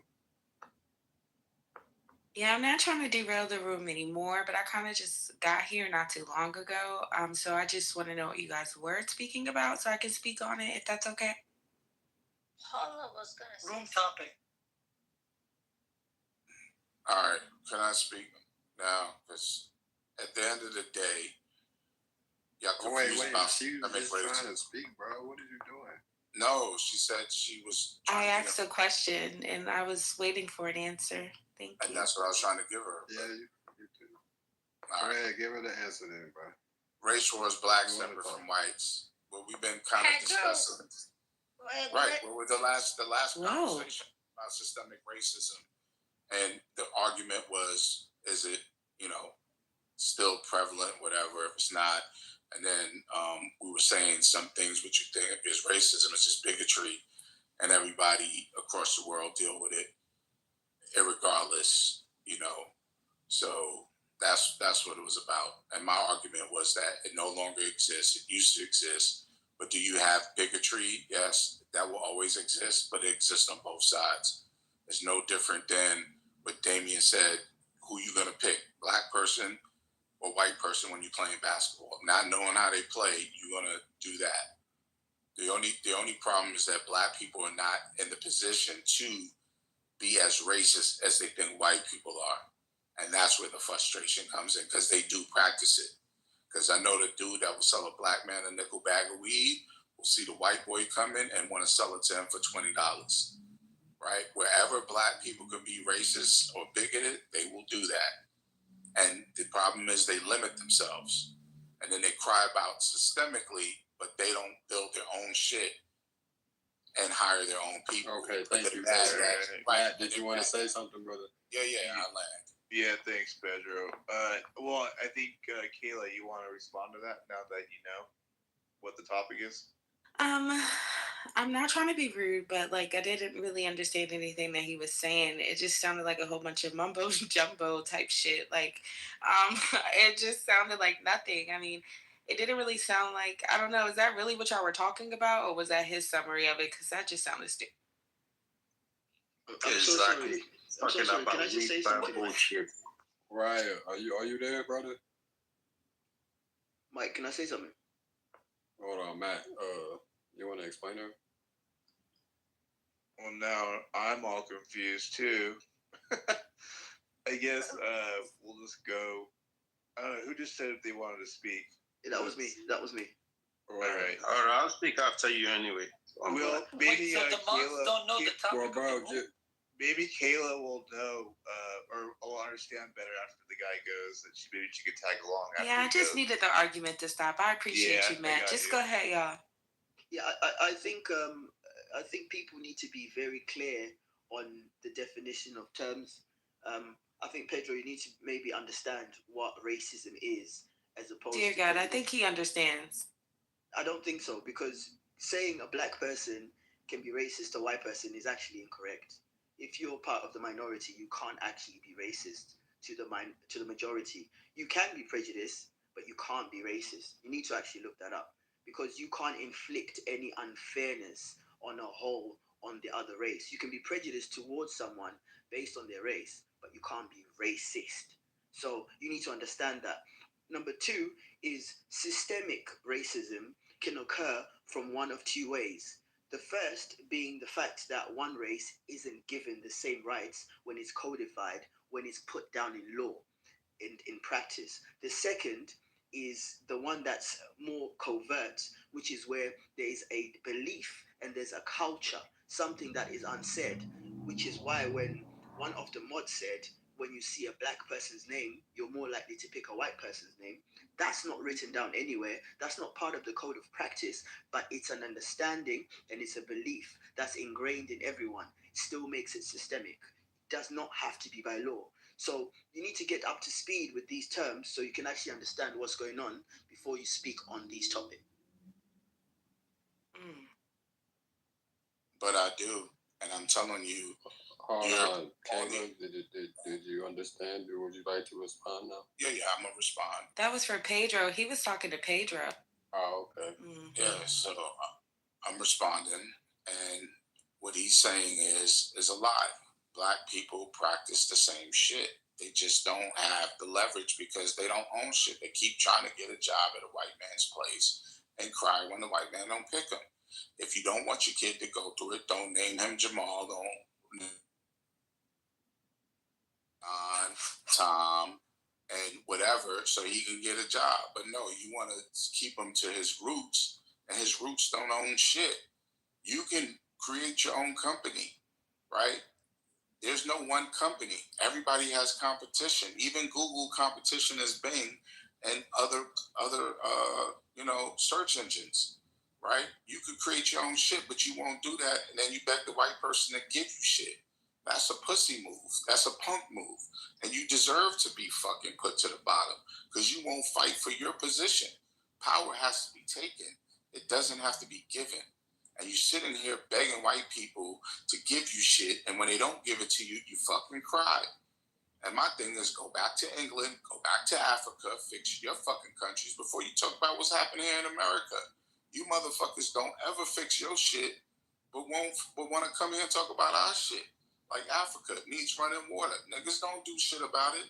They do Nigerian scams, asking for people for money, and always scamming. And then you English people want to be fucking fake ass proper, but y'all sitting running around getting your guns taken from you and don't fight for your fucking rights. So cut the bullshit. You want power, you want privilege, you want leverage, you gotta fucking take it. And you're mad because white people took their shit and they maintain it. So you don't think Africa has running water? Like what? Yeah, a lot of There's some parts of the United States that doesn't have running water that you can drink out of either. Like, or you should take baths in. I don't think that you should. Well, you've been talking for a while. I think you should be done now. I think you're close. But right. Yeah. Right. Let the You've been speaking. You've you heard that? I'm sorry. Did you hear that? Can I finish? He said Kayla. He said Kayla. No, you cannot finish. One mic on Kayla. Oh wow. Yeah, I appreciate that because I'm sick of hearing those type of things. Like they go through the same things that we go through in the United States. Outside of the United States, they go through the same shit we go through. They have certain names that they can't put down. I'm sorry. I'm sorry. They can't put down certain names because they'll get judged as well. Because that's what we're talking about. I don't understand why the running water is a thing. I mean, Africa is so advanced now. That just shows me that you guys have never been. If you tell me that all of the people in Africa are poor, I know that you're a broke dusty that just sits on TV. And watches TV. So yeah, y'all gotta come with better talking points than that because that's not true. Africans are living better than you. Would you figure that? Africans live better than you. At least they have their parents, you know what I'm saying? At least their parents work together. Their families stick together. They are one band, one sound. You niggas don't even, oops, I'm so sorry. You men don't even like your parents. So there's that. Well, that's actually excellent for that one because this guy doesn't know what kind of he doesn't know what kind of a situation. You have the same rights in Africa and the Middle East and Asia the way you have it in the United States. And then instead of just speaking to me, you're screaming, hooting, yelling. I can't even say it right. Like this is just out of control. So to the title where it says blacks separate from whites, white people don't do this. When we have conversations, we speak to one another. So we are different from you guys. You see how you just came off the mic screeching? I didn't hear anything that you said. Yeah, whatever. You came off. One mic on Caleb. If y'all interrupt her, I'm moving you down, Dane. Okay. I appreciate that, Mike. You're so kind, Mike and Matt. I heard that. Yeah, like you guys are such bitches. Like for you to come off the mic and just start screaming at me instead of speaking to me and maybe helping me understand you guys, then maybe we could get somewhere. You came off the mic screeching like a little girl. That's all I heard. I'm sick of that. I'm sick of you men acting like we owe you anything. Nobody owes you shit, right? And blacks are separate from whites because we would never do that. My friends and my uncles, they talk to me so I can understand. They don't talk at me. The way you were just speaking to me was disrespectful and rude, and there's no way that I would even listen to the shit that you're saying. Well said. Respond to that dumb shit. All right. Oh, you sound like a Muppet from Sesame Street, bro. Hold on, Sirius. Hold on. You prince of, I don't know, Zimbabwe. Hold on. First of all, it's Can we not leave about... Zimbabwe at this, please? Yes, and their shitty dollar. First of all, it's not about, oh, you sound like a little girl. What's wrong with sounding like a little girl? Well, What's wrong with sounding like a little girl? Are you serious? I'll let you speak my turn. Excuse me, mother. You're excused. Excuse me, mother. Right? But you are right. Hold on. Leary, you are right. Don't come around here, right? Why you are talking to so strong, rowdy tone? Are you done? Mother. One mic on Alpha, man. We're going to let him talk. Once Alpha done talking, you can talk next, whoever was speaking. You got a pink ticket, cash your shit in, or you can't talk. Thank you for carrying me. Go ahead, Alpha. You got 1 minute. First and foremost, when you try to sound like you're such a top feminist and you stand up for women, then you imply that somebody sounds like a little girl as if that's an inferior thing. You contradict yourself in principle. Read a book, right? And you are so stupid for calling people N-words. Do you listen to yourself, Miss Uncouth? It's unbelievable. See, I don't take you as a representative of all females. You know why? Because I've seen so many intelligent females, and so many intelligent females have been my professors in university. You stand in no shape or form in their caliber. That's for sure. And second, you don't know anything about Asia or anything about Africa. I don't even know why you guys went to Africa, a different continent, and Asia, a different continent. We're talking about the United States of America, which is one country in the American continent. Simple. And it has nothing to do with your uncles and aunties. I don't want to know what goes on in your domestic life. I'm not interested. Okay? Well, Alpha, it wasn't me that brought up the different countries. It was someone else. So I think that you should probably listen and maybe ask questions before you just say anything else, because you sound stupid, right? The dude that was up here, I don't even recall his name, but he brought up Africa. Pedro, yes. Pedro brought up Africa, you dumb bitch. I want you to know that. I didn't bring up Africa, Asia, or any of those. All I did was comment on the dumb shit that he said. And you are right here, right now, commenting on what the fuck I said as if I started this. I didn't start this. I actually politely asked what the fuck the conversation was about.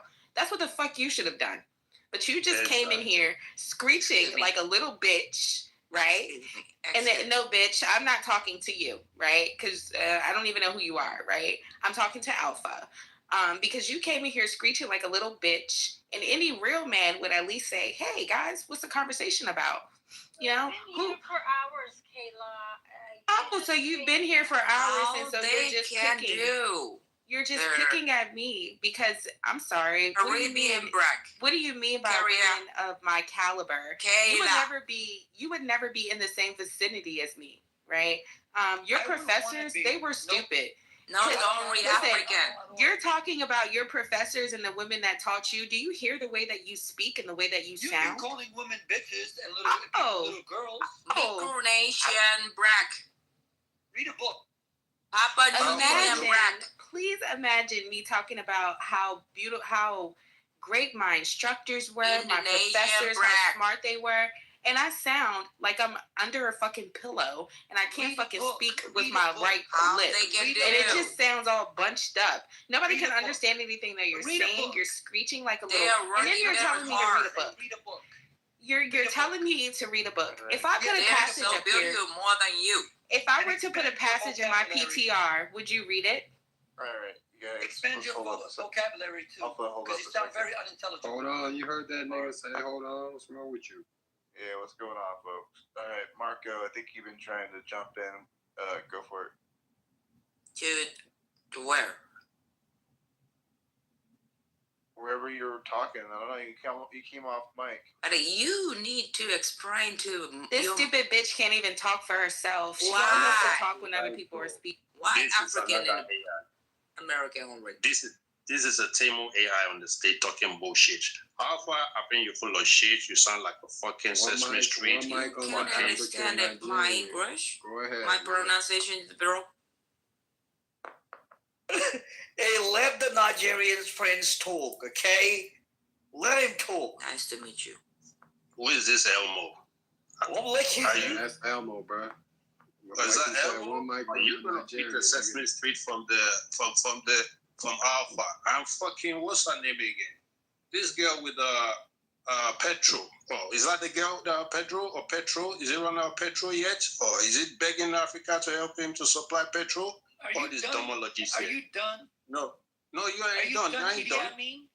I'm trying to see what planet you're from because you don't sound like you're from this earth. I'm from planet Earth. Where are you? Where the planet where fucking Ebola doesn't exist. I think this guy got shit out by alien, and we're seeing the pool like that guy in Paranama right now. I think that is the same guy right now. Is that from the alien? Mr. Odumbe, shut the fuck up now.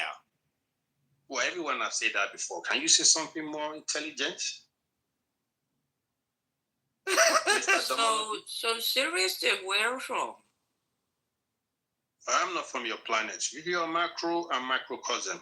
What about that? We don't need to care about your planet. All right, then. Since you sound like a fucking Temu AI, I don't want to listen to you. The fucking topics is actually interesting until this troll coming here to trying to divide us from the real topic. We do know the oppressor write a fucked up book, but this guy was crying. You don't read a book. You don't read a book. I have a question. Should we go and read all your superiors' book or your racist books? Go eat a fart, you cunt. Go eat a fart, you cunt. How many races in your planet? Well, race means I love my own race, and I don't really discriminate for that race. I'm asking you a correct name of your race. Only that. Of my race. What's my name? Say Sirius Star. That is my people. What's your planet? What's your planet? You see these domologists as well. All you laws are domologists. Elmo, you're the most domologist on the stage. stage. Writing on the room chat. Check my name. My name Listen, is you Timu Twat. Listen. Oi, Timu Twat. Enough.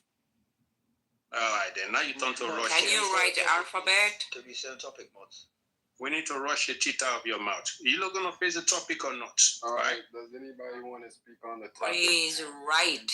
Okay. Does anybody want to speak on the topic? Professor, do little. I think you haven't speak a lot. Maybe you can do your little on the stage since you want to mix with Michael Jackson and don't talk to that woman. Okay. Yes, Mike. Actually, look, the topic was interesting in the beginning when Pedro and what's his name? Something with what we're going at it, and I think the voting in the poll really does speak to the topic. Though there are people who believe that there are systemic impediments that prevent people of color from going ahead, and there are people who don't. There are people on the quote-unquote white side and quote-unquote black side who feel that, yes, there is systemic racism, and there are people on both sides that say no. Pedro was one of those who said, no, there isn't. And What was one of those who said there is.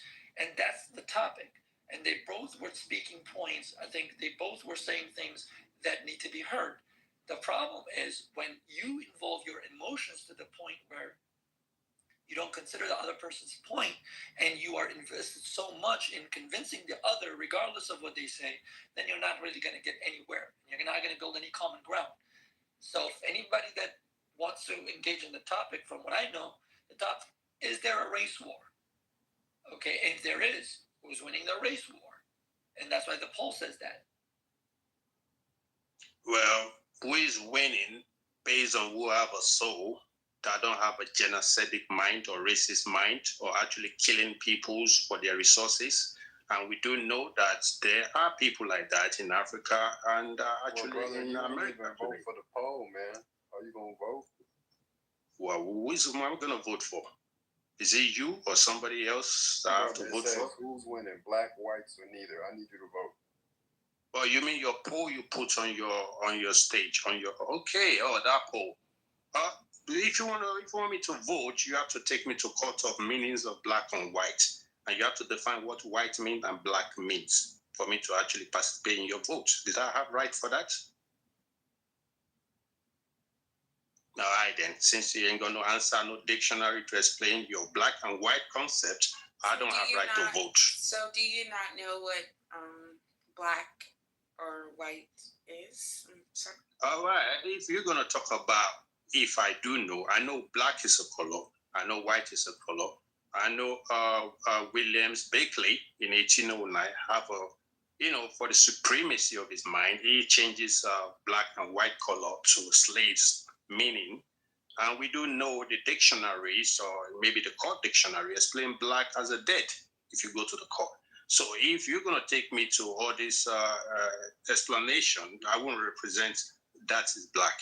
I have my own definitions of my melanin people, my Afro-Asiatic, or my black American. All right, then you can get your bitch ass down there, nigga. Can I say something?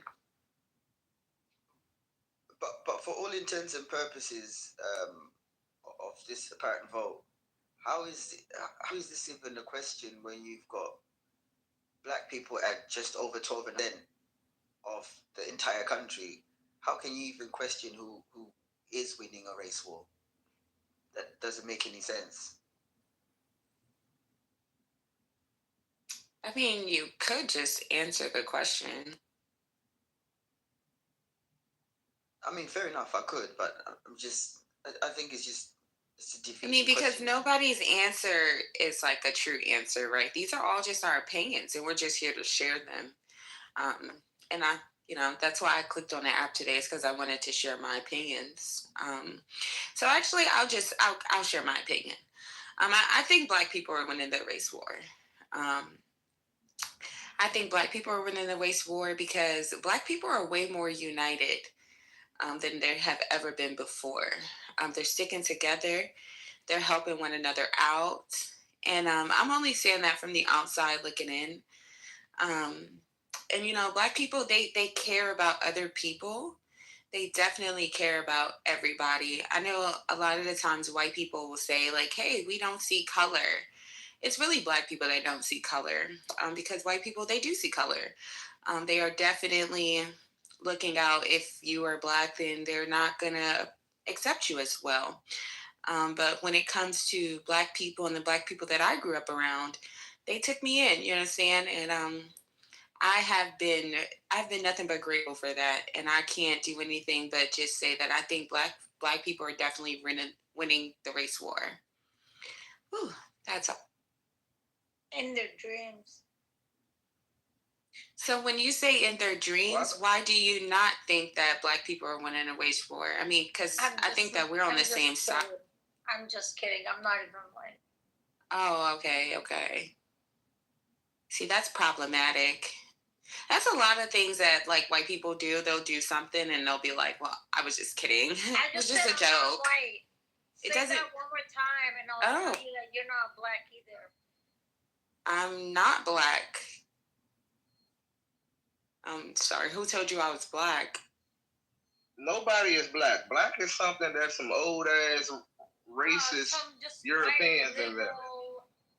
That's what the fuck black is. I definitely identify as a banana, for sure. White. Man, shout out to you and the banana. You seen the Savannah bananas? You seen that? Progressive lefty. Bitch, I'm black. Motherfucker, sit up there talking your bullshit. We're black. Stupid ass. Who's stupid? Oh, she's talking about him. Yeah. But black a construct. So though. what, I'm motherfucker? We're black. So Get when off you go, that bullshit.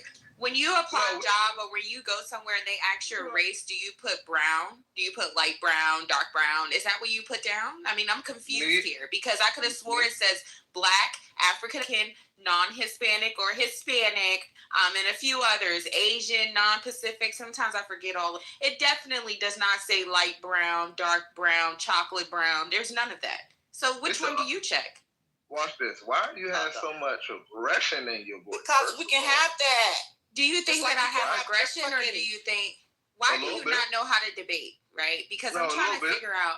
I'm not aggressive. I'm not upset or anything. This is just how I speak. I'm sorry that your parents didn't teach you to elevate your voice, but this is how I speak. I just want you to know for sure that when can you answer that question though? Don't ask me about my tone or anything. Answer that question. When you fill out a job application or you go somewhere, which box do you check? Shut the fuck up. Which box do you check? Do you check the black? Like black? Because that's the only, there's no non-black. I mean, like there's no brown, light brown, orange. Why do you talk like you're black and say X? I don't know, but first of all, they have an other. I don't think I talk like I'm black. I just talk like how you're black. Oh, well, this is just how I speak. This is how I speak. I don't know if you missed the point in the conversation earlier. I'm not trying to disrespect you, Pascal, or anything. I don't think I was raised around a lot of black people. Like that's just how I speak. So sometimes I do have a little twang in my voice, but it's not to try to sound black. It's just how I am. I don't want you guys to think that I want to be black. No, I love. Yeah. All right, cool. Let me jump in. So I checked the other box since you asked. No, I'm not black. And when you check other, that's what Jesse Jackson and a bunch of misguided motherfuckers. No, Jesse Jackson said African Americans, motherfucker. Get your shit straight, stupid bastard. First of all, she said black and African American, so I was addressing both of them. So maybe you want to get your hearing checked. Came up with African American. Get your shit this straight. Is what I know. That's why I said black and African American. We're talking about both of the box. We're talking about both of them in the box. We've been black. Okay? We've been black, and you're not gonna sit up here and disrespect me and tell me what the fuck I am. My parents' birth certificate says Negro, man. I don't give a fuck what your parents' birth certificate say. I don't give a fuck.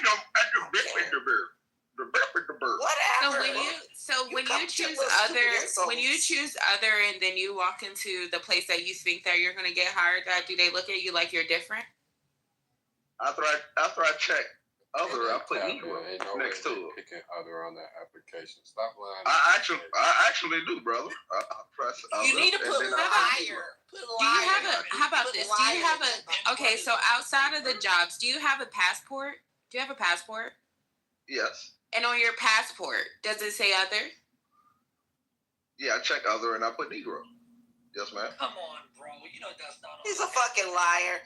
Anyway, we were niggers. The fuck I gotta lie about what I put on? Black. Write it on paper. Okay. Applications. Are y'all all right? Y'all will? These constructs and fuck y'all mind up. Y'all run around with a bunch of prejudice thoughts. Hey, bro, y'all run around with a bunch of malice, a bunch of hatred, and a bunch of prejudice thoughts that rule your minds and keep y'all stuck in ruts, brother. That's why a lot of y'all in the positions y'all in. Because y'all had a mind state. We're not in no fucking position. What position are you? Hold on. What position are you in to be a other? What position are others in? Maybe I should join that committee. What position are you in? Maybe I'll start checking other. A wonderful one sitting in one of the most concentrated areas of melanated wealth in the country. Where is that? Yeah, where is that? In the DMV area. So you live in Washington, D.C.? No, that's where I was born, though. I currently live in the Southern Maryland area. He's such a fucking liar. You live in Montgomery County? No, I live in Prince George's, bro. Oh, so you live in PG County. Okay. Mm-hmm. So what does other have to do with you living in PG County? Other has to do with me not being ruled by a construct that was created by an oppressor. No. I'm trying to figure out the great life that I'll get when I choose other, because you said that you're living a great life. PG County is all right. It's cool. It's all right. What'd you say, Pascal? What'd you say, Frank? Did you? So you live in, but you're white. Like, why would you? I mean, because just because I'm white doesn't mean that, white people don't always get the best of the best. I mean, I'm not a white girl that gets the best of the best. I can fully admit that. So if someone has better things, then I want to learn about them so I can get there as well. I told you I was raised around. I have children. I let you know, and I keep saying out loud that I was raised by, Black people, and I really enjoyed the way that I was raised, but it just wasn't like I wasn't raised with my white counterparts, so I don't reap those benefits, if that makes sense. They don't just look at my color and skin and be like, oh, here's $50,000. No, they're not doing that. It's not happening. They hear the twang in my voice, like you guys just said, and said, oh, she's not really one of us. That's what they do to me, and it's okay. Are you from the DC area too? No, I am not. I am not from the DC area. No, but if y'all love melanation, you may want to come here. I am familiar with PG County. Yeah, but I'm not. We're one of the few areas where people of melanation can make over six figures, have homes, $500,000. But I visited out there and I saw so many melanated people bummed out, dude. No, to be fair, there are a lot of successful Black people in PG County. Most of the successful people in PG County are Black. To be fair, I'm very familiar with PG County. But what I'm trying to figure out is, did you become wealthy because you chose other, or did you work for it? Like that was how you became wealthy because I became wealthy because I had parents that raised me right now. They didn't raise me to be struck. They didn't raise me to be a prejudiced piece of shit. They didn't raise me to be engulfed in the mentalities of. Oh, they raised you up there with all the white people, right? Okay, good. Your parents were sucking white people's assholes way back. She's a little heightened right now. I think she's a little drunk. I'm not drunk at all, motherfucker. I'm not drunk at all. I think she's a little inebriated. I don't drink or smoke. You damn right I'm old enough to beat your motherfucking ass. I do think as an elder, that was kind of insane. I do think as an elder, you need to chill out. Like, you're telling that little boy you're gonna whip his ass. What are we talking about here? That is a man. That is a man. He'll whoop your ass. No, I wouldn't, sister. No, I would not do that. I was raised way back. Okay, I don't think you would, but I'm just saying, like, any woman, you raising your hand to a grown ass man is crazy to me. Are you not afraid? Like, you bitches are so Yeah, that's the other thing we gotta do. As people, we gotta. I mean, I know y'all said y'all are European, but us Black, we get niggas and bitches. Just for the record, that's another thing. Everybody's a bitch. It's okay. No, it's not. No, we all have our bitchy. I was raised by a woman. You know. And sometimes your mom can be a bitch. Yeah, and guess what? My mother and her friends don't do. I bet your father has called your mother a bitch 1 or 2 times. Guess what? My father has tremendous respect for my mother. And guess what? My dad doesn't go around calling himself a nigger, and neither do I. I can't say that word, so nice try. Well, you talking? That's why I said I'm not talking to the Europeans. I was talking to the melanated people in the room. That's one thing that's you guys, you're not melanated. You're other. So I'm confused. Why are you speaking to them? You need to go find the others. I said I wasn't black. You're not melanated. You're other. I'm not black. I'm not African American. Now listen, black. So you should go black find others. is merely a construct, right? And it isn't used right. Black is worldwide. That's for the worldwide melanated diaspora, and it should be a sword and shield against white Can you do supremacy. me a favor and spell melanated? To tell you right now that they're not black. Okay. Melanated. That's like a hard word to say. They are not black. Well, instead of saying it's not a hard way to spell, you would have just spelt it, huh? Did somebody say carbon? Melanated, really? Come on, man. Now you're Googling it. You're literally saying ma'am, it so you first can and Google it. first and foremost, I'm just ma'am, saying. no. I think a lot of the times you guys learn. No, I'm not here to put on a dispute. Okay. Melanated is a new word someone learned. No, it's not new, right? Because even construct and all these things that you're saying, I think that these are new words, new terms that you may have just learned. Because I think at the end of the day, you were raised as a black boy. You were not raised as a other boy. So I think at some point, like you are delusional. Like this is delusion at its finest. I'm just curious. She mad because I don't call myself black or a nigga or African American. Yeah, what you call ma'am, yourself? I've graduated past that shit. That's some shit that you heard I've graduated past that. He's learned new terms and now he's using them on us. That's all he's just saying. It's okay. It's okay. Well, just say that you're learning and you're using the new terms that you're learning. It's okay, bro. It's fine. First and foremost, I'm not learning anything, and I can teach you, apparently. And plus, it's a total lie that the whole I'm sorry, world you cannot teach me anything if you call yourself a other and you know that you're a black man. There's no way. I date black men. I don't date other men. I'm an indigenous turtle islander, and fuck these constructs and these terms. Did you just say that you're a digital turtle islander? Come on now, what the fuck are we talking about? Terms and these fucking constructs that these European colonizers have clouded your mind and everybody else. Get money, get women, right? And I said indigenous turtle islander, sister. What'd you say, brother? I said get money, get women, right? That's the motto. No, I'm a married man, brother, and it's about building wealth and sustaining legacy. Then you actually think that you can change something in this little room. My man. You're crazy. I'm just really trying to change what? What do I need to change? I don't have anything. I'm not trying to change nothing. Indigenous turtle islander doesn't change. I'm not trying to change anything in you narrow-minded people. I'm really just trying to figure out No, I don't want you to change, right? I want you to stay the same because there are some people out there in the world that need to be just like this. And I appreciate people like you, right? But I'm really trying to figure out the benefit that I'll gain tomorrow. I'm going to fill out a few job applications. And I'm gonna check other, and hopefully I get the job. Is there any other benefits that'll happen? If you were white, I personally would pick you over the others. And I think that normally happens, yeah. What?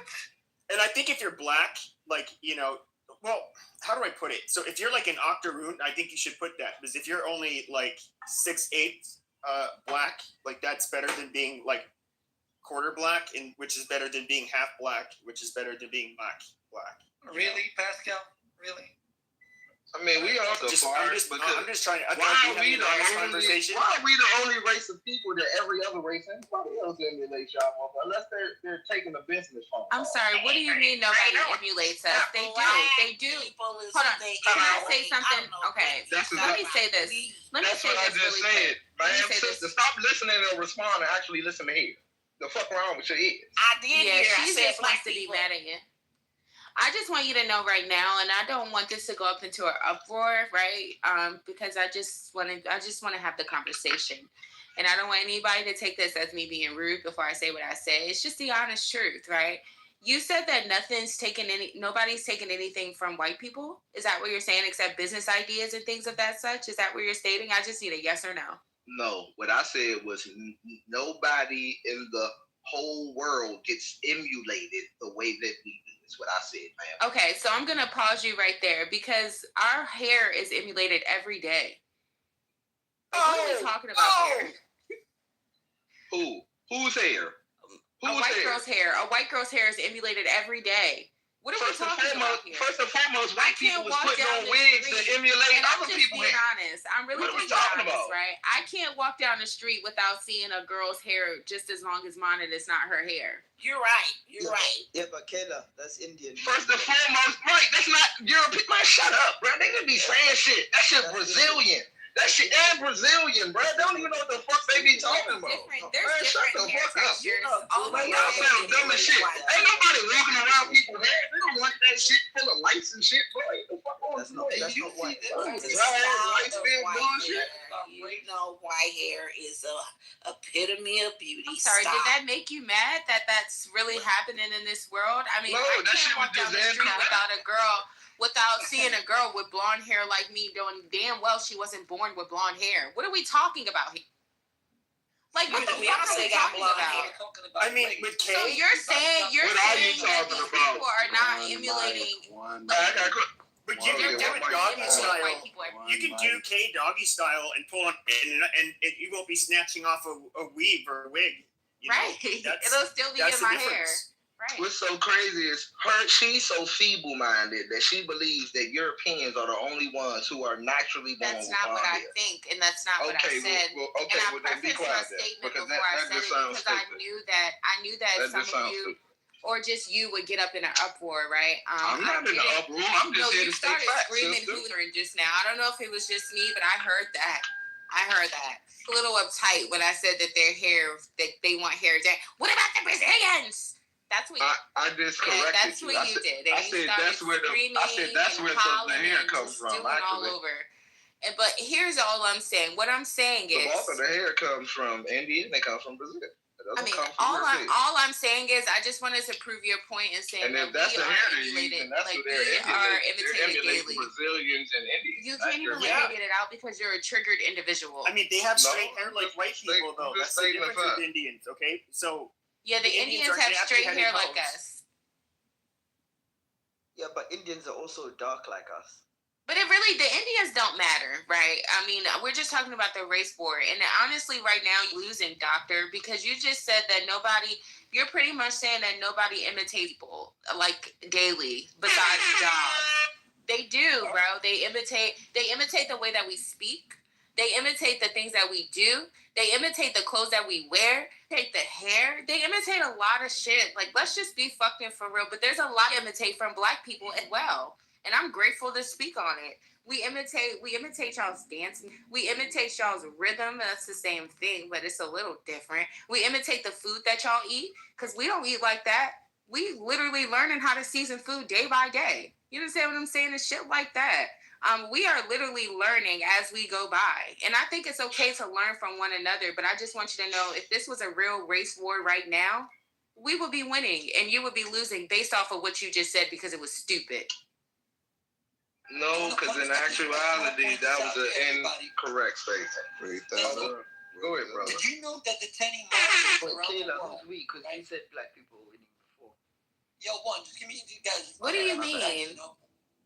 Kayla says something that I think we should reinforce. The global self-tanning product sector, including lotions, sprays, and beds, is valued at approximately $1.2 to $1.3 billion in 2005. Now, the skin lightening and bleaching product market is at $9.7 to $21.6 billion, projected to grow to $16 to $44 billion by 2035. Damn. Wow, so they want to be white a whole lot more. What's funny too, though, is that we get white people. If you can tan, some white people are so pale they just get red. But some white people can tan, and they often look a little bit better. But they certainly don't look black. But you do see people look at Beyonce. She will bleach her skin and get a blonde wig, and you get so many of these black women that will get their little button nose surgeries. Wow, who wants to look like you? Is there any surgery where white women are getting a bell pepper shaped nose where they want to make it look like it was smushed in by an airbag? Pascal, there's BBLs, bro. Come on. Yeah, but hold on a second. The beautiful African nose. Is there anybody who? Are there white people that get surgery to make their nose look super wide? No, they just put a bunch of fillers in their face to get lips because they got bird lips. We don't do the nose thing, but we definitely do. We definitely do. I'm trying to have a real conversation, and this dude is not. I'm sorry. Is this a room where we can have a real conversation? Yeah. What, the bird lips triggered you? I don't know. Because who was it? Yeah, because we don't do the nose thing, but we definitely do lip fillers. That is something major that we do. And we definitely, besides lip fillers, we do other things to our face, and it's definitely given the structure of a black woman. You understand what I'm saying? And I think, yeah. Well, interestingly, tanning users, 10.4% of adults, roughly 500 to 600 million people, based on a 5.3 billion adult population engaged in some form of indoor or self-tanning. In the U.S. alone, 7.8 million adults use tanning beds annually. 65% of them are women. At least they tan at least once. Now, bleaching usage is even higher in regions influenced by colorism, with 77% of Nigerian women, 66% of Togolese women, 52% of Senegalese women, and 39% of Ghanaian women, and 54% of Indian respondents reporting the use of bleaching. Extrapolating across high prevalence areas like Africa, Asia, Middle East, this equates to 200 to 400 million regular users worldwide. So there's about a 300 million gap of more people tanning than people bleaching. But more people spend money on bleaching than tanning. So now look up the numbers of sun-related skin diseases, and with that you get that. And so if you look at the highest rate of skin cancer, you'll see that Scandinavians, the lightest people, have the highest rate, despite them living in areas with the least amount of sun. And then you get, I believe Australia is number one. There's a lot of those people that are fair-skinned and they live, close to the equator. All of those people who are where they shouldn't be. They went to somebody else's shore, took the land, and now they're suffering consequences. And guess what? That's the vast majority. Scandinavians live far from the equator, and they have the highest rate. Okay, all right. I'm going to finish. That's all you got to do is look at it right there. She talking about who's winning the race war. The sun shows you who's winning the race war, right? These motherfuckers can't even stand the sun. Why do we have higher IQs than you people? They can't even stand the sun. Who's winning the race war? To be fair, the sun is going to take you motherfuckers out in a little bit. Do you know what's crazy? That is very true, and I agree with that. But also, Black people can't stay out in the sun either. Sometimes they can, but sometimes they can't. A lot of the times they don't get it. They don't know what they are, but they get these little tiny bumps, and they just think it's like a rash. It's a heat rash, though. It's from you staying outside in the sun for too long, and I think a lot of the times that's forgotten about. I'm just being honest. I'm not being rude. I'm just being blatantly honest. They just look at them like they're just patches on their skin, and it's like, no, babe. Those are heat bumps. Those are heat bumps because you've been standing in the sun for so long. Let's get you a visor, maybe get you an umbrella. Nobody's, but I'm definitely going to burn for sure. For sure. My skin's going to be burning hot. Oh, child, I hate burning in this.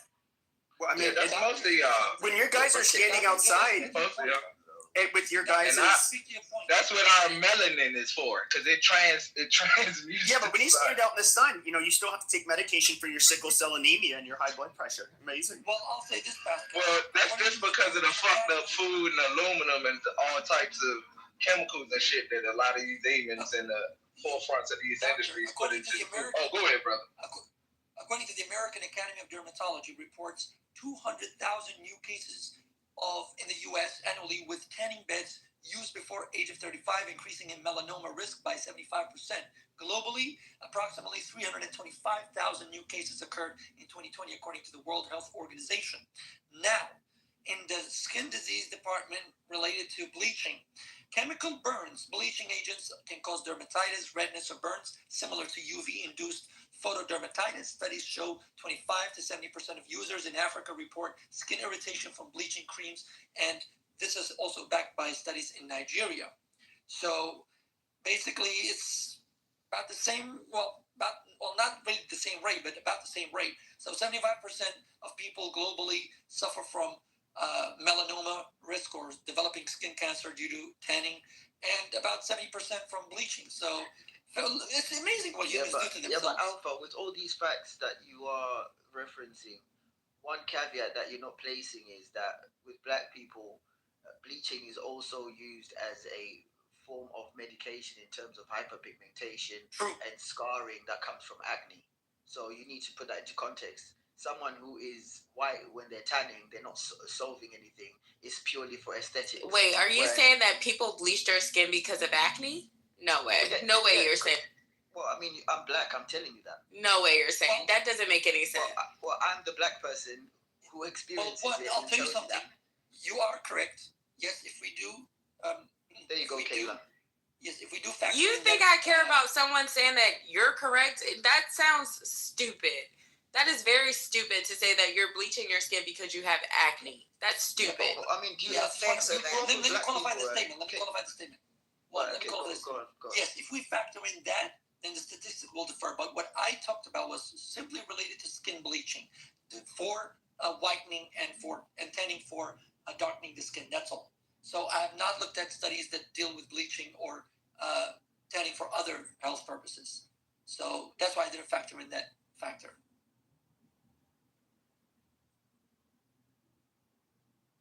Yeah, I mean, Kayla, you said you grew up with black people. You ain't never seen anyone with like. No, they don't do that in America. They don't really bleach their skin like they do in Africa. They don't do that here. The irony is the products come from America, Kayla. Yeah, but that's fine. That's fine that the products come from America. Do you understand that a lot of American products come from China? It doesn't matter where it comes from. They're selling it to people that'll actually buy it. No, And do you understand that? But There's a lot of bleaching in America. Asians do it. Middle Eastern. But they're not American. To say that Asians do it is crazy. Asian when you're saying Americans are not. Girl, shut the fuck up. You sound fucking stupid. Go back to Africa, bitch. Why would I go back to Africa? 1 second. I want to answer this. Yeah. I want to Hold on, guys. We got the real African man up here. Real booty scratcher. I want to answer the question, man. Just cool. Okay, go ahead. Listen. White people are the walking dead. Nature has rejected them.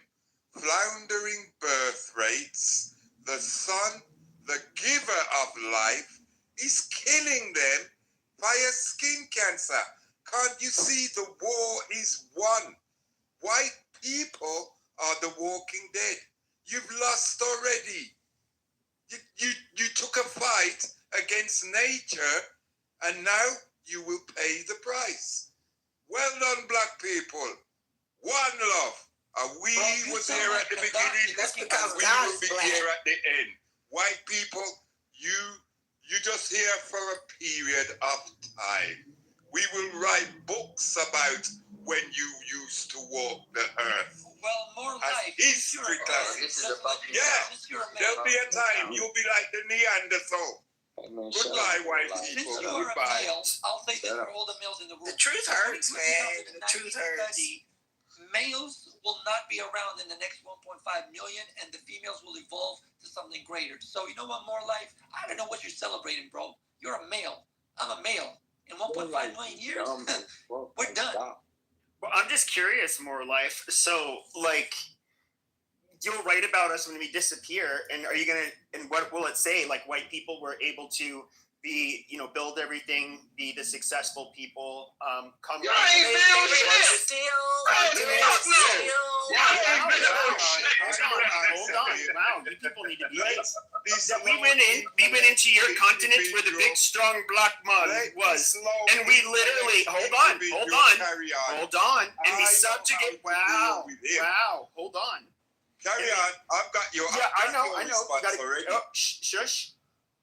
Okay, now, and then, so we were able to go into this nice big continent and subjugate all of you guys, strip you of your resources, relegate you to being second-class citizens, and basically dominate you people. And even at one point in time, put your brothers in chains. Now, you see, this is the thing about white people. Look at the things he's bragging about.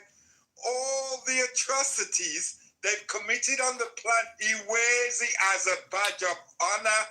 That is why nature has rejected it. No. Okay, well, let's look at it like this. Yes, when we look at the history, you're gonna see pot-bellied Africans swatting flies off their faces, living in their grass huts. Okay, chucking spears, while you have the white man, they're flying airplanes. They have modern cities and skylines, advanced medicine. Well, you guys have malaria. You guys have malaria and starvation. Malaria shows their dominance. About it. This is how dumb white people are. This shit crazy. They got all their technology planet that brought life to them, and they bragged about it. You guys are so retarded. No wonder nature rejects. If we're so retarded, why do we do so much better than the black man? Because what you're have you done better? What have you done better apart from commit atrocities and corrupt and pollute the planet that gives us all life? What have you done better? What have you done I'd say better? white people have done everything better. Yeah, that's why you have cancer. Why you'll be extinct. Oh, you get cancer. Babies, you're better than that. Wait, You guys like to say, "Oh, you get cancer. You get cancer." But but then let's look at this. Why is it that okay, hold on. Why is it that the age? Hold on a second. Why is it that the age, the average age or I should say, life expectancy of whites in the West is higher than that of blacks? And of course, if we were to look at the continent of Africa, their life expectancy is quite a bit lower than Black Americans. But if us mean naughty white men took away modern medicine and drugs that we have to always send over there, your guys' life expectancy would be super low. So I don't know. You can say skin cancer, but you guys still die earlier than us. Why is that? You bragging I think the world hates you. No, you say that the sun hates us, but I would say Mother Nature as a whole hates you guys. That's why you guys die. In fact, you guys hate each other. That is why you guys kill each other at a higher rate than everybody else kills each other. Amazing. You lying piece of shit, you white on white killers. Stop it. You kill each other every day. White on white crime is the biggest crime there is. Listen, black people, we don't have to argue with the dead. We don't. You're right. Well, live as long as white people do, and then you'd be just fine. Hold on. So you do believe in social Darwinism? Is that it? More life? Kill the nigga. Pardon? I said, so you believe implicitly? You believe in social Darwinism, right? It's not from Darwinism. What's that got to do with white people dying? Oh, it's got a lot to do. No, belief in Darwinism has nothing at all to do with white people dying. But white people live longer. Evolution and natural selection and nature doing its work. So. And we don't look like monkeys. You do know that nature can also be induced to do the work the other way around. There's something called selective pressure. And those selective pressures have made it so that white people are more successful, and we're the best warriors on the planet Earth, and we live longer. So why is that? Why is it that Darwinism and these selective pressures have made it so that we live longer? Mr. Monkey Man, more life. Only a white man would think he can control the forces of nature that regulate his very existence. You're so retarded as a people. That's why you won't be here. Darwin was a white guy. He was doing he thinks he can manipulate nature now. No wonder you think men are women and women are men, and you're running up people's asses. No, you don't get to. No, you get to make use of nature. Is what you get to do. That is why, literally, how you survive is literally how you interact with nature. Like without water, without food, without shelter, all of this stuff requires you taking or using nature to get by. That is quite literally, if you can't do that, that is Darwinism. All right, listen here. Let me educate you. You are a part of nature. You're a part of it. You're not separate from it. You're a part of it. That is why you will be extinct, because you haven't realized who you truly are. You're dumb fucks. Goodbye. Did you hear that, Pascal? Yeah, he's a very angry black man. You dumb fuck. You don't know who you are. Go back to eating your jerk chicken and doing whatever stuff that probably includes rape on your Caribbean island. That survives off of tourism. Nothing named a carcass goes in my mouth. Nothing named a carcass. So what do you go what do you consume? Because it will rot in your stomach and cause the rot. Are you a vegetarian? That's why you're going extinct. Are you a vegetarian? Are you an autotroph? What are you? Are you a vegetarian? More life. No, I'm asking a legitimate question. Are you vegetarian? I don't eat nothing named a carcass. Okay, so you don't eat meat. Nothing named a carcass. Are you dumb? No, wait. What do you mean? Well, you don't know what go read the dictionary what a carcass is. I know what a carcass is, but what do you mean by a carcass exactly? Like, what do you mean? Nobody would consume carcass. You eat carcass, man. Shut up. No, I don't. Fried chicken is not carcass. It's a carcass. Okay, so you don't eat meat. By carcass, you mean you don't eat meat, except for vagina. Is that it? I'm not debauched like you. As I said, no wonder you're running up people's asses. You're a dumb fuck. Bowcat. Come on, Morlock. You know you eat that pussy, Look bro. at this dirty bowcat. You my nyam pum pum. Bowcat. You know, dirty boy. Come on, bro. You know you eat meat. You know you eat meat.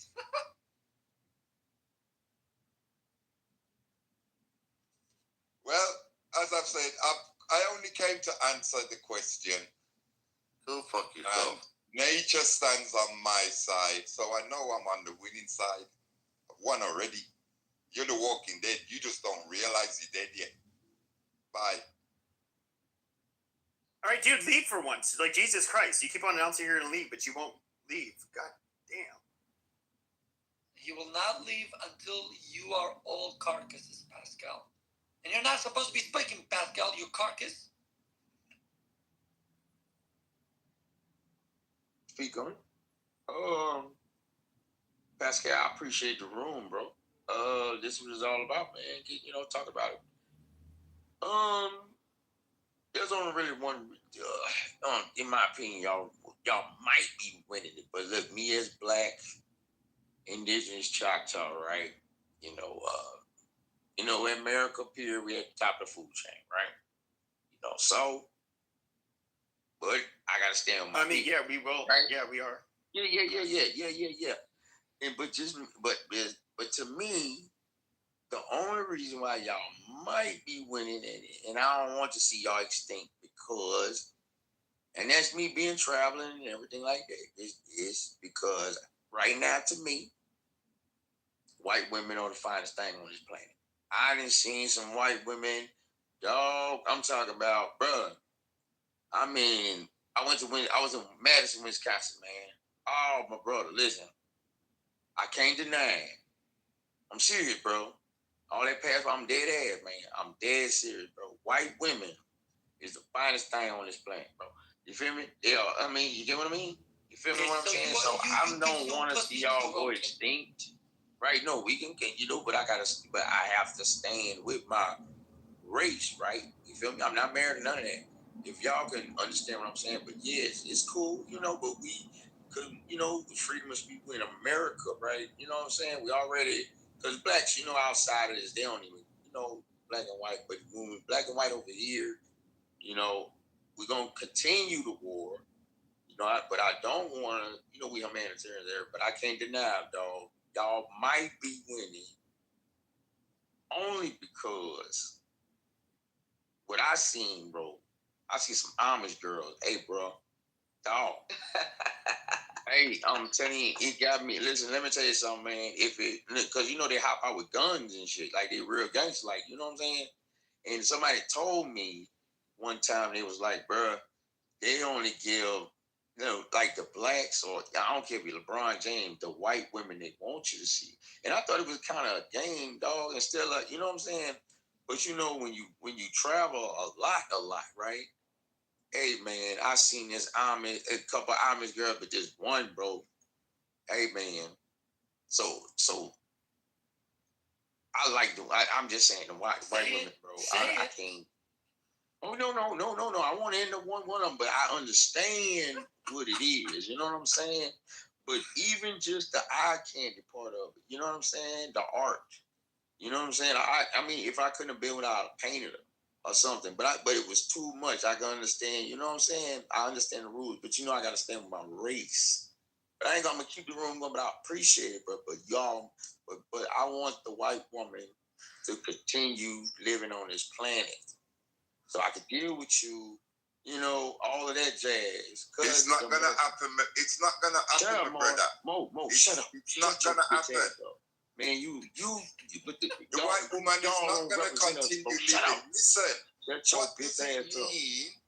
does it mean when the sun, but I'm saying, that what sustains all life on the planet, you know. The sun that's all I got, sustains brother. all life on the planet, yet it is destroying a certain element. What is the conclusion? On God. It's natural. Man, I'm telling you, bro, listen, we are not. You'll have to say goodbye to that white woman. They were here for a temporary part of time. There you go, man. You don't make the. You'll have to say goodbye to her. Seriously. You won't see her no more. Boy, like, yeah, man. We'll be right in books about when they used to walk the earth. He's just a nigga. You don't know what the fuck you're talking about, boss. Don't worry about it. You know, we're going to continue. But I guarantee you white women, oh, my God. Man, if you don't shut your punk ass up in here shucking and jiving for these motherfucking pale-faced people. A black woman, that's why the fuck is wrong with y'all, bro? What the fuck am I hearing right now? Y'all just saying I'm sorry, boss. Are you serious? But brother, I'm gonna stand with my race. Y'all can boss their ass. He said, I'm sorry, boss. Boss, I'm sorry. I love white women, boss. The fuck? No, hey, because you married to a black woman. That's why you the way you is. That's because you below the Mason-Dixon line and the poverty line. Shut up. I'm out. That's what the fuck you think like that. You too far below the Mason-Dixon and the poverty line. That's why you're fucked up over there. So does anybody want to speak on the title? Yes. Before I go, I just want to tell everybody, I am a smut for a southern white butt. I don't know.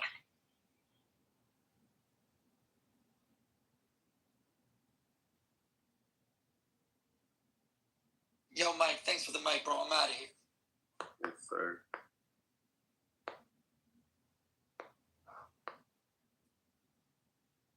Does anybody else have anything to say?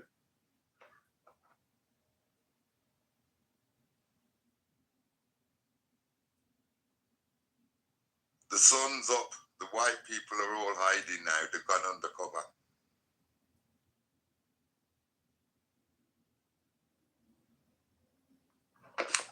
Alright, y'all, man. This room been running for hella long. I almost got at least 10, damn near 8 hours, 10 hours. So, motherfuckers got they shit off, man.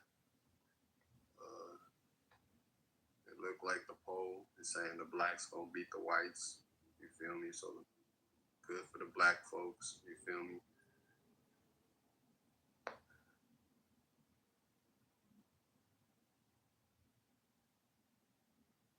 Other than that, man, shit, shout out to the Crips. You feel me?